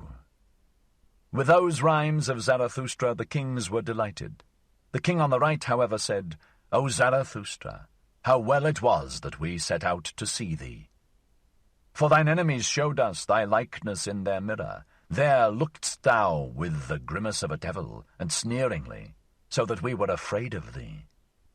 But what good did it do? Always didst thou prick us anew in heart and ear with thy sayings. Then did we say at last, What doth it matter how he look? We must hear him who teacheth, Ye shall love peace as a means to new wars, and the short peace more than the long. No one ever spake such warlike words. What is good? To be brave is good. It is the good war that halloweth every cause. O Zarathustra, our father's blood stirred in our veins at such words. It was like the voice of spring to old wine casks. When the swords ran among one another like red-spotted serpents, then did our fathers become fond of life. The sun of every peace seemed to them languid and lukewarm. The long peace, however, made them ashamed. How they sighed, our fathers, when they saw on the wall brightly furbished, dried-up swords. Like those they thirsted for war, for a sword thirsteth to drink blood, and sparkleth with desire. When the kings thus discoursed and talked eagerly of the happiness of their fathers, there came upon Zarathustra no little desire to mock at their eagerness, for evidently they were very peaceable kings whom he saw before him, kings with old and refined features. But he restrained himself. "Well," said he, "thither leadeth the way. There lieth the cave of Zarathustra, and this day is to have a long evening. At present, however, a cry of distress calleth me hastily away from you. It will honour my cave if kings want to sit and wait in it, but to be sure ye will have to wait long." "Well, what of that? Where doth one at present learn better to wait than at courts? And the whole virtue of kings that hath remained unto them, is it not called today ability to wait?" Thus spake Zarathustra. 64. The Leech. And Zarathustra went thoughtfully on, further and lower down, through forests and past moory bottoms. As it happeneth, however, to every one who meditateth upon hard matters, he trod thereby unawares upon a man. And lo, there spurted into his face all at once a cry of pain, and 2 curses, and 20 bad invectives, so that in his fright he raised his stick, and also struck the trodden one. Immediately afterwards, however, he regained his composure, and his heart laughed at the folly he had just committed. "Pardon me," said he to the trodden one, who had got up enraged, and had seated himself. "Pardon me, and hear first of all a parable. As a wanderer who dreameth of remote things on a lonesome highway runneth unawares against a sleeping dog, a dog which lieth in the sun. As both of them then start up and snap at each other, like deadly enemies, those 2 beings mortally frightened, so did it happen unto us. And yet, how little was lacking for them to caress each other, that dog and that lonesome one. Are they not both lonesome ones?" "Whoever thou art," said the trodden one, still enraged, "thou treadest also too nigh me with thy parable, and not only with thy foot. Lo, am I then a dog?" And thereupon the sitting one got up, and pulled his naked arm out of the swamp. For at first he had lain outstretched on the ground, hidden and indiscernible, like those who lie in wait for swamp game. "But whatever art thou about?" called out Zarathustra in alarm, for he saw a deal of blood streaming over the naked arm. "What hath hurt thee? Hath an evil beast bit thee, thou unfortunate one?" The bleeding one laughed, still angry. "What matter is it to thee?" said he, and was about to go on. "Here am I at home and in my province. Let him question me whoever will. To a dolt, however, I shall hardly answer." "Thou art mistaken," said Zarathustra sympathetically, and held him fast. "Thou art mistaken. Here thou art not at home, but in my domain, and therein shall no one receive any hurt. Call me, however, what thou wilt. I am who I must be. I call myself Zarathustra." "Well, up thither is the way to Zarathustra's cave. It is not far. Wilt thou not attend to thy wounds at my home? It hath gone badly with thee, thou unfortunate one, in this life. First a beast bit thee, and then a man trod upon thee." When, however, the trodden one had heard the name of Zarathustra, he was transformed. "What happeneth unto me?" he exclaimed. "Who preoccupieth me so much in this life as this one man, namely Zarathustra, and that one animal liveth on blood, the leech? For the sake of the leech did I lie here by this swamp, like a fisher, and already had mine outstretched arm been bitten 10 times, when there biteth a still finer leech at my blood, Zarathustra himself. O happiness, O miracle! Praised be this day which enticed me into the swamp. Praised be the best, the livest cupping-glass that at present liveth. Praised be the great conscience-leech Zarathustra." Thus spake the trodden one, and Zarathustra rejoiced at his words, and their refined, reverential style. "Who art thou?" asked he, and gave him his hand.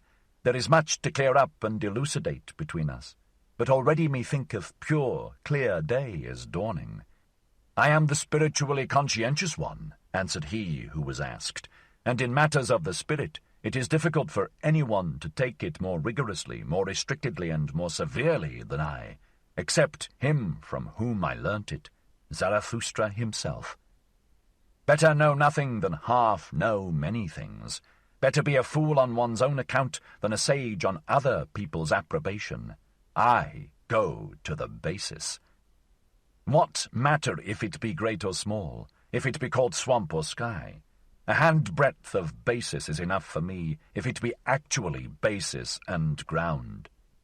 A handbreadth of basis, thereon can one stand. In the true knowing knowledge there is nothing great and nothing small. Then thou art perhaps an expert on the leech, asked Zarathustra, and thou investigatest the leech to its ultimate basis, thou conscientious one. O Zarathustra, answered the trodden one, that would be something immense. How could I presume to do so? That, however, of which I am master and knower is the brain of the leech. That is my world. And it is also a world. Forgive it, however, that my pride here findeth expression, for here I have not mine equal. Therefore, said I, here am I at home. How long have I investigated this one thing, the brain of the leech, so that here the slippery truth might no longer slip from me. Here is my domain. For the sake of this did I cast everything else aside. For the sake of this did everything else become indifferent to me, and close beside my knowledge lieth my black ignorance. My spiritual conscience requireth from me that it should be so, that I should know one thing, and not know all else. They are a loathing unto me, all the semi-spiritual, all the hazy, hovering, and visionary. Where mine honesty ceaseth, there am I blind, and want also to be blind. Where I want to know, however, there want I also to be honest, namely severe, rigorous, restricted, cruel, and inexorable. Because thou once saidest, O Zarathustra, spirit is life, which itself cutteth into life. That led and allured me to thy doctrine, and verily with mine own blood have I increased mine own knowledge. As the evidence indicateth, broke in Zarathustra, for still was the blood flowing down on the naked arm of the conscientious one, for there had 10 leeches bitten into it. O thou strange fellow, how much doth this very evidence teach me, namely thou thyself, and not all, perhaps, might I pour into thy rigorous ear. Well then, we part here, but I would fain find thee again. Up thither is the way to my cave. Tonight shalt thou there be my welcome guest. Fain would I also make amends to thy body for Zarathustra treading upon thee with his feet. I think about that. Just now, however, a cry of distress calleth me hastily away from thee. Thus spake Zarathustra. 65. The Magician. 1. When, however, Zarathustra had gone round a rock, then saw he on the same path, not far below him, a man who threw his limbs about like a maniac, and at last tumbled to the ground on his belly. Halt, said then Zarathustra to his heart. He there must surely be the higher man. From him came that dreadful cry of distress. I will see if I can help him. When, however, he ran to the spot where the man lay on the ground, he found a trembling old man with fixed eyes, and in spite of all Zarathustra's efforts to lift him and set him again on his feet, it was all in vain. The unfortunate one also did not seem to notice that someone was beside him.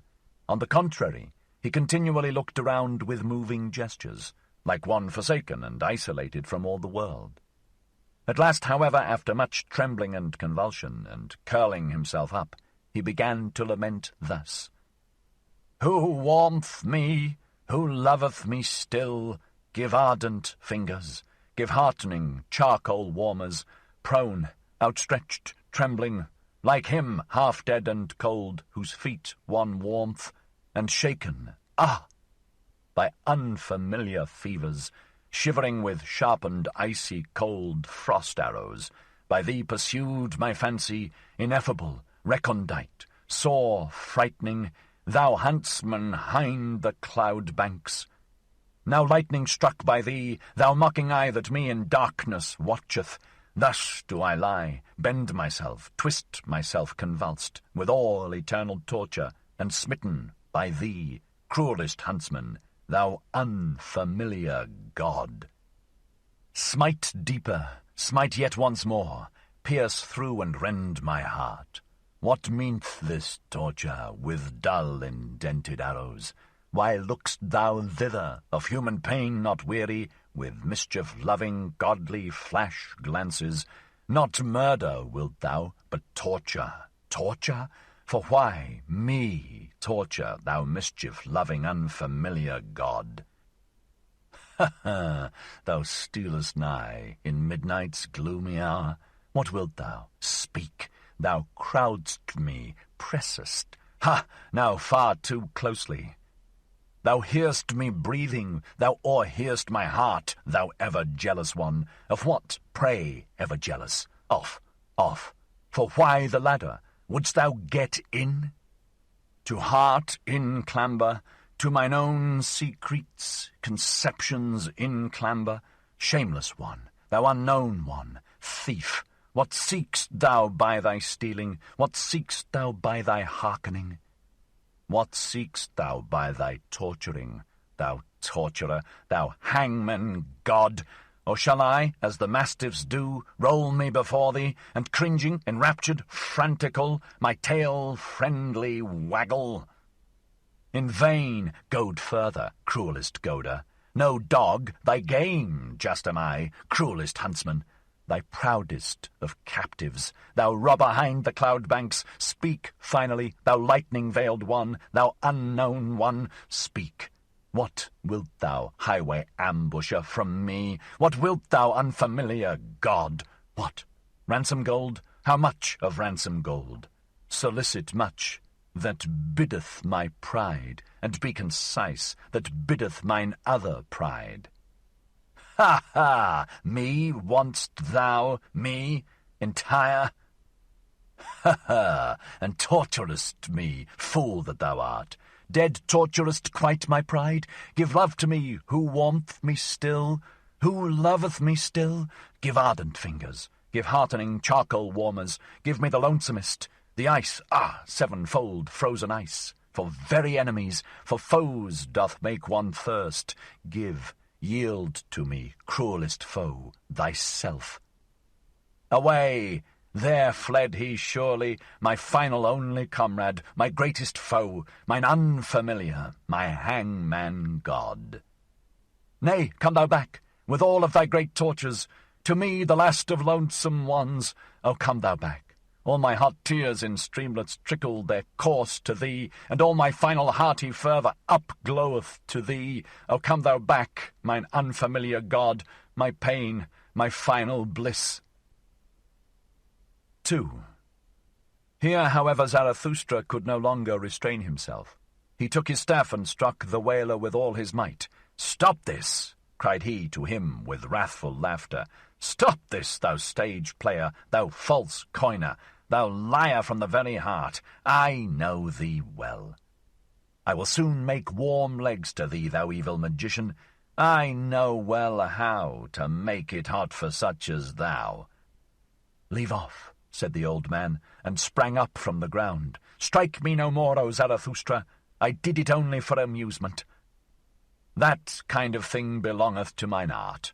Thee thyself I wanted to put to the proof when I gave this performance, and verily thou hast well detected me. But thou thyself hast given me no small proof of thyself. Thou art hard, thou wise Zarathustra. Hard strikest thou with thy truths. Thy cudgel forceth from me this truth."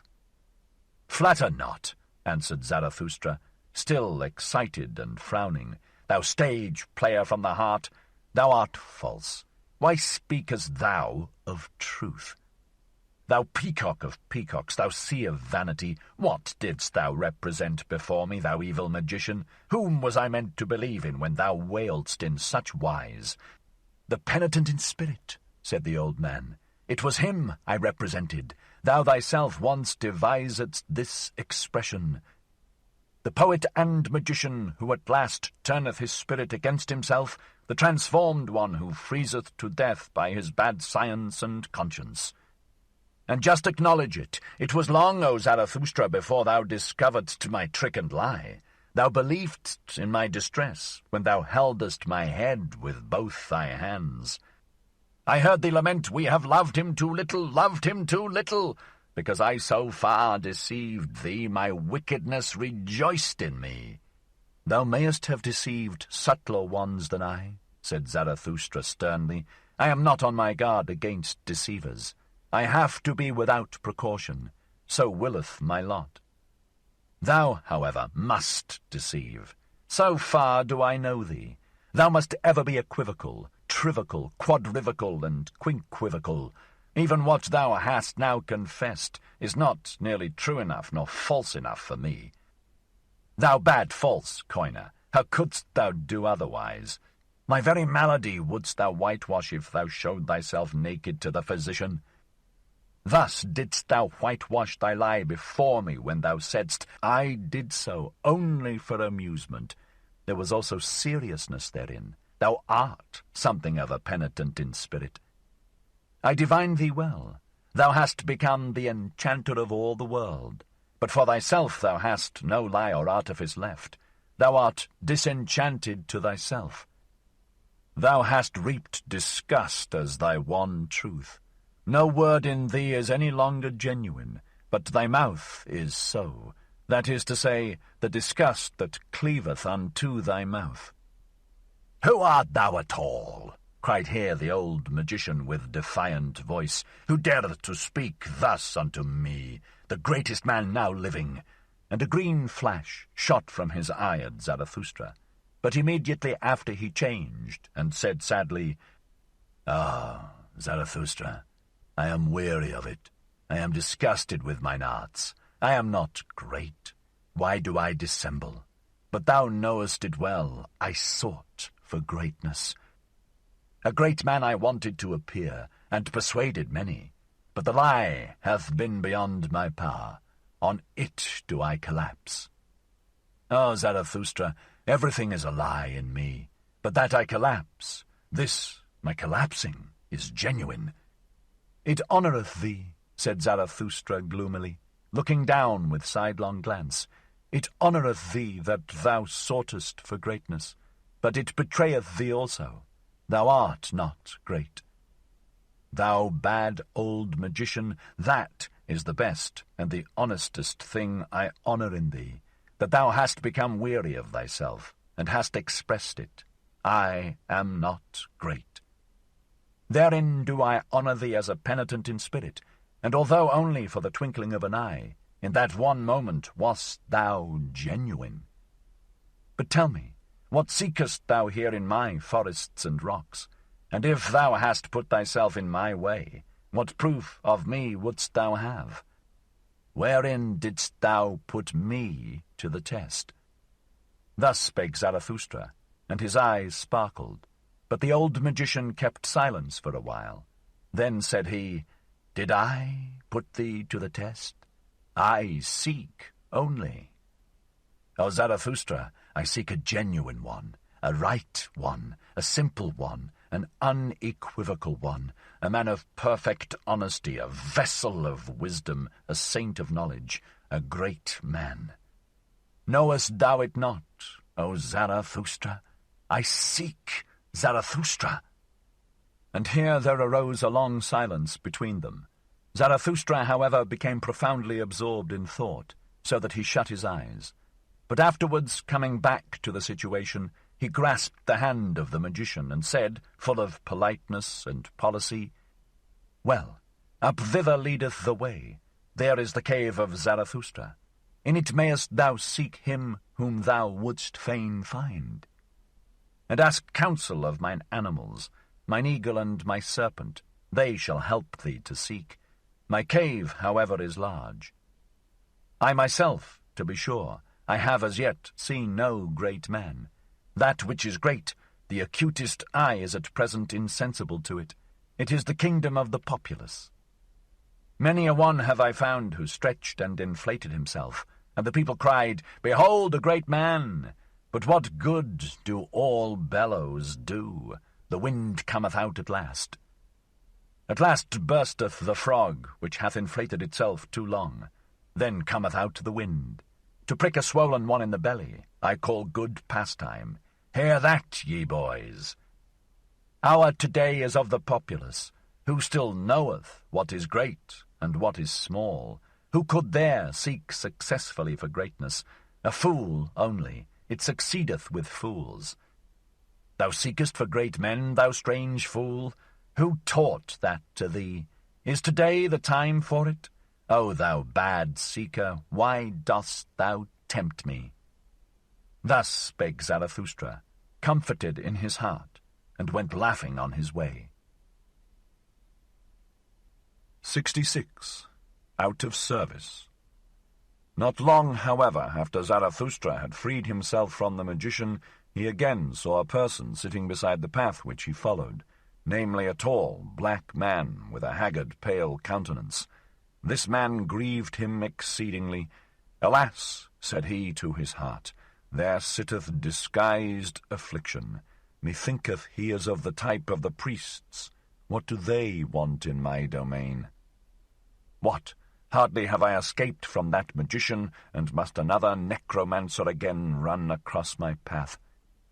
Some sorcerer with laying on of hands, some sombre wonder-worker by the grace of God, some anointed world-maligner, whom may the devil take. But the devil is never at the place which would be his right place. He always cometh too late, that cursed dwarf and club-foot. Thus cursed Zarathustra impatiently in his heart, and considered how, with averted look, he might slip past the black man. But behold, it came about otherwise, for at the same moment had the sitting one already perceived him, and not unlike one whom an unexpected happiness overtaketh, he sprang to his feet, and went straight toward Zarathustra. "Whoever thou art, thou traveller," said he, "help a strayed one, a seeker, an old man, who may here easily come to grief. The world here is strange to me and remote. Wild beasts also did I hear howling, and he who could have given me protection, he is himself no more. I was seeking the pious man, a saint and an anchorite, who, alone in his forest, had not yet heard of what all the world knoweth at present." "What doth all the world know at present?" asked Zarathustra. "Perhaps that the old God no longer liveth, in whom all the world once believed?" "Thou sayest it," answered the old man sorrowfully, "and I served that old God until his last hour. Now, however, am I out of service, without master, and yet not free. Likewise am I no longer merry even for an hour, except it be in recollections. Therefore did I ascend into these mountains, that I might finally have a festival for myself once more, as becometh an old pope and church father, for know it that I am the last pope, a festival of pious recollections and divine services. Now, however, is he himself dead, the most pious of men, the saint in the forest, who praised his God constantly with singing and mumbling. He himself found I no longer when I found his cot, but 2 wolves found I therein, which howled on account of his death, for all animals loved him. Then did I haste away. Had I thus come in vain into these forests and mountains, then did my heart determine that I should seek another, the most pious of all those who believe not in God. My heart determined that I should seek Zarathustra." Thus spake the hoary man, and gazed with keen eyes at him who stood before him. Zarathustra, however, seized the hand of the old pope, and regarded it a long while with admiration. "Lo, thou venerable one," said he then, "what a fine and long hand! That is the hand of one who hath ever dispensed blessings. Now, however, doth it hold fast him whom thou seekest, me, Zarathustra. It is I, the ungodly Zarathustra, who saith, 'Who is ungodlier than I, that I may enjoy his teaching?'" Thus spake Zarathustra, and penetrated with his glances the thoughts and arrear thoughts of the old pope. At last the latter began, "He who most loved and possessed him hath now also lost him most. Lo, I myself am surely the most godless of us at present, but who could rejoice at that?" "Thou servedst him to the last?" asked Zarathustra thoughtfully, after a deep silence. "Thou knowest how he died? Is it true what they say, that sympathy choked him, that he saw how man hung on the cross and could not endure it, that his love to man became his hell and at last his death. The old Pope, however, did not answer, but looked aside timidly with a painful and gloomy expression. "Let him go," said Zarathustra, after prolonged meditation, still looking the old man straight in the eye. "Let him go. He is gone, and though it honoureth thee that thou speakest only in praise of this dead one, yet thou knowest, as well as I, who he was, and that he went curious ways. To speak before 3 eyes, said the old Pope cheerfully, he was blind of one eye. In divine matters I am more enlightened than Zarathustra himself, and may well be so. My love served him long years, my will followed all his will. A good servant, however, knoweth everything, and many a thing even which a master hideth from himself. He was a hidden god, full of secrecy. Verily he did not come by his son otherwise than by secret ways. At the door of his faith standeth adultery. Whoever extolleth him as a god of love doth not think highly enough of love itself. Did not that god want also to be judge? But the loving one loveth irrespective of reward and requital. When he was young, that god out of the Orient, then was he harsh and revengeful, and built himself a hell for the delight of his favourites. At last, however,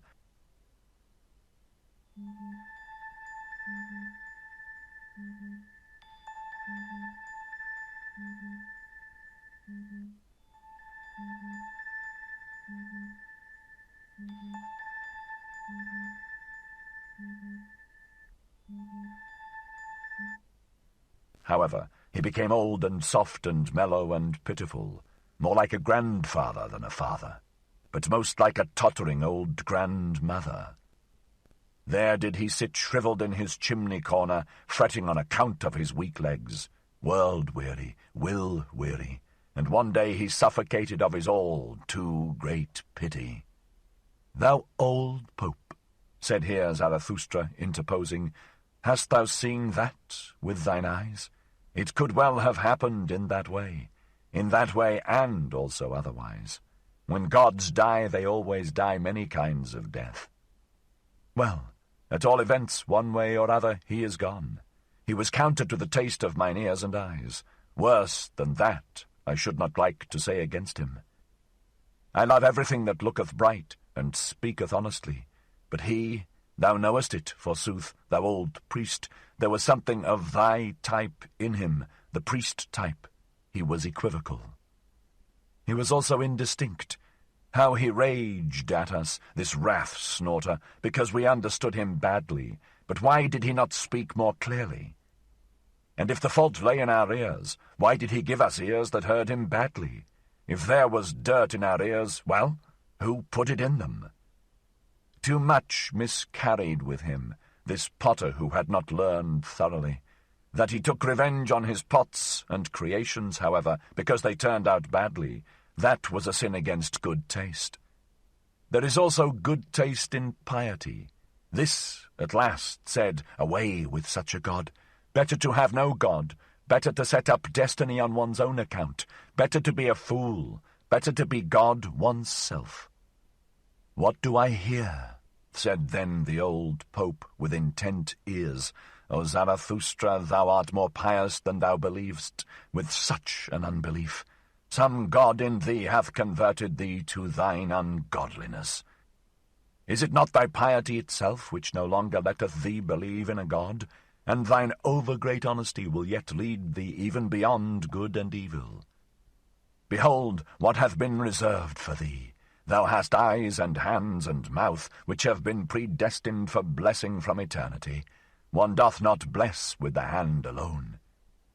Nigh unto thee, though thou professest to be the ungodliest one, I feel a hale and holy odour of long benedictions. I feel glad and grieved thereby. Let me be thy guest, O Zarathustra, for a single night. Nowhere on earth shall I now feel better than with thee. Amen.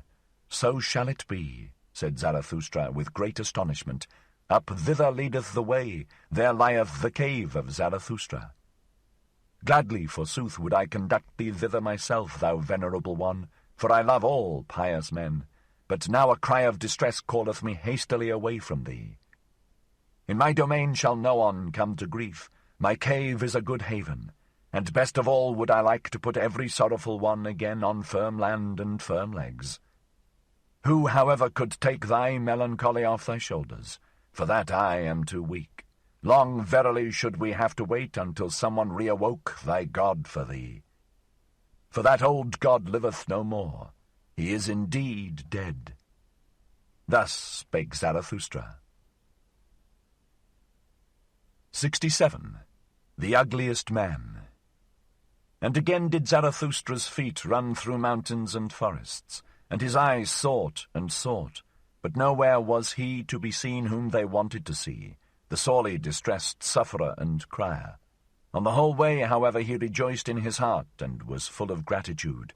What good things, said he, hath this day given me, as amends for its bad beginning?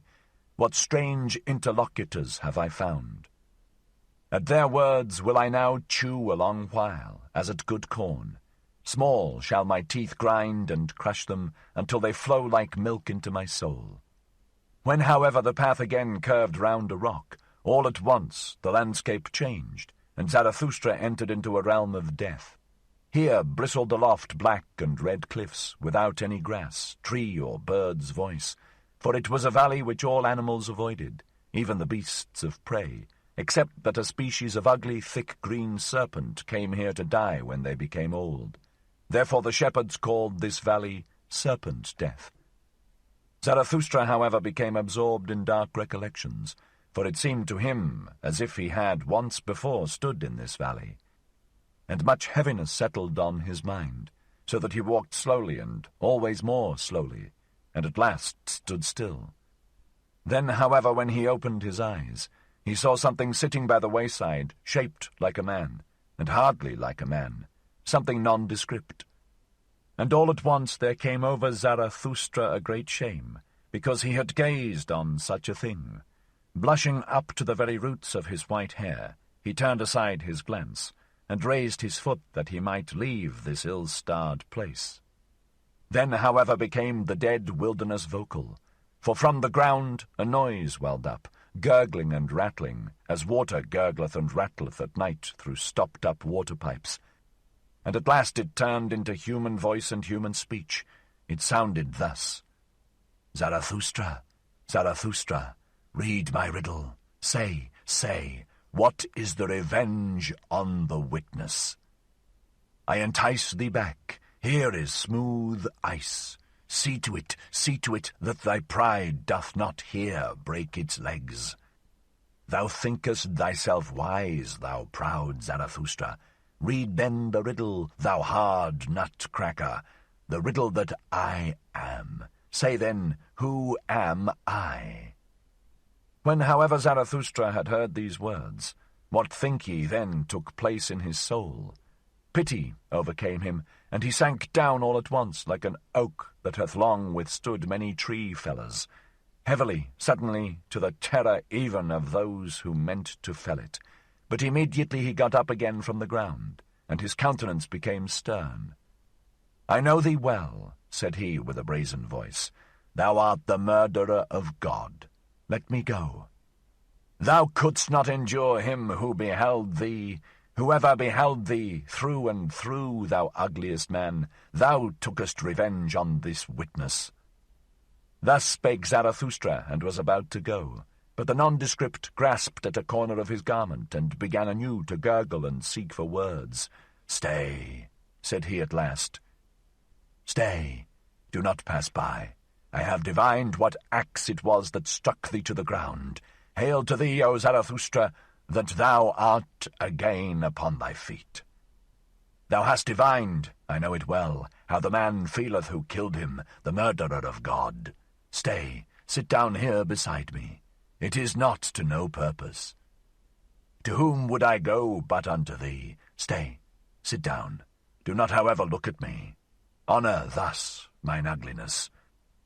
They persecute me. Now art thou my last refuge, not with their hatred, not with their bailiffs. Oh, such persecution would I mock at, and be proud and cheerful. Hath not all success hitherto been with the well-persecuted ones? And he who persecuteth well learneth readily to be obsequent, when once he is put behind. But it is their pity. Their pity is it from which I flee away and flee to thee. O Zarathustra, protect me, thou my last refuge, thou sole one who divinedst me. Thou hast divined how the man feeleth who killed him. Stay, and if thou wilt go, thou impatient one, go not the way that I came. That way is bad. Art thou angry with me because I have already racked language too long, because I have already counselled thee? But know that it is I, the ugliest man, who have also the largest, heaviest feet. Where I have gone, the way is bad. I tread all paths to death and destruction. But that thou passedst me by in silence, that thou blushedst, I saw it well. Thereby did I know thee as Zarathustra. Everyone else would have thrown to me his arms, his pity in look and speech, but for that I am not beggar enough. That didst thou divine. For that I am too rich, rich in what is great, frightful, ugliest, most unutterable. Thy shame, O Zarathustra, honoured me. With difficulty did I get out of the crowd of the pitiful, that I might find the only one who at present teacheth that pity is obtrusive, thyself, O Zarathustra. Whether it be the pity of a god, or whether it be human pity, it is offensive to modesty, and unwillingness to help may be nobler than the virtue that rusheth to do so. That, however, namely pity, is called virtue itself at present by all petty people. They have no reverence for great misfortune, great ugliness, great failure. Beyond all these do I look, as a dog looketh over the backs of thronging flocks of sheep. They are petty, good-willed, grey people. As the heron looketh contemptuously at shallow pools, with backward bent head, so do I look at the throng of grey little waves and wills and souls. Too long have we acknowledged them to be right, those petty people. So we have at last given them power as well, and now do they teach that good is only what petty people call good. And truth is at present what the preacher spake, who himself sprang from them, that singular saint and advocate of the petty people, who testified of himself, I am the truth. That immodest one hath long made the petty people greatly puffed up, he who taught no small error when he taught, I am the truth. Hath an immodest one ever been answered more courteously? Thou, however, O Zarathustra, passedst him by, and saidst, Nay, nay, 3 times nay. Thou warnedst against his error, thou warnedst, the first to do so, against pity. Not everyone, not none, but thyself and thy type. Thou art ashamed of the shame of the great sufferer, and verily when thou sayest, From pity there cometh a heavy cloud, take heed, ye men. When thou teachest, all creators are hard, all great love is beyond their pity. O Zarathustra, how well versed dost thou seem to me in weather signs. Thou thyself, however, warn thyself also against thy pity, for many are on their way to thee, many suffering, doubting, despairing, drowning, freezing ones. I warn thee also against myself. Thou hast read my best, my worst riddle, myself, and what I have done. I know the axe that felleth thee. But he had to die. He looked with eyes which beheld everything. He beheld men's depths and dregs, all his hidden ignominy and ugliness. His pity knew no modesty. He crept into my dirtiest corners. This most prying, over-intrusive, over-pitiful one had to die. He ever beheld me. On such a witness I would have revenge, or not live myself. The God who beheld everything, and also man, that God had to die. Men cannot endure it that such a witness should live." Thus spake the ugliest man. Zarathustra, however, got up, and prepared to go on, for he felt frozen to the very bowels. "Thou nondescript," he said, "thou warn'st me against thy path. As thanks for it, I praise mine to thee. Behold, up thither is the cave of Zarathustra. My cave is large and deep, and hath many corners. There findeth he that is most hidden his hiding place, and close beside it there are 100 lurking places and by-places for creeping, fluttering, and hopping creatures. Thou outcast, who hast cast thyself out, thou wilt not live amongst men and men's pity? Well then, do like me. Thus wilt thou learn also from me. Only the doer learneth. And talk first and foremost to mine animals, the proudest animal and the wisest animal. They might well be the right counsellors for us both." Thus spake Zarathustra, and went his way, more thoughtfully and slowly even than before, for he asked himself many things, and hardly knew what to answer. How poor indeed is man, thought he in his heart, how ugly, how wheezy, how full of hidden shame. They tell me that man loveth himself. Ah, how great must that self-love be! How much contempt is opposed to it! Even this man hath loved himself, as he hath despised himself. A great lover methinketh he is, and a great despiser. No one have I yet found who more thoroughly despised himself. Even that is elevation. Alas, was this, perhaps, the higher man whose cry I heard? I love the great despisers. Man is something that hath to be surpassed. 68. The Voluntary Beggar. When Zarathustra had left the ugliest man, he was chilled and felt lonesome. For much coldness and lonesomeness came over his spirit, so that even his limbs became colder thereby. When, however, he wandered on and on, up hill and down, at times past green meadows, though also sometimes over wild stony couches, where formerly, perhaps, an impatient brook had made its bed, then he turned all at once warmer and heartier again. "What hath happened unto me?" he asked himself. "Something warm and living quickeneth me. It must be in the neighbourhood. Already am I less alone. Unconscious companions and brethren rove around me. Their warm breath toucheth my soul." When, however, he spied about and sought for the comforters of his lonesomeness, behold, there were kine there standing together on an eminence, whose proximity and smell had warmed his heart. The kine, however, seemed to listen eagerly to a speaker, and took no heed of him who approached. When, however, Zarathustra was quite nigh unto them, then did he hear plainly that a human voice spake in the midst of the kine, and apparently all of them had turned their heads towards the speaker. Then ran Zarathustra up speedily and drove the animals aside, for he feared that someone had here met with harm, which the pity of the kine would hardly be able to relieve. But in this he was deceived, for behold, there sat a man on the ground who seemed to be persuading the animals to have no fear of him, a peaceable man and preacher on the mount, out of whose eyes kindness itself preached. "What dost thou seek here?" called out Zarathustra in astonishment. "What do I here seek?" answered he. "The same that thou seekest, thou mischief-maker, that is to say, happiness upon earth.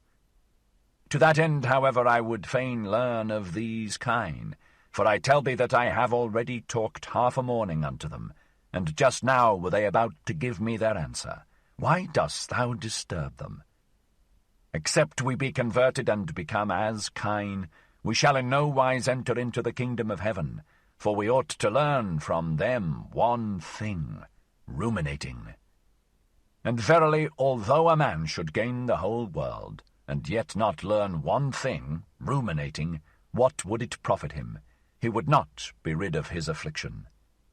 His great affliction, that, however, is at present called disgust. Who hath not, at present, his heart, his mouth, and his eyes full of disgust? Thou also, but behold these kine. Thus spake the preacher on the mount, and turned then his own look towards Zarathustra, for hitherto it had rested lovingly on the kine. Then, however, he put on a different expression. "Who is this with whom I talk?" he exclaimed, frightened, and sprang up from the ground. "This is the man without disgust. This is Zarathustra himself, the surmounter of the great disgust. This is the eye, this is the mouth, this is the heart of Zarathustra himself." And whilst he thus spake, he kissed with o'erflowing eyes the hands of him with whom he spake, and behaved altogether like one to whom a precious gift and jewel hath fallen unawares from heaven. The kine, however, gazed at it all and wondered. "Speak not of me, thou strange one, thou amiable one," said Zarathustra, and restrained his affection. "Speak to me firstly of thyself. Art thou not the voluntary beggar who once cast away great riches, who was ashamed of his riches and of the rich, and fled to the poorest, to bestow upon them his abundance and his heart? But they received him not." "But they received me not," said the voluntary beggar. "Thou knowest it, forsooth. So I went at last to the animals, and to those kine." "Then learnedst thou," interrupted Zarathustra, "how much harder it is to give properly than to take properly, and that bestowing well is an art, the last, subtlest master art of kindness." "Especially nowadays," answered the voluntary beggar. "At present, that is to say, when everything low hath become rebellious and exclusive and haughty in its manner, in the manner of the populace. For the hour hath come, thou knowest it, forsooth, for the great, evil, long, slow mob and slave insurrection. It extendeth and extendeth. Now doth it provoke the lower classes, all benevolence and petty giving, and the over-rich may be on their guard. Whoever at present drip like bulgy bottles out of all too small necks, of such bottles at present one willingly breaketh the necks. Wanton avidity, bilious envy, careworn revenge, populous pride, all these struck mine eye. It is no longer true that the poor are blessed.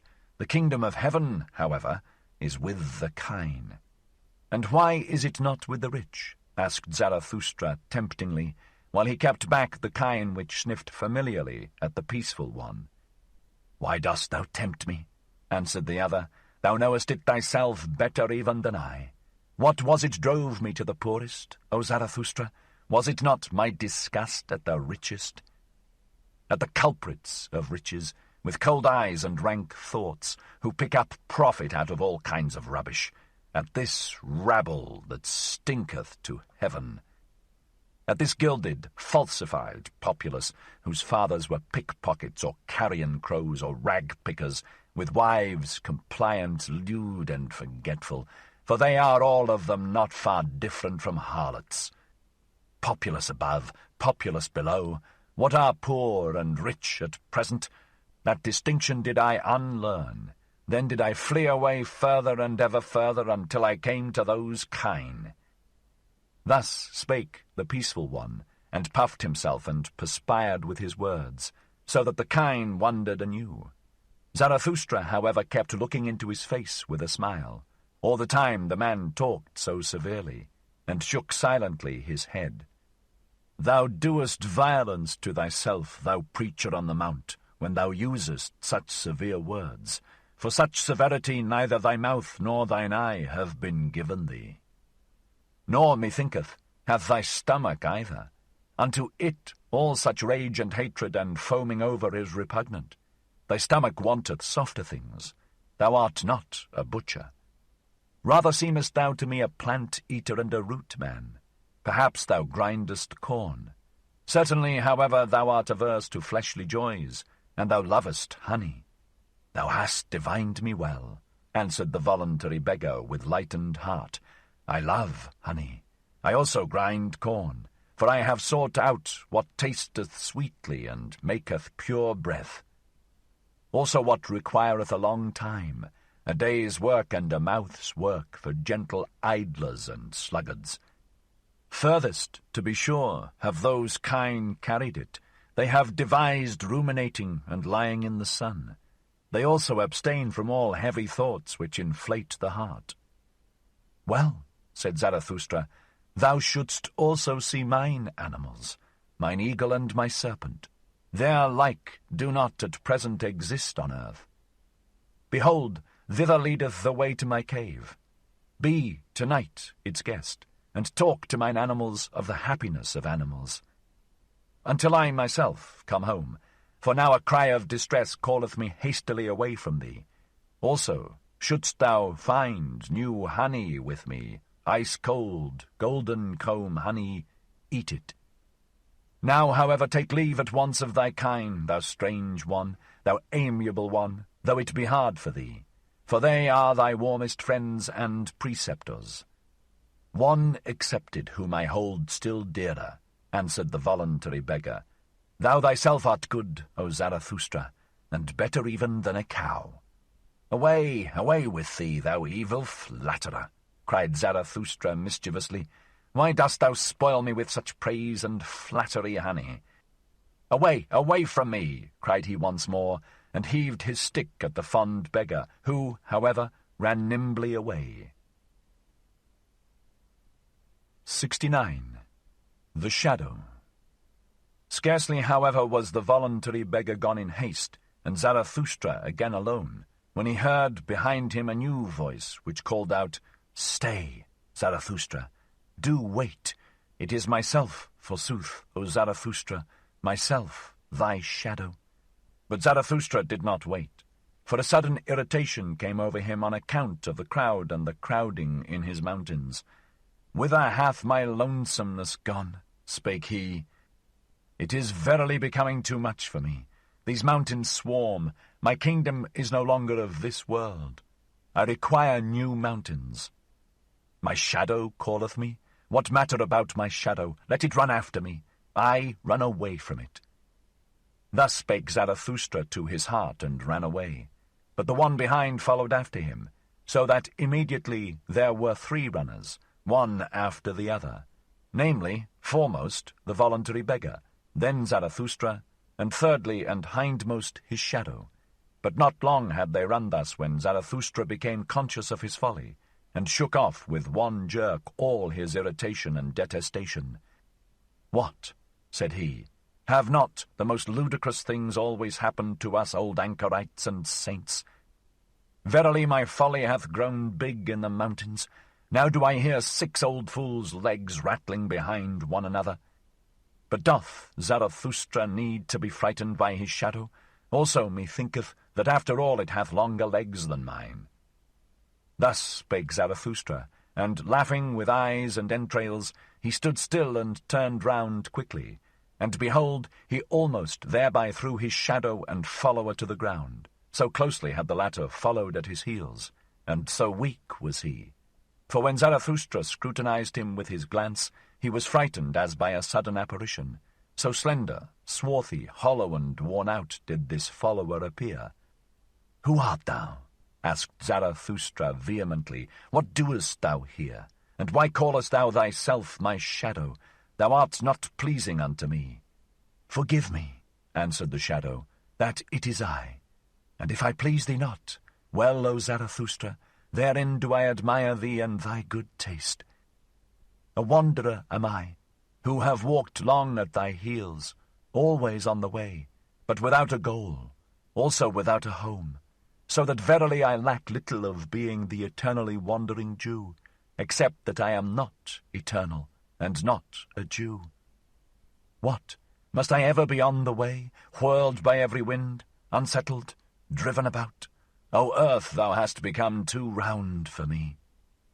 On every surface have I already sat, like tired dust have I fallen asleep on mirrors and window panes. Everything taketh from me, nothing giveth. I become thin, I am almost equal to a shadow. After thee, however, O Zarathustra, did I fly, and high longest, and though I hid myself from thee, I was nevertheless thy best shadow. Wherever thou hast sat, there sat I also. With thee have I wandered about in the remotest, coldest worlds, like a phantom that voluntarily haunteth winter roofs and snows. With thee have I pushed into all the forbidden, all the worst and the furthest, and if there be anything of virtue in me, it is that I have had no fear of any prohibition. With thee have I broken up whatever my heart revered. All boundary stones and statues have I o'erthrown. The most dangerous wishes did I pursue. Verily beyond every crime did I once go. With thee did I unlearn the belief in words and worths, and in great names.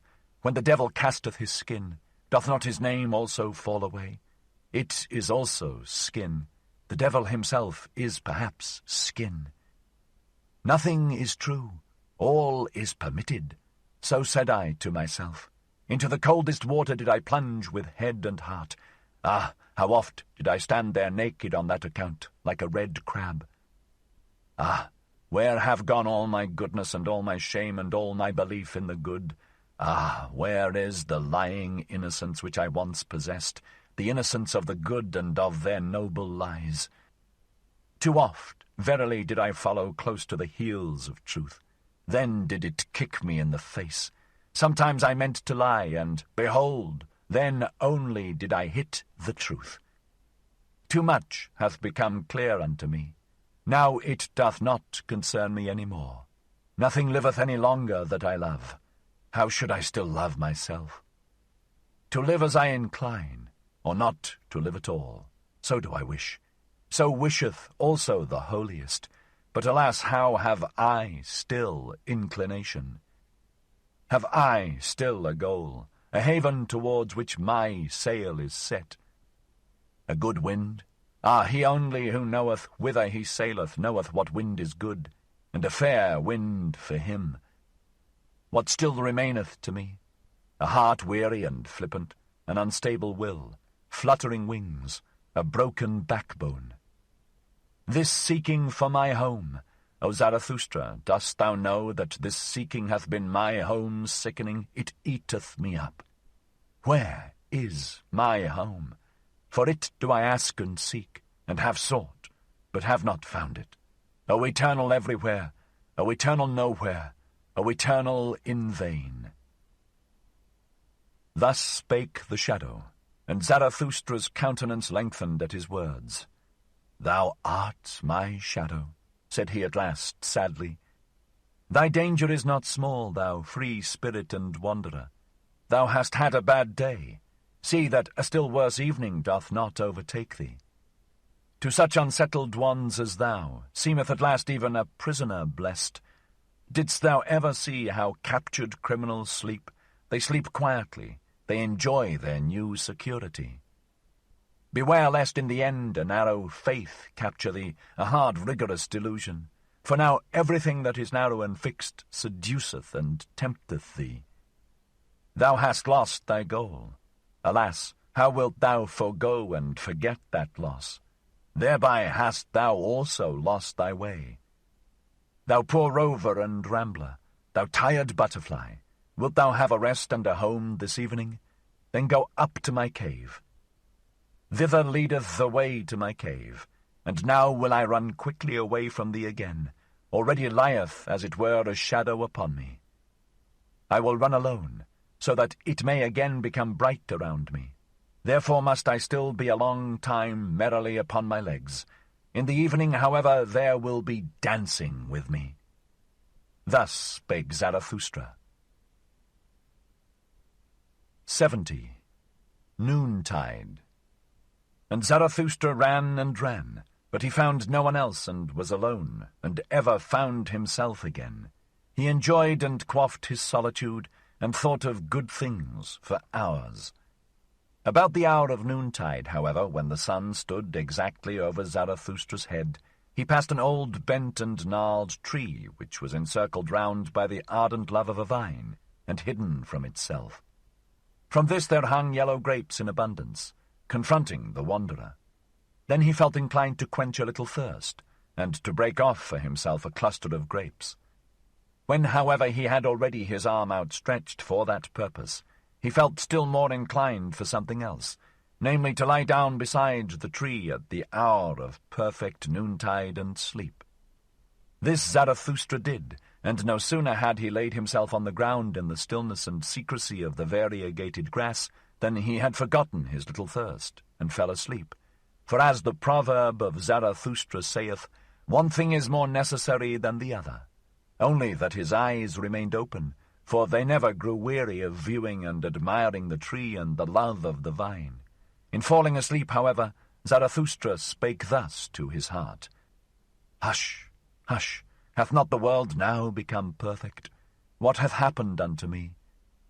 As a delicate wind danceth invisibly upon parkade seas, light, feather light, so danceth sleep upon me.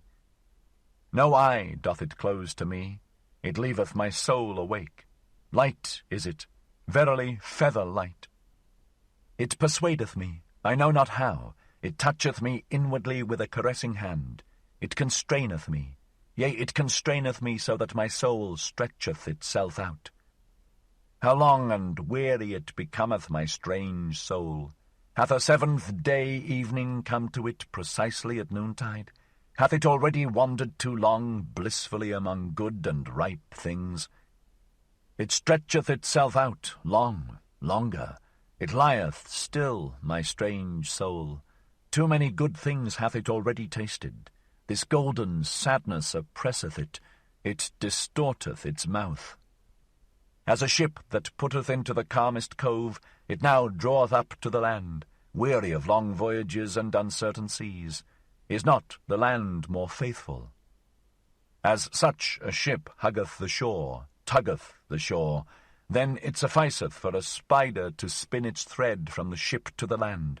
No stronger ropes are required there. As such a weary ship in the calmest cove, so do I also now repose, nigh to the earth, faithful, trusting, waiting, bound to it with the lightest threads.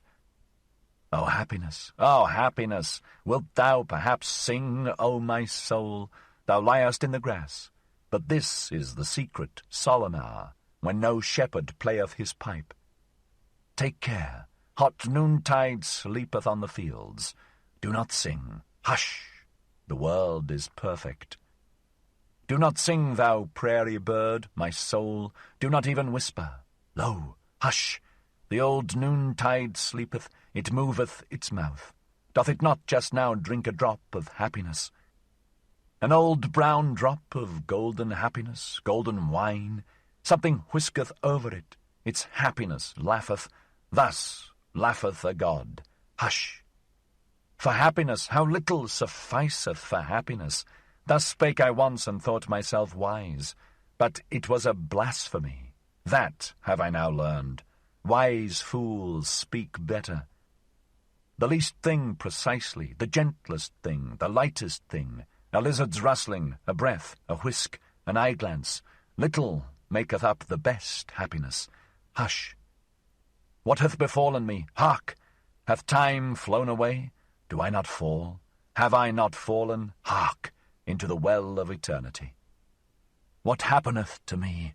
Hush! It stingeth me, alas, to the heart. To the heart! Oh, break up, my heart after such happiness, after such a sting. What? Hath not the world just now become perfect, round and ripe? Oh, for the golden round ring! Whither doth it fly? Let me run after it, quick! Hush! And here Zarathustra stretched himself and felt that he was asleep. Up, said he to himself, thou sleeper, thou noontide sleeper. Well then, up, ye old legs. It is time and more than time. Many a good stretch of road is still awaiting you. Now have ye slept your fill? For how long a time? A half eternity. Well then, up now, mine old heart. For how long after such a sleep mayest thou remain awake? But then did he fall asleep anew, and his soul spake against him and defended itself, and lay down again. Leave me alone! Hush! Hath not the world just now become perfect? Oh, for the golden round ball! Get up, said Zarathustra, thou little thief, thou sluggard. What, still stretching thyself, yawning, sighing, falling into deep wells? Who art thou then, O my soul? And here he became frightened, for a sunbeam shot down from heaven upon his face. O heaven above me, said he, sighing, and sat upright, thou gazest at me? Thou hearkenest unto my strange soul? When wilt thou drink this drop of dew that fell down upon all earthly things? When wilt thou drink this strange soul? When, thou well of eternity, thou joyous, awful, noontide abyss, when wilt thou drink my soul back into thee? Thus spake Zarathustra, and rose from his couch beside the tree, as if awakening from a strange drunkenness. And behold, there stood the sun still exactly above his head. One might, however, rightly infer therefrom that Zarathustra had not then slept long. 71. The Greeting. It was late in the afternoon only when Zarathustra, after long useless searching and strolling about, again came home to his cave. When, however, he stood over against it, not more than 20 paces therefrom, the thing happened which he now least of all expected. He heard anew the great cry of distress, and extraordinary. This time the cry came out of his own cave. It was a long, manifold, peculiar cry, and Zarathustra plainly distinguished that it was composed of many voices. Although heard at a distance, it might sound like the cry out of a single mouth. Thereupon Zarathustra rushed forward to his cave, and behold, what a spectacle awaited him after that concert. For there did they all sit together whom he had passed during the day, the king on the right and the king on the left, the old magician, the pope, the voluntary beggar, the shadow, the intellectually conscientious one, the sorrowful soothsayer, and the ass. The ugliest man, however, had set a crown on his head, and had put round him 2 purple girdles, for he liked, like all ugly ones, to disguise himself and play the handsome person. In the midst, however, of that sorrowful company stood Zarathustra's eagle, ruffled and disquieted, for it had been called upon to answer too much, for which its pride had not any answer. The wise serpent, however, hung round its neck. All this did Zarathustra behold with great astonishment. Then, however, he scrutinized each individual guest with courteous curiosity, read their souls, and wondered anew. In the meantime, the assembled ones had risen from their seats, and waited with reverence for Zarathustra to speak. Zarathustra, however, spake thus: Ye despairing ones, ye strange ones, so it was your cry of distress that I heard. And now do I know also where he is to be sought, whom I have sought for in vain today, the higher man. In mine own cave sitteth he, the higher man. But why do I wonder? Have not I myself allured him to me by honey offerings and artful lure calls of my happiness? But it seemeth to me that ye are badly adapted for company. Ye make one another's hearts fretful, ye that cry for help, when ye sit here together. There is one that must first come. One who will make you laugh once more, a good jovial buffoon, a dancer, a wind, a wild romp, some old fool. What think ye? Forgive me, however, ye despairing ones, for speaking such trivial words before you, unworthy verily of such guests. But ye do not divine what maketh my heart wanton.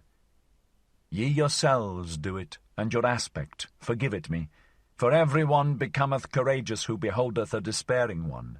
To encourage a despairing one, every one thinketh himself strong enough to do so.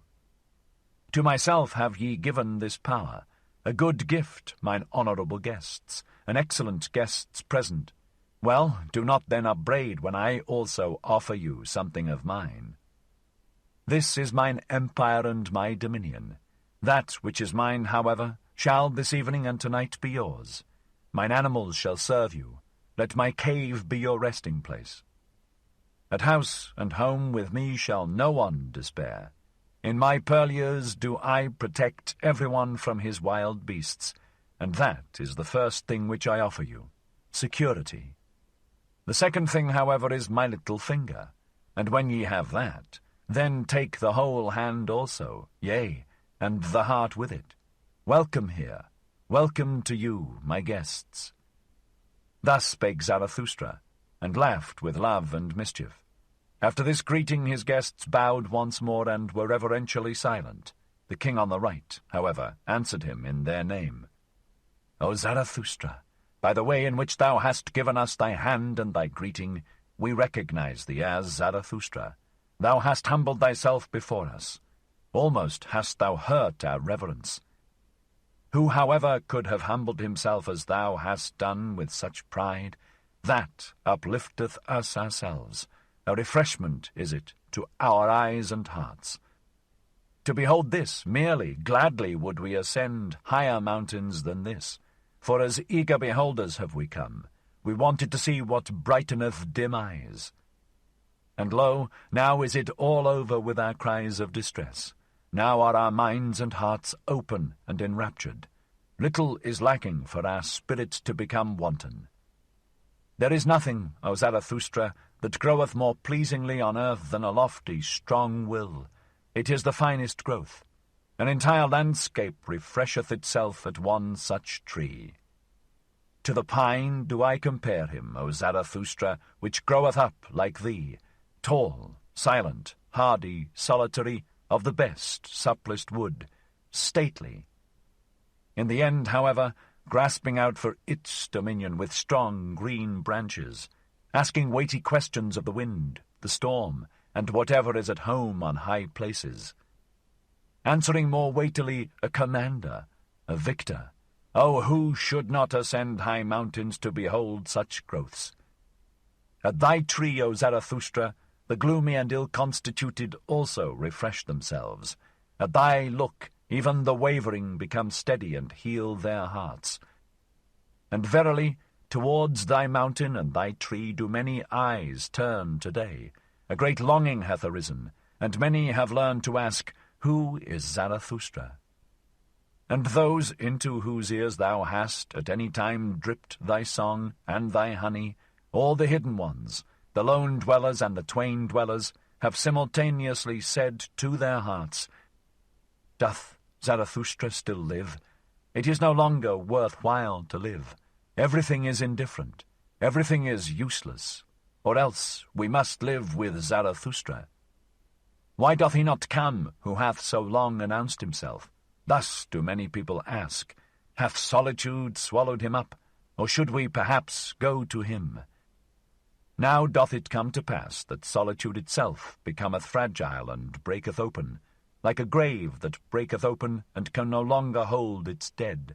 Everywhere one seeth resurrected ones. Now do the waves rise and rise around thy mountain, O Zarathustra, and however high be thy height, many of them must rise up to thee. Thy boat shall not rest much longer on dry ground. And that we, despairing ones, have now come into thy cave, and already no longer despair, it is but a prognostic and a presage that better ones are on the way to thee.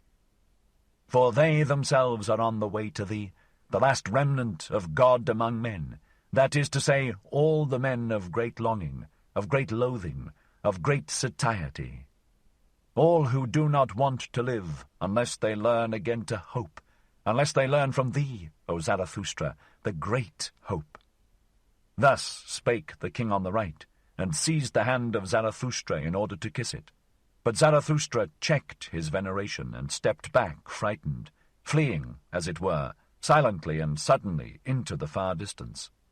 After a little while, however, he was again at home with his guests, looked at them with clear, scrutinizing eyes, and said, My guests, ye higher men, I will speak plain language and plainly with you. It is not for you that I have waited here in these mountains. Plain language and plainly? Good God, said here the king on the left to himself, one seeth he doth not know the good Occidentals, this sage out of the Orient. But he meaneth blunt language and bluntly. Well, that is not the worst taste in these days. Ye may verily all of you be higher men, continued Zarathustra, but for me ye are neither high enough nor strong enough. For me, that is to say, for the inexorable which is now silent in me, but will not always be silent. And if ye appertain to me, still it is not as my right arm. For he who himself standeth, like you, on sickly and tender legs, wisheth above all to be treated indulgently, whether he be conscious of it or hide it from himself. My arms and my legs, however, I do not treat indulgently. I do not treat my warriors indulgently. How then could ye be fit for my warfare? With you I should spoil all my victories, and many of you would tumble over if ye but heard the loud beating of my drums. Moreover, ye are not sufficiently beautiful and well-born for me. I require pure, smooth mirrors for my doctrines.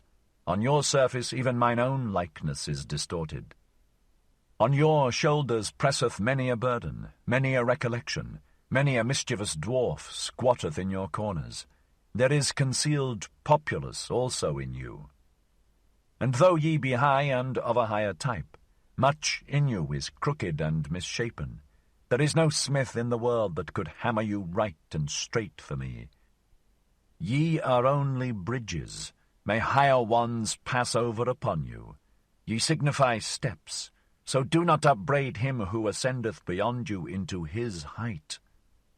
Out of your seed there may one day arise for me a genuine son and perfect heir, but that time is distant. Ye yourselves are not those unto whom my heritage and name belong. Not for you do I wait here in these mountains.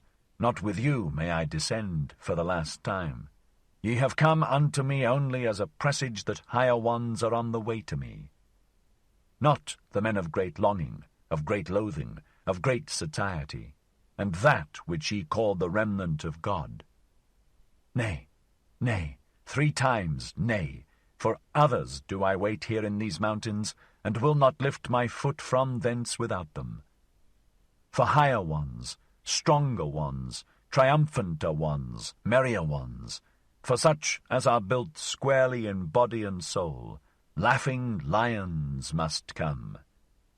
O my guests, ye strange ones, have ye yet heard nothing of my children, and that they are on the way to me?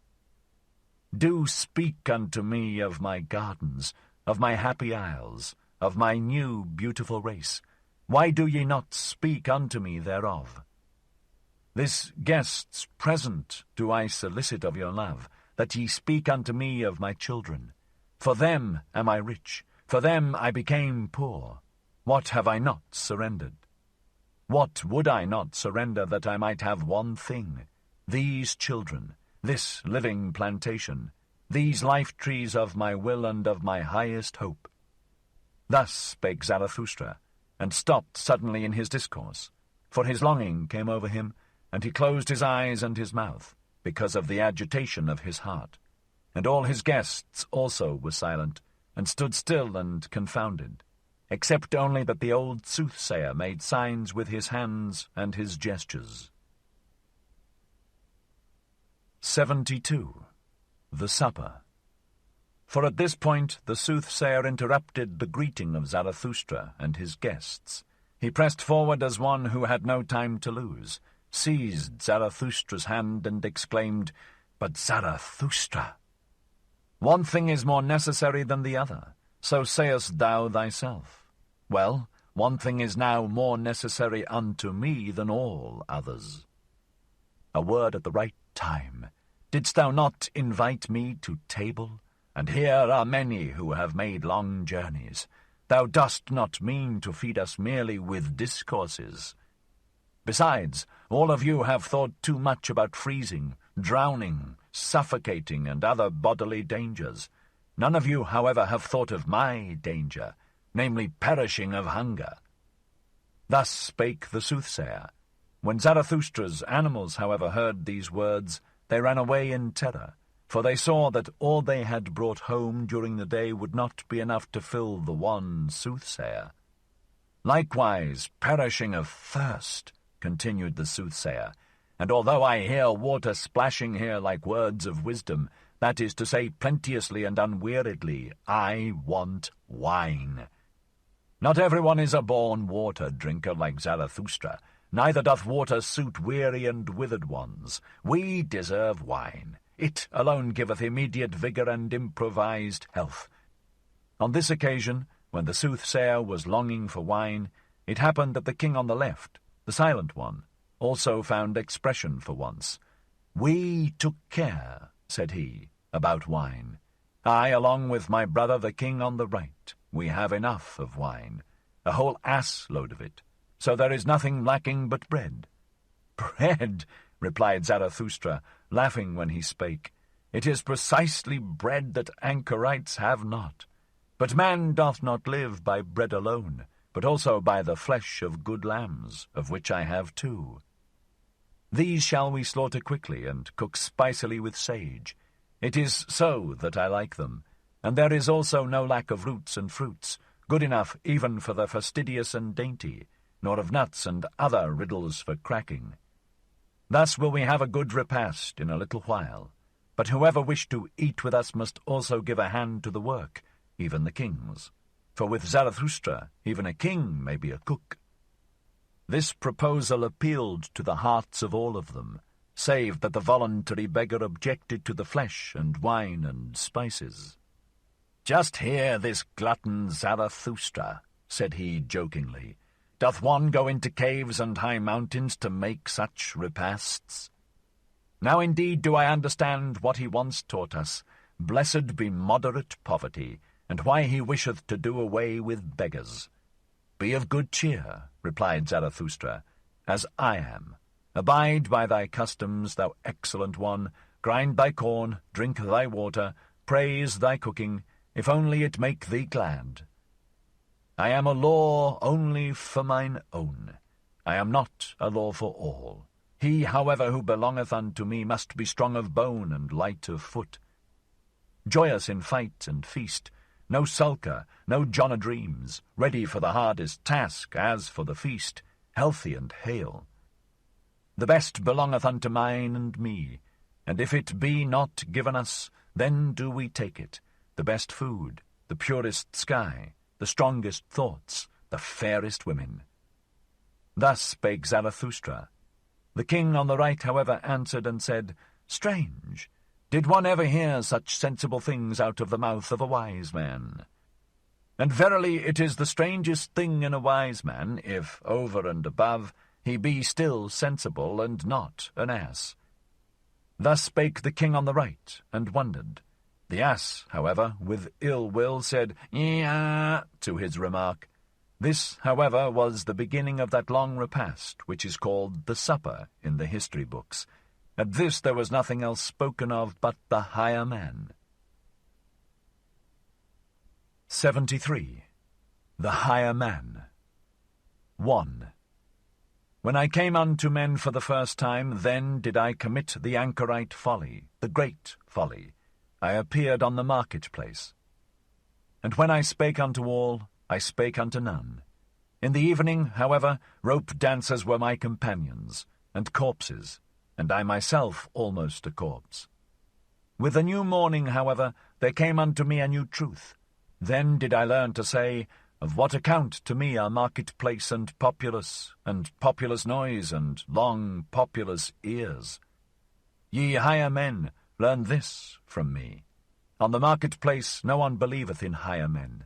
But if ye will speak there, very well. The populace, however, blinketh. We are all equal. Ye higher men, so blinketh the populace. There are no higher men. We are all equal. Man is man. Before God we are all equal. Before God. Now, however, this God hath died. Before the populace, however, we will not be equal. Ye higher men, away from the marketplace. 2. Before God. Now, however, this God hath died. Ye higher men, this God was your greatest danger. Only since he lay in the grave have ye again arisen. Now only cometh the great noontide. Now only doth the higher man become master. Have ye understood this word, O my brethren? Ye are frightened. Do your hearts turn giddy? Doth the abyss here yawn for you? Doth the hellhound here yelp at you? Well, take heart, ye higher men. Now only travaileth the mountain of the human future. God hath died. Now do we desire the Superman to live. 3. The most careful ask today, how is man to be maintained? Zarathustra, however, asketh, as the first and only one, how is man to be surpassed? The Superman I have at heart, that is the first and only thing to me, and not man, not the neighbour, not the poorest, not the sorriest, not the best. O my brethren, what I can love in man is that he is an overgoing and a downgoing, and also in you there is much that maketh me love and hope. In that ye have despised, ye higher men, that maketh me hope, for the great despisers are the great reverers. In that ye have despaired, there is much to honour, for ye have not learned to submit yourselves, ye have not learned petty policy. For today have the petty people become master. They all preach submission and humility and policy and diligence and consideration and the long etc. of petty virtues.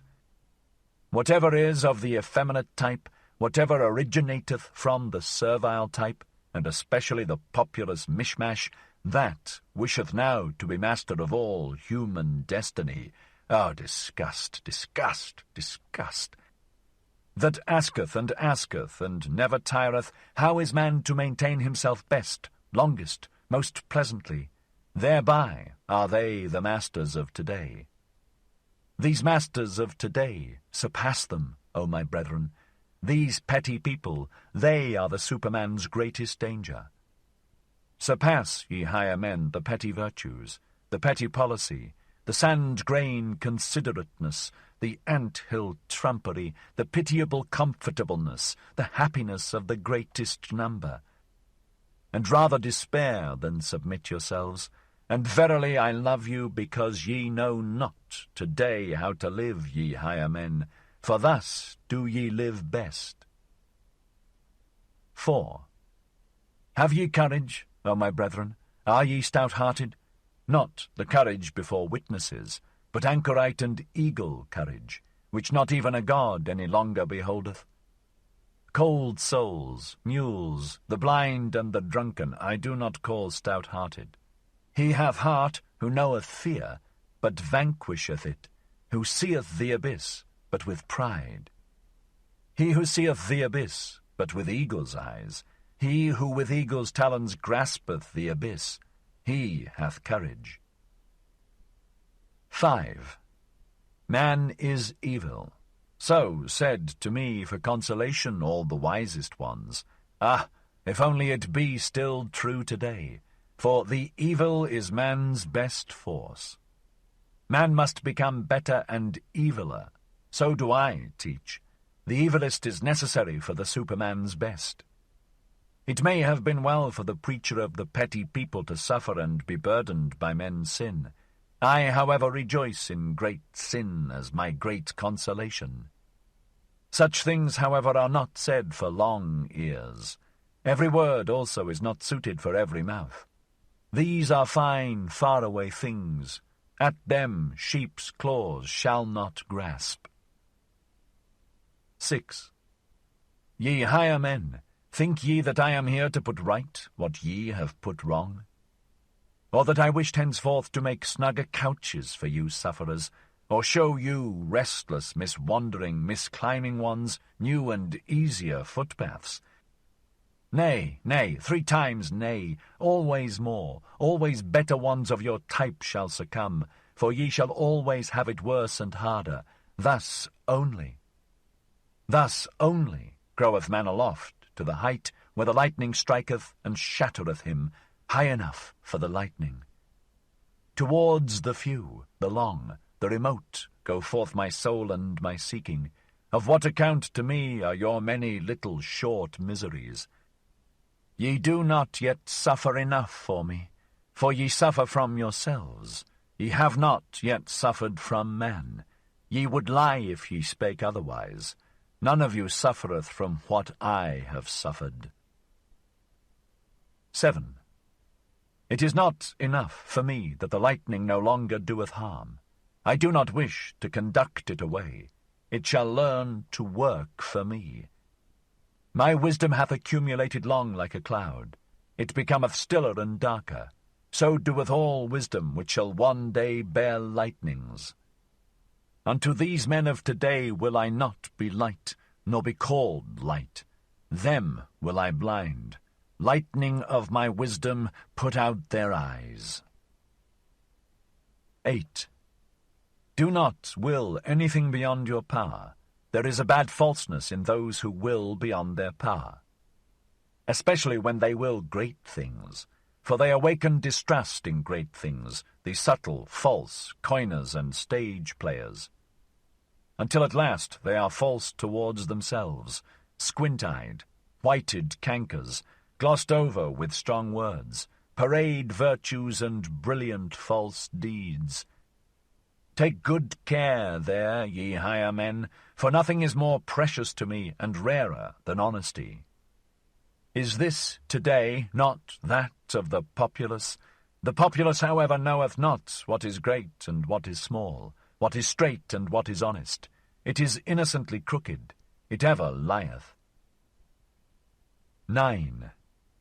Have a good distrust today, ye higher men, ye enheartened ones, ye open-hearted ones, and keep your reasons secret, for this today is that of the populace. What the populace once learned to believe without reasons, who could refute it to them by means of reasons? And on the marketplace one convinceth with gestures, but reasons make the populace distrustful. And when truth hath once triumphed there, then ask yourselves with good distrust, what strong error hath fought for it? Be on your guard also against the learned. They hate you, because they are unproductive. They have cold, withered eyes before which every bird is unplumed. Such persons vaunt about not lying, but inability to lie is still far from being love to truth. Be on your guard. Freedom from fever is still far from being knowledge. Refrigerated spirits I do not believe in. He who cannot lie doth not know what truth is. 10. If ye would go up high, then use your own legs. Do not get yourselves carried aloft. Do not seat yourselves on other people's backs and heads. Thou hast mounted, however, on horseback. Thou now ridest briskly up to thy goal. Well, my friend, but thy lame foot is also with thee on horseback. When thou reachest thy goal, when thou alightest from thy horse, precisely on thy height, thou higher man, then wilt thou stumble. 11. Ye creating ones, ye higher men, one is only pregnant with one's own child. Do not let yourselves be imposed upon or put upon. Who then is your neighbour? Even if ye act for your neighbour, ye still do not create for him. Unlearn, I pray you, this for, ye creating ones. Your very virtue wisheth you to have naught to do with for and on account of, and because. Against these false little words shall ye stop your ears. For one's neighbour is the virtue only of the petty people. There it is said, like, and hand washeth hand. They have neither the right nor the power for your self-seeking. In your self-seeking, ye creating ones, there is the foresight and foreseeing of the pregnant. What no one's eye hath yet seen, namely the fruit, this sheltereth and saveth and nourisheth your entire love. Where your entire love is, namely with your child, there is also your entire virtue. Your work, your will is your neighbour. Let no false values impose upon you. 12. Ye creating ones, ye higher men, whoever hath to give birth is sick. Whoever hath given birth, however, is unclean. Ask women, one giveth birth, not because it giveth pleasure. The pain maketh hens and poets cackle. Ye creating ones, in you there is much uncleanliness. That is because ye have had to be mothers. A new child, oh, how much new filth hath also come into the world. Go apart. He who hath given birth shall wash his soul. 13. Be not virtuous beyond your powers, and seek nothing from yourselves opposed to probability. Walk in the footsteps in which your father's virtue hath already walked. How would ye rise high if your father's will should not rise with you? He, however, who would be a firstling, let him take care, lest he also become a lastling. And where the vices of your fathers are, there should ye not set up as saints.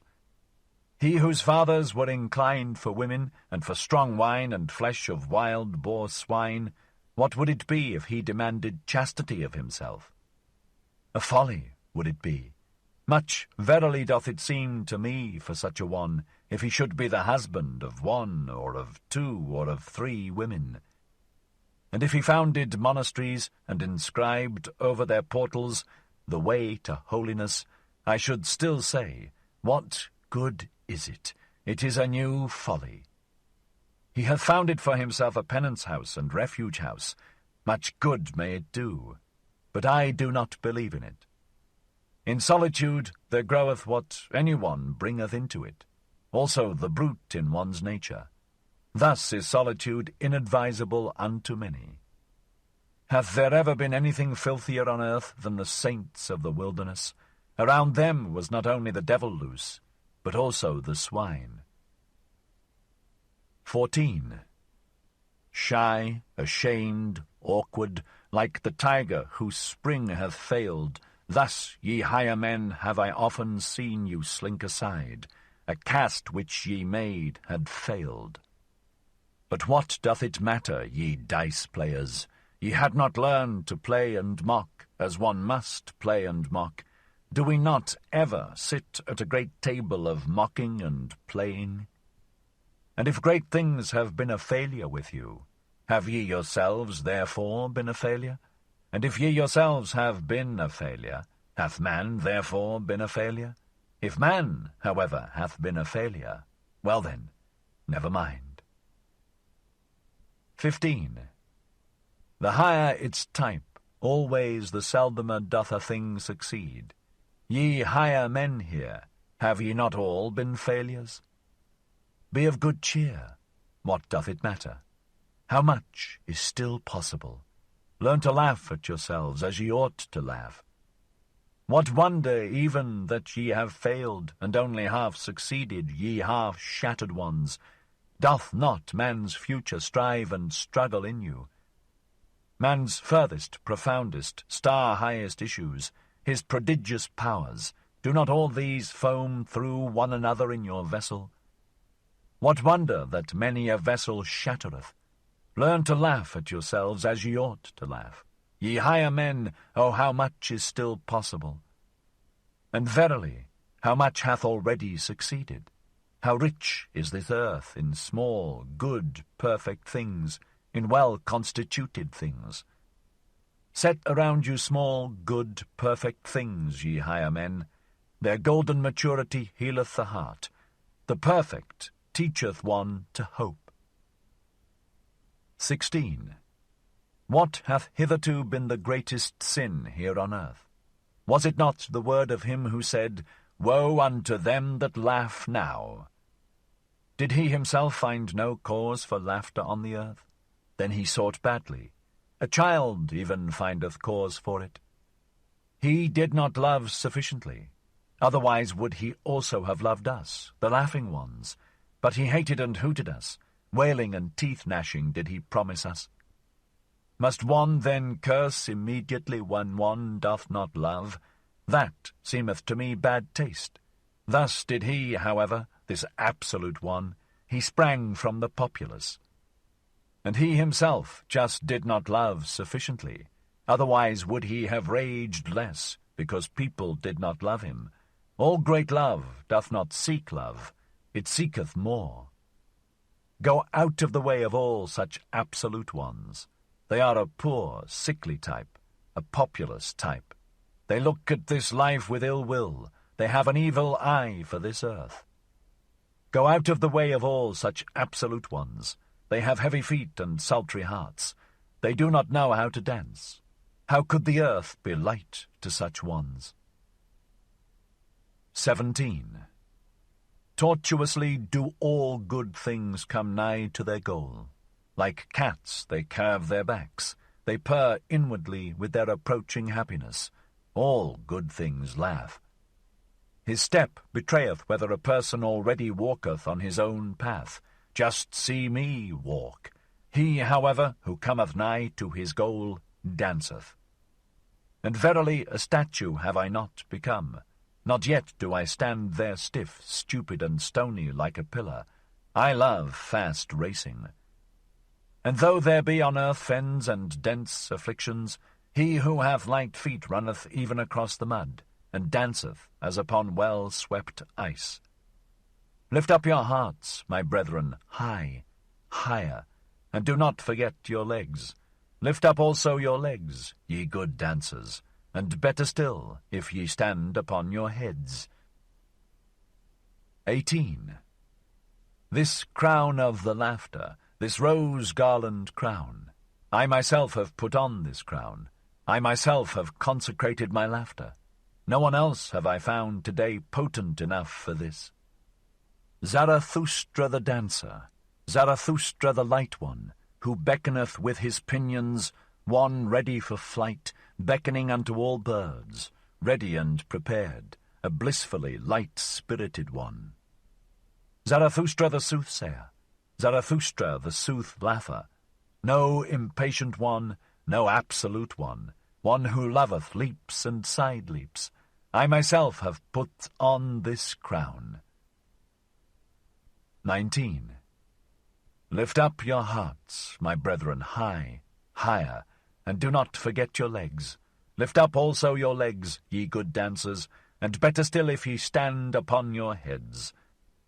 There are also heavy animals in a state of happiness. There are club-footed ones from the beginning. Curiously do they exert themselves, like an elephant which endeavoureth to stand upon its head. Better, however, to be foolish with happiness than foolish with misfortune. Better to dance awkwardly than walk lamely. So learn, I pray you, my wisdom, ye higher men. Even the worst thing hath two good reverse sides. Even the worst thing hath good dancing legs. So learn, I pray you, ye higher men, to put yourselves on your proper legs. So unlearn, I pray you, the sorrow-sighing and all the populace sadness. Oh, how sad the buffoons of the populace seem to me today. This today, however, is that of the populace. 20. Do like unto the wind when it rusheth forth from its mountain caves. Unto its own piping will it dance. The seas tremble and leap under its footsteps. That which giveth wings to asses, that which milketh the lionesses, praised be that good unruly spirit, which cometh like a hurricane unto all the present, and unto all the populace, which is hostile to thistleheads and puzzleheads, and to all withered leaves and weeds. Praised be this wild, good, free spirit of the storm, which danceth upon fens and afflictions as upon meadows, which hateth the consumptive populous dogs, and all the ill-constituted sullen brood. Praised be this spirit of all free spirits, the laughing storm which bloweth dust into the eyes of all the melanopic and melancholic. Ye higher men, the worst thing in you is that ye have none of you learned to dance as ye ought to dance beyond yourselves. What doth it matter that ye have failed? How many things are still possible? So learn to laugh beyond yourselves. Lift up your hearts, ye good dancers, high, higher, and do not forget the good laughter. This crown of the laughter, this rose-garland crown, to you, my brethren, do I cast this crown. Laughing have I consecrated, ye higher men. Learn, I pray you, to laugh. 74. The Song of Melancholy. 1. When Zarathustra spake these sayings, he stood nigh to the entrance of his cave. With the last words, however, he slipped away from his guests, and fled for a little while into the open air. "O pure odours around me," cried he, "O blessed stillness around me! But where are mine animals? Hither, hither, mine eagle and my serpent. Tell me, mine animals, these higher men, all of them, do they perhaps not smell well? O pure odours around me! Now only do I know and feel how I love you, mine animals. And Zarathustra said once more, I love you, mine animals. The eagle, however, and the serpent pressed close to him when he spake these words, and looked up to him. In this attitude were they all three silent together, and sniffed and sipped the good air with one another, for the air here outside was better than with the higher men. 2. Hardly, however, had Zarathustra left the cave when the old magician got up, looked cunningly about him, and said, He is gone. And already, ye higher men, let me tickle you with this complimentary and flattering name, as he himself doeth. Already doth mine evil spirit of deceit and magic attack me, my melancholy devil, which is an adversary to this Zarathustra from the very heart. Forgive it for this. Now doth it wish to conjure before you. It hath just its hour. In vain do I struggle with this evil spirit. Unto all of you, whatever honours ye like to assume in your names, whether ye call yourselves the free spirits, or the conscientious, or the penitents of the spirit, or the unfettered, or the great longers, unto all of you who, like me, suffer from the great loathing, to whom the old God hath died, and as yet no new God lieth in cradles and swaddling clothes, unto all of you is mine evil spirit and magic devil favourable. I know you, ye higher men, I know him. I know also this fiend whom I love in spite of me, this Zarathustra.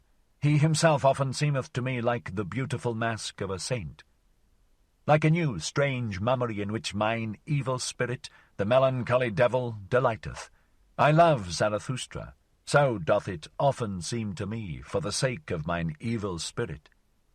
But already doth it attack me and constrain me, this spirit of melancholy, this evening twilight devil, and verily, ye higher men, it hath a longing. Open your eyes, it hath a longing to come naked, whether male or female, I do not yet know, but it cometh, it constraineth me. Alas, open your wits. The day dieth out, unto all things cometh now the evening, also unto the best things. Hear now and see, ye higher men, what devil, man or woman, this spirit of evening melancholy is. Thus spake the old magician, looked cunningly about him, and then seized his harp. 3. In evening's limpid air, what time the dews soothing unto the earth downpour, invisibly and unheard, for tender shoe-gear wear the soothing dews, like all that's kind gentle. Bethink'st thou then, bethink'st thou, burning heart, how once thou thirstedst for heaven's kindly teardrops and dew's down-droppings, all singed and weary thirstedst, what time on yellow grass pathways, wicked occidental sunny glances, through sombre trees about thee sported, blindingly sunny glow glances gladly hurting. Of truth the wooer, thou? So taunted they. Nay, merely poet, a brute, insidious, plundering, grovelling, that I must lie, that wittingly, wilfully I must lie. For booty lusting, motley masked, self-hidden, shrouded, himself his booty, he of truth the wooer?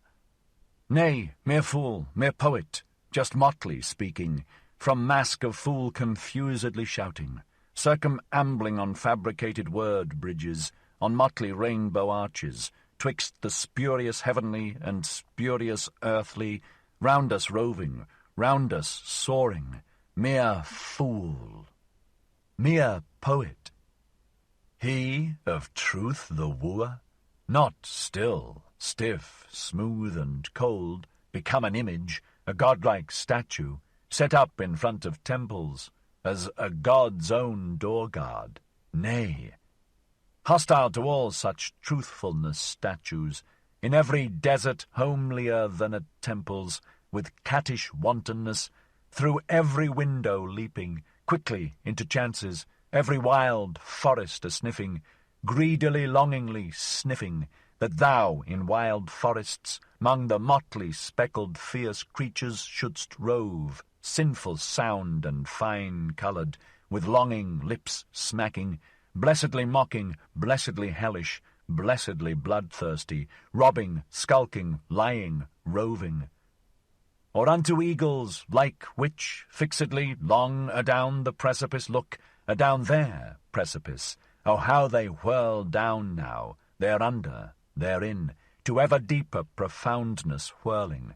Then, sudden, with aim aright, with quivering flight, on lambkins pouncing, headlong down, sore, hungry, for lambkins longing, fierce 'gainst all lamb spirits, furious, fierce, all that look sheep-like, or lamb-eyed, or crisp woolly, grey with lamb-sheep kindliness.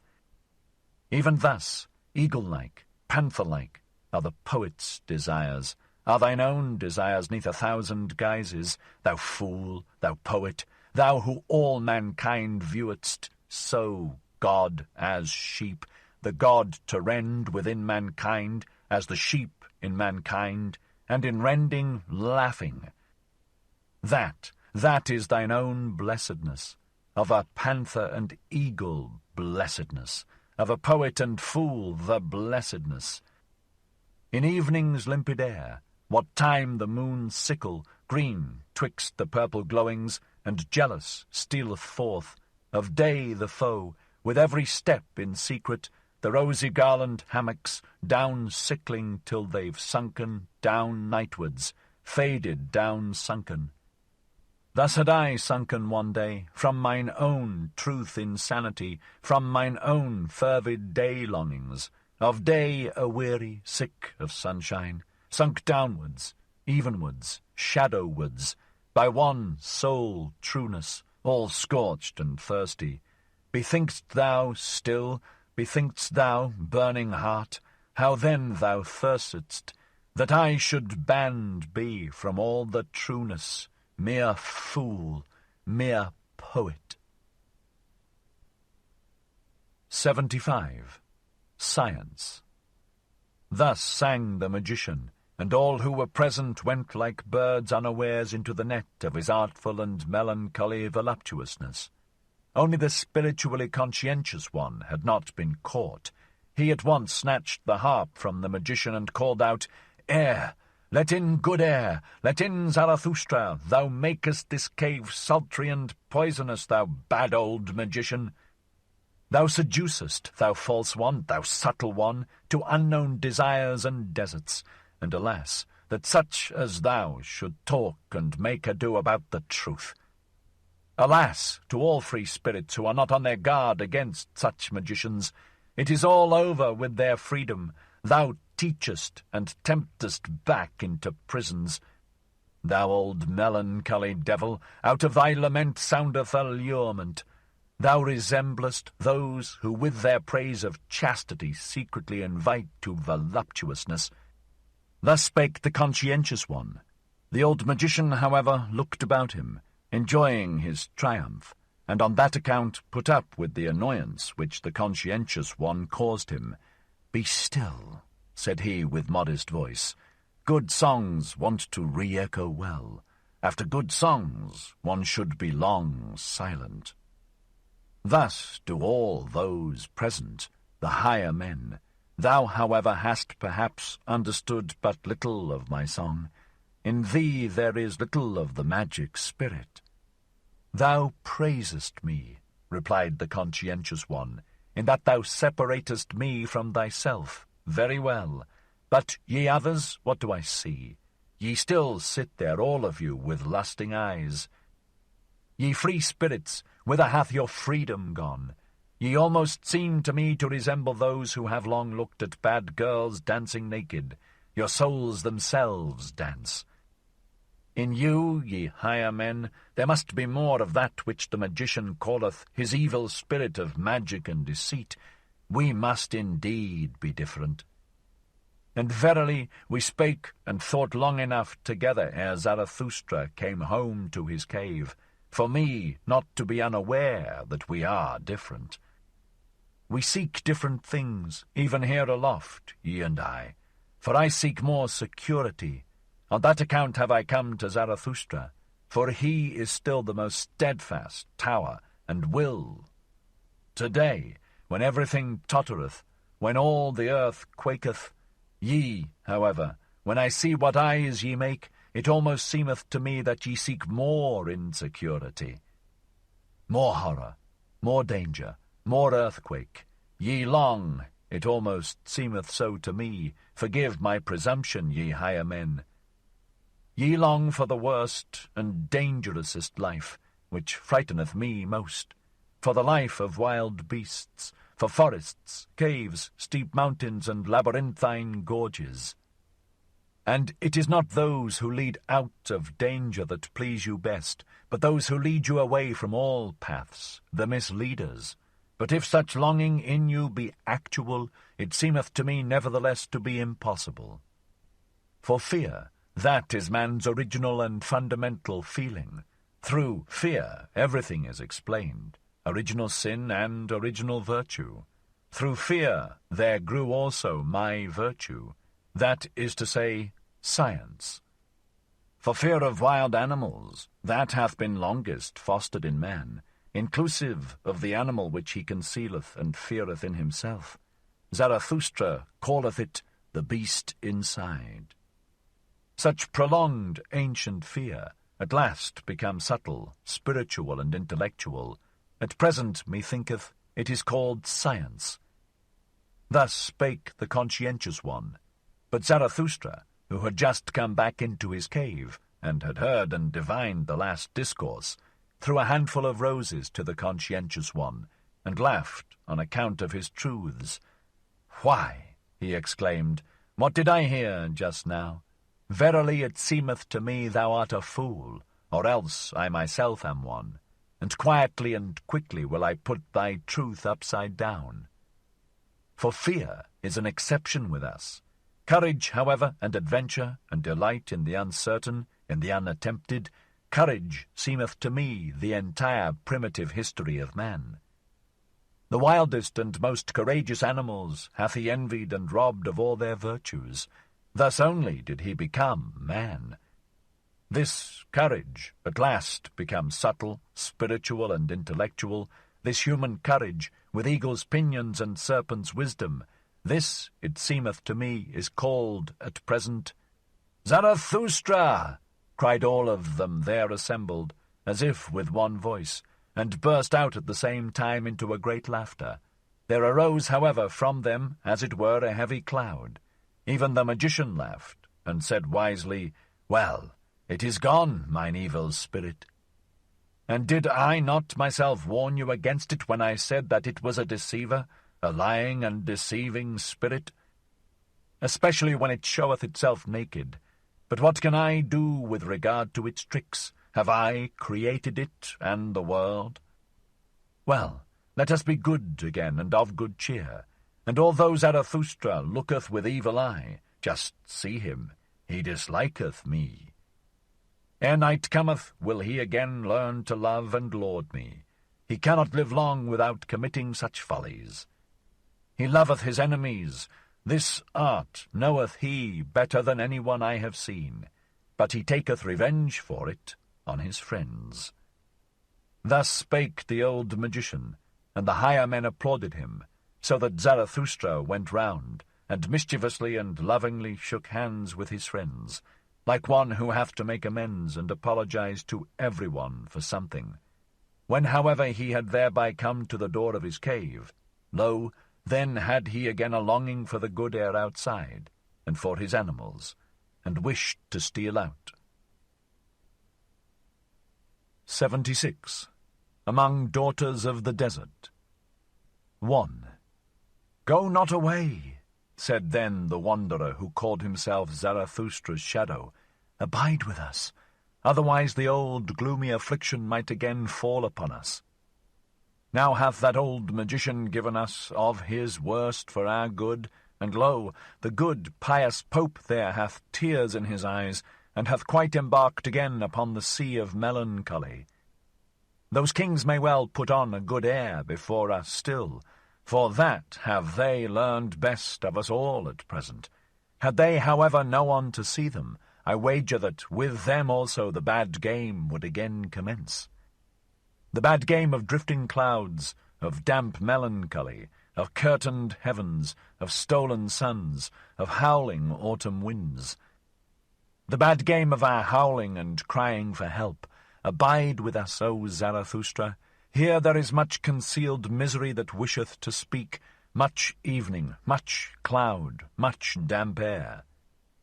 Thou hast nourished us with strong food for men and powerful proverbs. Do not let the weakly, womanly spirits attack us anew at dessert.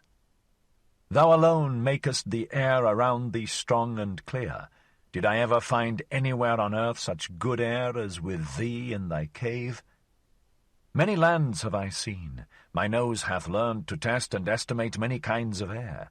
But with thee do my nostrils taste their greatest delight. Unless it be, do forgive an old recollection, forgive me an old after-dinner song, which I once composed amongst daughters of the desert. For with them was there equally good, clear oriental air. There was I furthest from cloudy, damp, melancholy old Europe. Then did I love such oriental maidens and other blue kingdoms of heaven, over which hang no clouds and no thoughts. Ye would not believe how charmingly they sat there, when they did not dance, profound, but without thoughts, like little secrets, like beribboned riddles, like dessert nuts. Many-hued and foreign, forsooth, but without clouds, riddles which can be guessed. To please such maidens, I then composed an after-dinner psalm. Thus spake the wanderer, who called himself Zarathustra's shadow, and before anyone answered him, he had seized the harp of the old magician, crossed his legs, and looked calmly and sagely around him. With his nostrils, however, he inhaled the air slowly and questioningly, like one who in new countries tasteth new foreign air. Afterward he began to sing with a kind of roaring. 2. The deserts grow, woe him who doth them hide. Ha! Solemnly, in effect solemnly, a worthy beginning. Afric manner, solemnly, of a lion worthy, or perhaps of a virtuous howl monkey, but it's naught to you. Ye friendly damsels, dearly loved, at whose own feet, to me, the first occasion, to a European under palm trees, a seat is now granted. Selah. Wonderful, truly, here do I sit now, the desert nigh, and yet I am so far still from the desert, even in naught yet deserted. That is, I'm swallowed down by this the smallest oasis. It opened up just yawning, its loveliest mouth agape, most sweet-odoured of all mouthlets. Then I fell right in, right down, right through, in 'mong you, ye friendly damsels dearly loved, Selah. Hail, hail to that whale, fish-like, if it thus, for its guests' convenience, made things nice, ye well know, surely, my learned illusion. Hail to its belly, if it had e'er as such loveliest oasis belly as this is, though however I doubt about it, with this come I out of old Europe, that doubteth more eagerly than doth any elderly married woman. May the Lord improve it. Amen. Here do I sit now, in this smallest oasis, like a date indeed, brown, quite sweet, gold suppurating, for rounded mouth of maiden longing, but yet still more for youthful, maid-like, ice-cold and snow-white and incisory front teeth, and for such, assuredly, pine the hearts all of ardent date-fruits. Selah. To the there named south fruits now, similar, all too similar, do I lie here. By little flying insects, round sniffled and round played, and also by yet littler, foolisher, and peccabler wishes and fantasies, environed by you, ye silent, presentientist maiden kittens, Dudu and Suleika, round sphinxed, that into one word I may crowd much feeling. Forgive me, O God, all such speech-sinning. Sit I here the best of air sniffling, paradisal air, truly, bright and buoyant air, golden mottled, as goodly air as ever from lunar orb down fell, be it by hazard or supervened it by arrogancy. As the ancient poets relate it, but doubter I'm now calling it in question. With this do I come indeed out of Europe, that doubteth more eagerly than doth any elderly married woman. May the Lord improve it. Amen. This the finest air drinking, with nostrils outswelled like goblets, lacking future, lacking remembrances. Thus do I sit here, ye friendly damsels dearly loved, and look at the palm tree there, how it to a dance girl like doth bow and bend, and on its haunches bob. One doth it too, when one vieweth it long, to a dance girl like, who, as it seemeth to me, too long and dangerously persistent, always, just on single leg hath stood. Then forgot she thereby, as it seemeth to me, the other leg. For vainly I, at least, did search for the amissing fellow jewel, namely the other leg, in the sanctified precincts, nigh her very dearest, very tenderest, flapping and fluttering and flickering, skirting. Yea, if ye should, ye beauteous, friendly ones, quite take my word, she hath, alas, lost it. Hoo, hoo, hoo, hoo, hoo, it is away, forever away, the other leg. Oh, pity for that loveliest other leg! Where may it now tarry, all forsaken, weeping, the lonesomest leg? In fear, perhaps, before a furious, yellow, blonde and curled, leonine monster? Or perhaps even gnawed away, nibbled badly, most wretched, woeful, nibbled badly. Selah.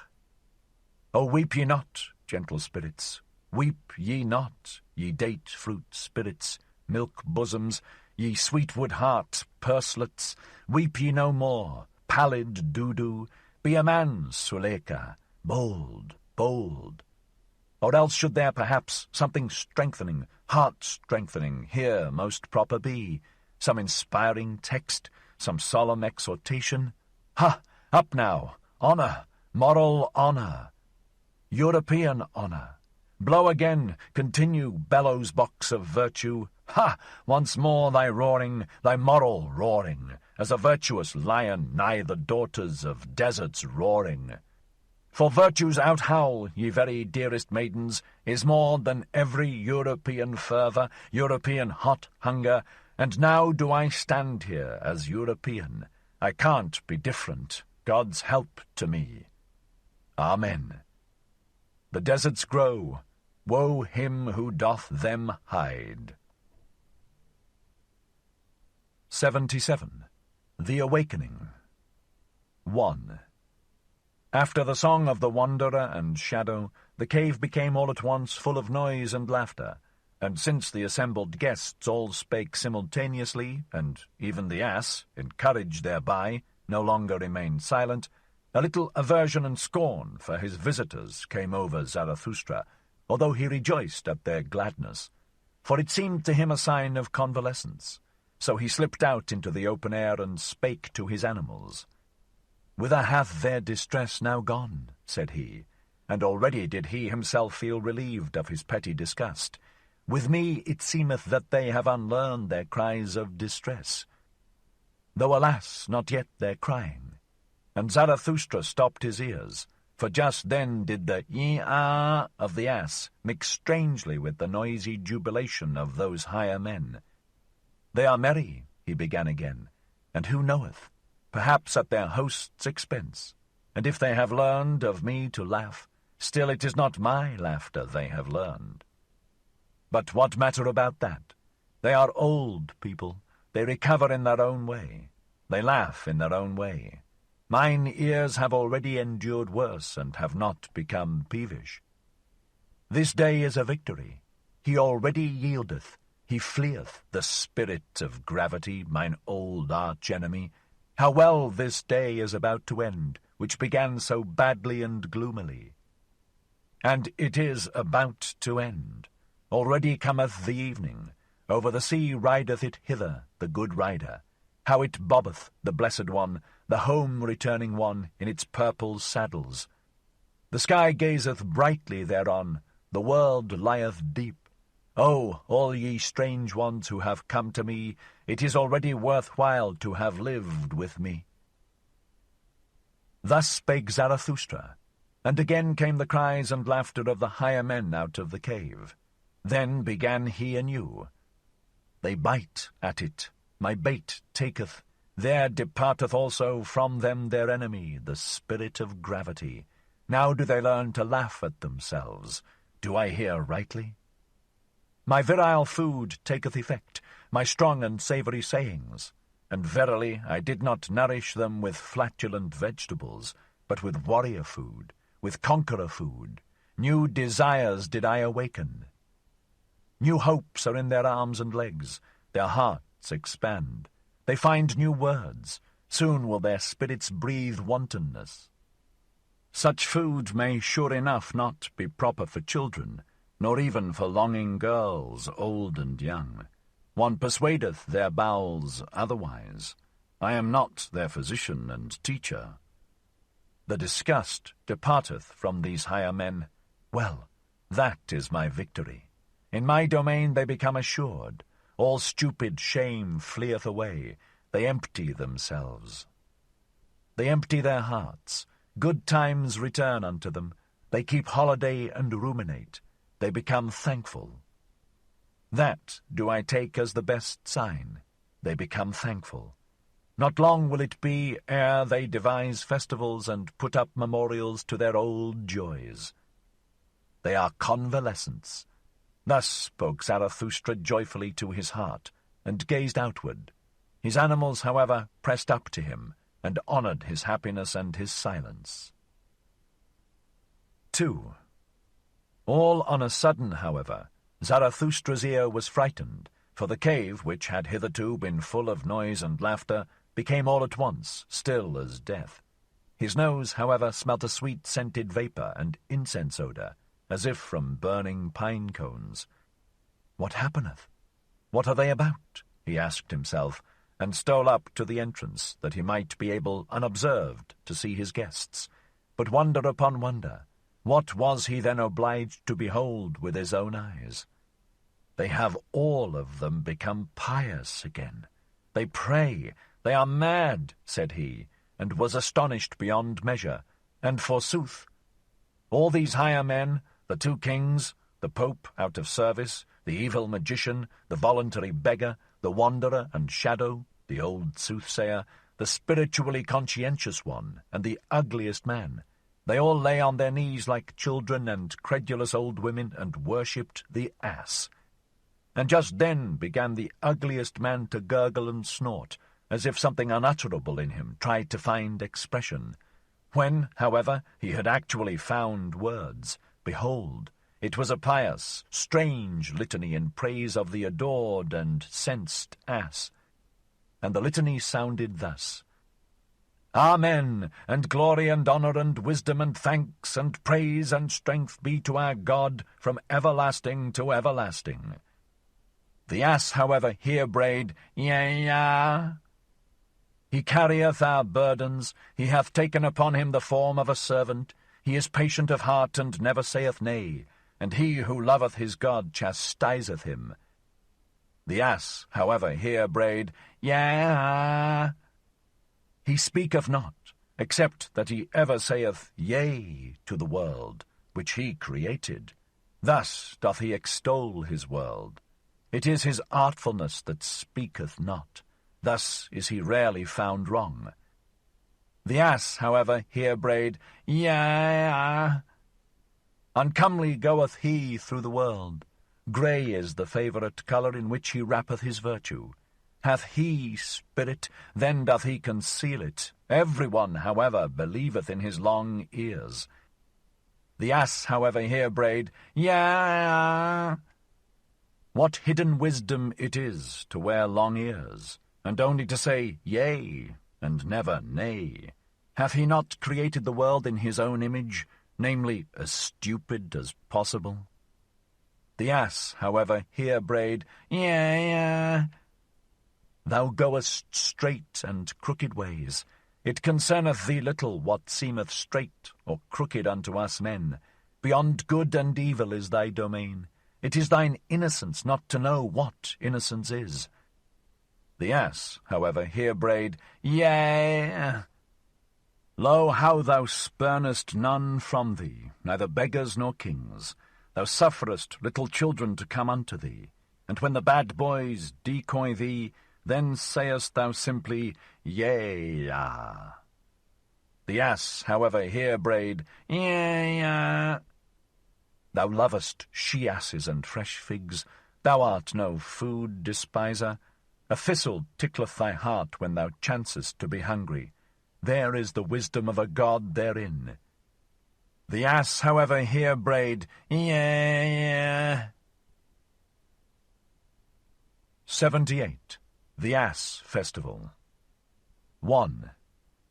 At this place in the litany, however, Zarathustra could no longer control himself. He himself cried out, Yea! Louder even than the ass, and sprang into the midst of his maddened guests. Whatever are you about, ye grown-up children?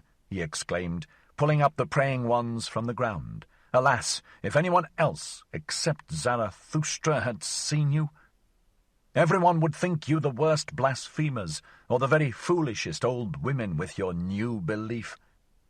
And thou thyself, thou old pope, how is it in accordance with thee to adore an ass in such a manner as God? O Zarathustra, answered the pope, forgive me, but in divine matters I am more enlightened even than thou, and it is right that it should be so. Better to adore God so in this form than in no form at all. Think over this saying, mine exalted friend. Thou wilt readily divine that in such a saying there is wisdom. He who said God is a spirit made the greatest stride and slide hitherto made on earth towards unbelief. Such a dictum is not easily amended again on earth. Mine old heart leapeth and boundeth because there is still something to adore on earth. Forgive it, O Zarathustra, to an old, pious pontiff heart. And thou, said Zarathustra to the wanderer and shadow, thou callest and thinkest thyself a free spirit, and thou here practisest such idolatry and hierolatry? Worse, verily, doest thou here than with thy bad brown girls, thou bad new believer. It is sad enough, answered the wanderer and shadow. Thou art right, but how can I help it? The old god liveth again, O Zarathustra. Thou mayest say what thou wilt. The ugliest man is to blame for it all. He hath reawakened him, and if he say that he once killed him, with gods death is always just a prejudice. And thou, said Zarathustra, thou bad old magician, what didst thou do? Who ought to believe any longer in thee in this free age, when thou believest in such divine donkeyism? It was a stupid thing that thou didst. How couldst thou, a shrewd man, do such a stupid thing? O Zarathustra, answered the shrewd magician, thou art right. It was a stupid thing. It was also repugnant to me. And thou, even, said Zarathustra to the spiritually conscientious one, consider, and put thy finger to thy nose. Doth nothing go against thy conscience here? Is thy spirit not too cleanly for this praying and the fumes of those devotees? There is something therein, said the spiritually conscientious one, and put his finger to his nose. There is something in this spectacle which even doeth good to my conscience. Perhaps I dare not believe in God. Certain it is, however, that God seemeth to me most worthy of belief in this form. God is said to be eternal, according to the testimony of the most pious. He who hath so much time taketh his time, as slow and as stupid as possible. Thereby can such a one nevertheless go very far. And he who hath too much spirit might well become infatuated with stupidity and folly. Think of thyself, O Zarathustra. Thou thyself, verily, even thou couldst well become an ass through superabundance of wisdom. Doth not the true sage willingly walk on the crookedest paths? The evidence teacheth it, O Zarathustra, thine own evidence. And thou thyself, finally, said Zarathustra, and turned towards the ugliest man, who still lay on the ground, stretching up his arm to the ass, for he gave it wine to drink. Say, thou nondescript, what hast thou been about? Thou seemest to me transformed, thine eyes glow, the mantle of the Sublime covereth thine ugliness. What didst thou do? Is it then true what they say, that thou hast again awakened him? And why? Was he not for good reasons killed and made away with? Thou thyself seemest to me awakened. What didst thou do? Why didst thou turn round? Why didst thou get converted? Speak, thou nondescript. O Zarathustra, answered the ugliest man, thou art a rogue. Whether he yet liveth, or again liveth, or is thoroughly dead, which of us both knoweth that best, I ask thee? One thing, however, I do know. From thyself did I learn it once, O Zarathustra. He who wanteth to kill most thoroughly laugheth. Not by wrath, but by laughter doth one kill. Thus spakest thou once, O Zarathustra, thou hidden one, thou destroyer without wrath, thou dangerous saint, thou art a rogue. 2. Then, however, did it come to pass that Zarathustra, astonished at such merely roguish answers, jumped back to the door of his cave, and turning towards all his guests, cried out with a strong voice, O ye wags, all of you, ye buffoons, why do you dissemble and disguise yourselves before me? How the hearts of all of you convulsed with delight and wickedness, because ye had at last become again like little children, namely pious. Because ye at last did again as children do, namely prayed, folded your hands, and said, Good God! But now leave, I pray you, this nursery, mine own cave, where today all childishness is carried on. Cool down, here outside, your hot child wantonness and heart tumult. To be sure, except ye become as little children, ye shall not enter into that kingdom of heaven. And Zarathustra pointed aloft with his hands. But we do not at all want to enter into the kingdom of heaven. We have become men, so we want the kingdom of earth. 3. And once more began Zarathustra to speak. O my new friends, said he, ye strange ones, ye higher men, how well do ye now please me. Since ye have again become joyful, ye have verily all blossomed forth. It seemeth to me that for such flowers as you, new festivals are required. A little valiant nonsense, some divine service and ass festival, some old joyful Zarathustra fool, some blusterer to blow your souls bright. Forget not this night and this ass festival, ye higher men. That did ye devise when with me, that do I take as a good omen. Such things only the convalescents devise. And should ye celebrate it again, this ass festival, do it from love to yourselves. Do it also from love to me, and in remembrance of me. Thus spake Zarathustra. 79. The Drunken Song. 1. Meanwhile one after another had gone out into the open air, and into the cool, thoughtful night. Zarathustra himself, however, led the ugliest man by the hand, that he might show him his night world, and the great round moon, and the silvery waterfalls near his cave. There they at last stood still beside one another, all of them old people, but with comforted brave hearts, and astonished in themselves that it was so well with them on earth. The mystery of the night, however, came nigher and nigher to their hearts, and anew Zarathustra thought to himself, "Oh, how well do they now please me, these higher men." But he did not say it aloud, for he respected their happiness and their silence. Then, however, there happened that which, in this astonishing long day, was most astonishing. The ugliest man began once more, and for the last time, to gurgle and snort. And when he had at length found expression, behold, there sprang a question, plump and plain out of his mouth, a good, deep, clear question, which moved the hearts of all who listened to him. "My friends, all of you," said the ugliest man, "what think ye? For the sake of this day, I am for the first time content to have lived mine entire life. And that, I testify so much, is still not enough for me. It is worthwhile living on the earth. One day, one festival with Zarathustra hath taught me to love the earth. Was that life? Will I say unto death? Well, once more. My friends, what think ye?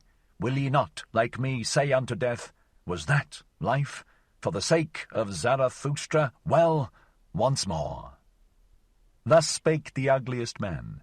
It was not, however, far from midnight. And what took place then, think ye?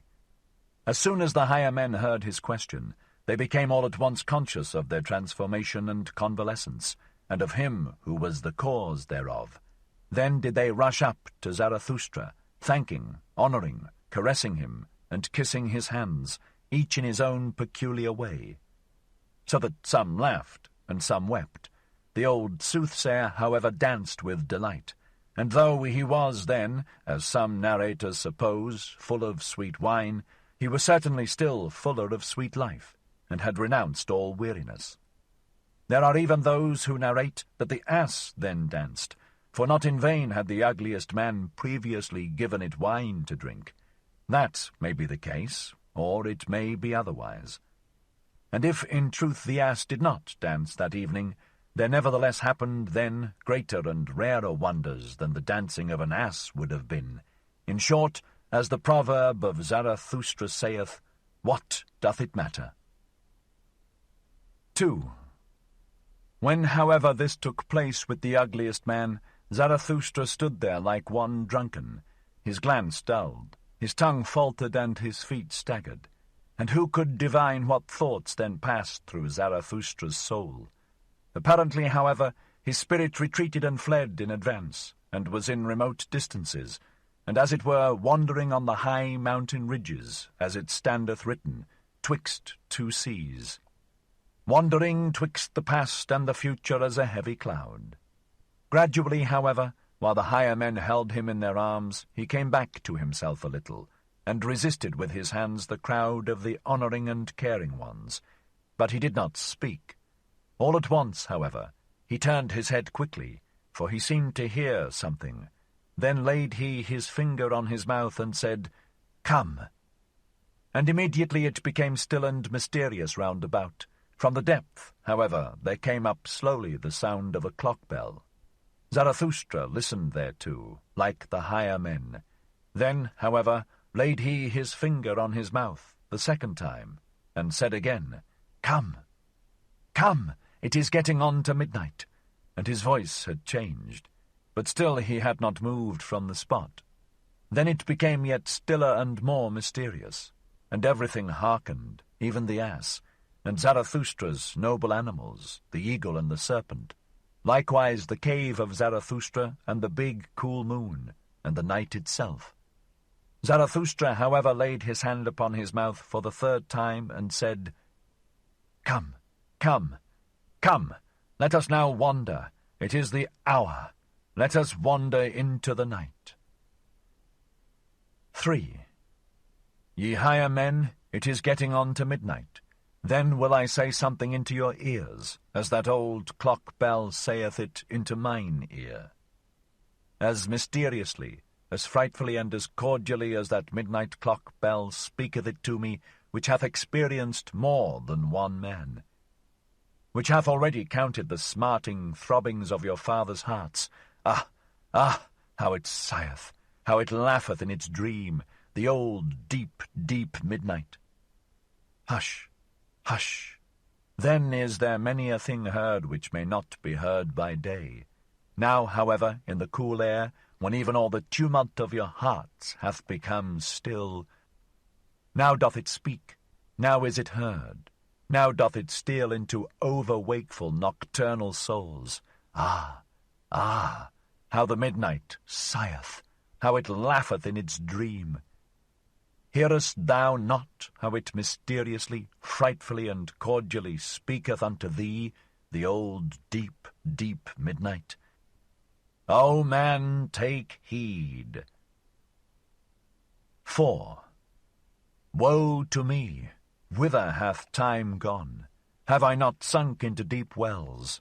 The world sleepeth. Ah, the dog howleth, the moon shineth. Rather will I die than say unto you what my midnight heart now thinketh. Already have I died. It is all over. Spider, why spinnest thou around me? Wilt thou have blood? Ah, the dew falleth, the hour cometh, the hour in which I frost and freeze, which asketh and asketh and asketh, who hath sufficient courage for it? Who is to be master of the world? Who is going to say, thus shall ye flow, ye great and small streams? The hour approacheth. O man, thou higher man, take heed. This talk is for fine ears, for thine ears. What saith deep midnight's voice indeed? 5. It carrieth me away, my soul danceth. Day's work, who is to be master of the world? The moon is cool, the wind is still. Ah, have ye already flown high enough? Ye have danced, a leg, nevertheless, is not a wing. Ye good dancers, now is all delight over. Wine hath become lees, every cup hath become brittle, the sepulchres mutter. Ye have not flown high enough. Now do the sepulchres mutter, free the dead! Why is it so long night? Doth not the moon make us drunken? Ye higher men, free the sepulchres, awaken the corpses. Why doth the worm still burrow? There approacheth the hour. There boometh the clock bell, there thrilleth still the heart, there burroweth still the woodworm, the heartworm. The world is deep. 6. Sweet lyre, I love thy tone, thy drunken ranunculine tone. How long, how far hath come unto me thy tone from the distance, from the ponds of love? Thou old clock bell, thou sweet lyre, every pain hath torn thy heart, father pain, father's pain, forefathers' pain. Thy speech hath become ripe like the golden autumn and the afternoon, like mine anchorite heart. Now sayest thou, the world itself hath become ripe, the grape turneth brown. Now doth it wish to die of happiness. Ye higher men, do ye not feel it? There welleth up mysteriously an odour, a perfume and odour of eternity, a rosy, blessed, brown, gold wine odour of old happiness, of drunken midnight death happiness, which singeth, the world is deep, and deeper than the day could read. 7. Leave me alone, I am too pure for thee, touch me not. Hath not my world just now become perfect? My skin is too pure for thy hands. Leave me alone, thou dull, doltish, stupid day. Is not the midnight brighter? The purest are to be masters of the world, the least known, the strongest, the midnight souls, who are brighter and deeper than any day. O day, thou gropest for me, thou feelest for my happiness. For thee am I rich, lonesome, a treasure pit, a gold chamber. O world, thou wantest me. Am I worldly for thee? Am I spiritual for thee? Am I divine for thee? But day and world, ye are too coarse. Have cleverer hands, grasp after deeper happiness, after deeper unhappiness, grasp after some god, grasp not after me. Mine unhappiness, my happiness, is deep, thou strange day, but yet am I no god, no god's hell, deep is its woe. 8. God's woe is deeper, thou strange world, grasp at God's woe, not at me. What am I? A drunken, sweet lyre. A midnight lyre, a bell-frog, which no one understandeth, but which must speak before deaf ones, ye higher men, for ye do not understand me. Gone, gone, O youth, O noontide, O afternoon, now have come evening and night and midnight. The dog howleth, the wind... Is the wind not a dog? It whineth, it barketh, it howleth. Ah, ah, how she sigheth, how she laugheth, how she wheezeth and panteth, the midnight. How she just now speaketh soberly, this drunken poetess. Hath she perhaps over-drunk her drunkenness? Hath she become over-awake? Doth she ruminate? Her woe doth she ruminate over in a dream, the old deep midnight, and still more her joy. For joy, although woe be deep, joy is deeper still than grief can be. 9.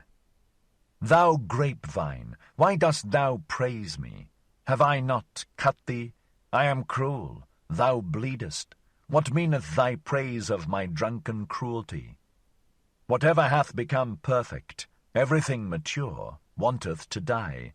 So sayest thou. Blessed, blessed be the vintner's knife, but everything immature wanteth to live, alas. Woe saith, hence, go, away thou woe, but everything that suffereth wanteth to live, that it may become mature and lively and longing. Longing for the further, the higher, the brighter. I want heirs. So saith everything that suffereth. I want children. I do not want myself. Joy, however, doth not want heirs. It doth not want children. Joy wanteth itself. It wanteth eternity. It wanteth recurrence. It wanteth everything eternally like itself. Woe saith, break, bleed thou heart, wander thou leg, thou wing, fly, onward, upward thou pain. Well, cheer up, O mine old heart. Woe saith, hence, go. 10. Ye higher men, what think ye? Am I a soothsayer, or a dreamer, or a drunkard, or a dream reader, or a midnight bell? Or a drop of dew, or a fume and fragrance of eternity? Hear ye it not? Smell ye it not? Just now hath my world become perfect. Midnight is also midday. Pain is also a joy. Curse is also a blessing. Night is also a sun. Go away, or ye will learn that a sage is also a fool. Said ye ever yea to one joy? O my friends, then said ye yea also unto all woe. All things are enlinked, enlaced, and enamoured. Wanted ye ever once to come twice? Said ye ever, thou pleasest me, happiness, instant, moment, then wanted ye all to come back again. All anew, all eternal, all enlinked, enlaced, and enamoured, O then did ye love the world. Ye eternal ones, ye love it eternally, and for all time. And also unto woe do ye say, hence, go, but come back, for joys all want eternity. 11. All joy wanteth the eternity of all things. It wanteth honey. it wanteth lees, it wanteth drunken midnight, it wanteth graves, it wanteth grave tears consolation, it wanteth gilded evening red. What doth not joy want? It is thirstier, heartier, hungrier, more frightful, more mysterious than all woe. It wanteth itself, it biteth into itself, the ring's will writheth in it. It wanteth love, it wanteth hate, it is over-rich, it bestoweth, it throweth away, it beggeth for someone to take from it, it thanketh the taker, it would fain be hated. So rich is joy that it thirsteth for woe, for hell, for hate, for shame, for the lame, for the world, for this world. O ye know it indeed. Ye higher men, for you doth it long, this joy, this irrepressible blessed joy. For your woe, ye failures, for failures longeth all eternal joy. For joys all want themselves, therefore do they also want grief. O happiness, O pain, O break, thou heart, ye higher men, do learn it, that joys want eternity. Joys want the eternity of all things. They want deep, profound eternity. 12. Have ye now learned my song? Have ye divined what it would say? Well, cheer up, ye higher men, sing now my roundelay. Sing now yourselves the song, the name of which is once more, the signification of which is unto all eternity. Sing, ye higher men, Zarathustra's roundelay. O man, take heed, what saith deep midnight's voice indeed? I slept my sleep, from deepest dream I've woke, and plead, the world is deep, and deeper than the day could read. Deep is its woe, joy deeper still than grief can be. Woe saith, hence, go, but joys all want eternity, want deep, profound eternity. 80. The Sign. In the morning, however, after this night, Zarathustra jumped up from his couch, and having girded his loins, he came out of his cave glowing and strong, like a morning sun coming out of gloomy mountains. Thou great star, spake he, as he had spoken once before, thou deep eye of happiness, what would be all thy happiness if thou hadst not those for whom thou shinest? And if they remained in their chambers whilst thou art already awake, and comest and bestowest and distributest, how would thy proud modesty upbraid for it? Well, they still sleep, these higher men, whilst I am awake. They are not my proper companions, not for them do I wait here in my mountains. At my work I want to be, at my day, but they understand not what are the signs of my morning. My step is not for them the awakening call. They still sleep in my cave. Their dream still drinketh at my drunken songs. The audient ear for me, the obedient ear, is yet lacking in their limbs.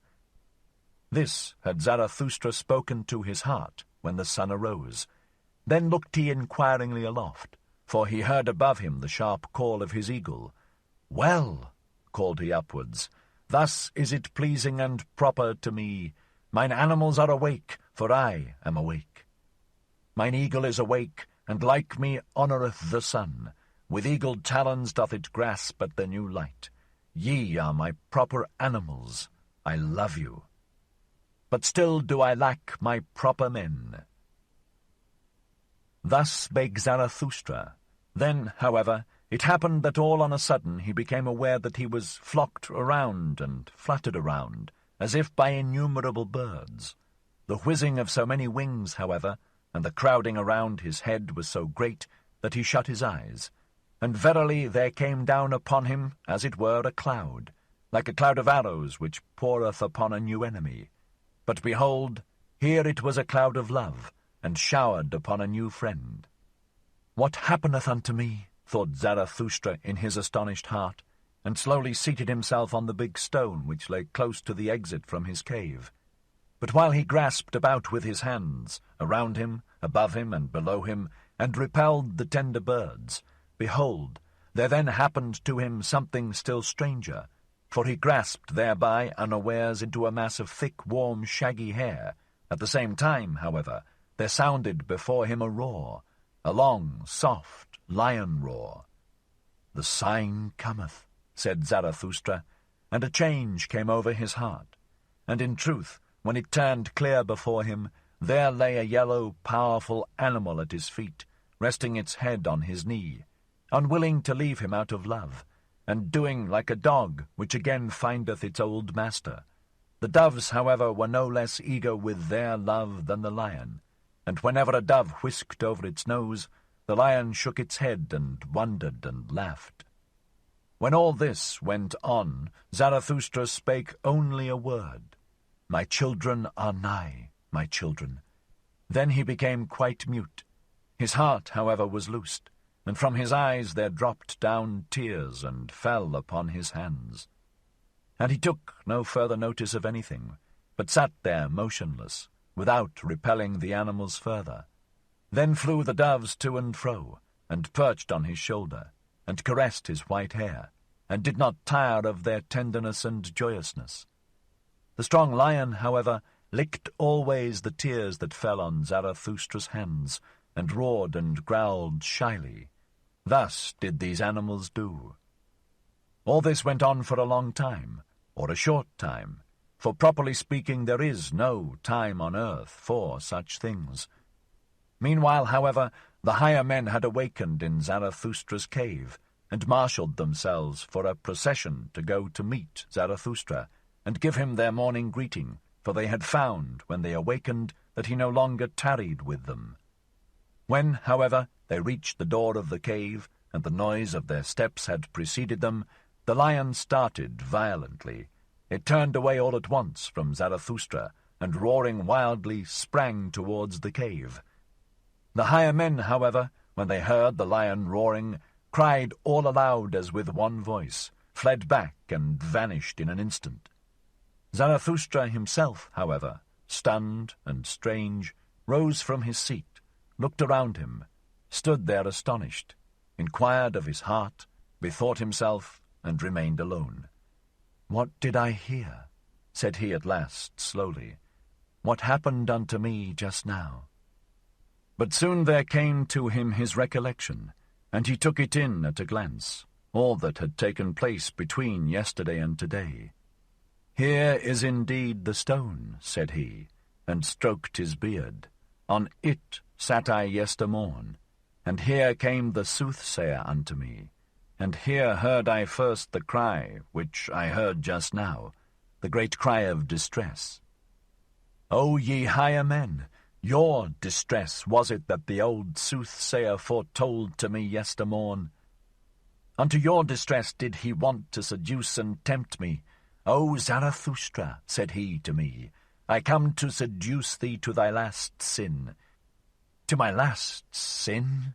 Cried Zarathustra, and laughed angrily at his own words. What hath been reserved for me as my last sin? And once more Zarathustra became absorbed in himself, and sat down again on the big stone and meditated. Suddenly he sprang up. Fellow-suffering with the higher men, he cried out, and his countenance changed into brass. Well, that hath had its time. My suffering and my fellow-suffering, what matter about them? Do I then strive after happiness? I strive after my work. Well, the lion hath come, my children are nigh. Zarathustra hath grown ripe, mine hour hath come. This is my morning, my day beginneth. Arise now, arise, thou great noontide. Thus spake Zarathustra, and left his cave, glowing and strong, like a morning sun coming out of gloomy mountains.